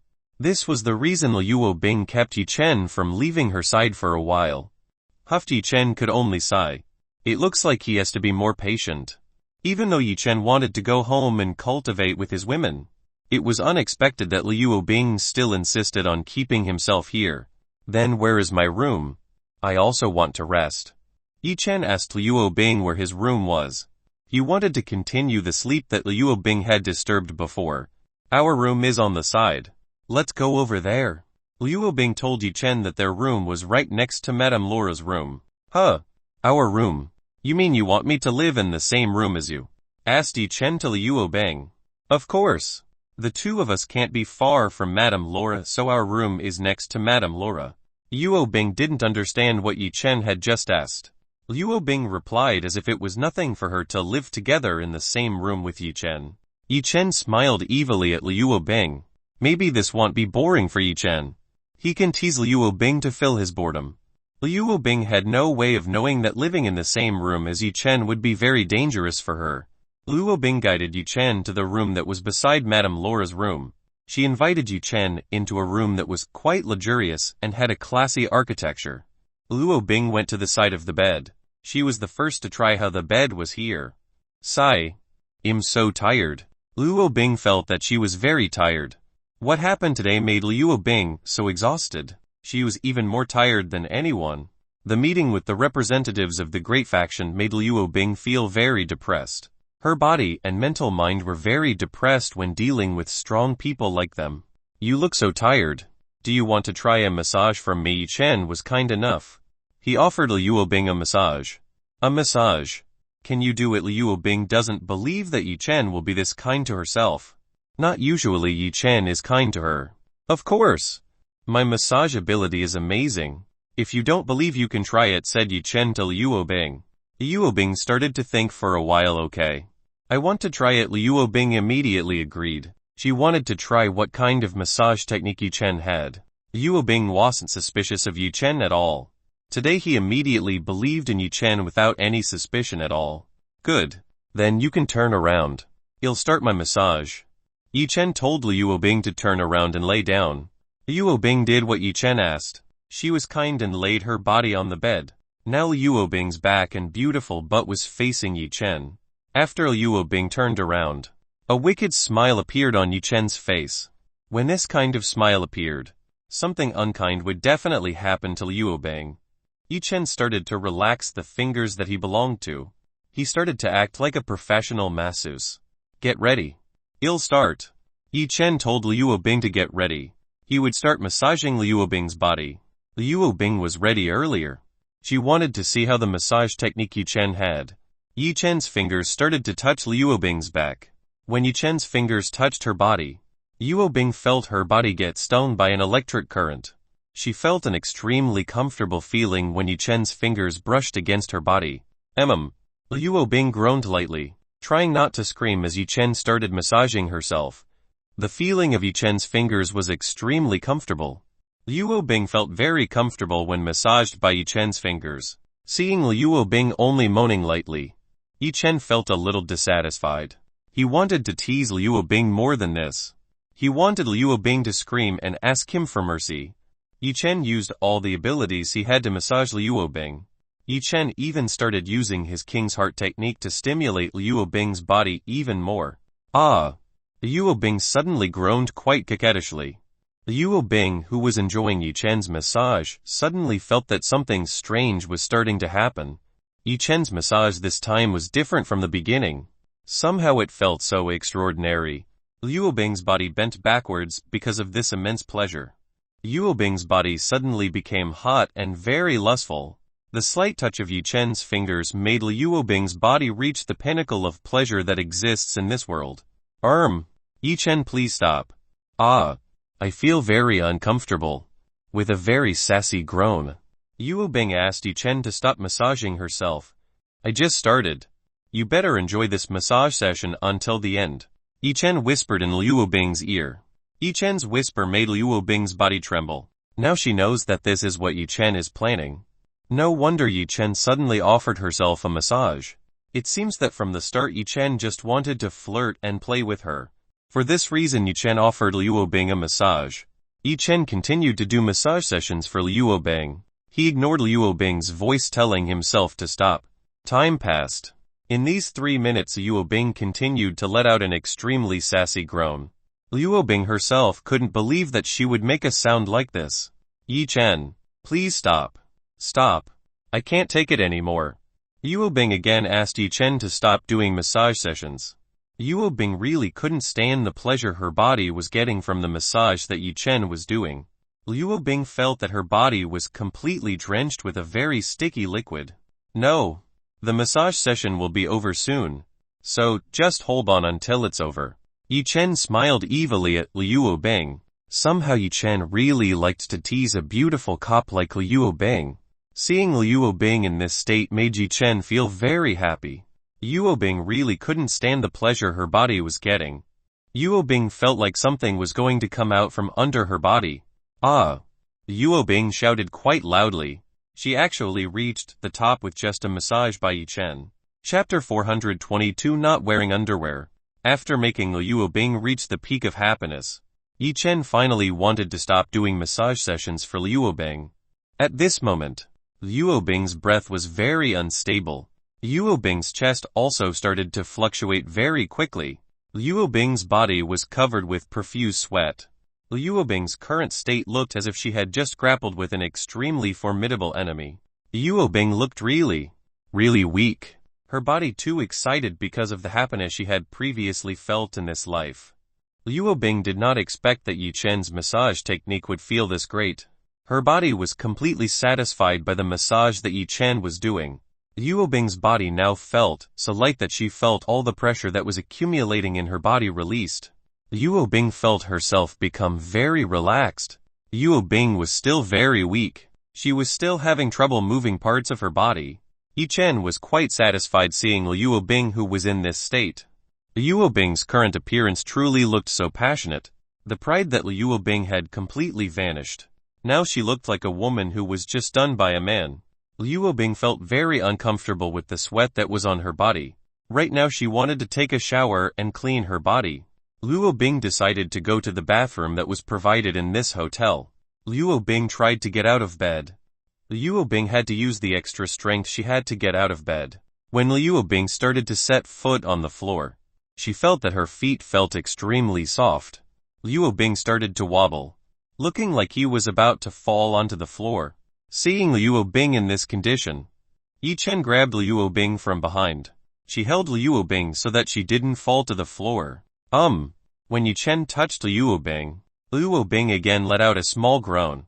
Yi Chen, don't touch me. Hurry and let me go. Liu Bing told Yi Chen to let go of herself.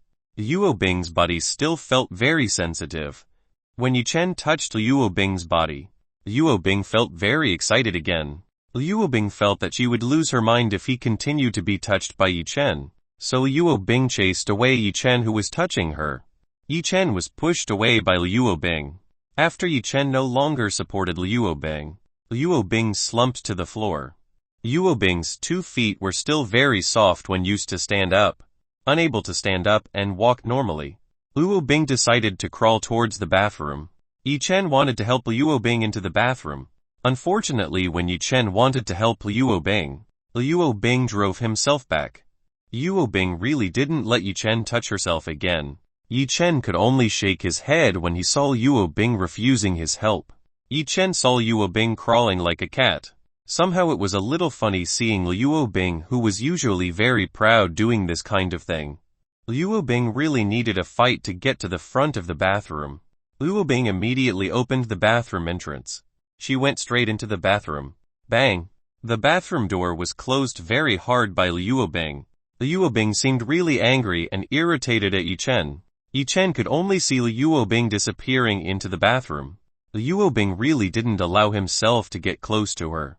A few minutes later, Yi Chen listened to the sound of water flowing from the bathroom. Looks like Liu Bing started using the shower to shower. Currently in the bathroom, after locking the bathroom door, Liu Bing took off the clothes she was wearing. Liu Bing had a little trouble taking off the clothes she had. Liu Bing had to go the extra mile to remove the clothes that were currently on her body. After a few minutes, Liu Bing finally took off the clothes that were on her body.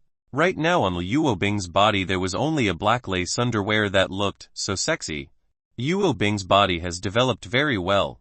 With this highly developed body, Liu Bing who is wearing black lace looks very sexy. Every man would drool when he saw the beauty that Liu Bing had. Liu Bing started to take off the black lace panties she was currently wearing. When Liu Bing took them off, her black lace panties were completely drenched in sticky liquid. Liu Bing's face immediately turned red when she saw this. She did not expect that he would be so lustful when massaged by Yi Chen. Liu Bing blamed herself for being such a lustful woman. This is completely not Liu Bing's fault. Yi Chen's massage is really very comfortable. Of course every woman who tries Yi Chen's technique will experience the same thing as Liu Bing. Liu Bing threw her black lace underwear into the bathtub that had been filled with water. After letting go of everything, Liu Bing staggered slightly towards the shower. Liu Bing's feet still felt very soft when used to walk. Staggering slightly, Liu Bing went under the water shower. She turned on the tap and started to take a warm shower. When she took a warm shower, her body felt very refreshed. Liu Bing's body was very relaxed. She felt that her body felt very light. Liu Bing started to clean her body of sweat. When Liu Bing touched herself, she felt an unusual tingling sensation. She felt that her body was still very sensitive. Liu Bing didn't expect that her body would become so sensitive like this. With just a little touch she felt tingling. After feeling that feeling, can I still go back to like before after feeling the great massage from Yi Chen? Liu Bing felt that he couldn't go back to how she used to be. Liu Bing continued to clean her body. Because her body was so sensitive that it took her quite a long time to shower, Liu Bing took a bath under the shower for 20 minutes. After her body was clean, she immediately went to get the clothes she had. Liu Bing intended to wash the dirty inner clothes she had. Liu Bing started looking for a washing machine in the bathroom.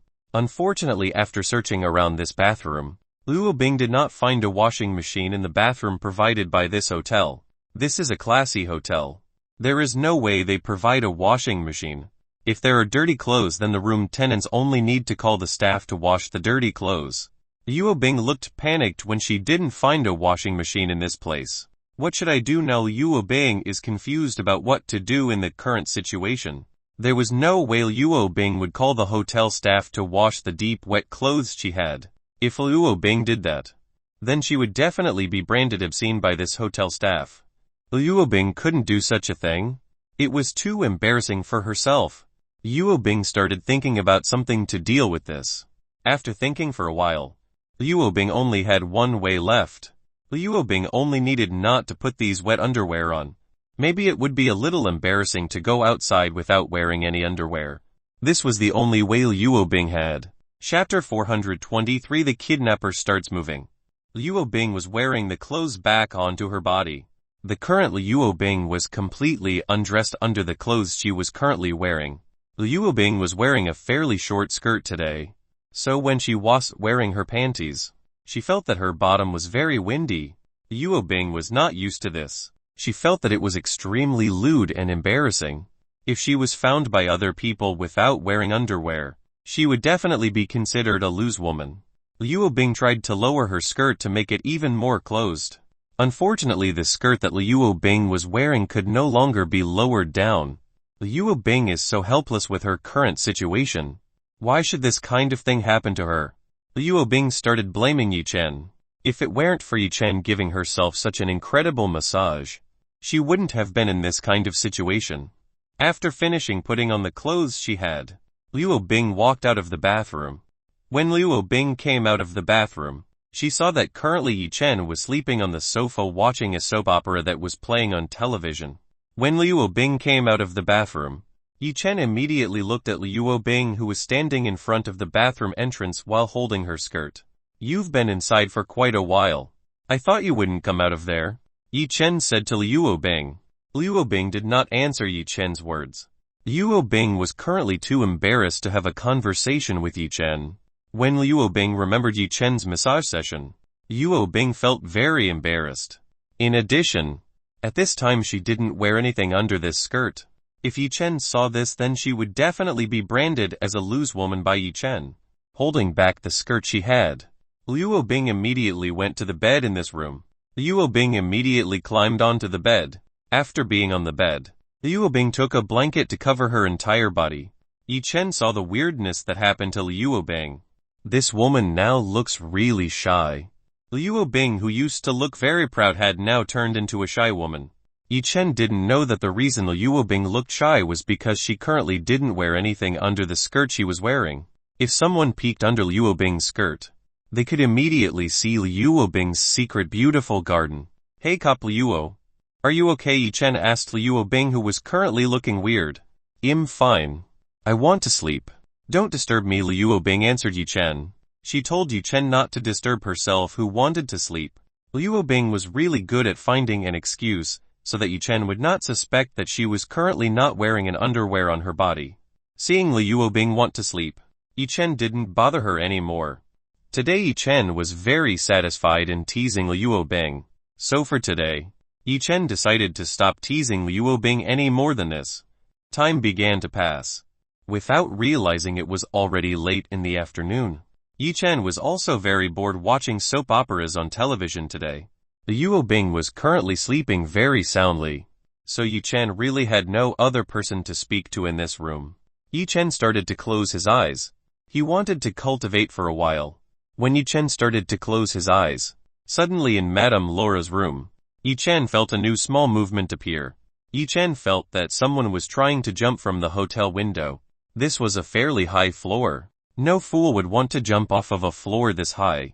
After this person jumped, he immediately flew out of this building. When this mysterious person flew, the power that this person possessed was suddenly released. Yi Chen was quite surprised when he determined that this person was a cultivator at the Emperor Realm stage. To think that this person used an artifact to hide the cultivation base he had from Yi Chen. And again this person turned out to be taking Madame Laura along with him. Yi Chen immediately opened his eyes. Unexpectedly, this turned out to be a kidnapper who was eyeing Madame Laura. "Hey cop Liu, hurry, wake up. Madame Laura was kidnapped by someone." Yi Chen woke up Liu Bing, who was still sleeping very soundly. Liu Bing immediately woke up from her sleep when she heard Yi Chen's extremely loud voice. "Yi Chen, why are you bothering me to sleep?" Liu Bing still didn't seem to be fully awake. Liu Bing was very dissatisfied when Yi Chen interrupted herself to sleep. Even though Liu Bing had just started dreaming of something extraordinary. "You can still sleep in this situation. Don't you know that Madame Laura, who you should be protecting, is currently being kidnapped by someone?" Yi Chen told Liu Bing that Madame Laura was currently taken by someone escaping from this hotel. Liu Bing was quite surprised when she heard this. Liu Bing hurriedly used her spirit sense to look at Madame Laura, who was beside this room. When Liu Bing used her spirit sense to see Madame Laura's presence, she did not find the existence of Madame Laura, who lived beside this room. Luo Bing, who discovered this, looked very panicked. Yi Chen, where did Madame Laura go? Luo Bing asked where Madame Laura is currently. She was just taken away by an unknown person from this place. Yi Chen easily answered Luo Bing's question. Taken away? Why don't you stop that person? Luo Bing was annoyed when she found out that Yi Chen had not stopped the person who had taken Madame Laura away. How can you blame me? I asked who had been sleeping so soundly that she forgot her job. Yi Chen pointed at Luo Bing who was in front of him. Hearing this, Luo Bing's face turned red like an apple again. It was her fault that she fell asleep while doing an assignment to escort Madame Laura. Yi Chen, forget about it. Let's go after that person. Luo Bing asked Yi Chen to forget about things just now. She invited Yi Chen to pursue the person who had kidnapped Madame Laura. Luo Bing hurriedly headed towards the exit of this room. Where do you want to go? Yi Chen asked where Luo Bing wanted to go. Of course, go after the person who kidnapped Madame Laura. Luo Bing replied to Yi Chen in an irritated tone. The person who kidnapped Madame Laura can fly. If you want to chase his in the normal way, then you will never be able to catch up with that person. Yi Chen told Luo Bing that Madame Laura's kidnapper could fly. Hearing this, Luo Bing, who wanted to open the door, immediately stopped her movements. She didn't think that Madame Laura's kidnapper would fly. If Madame Laura's kidnapper could fly, then how could Luo Bing catch up with that person? Yi Chen, do you have a way? Luo Bing has no other choice but to ask Yi Chen for help. Of course. Come closer to me. Yi Chen asked Luo Bing to come to his side. Luo Bing was confused about what Yi Chen was going to do. In order to save Madame Laura, Luo Bing had to obey Yi Chen. Luo Bing moved to Yi Chen's side. Now Luo Bing was standing right by Yi Chen's body. Chapter 424. Wenbi was angry. After Luo Bing was by his side, Yi Chen immediately hugged Luo Bing's waist. Yi Chen brought Luo Bing closer to his body. Now that Yi Chen and Luo Bing were very close, Yi Chen could smell the fragrance that Luo Bing had. Luo Bing felt embarrassed when her waist was hugged by Yi Chen. Somehow they currently look like a couple. Yi Chen brought Luo Bing to the side of the window. After arriving near the glass window, Yi Chen brought Luo Bing to jump from the glass window. Yi Chen brought Luo Bing flying up into the sky. Luo Bing was a little surprised by what Yi Chen was doing. Luo Bing did not think that Yi Chen could fly. When Luo Bing was carried flying by Yi Chen, Luo Bing felt the bottom of hers was very windy. Luo Bing just remembered that at this time she was not wearing anything at the bottom. If a strong wind lifted the skirt she was wearing, then it was certain that Yi Chen would be able to see Luo Bing's private parts. Luo Bing immediately held her skirt in one hand. What Luo Bing was doing right now didn't go unnoticed by Yi Chen. Why are you holding your skirt like that? Yi Chen asked Luo Bing. Yi Chen wanted to know what Luo Bing was doing right now. Why in a situation like this did Luo Bing even hold into her skirt? Luo Bing began to look panicked when she saw Yi Chen was suspicious of herself. Luo Bing had to find an excuse so that Yi Chen would throw suspicion on her. Nothing. This is the first time I've been invited to fly like this. I just don't want my skirt to be blown away by the strong wind. Luo Bing tried to find an excuse. Hearing Luo Bing's excuse, Yi Chen became even more suspicious of Luo Bing. The wind near him was not strong at all. It was impossible with the wind like this could blow Luo Bing's skirt. At most, the wind could only lift a little of the skirt that Luo Bing was wearing. There was no way a wind like this could blow Luo Bing's skirt. Luo Bing saw that Yi Chen was becoming more and more suspicious of herself. It seemed that the reason she just said made Yi Chen even more suspicious of her. Yi Chen, forget it. Don't waste any more time. Let's go after the kidnapper who kidnapped Madame Laura. Luo Bing immediately changed the subject, so that Yi Chen would not be more suspicious that she was currently not wearing anything under her skirt. Okay. Yi Chen nodded. He led Luo Bing to the direction where Madame Laura's kidnapper was. Yi Chen used his full speed to chase after the person who had kidnapped Madame Laura. Luo Bing was again taken aback by the flying speed shown by Yi Chen. She did not expect that Yi Chen could fly at an incredibly fast speed. Luo Bing could no longer count how many buildings she had passed through with Yi Chen's current flying speed, because it was too fast. Luo Bing had trouble seeing anything around her. Her gaze became blurry. Luo Bing began to be unable to clearly see what was around her. Haha. This is too easy. Tu Wenpei laughed happily when he got Madame Laura. He did not think it would be this easy to kidnap Madame Laura. It turned out that Madame Laura's 2 new bodyguards were easier than she thought. Madame Laura is currently unconscious. She is sedated by Tu Wenpei. Tu Wenpei didn't waste the time he had. He immediately rushed to bring Madame Laura out of this city. As long as he managed to get Madame Laura out of this city, then it was certain that he would be very safe. Tu Wenpei couldn't wait to use Madame Laura's ability to see the future. At this time Tu Wenpei had almost reached the city border. Soon he would be out of the city. When he was about to leave the city, he saw that near the border there were 2 people waiting for him. 1 boy and 1 girl. These 2 people were of course Yi-Chen and Liu Bing. Both of them had been waiting for Tu Wenpei's arrival near the city border.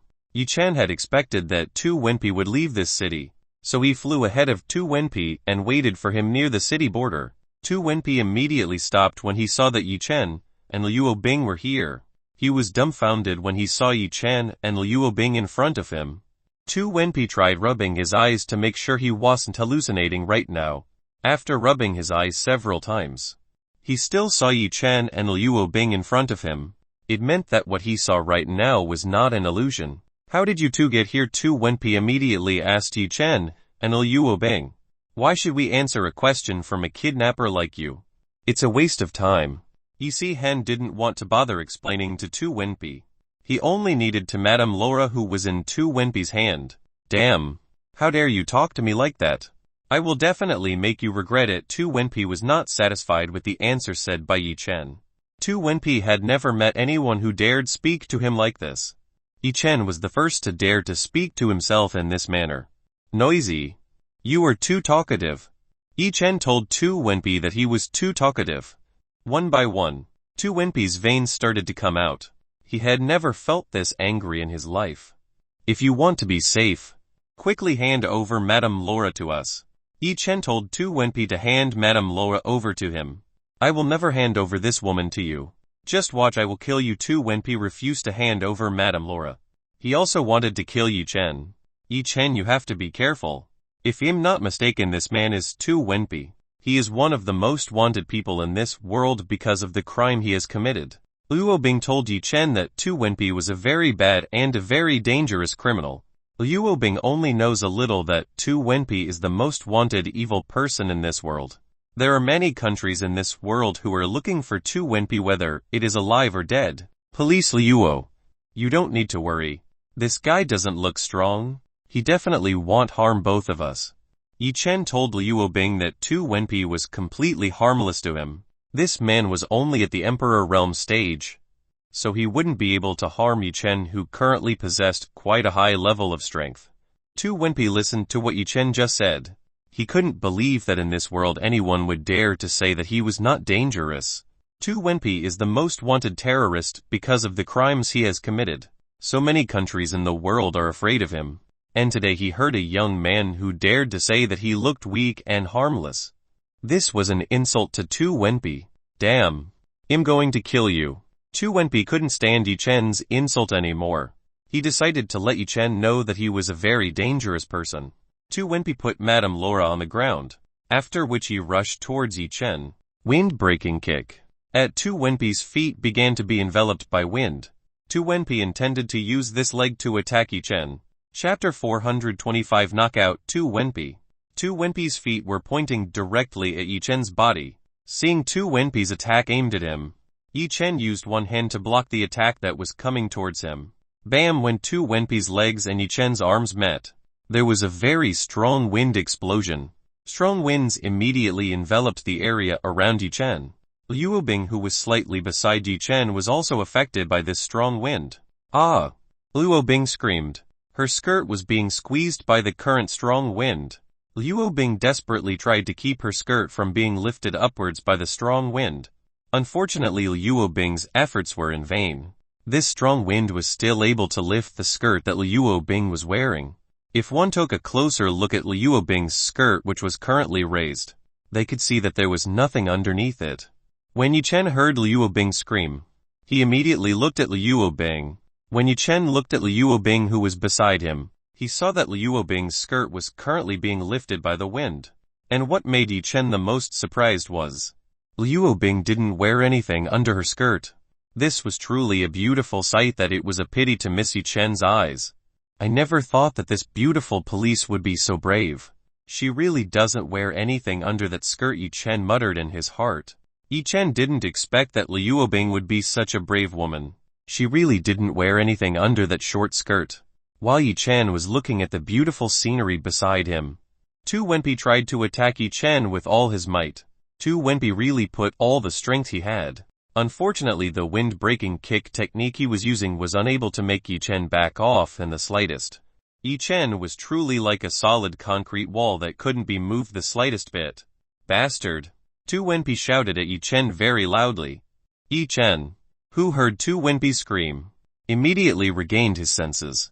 He was very dissatisfied when this person shouted very loudly near him. Even though Yi Chen was looking at the beautiful scenery next to him, it was unexpected that Tu Wenpei would actually disturb him. The disgruntled Yi Chen started to slightly move his arm forward. As Yi Chen's arm moved forward, Tu Wenpei immediately bounced far back. Tu Wenpei was forced back several hundred meters by Yi Chen. Tu Wenpei looked at Yi Chen. He did not expect that Madame Laura's new bodyguard would become this strong. Damn it. Tu Wenpei grumbled again with dissatisfaction. Even though just now he still looked very happy when he got Madame Laura. Unexpectedly, in a matter of minutes, the situation would turn out like this. I told you to give up. There's no point in you fighting like this. Yi Chen again told Tu Wenpei to hand over Madame Laura voluntarily. If Tu Wenpei was willing to hand over Madame Laura, then Yi Chen didn't have to bother anymore to fight like this with Tu Wenpei. I will not leave this old woman to you. This old woman will be a very valuable asset to me. Tu Wenpei refused to hand over Madame Laura to Yi Chen. Tu Wenpei had come this far.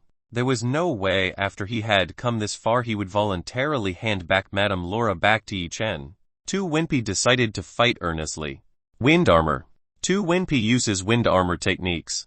This technique is a technique to create a wind barrier that can be used to deflect all physical and non-physical attacks. Currently around Tu Wenpei there was a very strong wind. It was impossible for ordinary people to be able to break into the wind that Tu Wenpei created. Anyone who tries to break through this wind armor, then it can be ascertained that they will immediately be blown away by the strong wind that swirls around Tu Wenpei. Get ready. This time I will be serious against you.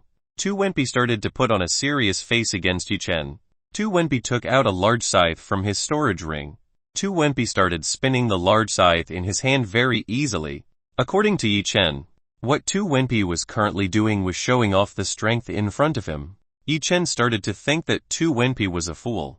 He dared to show off his strength and abilities in front of Yi Chen, who was a cultivator at the Overlord realm stage. If at this time Tu Wenpei knew what Yi Chen was thinking about him, then Tu Wenpei could definitely vomit blood.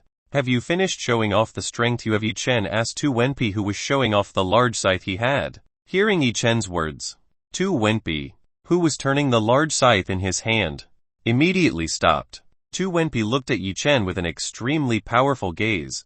Get ready to be chopped off by my scythe. Tu Wenpei had already decided to chop off Yi Chen's head using the scythe he currently had in his hand. Tu Wenpei disappeared from where he was currently standing. It seems that after using the wind armor technique, not only did his defense get stronger, but the movement speed that Tu Wenpei showed was also getting faster. Tu Wenpei suddenly appeared behind Yi Chen. He immediately slashed Yi Chen's head with the scythe in his hand. Slash. Tu Wenpei's large scythe cut Yi Chen's head. After seeing that his scythe had successfully slashed Yi Chen's head, Tu Wenpei looked very happy. He had finally managed to get rid of that annoying Yi Chen. What? Tu Wenpei's pleasure did not last for a long time. He was shocked when he saw that what he had just slashed was Yi Chen's shadow projection. What Tu Wenpei just cut down was the shadow Yi Chen made using the Step 9 Shadows technique. Tu Wenpei was really easily fooled by the Step 9 Shadow technique that Yi Chen had. It's still 1,000 years too early for you to behead me. Yi Chen reappeared in front of Tu Wenpei. He stretched out one hand of his towards Tu Wenpei's neck. Yi Chen's hand very easily broke through the wind armor defense that Tu Wenpei made. Yi Chen's hand immediately gripped Tu Wenpei's neck very firmly. Yi Chen started to lift Tu Wenpei's body up. Tu Wenpei, who is in Yi Chen's hand, currently looks very painful. Yi Chen's grip on his neck is very strong. Because Yi Chen's grip is too strong, Tu Wenpei feels he can't breathe. Hey, Police Liuo. You said that this guy is the most wanted person in this world. Yi Chen asked Liuo Bing about Tu Wenpei. That's right. He is the most wanted criminal in this world. Because of a very cruel crime. While still holding his skirt, so that it would no longer be picked up by the strong wind, Liuo Bing answered Yi Chen's question. If he is the most wanted criminal, then I will just cripple him. Let him take responsibility for the crimes he has committed. Yi Chen decided to cripple this person's cultivation. Let Tu Wenpei take responsibility for the deeds he had done. From Yi Chen's finger began to emerge a silver-colored flame. Yi Chen pointed his finger towards Tu Wenpei's body. The silver flames on Yi Chen's finger immediately entered Tu Wenpei's body. The heavenly silver flame began to burn several important meridians and profound veins that were in Tu Wenpei's body. Yi Chen did not completely make Tu Wenpei a useless person. He only eliminated the cultivation that Tu Wenpei had. Currently, Tu Wenpei was no different from an ordinary person who was extremely weak without having any strength. After crippling Tu Wenpei's cultivation, Yi Chen pulled back his heavenly silver flame from Tu Wenpei's body. After that, Yi Chen threw Tu Wenpei on the ground in front of Liuo Bing. This person is now yours. You can do whatever you want to this person. Yi Chen told Liuo Bing that Tu Wenpei was now his. What Liuo Bing was going to do to Tu Wenpei was no longer Yi Chen's business. Chapter 426, a warning for Yi Chen from Madame Laura. Liuo Bing didn't expect that Yi Chen would give Tu Wenpei to herself. It is necessary to know that Tu Wenpei's value is enormous if he is handed over to the Six Door Organization. The Six Door Organization will definitely give an award and achievement to the person who has succeeded in capturing Tu Wenpei, who is the most wanted terrorist in the world. Are you sure you want to hand him over to me? You can get something valuable if you hand this person over to the government. For example, a fame or money. Liuo Bing told Yi Chen that he could get a reward as well as an achievement if he handed Tu Wenpei over to the government or the Six Door Organization. I don't need that kind of thing. I don't like being in the center of attention. Yi Chen didn't need what Liuo Bing just said. Yi Chen didn't like being in the center of attention. It would be very troublesome for Yi Chen if he was the center of attention. Yi Chen also did not need the prize money from handing over Tu Wenpei to the government. Currently, Yi Chen already had a lot of money from selling the beauty products and pills he had. Are you sure about that? Liuo Bing asked Yi Chen once again. Liuo Bing really didn't want Yi Chen to waste this golden opportunity. Yi Chen shook his head. I told you that I don't need that kind of thing. You can take it if you want. Yi Chen really has no interest in the gift that Liuo Bing said earlier. If you really insist, then I will take this person over to the government. Liuo Bing looked very happy when Yi Chen handed over the achievement of capturing Tu Wenpei to herself. If Liuo Bing gave Tu Wenpei to the Six Door Organization, it was certain that Liuo Bing would get a promotion and several gifts in the form of resources to accelerate her cultivation. That meant that Liuo Bing could raise her cultivation level even faster. Liuo Bing's current mood really felt so happy that Liuo Bing had the thought of hugging and kissing Yi Chen, who had given her something so precious like this. Hey Police Liuo. Can I ask you something? Yi Chen wanted to ask Liuo Bing something. What do you want to ask? Liuo Bing is currently in a happy mood. Naturally, she is willing to answer Yi Chen's question. Did you deliberately not wear underwear for me today? Yi Chen asked Liuo Bing a sensitive question. Hearing the words that just left Yi Chen's mouth, Liuo Bing's face immediately turned a bright red. Unexpectedly, Yi Chen knew that she was currently not wearing anything under her skirt. Me. Liuo Bing seems to have a hard time answering Yi Chen's question. Liuo Bing didn't know how to answer the question asked by Yi Chen. Ha. Yi Chen chuckled at Liuo Bing. It was quite funny to see Liuo Bing who was in this state. Liuo Bing was very embarrassed. Right now she wanted to go and find a hole to hide from Yi Chen. Where am I? While Yi Chen was teasing Liuo Bing, Madame Laura suddenly regained consciousness. Madame Laura began to wonder why she was in a place like this. Whereas before she was still sleeping in a hotel room. Why suddenly could he be in a strange place like this? Madame Laura, are you okay? Yi Chen went to Madame Laura's side. She asked Madame Laura's situation. I'm fine. I just feel a little dizzy. Madame Laura is okay. She just feels dizzy because of the drug that Tu Wenpei gave her. Yi Chen. Where am I right now? Madame Laura asked Yi Chen where they are currently. We are currently in the city border. Someone just kidnapped you. Fortunately I managed to beat the kidnapper and save you. Yi Chen told Madame Laura that she was just kidnapped by someone. I see. Madame Laura now understands why she can be in such a strange place. It turned out that just now someone had kidnapped him.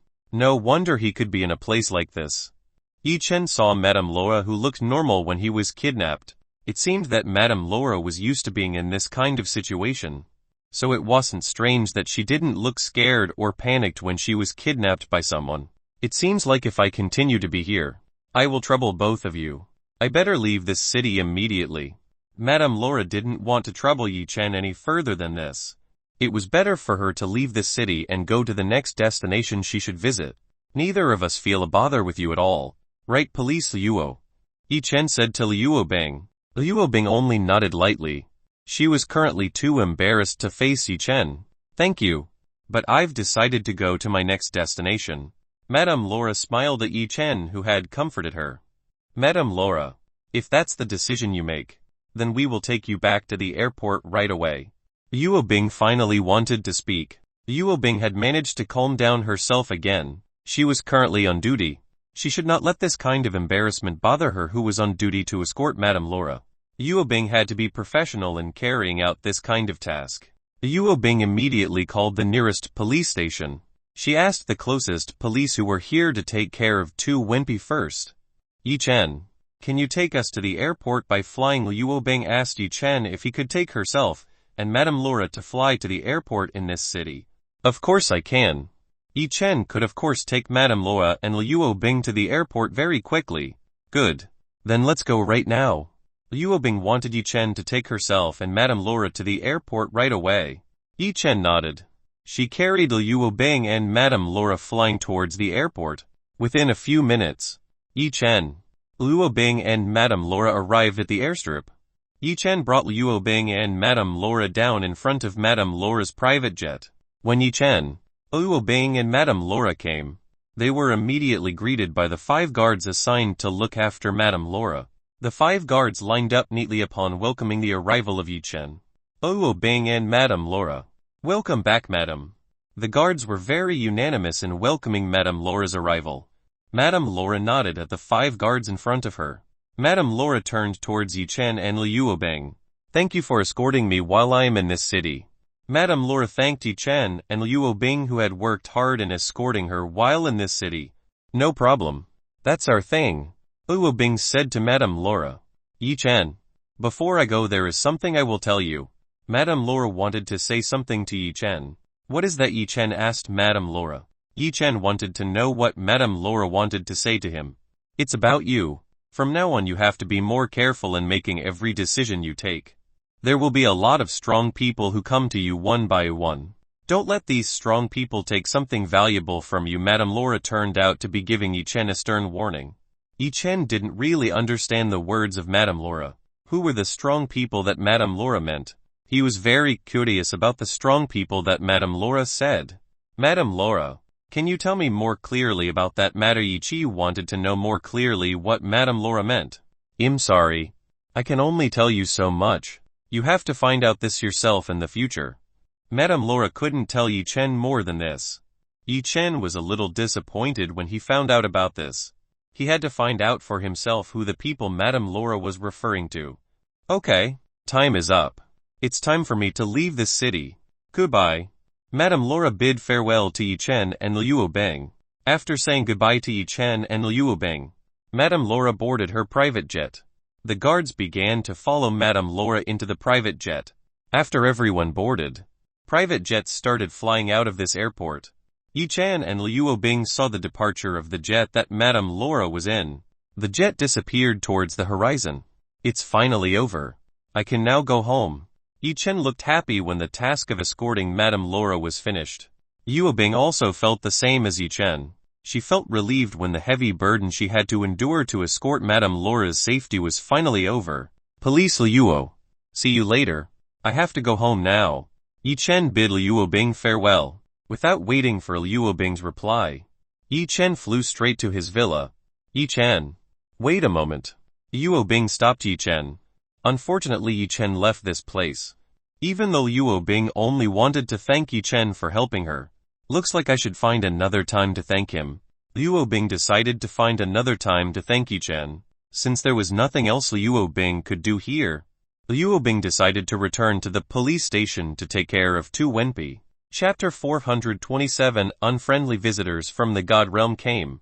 Meanwhile, somewhere in space, near Earth's orbit, there are some people floating in the dark space. These people are seen watching the Earth from a distance. Are you sure that this is the place you mentioned earlier? A man in ancient clothes asked the person next to him. Boss Sui Jin, this planet is the place I mentioned earlier.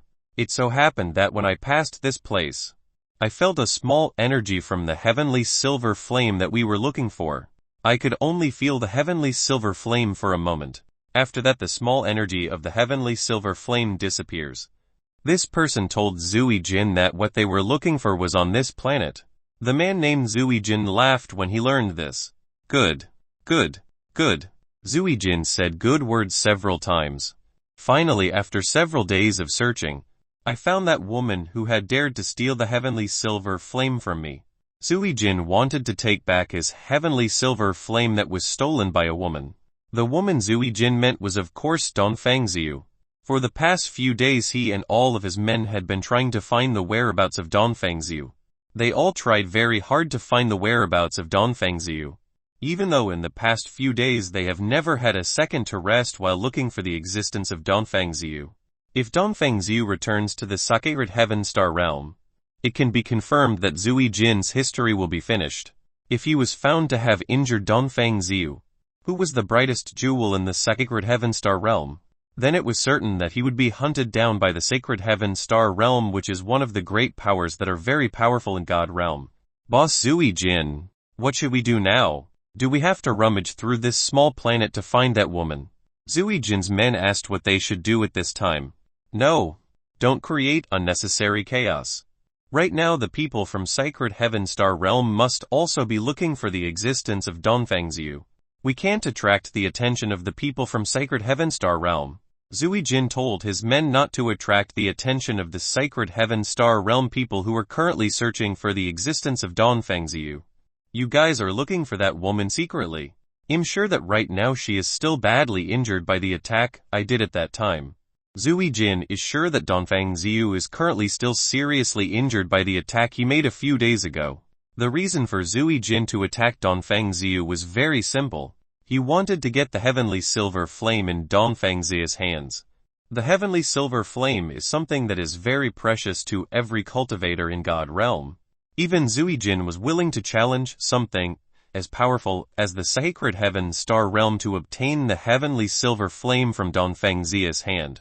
If Zui Jin can obtain the heavenly silver flame, then the strength he possesses will definitely become even stronger than he is now. With the power of the heavenly silver flame, Zui Jin can join one of the great powers in the God realm. That way Zui Jin no longer has to fear sacred Heaven Star realm. Zui Jin smiled to himself, as he thought of himself who would become a part of the great power that controlled the Western God realm. He would definitely benefit greatly from joining one of the great powers that controlled the Western God realm. What are you waiting for? Hurry and find that woman and bring her to me. Zui Jin ordered the men behind him to go find the whereabouts of Dongfang Ziyu. Yes, boss. Zui Jin's men immediately went to Earth. They started to search for clues about the existence of Dongfang Ziyu. Just watch. You won't be able to escape from me. I will definitely get back the heavenly silver flame.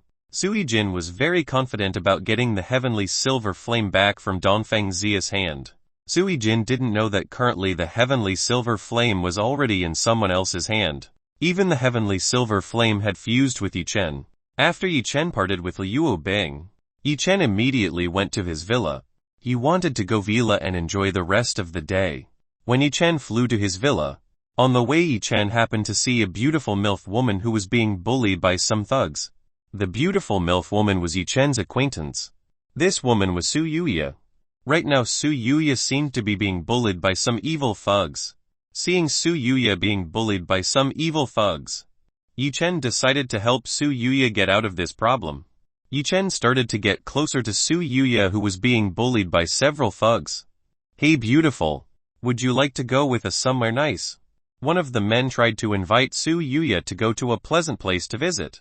The place these thugs meant was of course Bar KTV. There they could do whatever they wanted to a beautiful MILF like Su Yuya. "Sorry, I have an important matter right now, so please get out of my way." Su Yuya refused the invitation from these thugs. Su Yuya currently had to go somewhere to attend an event. Su Yuya couldn't be bothered by a bunch of ruffians like them. Su Yuya tried to walk past these people. When she passed these people, they blocked Su Yuya's path. "Beautiful, wait a minute. Why are you in a hurry? Let's do fun things with me. I guarantee tonight you will be very satisfied." This man did not give up. He again forced Su Yuya to come along with him. This man even said vulgar words to Su Yuya. Su Yuya looked even more dissatisfied when she saw the behavior of these thugs. Su Yuya ignored these people. She again tried to go past these people. The thugs who were ignored by Su Yuya felt unhappy. He stretched out his hand to hold on to Su Yuya's wrist. The delinquent man pulled Su Yuya into joining him. "You shameless man, hurry up and let me go." Su Yuya started to rebel and fight the delinquent man in front of her. Unfortunately, Su Yuya's strength was too weak when compared to the thugs in front of her. "Anyone help me." Seeing that he was no match for the delinquent guy, Su Yuya decided to ask for help from the people around here. "Haha. Shout whatever you want. There is no one here who can help you escape from me." The thugs man chuckled at Su Yuya. In this place everyone was familiar with this thugs man. Here there weren't any fools who wanted to find trouble with the group of thugs men who were bullying Su Yuya. So the people around here ignored the screams from Su Yuya. "Friends, let's go to KTV. There we will have fun with this woman." This delinquent man invites all his friends to go to KTV and enjoy the night together with a beautiful MILF like Su Yuya. Everyone immediately got excited when they heard this. They couldn't wait to spend the night with a beautiful MILF like Su Yuya. Su Yuya was helplessly dragged by these thugs to a nearby KTV. Chapter 428. Quickly let go of that woman. Su Yuya looked at the people around here.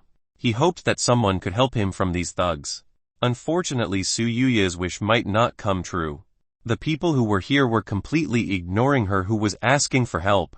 They did not want to help her who was currently in trouble. The people around here preferred to be safe, rather than helping Su Yuya and dealing with these thugs. Su Yuya was very disappointed when she saw this. It seemed like she would not be able to escape from the thugs who were currently dragging at her. Su Yuya hoped that right now there were good people willing to help her. "Hey you guys! Hurry up and let that woman go." Someone came and stopped these thugs who wanted to take Su Yuya away. Su Yuya and the thugs immediately looked back. When they looked back, they saw a handsome man standing a few meters behind them. The person who came was of course Yi-chen. Yi-chen came to help Su Yuya who was being bullied by these thugs. Su Yuya immediately called Yi-chen's name. Su Yuya didn't expect Yi-chen to be around here either. Seeing Yi-chen's arrival, Su Yuya had a little hope of getting out of this matter. "Yi-chen, hurry up and help me from this thugs." Su Yuya asked Yi-chen to get rid of these people. Su Yuya had heard from Su Yuyu that Yi-chen was quite good at martial arts. Su Yuya believed that Yi-chen could easily overcome these thugs. "You bastard! How dare you interfere with what we're doing? Don't you know who we are?" The man who was holding Su Yuya's wrist immediately snapped at Yi-chen who had just appeared. This thug's man was angry when he saw someone who dared to interfere in the business he was currently doing. This was the territory of the delinquents who were bothering Su Yuya. Around here had never before had anyone dared to interfere in their affairs. "I don't know who you are and don't want to know about that matter either. All I want is for you to let that woman go." Yi-chen didn't care about these people. What Yi-chen wanted was for these thugs to let go of Su Yuya who they were holding back. "How dare you speak to us like that?" The delinquent guy looks very angry at the words that Yi-chen said. "All of you, hurry and break the arms and legs of this arrogant person who intends to be a hero. Let him know who we really are." The thugs man ordered the friends beside him to take care of Yi-chen. "Haha. It's easy to leave everything to us. We will take care of this person very quickly. After that we will enjoy the core beauty together." The thugs' friends chuckled. They were all ready to take care of Yi-chen who had dared to interfere the affairs they do. These people couldn't wait to taste the taste of a beautiful MILF woman like Su Yuya. Right now the thugs wanted to hurry up and finish Yichen and go to KTV to have fun. The thugs advanced towards Yichen. They looked ready to break both Yichen's legs and arms who had dared to interfere with the business they were all doing. Yichen looked at the people who were approaching here. People like them are really trash among today's modern society. Garbage like them must be removed so that it does not become a disease for others. Ha! You idiot! You are currently wrong in looking for trouble with us. Be prepared to feel the consequences. Before they broke Yichen's legs and arms, one of the thugs talked nonsense to Yichen. Yichen only smiled when he heard the nonsense that was being said by the person in front of him. Seeing Yichen was not afraid at all and instead smiled. The thugs felt that they were being laughed at by Yichen. Bastards feel this. One of these thugs hit Yichen very hard. Bam! The punch from this guy hit Yichen's chest. Ouch! The person who screamed in pain was not Yichen, but the one who hit Yichen. The person who hit Yichen felt that he had just hit a very hard concrete wall. Damn! Is there an iron plate under your shirt? The person who hit Yichen began to suspect that Yichen was wearing an iron plate under the clothes he was wearing. What iron plate? Aren't your punches too weak? Yichen told the person in front of him that the punch he just did was very weak. Even Yichen didn't feel anything when he was hit by the person in front of him. Damn! I'll kill you. The person who previously hit Yichen did not accept the words of contempt that came out of Yichen's mouth. This person took a penknife from his trousers. He began to open the penknife in his hand. The person with the knife stabbed the knife in his hand at Yichen. The knife in the delinquent's hand stabbed towards Yichen's neck. Yichen currently still looks very relaxed when the knife points to his neck. Yichen, be careful. Su Yuya shouted very loudly when she saw a knife about to stab Yichen's neck. When the knife in the hand of the delinquent stabbed Yichen's neck, the knife stopped at the skin of Yichen's neck. This knife was completely unable to penetrate Yichen's skin, which was extremely hard at all. Everyone saw the knife stop right at Yichen's neck. The current blade did not move the slightest bit from Yichen's neck. The thug started to wonder what one of their comrades was doing. Why didn't he stab Yichen right away? The man who was holding the knife was surprised to find that the knife in his hand was unable to penetrate Yichen's neck. The knife in his hand felt like he was stopped by something, so hard that it was unable to move through the skin on Yichen's neck. Yichen stretched out his hand to grab the knife in the hand of the thugs who was currently standing right in front of him. Yichen took the knife from the hand of the thugs who was in front of him. Are you kidding me? Do you think this toy gun can hurt me? Yichen told the person in front of him that the knife in Yichen's hand felt like a toy. People who saw Yichen could hardly believe what Yichen had just said. It was clear that the knife in Yichen's hand was genuine and very sharp. How could Yichen say that it was a toy knife? Yichen started to condense the knife in his hand into a flat iron plate. Seeing what Yichen had just done, the people who were here gawked. Their jaws almost dropped when they saw Yichen turn the knife into a flat iron like that. This was really absurd. How could anyone compact a knife into a flat iron like that? Chapter 429 The kindness that Su Yuya had. Yichen threw the knife that he had turned into flat iron towards the thugs in front of him. The thugs in front of Yichen received the knife that Yichen had solidified into a flat iron. The thug received the knife that had turned into flat iron. When he saw the flat iron in his hand, this thug suddenly started shivering in fear. The thugs did not know how strong the strength possessed by this young man in front of him was able to make a knife into this state. The thugs in front of Yichen started to slowly retreat. They began to be afraid of Yichen, who had shown the strength he had. Seeing the people in front of him retreating, Yichen decided to take one step forward. When Yichen took one step forward, the thugs took 2 steps back. They all started to keep their distance from Yichen. It's really funny to see the thugs who used to bully the people around here turn scared like this. Yichen started to take a few steps forward. When Yichen got closer to the thugs ran away. At this time they were trying to save themselves from Yichen. The thugs who previously wanted to break Yichen's legs now scatter running away from this place. Hey, where are you guys going? The man who was holding Su Yuya shouted at his friends who were currently leaving himself together with Yichen and Su Yuya. The people who previously wanted to break Yichen's leg did not hear the screams made by the man who was currently holding Su Yuya. They were currently busy trying to save themselves from Yi Chen, who had terrifying strength. Yi Chen couldn't possibly let the thugs go so easily. If he let these people go so easily, then it was certain that they would again cause trouble around this place. Because of this, Yi Chen used his strength to suppress the thugs who were running away in various directions. When Yi Chen took out the strength he had, the thugs who were running away immediately fell to their knees. They all felt something very heavy starting to press all the parts of their bodies. The result was that these thugs couldn't move an inch from where they were right now. The man who was holding Su Yuya saw the odd thing that was happening to his friends. It was quite strange seeing all of his friends suddenly fall to the ground at the same time.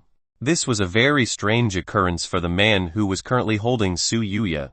When he was looking at his friends who were collapsing on the ground, Yi Chen had currently arrived right in front of the man who was currently holding Su Yuya. I told you before to let go of this woman. Unfortunately, you don't want to do it. Now feel the consequences for your stupidity, Yi Chen said to the thugs man in front of him. The thugs man who was holding Su Yuya was very surprised when he saw Yi Chen already in front of him. Yi Chen is currently starting to look like a ghost. Bastard. Feel this. The thugs guy didn't talk to Yi Chen much. He was currently intending to hit Yi Chen's face in front of him. Before this person could hit himself, Yi Chen first hit the face of the person who was holding Su Yuya. Bam! Yi Chen's punch hit the face of the man who was holding Su Yuya straight. The man who was holding Su Yuya was blown dozens of meters by the punch that Yi Chen did.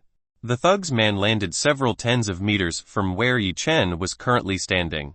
The thugs man who previously held Su Yuya at this time seemed to have started convulsing on the ground. Blood started gushing out from this man's mouth. The condition of this thugs man was terrible.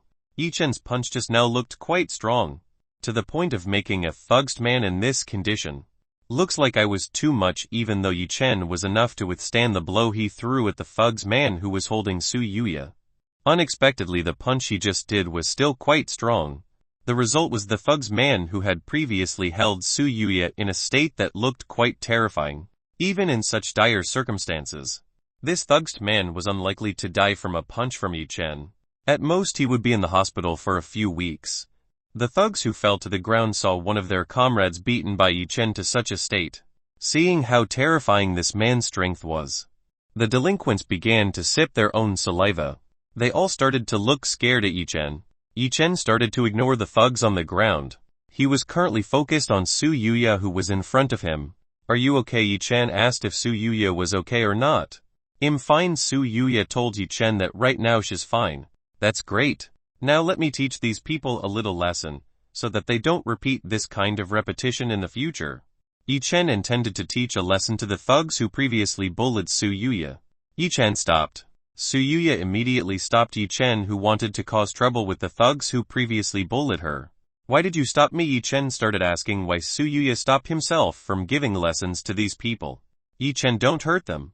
I'm sorry to see you beat up these people. Su Yuya told Yi Chen not to hurt the people who previously bullied her. Yi Chen really didn't understand what kind of mind Su Yuya had. This beautiful MILF woman was too kind to people who previously wanted to do bad things to her. Okay. If that's what you want, then I'll let them go.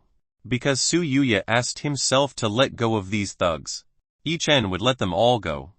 Su Yuya was relieved when she saw Yi Chen was willing to let these people go. Yi Chen started to retract his own power, which he used to press the thugs to the ground. After Yi Chen pulled back his strength, the hoodlums on the ground started to feel the weight pressing on their bodies disappear. They can now move their bodies back. You were very lucky because Su Yuya asked me to let you all go, Yi Chen told the thugs who were far away. Yi Chen, you don't have to waste your time dealing with people like them. Let's get out of here. Su Yuya embraced Yi Chen's arm. She pulled Yi Chen away from this place. Su Yuya pulled Yi Chen away from this place. Yi Chen was helplessly dragged by Su Yuya to leave this place. The delinquents felt relieved when they saw Yi Chen leave this place. To all of them, Yi Chen was something more terrifying than anything they had ever encountered. The thugs immediately helped one of their friends who was hit by Yi Chen. They immediately took the person who was beaten by Yi Chen to the hospital for immediate treatment in order to receive proper treatment. Chapter 430 attended a reunion event with Su Yuya. Su Yuya continued to pull Yi Chen away from the thugs who previously bullied her. Hey Suyuya. Where are you taking me to? Yi-chen asked Suyuya. Yi-chen wants to know where Suyuya will take himself to. I'll take you somewhere nice. Just take this as a sign of gratitude from me because you helped me from the problems I had before. Suyuya wanted to thank Yi-chen, so she took Yi-chen to a pretty good place in this city. What is that place? Asked Yi-chen back to Suyuya. You will find out later. Now you just come with me. Suyuya acted very mysteriously in front of Yi-chen. She still kept the place they would both visit a secret. Yi-chen became curious about the good place Suyuya talked about. Suyuya continued to embrace Yi-chen's arm. She guided Yi-chen to the place she wanted to visit tonight. Suyuya didn't realize that what she was doing right now looks like a lover who was walking around in the middle of the city. What Suyuya was doing right now was quite tempting for Yi-chen. Yi-chen currently felt that his arm was being pressed by two very soft objects owned by Suyuya.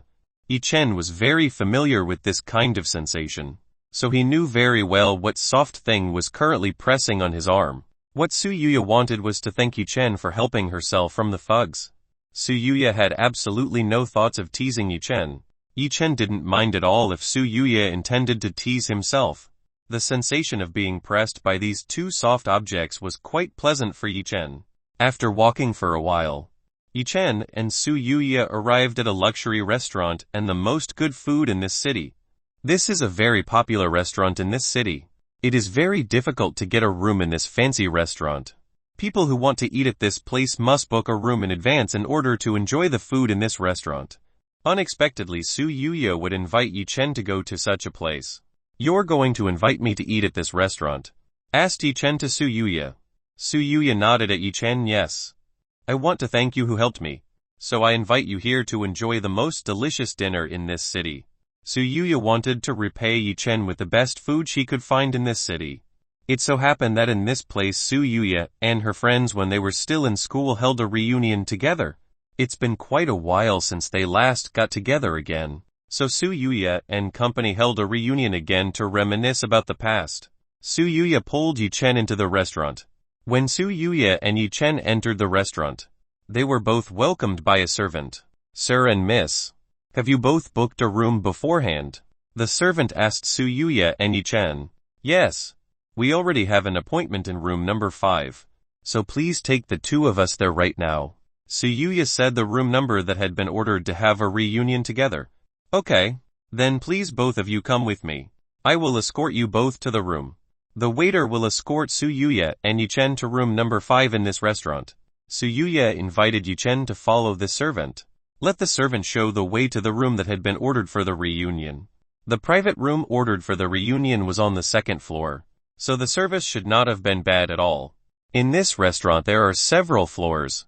The 1st floor is for ordinary customers where everyone can see each other, while the 2nd floor is a private closed room, and the 3rd floor is a VIP room which has very complete services and facilities. The price offered by the VIP room is the most expensive in this place. One dinner in a VIP room can usually cost hundreds of thousands of dollars to millions of dollars. So only very wealthy people are willing to set up such a room. The servant guided Yi-chen and Suyuya to the top floor. After going up to the 2nd floor, the servant immediately directed Yi-chen and Suyuya to room number 5. Sir and Miss, this is the room you should order. Please enjoy our service.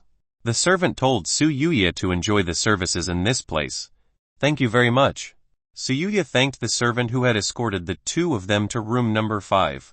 You're welcome. After finishing escorting Yi-chen and Suyuya to the entrance of room number 5, the servant returned downstairs to greet the other guests. Let's go inside. Suyuya invited Yi-chen into room number 5. Yi-chen nodded at Suyuya. Suyuya opened door the entrance to room number 5. Suyuya and Yi-chen went straight into room number 5. In room number 5, Yi-chen saw a multitude of people who had been neatly sitting around the dining table. There are countless men and women currently sitting and having a conversation with each other. The average age of the people in this room ranged from 31–40 years. The people in this room were almost the same age as beautiful MILF Suyuya. When Suyuya and Yi-chen walked in, everyone immediately turned their attention to Yi-chen and Suyuya who had just come into this room. A very handsome man like Yi-chen and a beautiful MILF woman like Su Yuya could indeed easily attract attention from the people in this room. Wow. Wow. Look who just came here. Finally our school flower has come here. One of the men stood up and welcomed the arrival of Su Yuya and Yichen. Everyone also started to welcome the arrival of Su Yuya, who was a school flower when she was still in school. Su Yuya smiled at everyone in this room. Su Yuya's smile was very beautiful. The man in this room was mesmerized by Su Yuya's smile. Some women didn't like it when they saw their partner looking at Su Yuya with such a gaze. The women started pinching the waists of their partners who were staring at Su Yuya without blinking. These women looked very angry with their partners who were seduced by Su Yuya's smile. Su Yuya looked around this place to find her close friends when she was still in school. Yichen, let's go over there. There are some of my friends. Su Yuya invited Yichen to go to an empty seat next to her close friends. Yichen followed Su Yuya to head over to the empty seat. Yichen and Su Yuya sat side by side. Hey Yuya, who is the handsome young man next to you? Why don't you introduce him to us? Su Yuya's female friends became very curious about Yichen. Chapter 431 Cao Zhen Arrival. He is Yichen. Yichen is a very good musical instrument player. His playing can be said to be the greatest in this country. Su Yuya introduced Yichen to her female friends who were next to her. Is it true? Is he better than Mr. Jai, who is the best musical instrument player in the country? Su Yuya's female friends are starting to be more curious about Yichen's abilities. Su Yuya nodded at her female friends. Teacher Jai himself even praised Yichen's great ability, said Su Yuya to her female friends. Wow, that's really amazing. Then how do you know that Mr. Jai praised Yichen? One of the women asked Su Yuya. Did you forget that our Yuya is one of Mr. Jai's disciples? Another woman reminded the woman who asked Su Yuya. Oh yeah, I almost forgot. Aren't our Yuya also two Jai's students? Su Yuya's female friend just remembered that Su Yuya was Mr. Jai's student who was the best musical instrument player in this country. Su Yuya smiled at her female friends. They still looked the same as before. Yichen is currently just silent. At this time Yichen doesn't know the names of the three women Su Yuya is talking to. Seeing this, Su Yuya finally realized that she had not introduced her female friends to Yichen. Yichen, introduce, these are my friends. Their names are Kai Ling, Yu Lai and Lu Miu. Su Yuya started to introduce her female friends one by one to Yichen. Yichen smiled gently at the women that Su Yuya introduced. Hello, my name is Yichen. Nice to meet ye. He introduced himself to Kai Ling, Yu Lai and Lu Miu.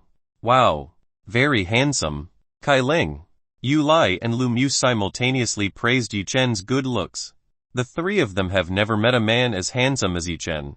Even male artists on television cannot be compared with the good looks possessed by Yichen. Hey Yichen, how old are you right now? Kai Ling was the first woman to ask Yichen. What Kai Ling asked was Yichen's current age. She was very curious how old Yichen was right now. I am 19 years old. Yichen shared his age. Wow. You're still very young. Never thought that our Yuya would like young grass like you. Yu Lai tried to tease Su Yuya. Hearing this, Su Yuya's face started to turn red. What are you saying? Me and Yichen are only close acquaintances. We don't have a relationship like that. Su Yuya tried to refute Yu Lai's words who were teasing her. Su Yuya didn't have a relationship with Yichen at all. Yichen currently had two women who were prettier than herself, so it was impossible for Yichen to be attracted to an old woman like her. When Su Yuya remembered about Yichen's woman, she just remembered that she still had a mistake she made during Fang Liuo's grandfather's birthday. It seemed that later Su Yuya would have to find time to apologize for the misunderstanding he had done at that time. Giggled. Kai Ling, Yu Lai and Lu Miu laughed when they saw Su Yuya, who dodged Yu Lai's words. Yuya, just now I was just teasing you. Why are you taking it so seriously like that? Is it true that you have a relationship with Yichen? Hey, Yu Lai laughed at Su Yuya. Seriously? You never change even after years of not meeting. You still tease me like this. Su Yuya looked dissatisfied at being teased by Yu Lai. Yu Lai smiled at Su Yuya. It was quite fun for Yu Lai to tease Su Yuya. But I have to admit that this younger brother is quite handsome. If only I wasn't married, I might be attracted to him too. Lu Miu suddenly said what was on her mind to Su Yuya. Among Kai Ling, Yu Lai and Lu Mu. Lu Mu is the most mature woman and very brave in matters like this. Yi Chen only smiled at Kai Ling, Yu Lai and Lu Mu, who were teasing Su Yuya and himself. You three please stop teasing Yi Chen and me. Su Yuya asked Kai Ling, Yu Lai and Lu Mu to stop teasing herself and Yi Chen. Okay. Kai Ling, Yu Lai and Lu Mu were giggling again at Su Yuya. Su Yuya looked happy when she met her old friends.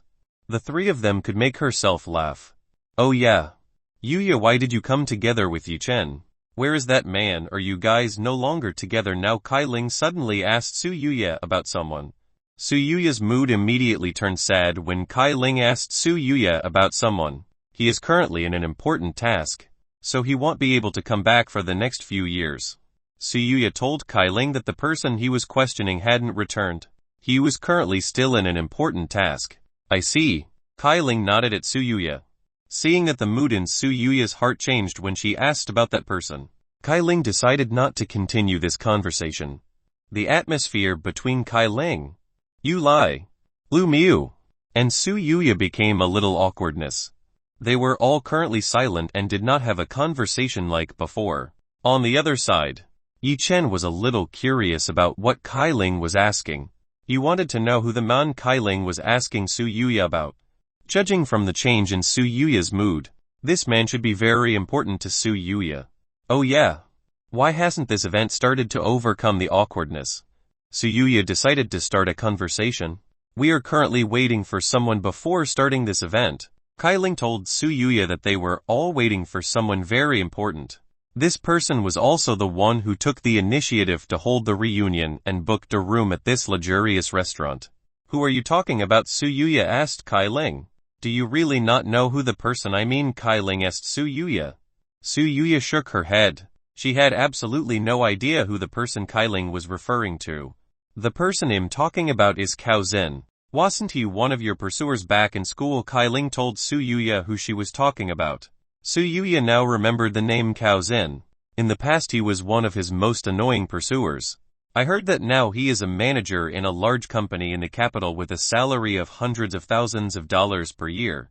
Yu Lai told Su Yuya that now Cao Zhen has become a very successful person. I'm quite jealous of him who can have such a huge salary. Lu Mu was a little jealous when she heard of the salary Cao Zhen had. Hundreds of thousands of dollars per year is a lot of money. Even Lu Mu, who currently owns a boutique clothing store, can only earn tens of thousands of dollars annually. This is very far from the salary that Cao Zhen has. When Kai Ling, Yu Lai, Lu Mu, Su Yuya were talking about Cao Zhen, the door to this room suddenly opened again. A man in a suit came into this room. This man was around 35 years old. This man was Cao Zhen, who was being talked about by the women by Yi Chen's side. Chapter 432. Cao Zhen rejected. When Cao Zhen came, everyone immediately welcomed his arrival with a warm smile. The people here greet Cao Zhen quite enthusiastically. However, Cao Zhen is the one who has paid for dinner at this fine dining restaurant for all of them, so it's natural that they should respect Cao Zhen. Cao Zhen ignores the welcome from the people who are here. He is currently looking straight at Su Yuya, who tonight looks very beautiful and sexy. Cao Zhen has not seen Su Yuya for a long time. Not to be expected that Su Yuya still looks as beautiful as when she was at school. Cao Zhen did not waste the time he had. He immediately rushed to the side of Su Yuya. Yuya's classmates. May I sit next to you? Cao Zhen asked permission to sit next to Su Yuya. Cao Zhen is eager to talk to a beautiful MILF like Su Yuya. Tonight Cao Zhen is very eager to spend the night with a beautiful MILF like Su Yuya. Cao Zhen is very confident in himself. Currently a manager at a sizable company in the capital with an annual salary that reaches hundreds of thousands of dollars. Certainly with the career he has, he can easily get the woman he wants. Su Yuya looks not too satisfied when she sees the arrival of Cao Zhen to her side. This man is still the same as he used to. He always sticks tightly to her side, which makes Su Yuya feel irritated. Sorry, the seats around me are full. You can find another seat. Su Yuya immediately refused Cao Zhen. She told Cao Zhen to find another seat in the room immediately.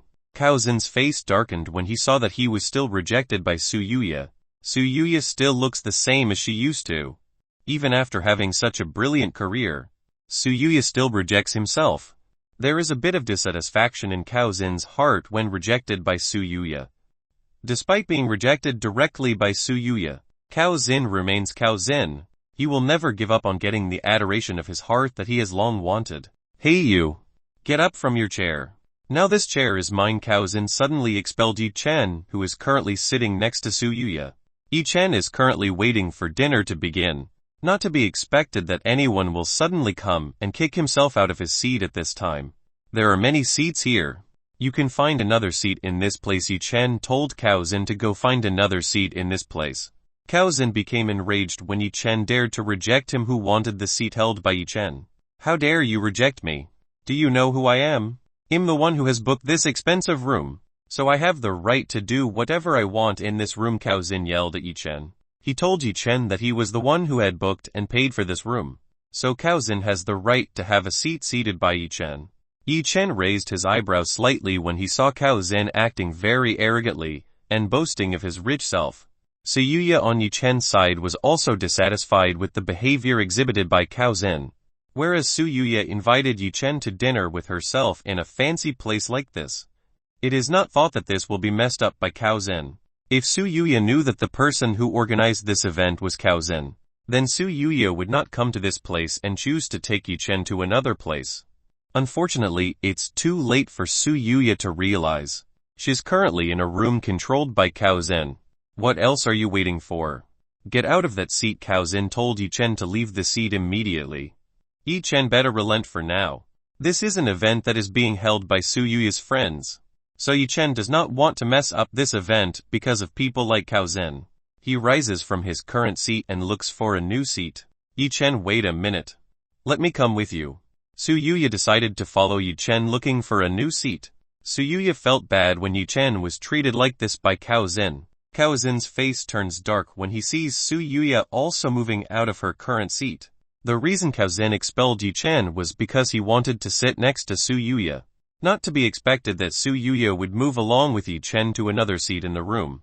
Giggling Kai Ling, Yu Lai and Lu Mu were a little giggling when they saw Cao Zhen being constantly rejected by Su Yuya. Cao Zhen's current expression is so unsightly.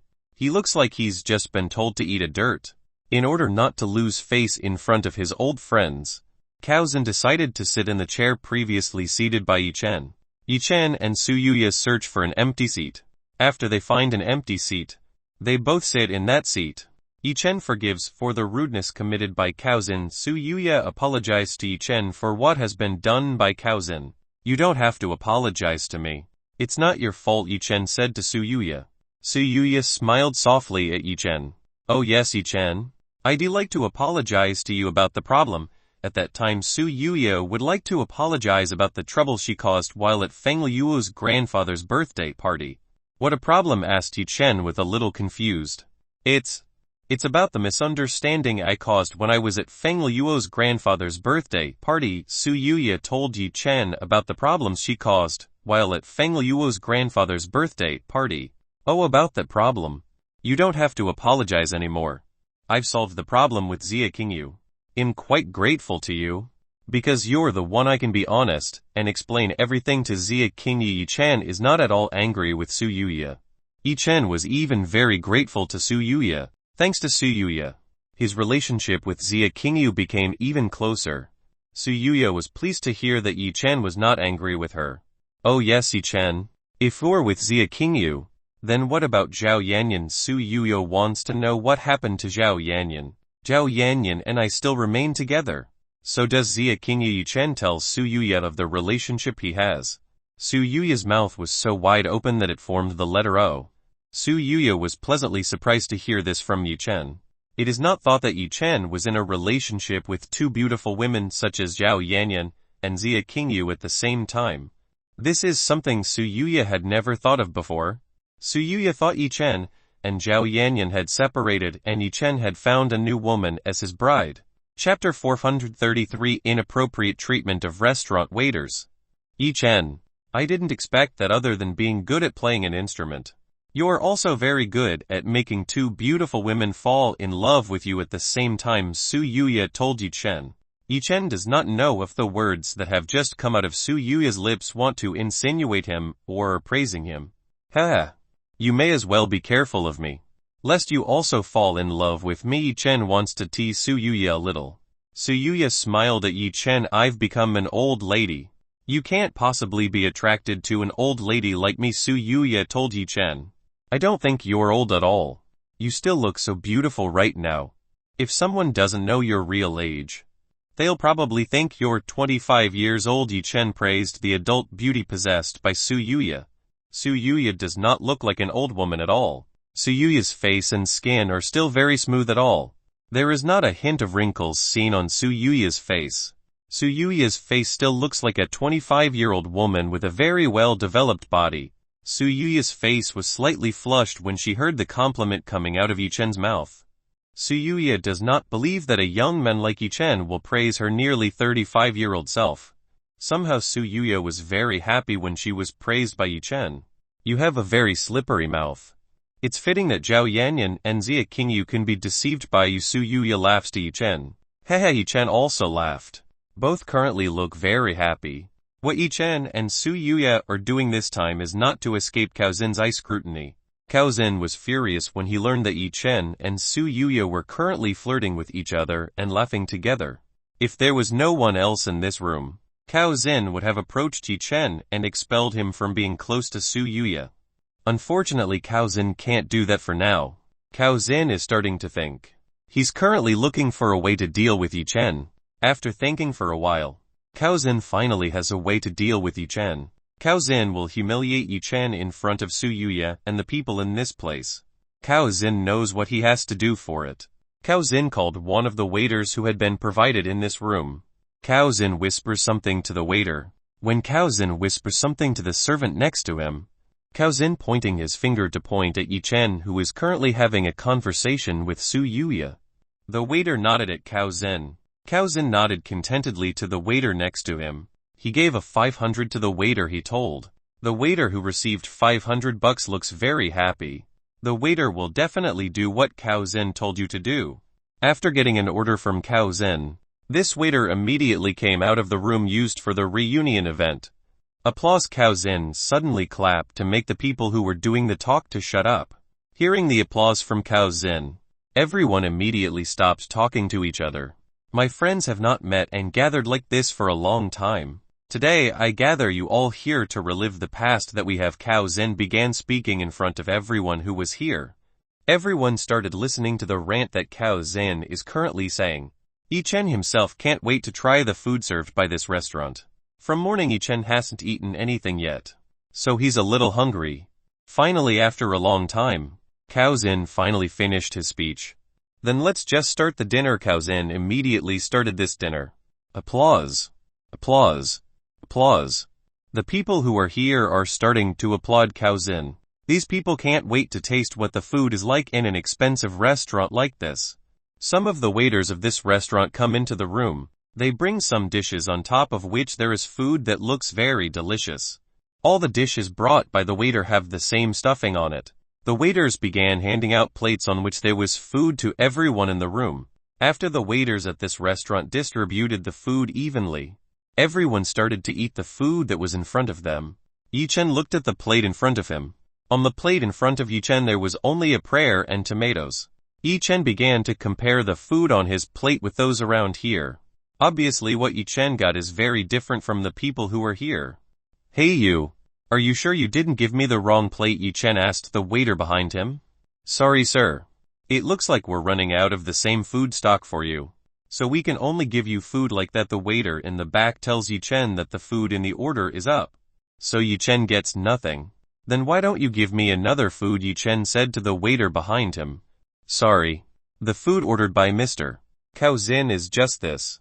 So we can't give you any other food menu other than the same one we gave to the guests who were here. The waiter told Yi Chen that he could not get any other food in this restaurant. Yi Chen raised his eyebrows. How could a restaurant of this size run out of food like this? Looks like there's one guy who doesn't get food here, Cao Zhen said to Yi Chen. After Cao Zhen spoke to Yi Chen, everyone immediately stared at Yi Chen. As they looked up at Yi Chen's plate, they all laughed out loud. In this room all that doesn't laugh is Kai Ling. Yu Lai and Lu Mu. Kai Ling.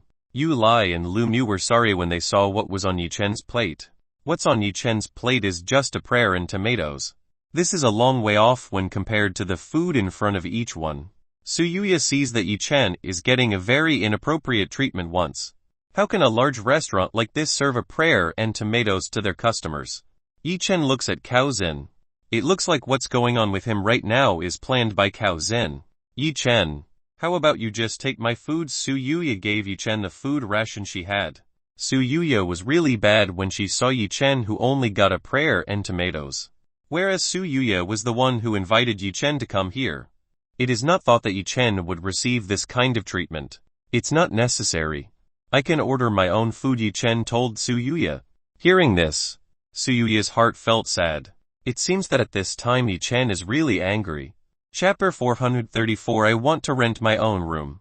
Yi Chen is not angry with Su Yuya. Yi Chen is currently angry at Cao Zhen and the people who are currently laughing at him. Previously Yi Chen did not fight because he was very reluctant to old friends of Su Yuya. But now that he sees for himself the behavior of these people, Yi Chen becomes aware that these people are not as good as he initially thought. Hey you!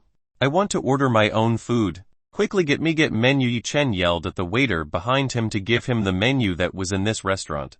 Sir, if you want to order a meal, then you have to rent a room in advance. The waiter behind Yi Chen tells Yi Chen to rent a room if you want to order food. In view of what this waiter is doing, this waiter seems to want to make things difficult for Yi Chen. Then he'll rent a room. Yi Chen now has a lot of money, so it's not hard for Yi Chen to rent a room in this restaurant. Sorry, this time the room is already full of messages by others, so I can't do that for you. The waiter again made things difficult for Yi Chen. The waiter smirked at Yi Chen, who was acting like a rich man in front of himself. Seeing Yi Chen's very ordinary clothes, the waiter made sure that Yi Chen was just an ordinary person who wasn't rich at all. Ha ha ha. You want to rent a room here? Do you have money in your body? Cao Zhen insults Yi Chen. Cao Zhen doesn't even hesitate to say that Yi Chen looks poor. From Yi Chen's current clothes that look very ordinary, Cao Zhen can make sure that Yi Chen is just an ordinary person who doesn't have too much money.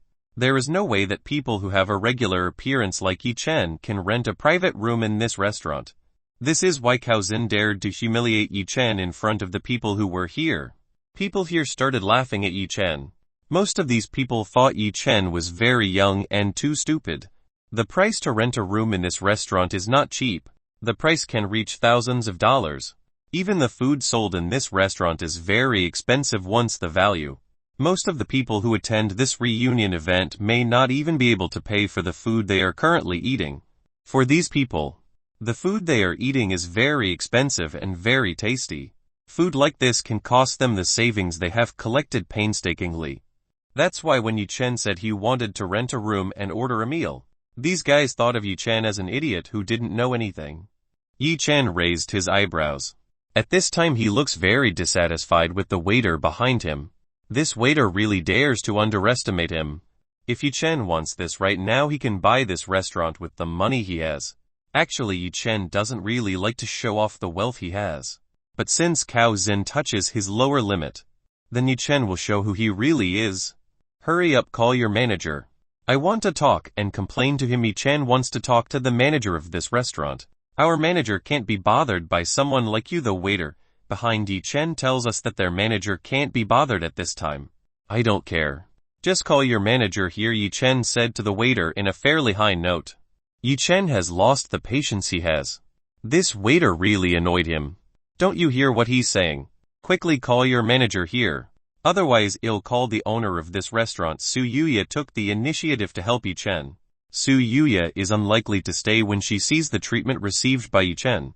Su Yuya happened to be a little acquainted with the owner of this luxury restaurant.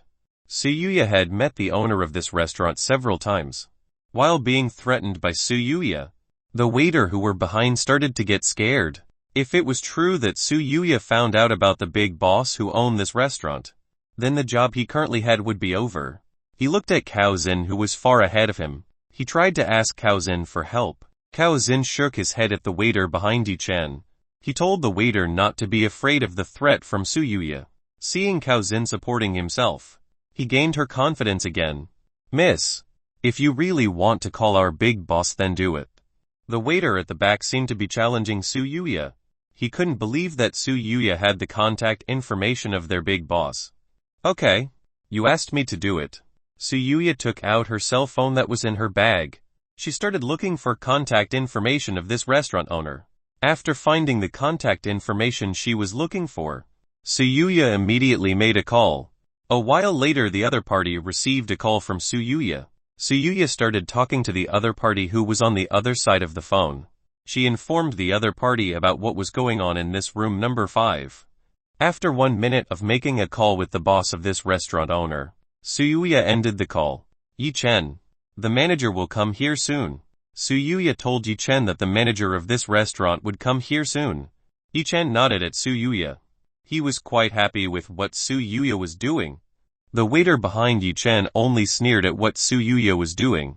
According to him, what Suyuya was doing right now was just boasting. When he saw Suyuya continue to help Yi-chen, Cao Zhen felt even more furious with Yi-chen. He currently wanted to beat Yi-chen up. A few moments later, the door to this room was opened by someone. A middle-aged man entered this room. When the middle-aged man entered this room, the waiter standing behind Yi-chen started breaking out in cold sweat. Where is the man named Yi-chen? The middle-aged man asked about Yi-chen. Here. Yi-chen raised his hand. The middle-aged man looked at Yi-chen, who was lifting his hand. After that, he went towards Yi-chen. I heard you wanted to make a complaint, the middle-aged man asked Yi-chen. Yes. I want to complain about the services that are here. Yi-chen wanted to complain about the services that are here.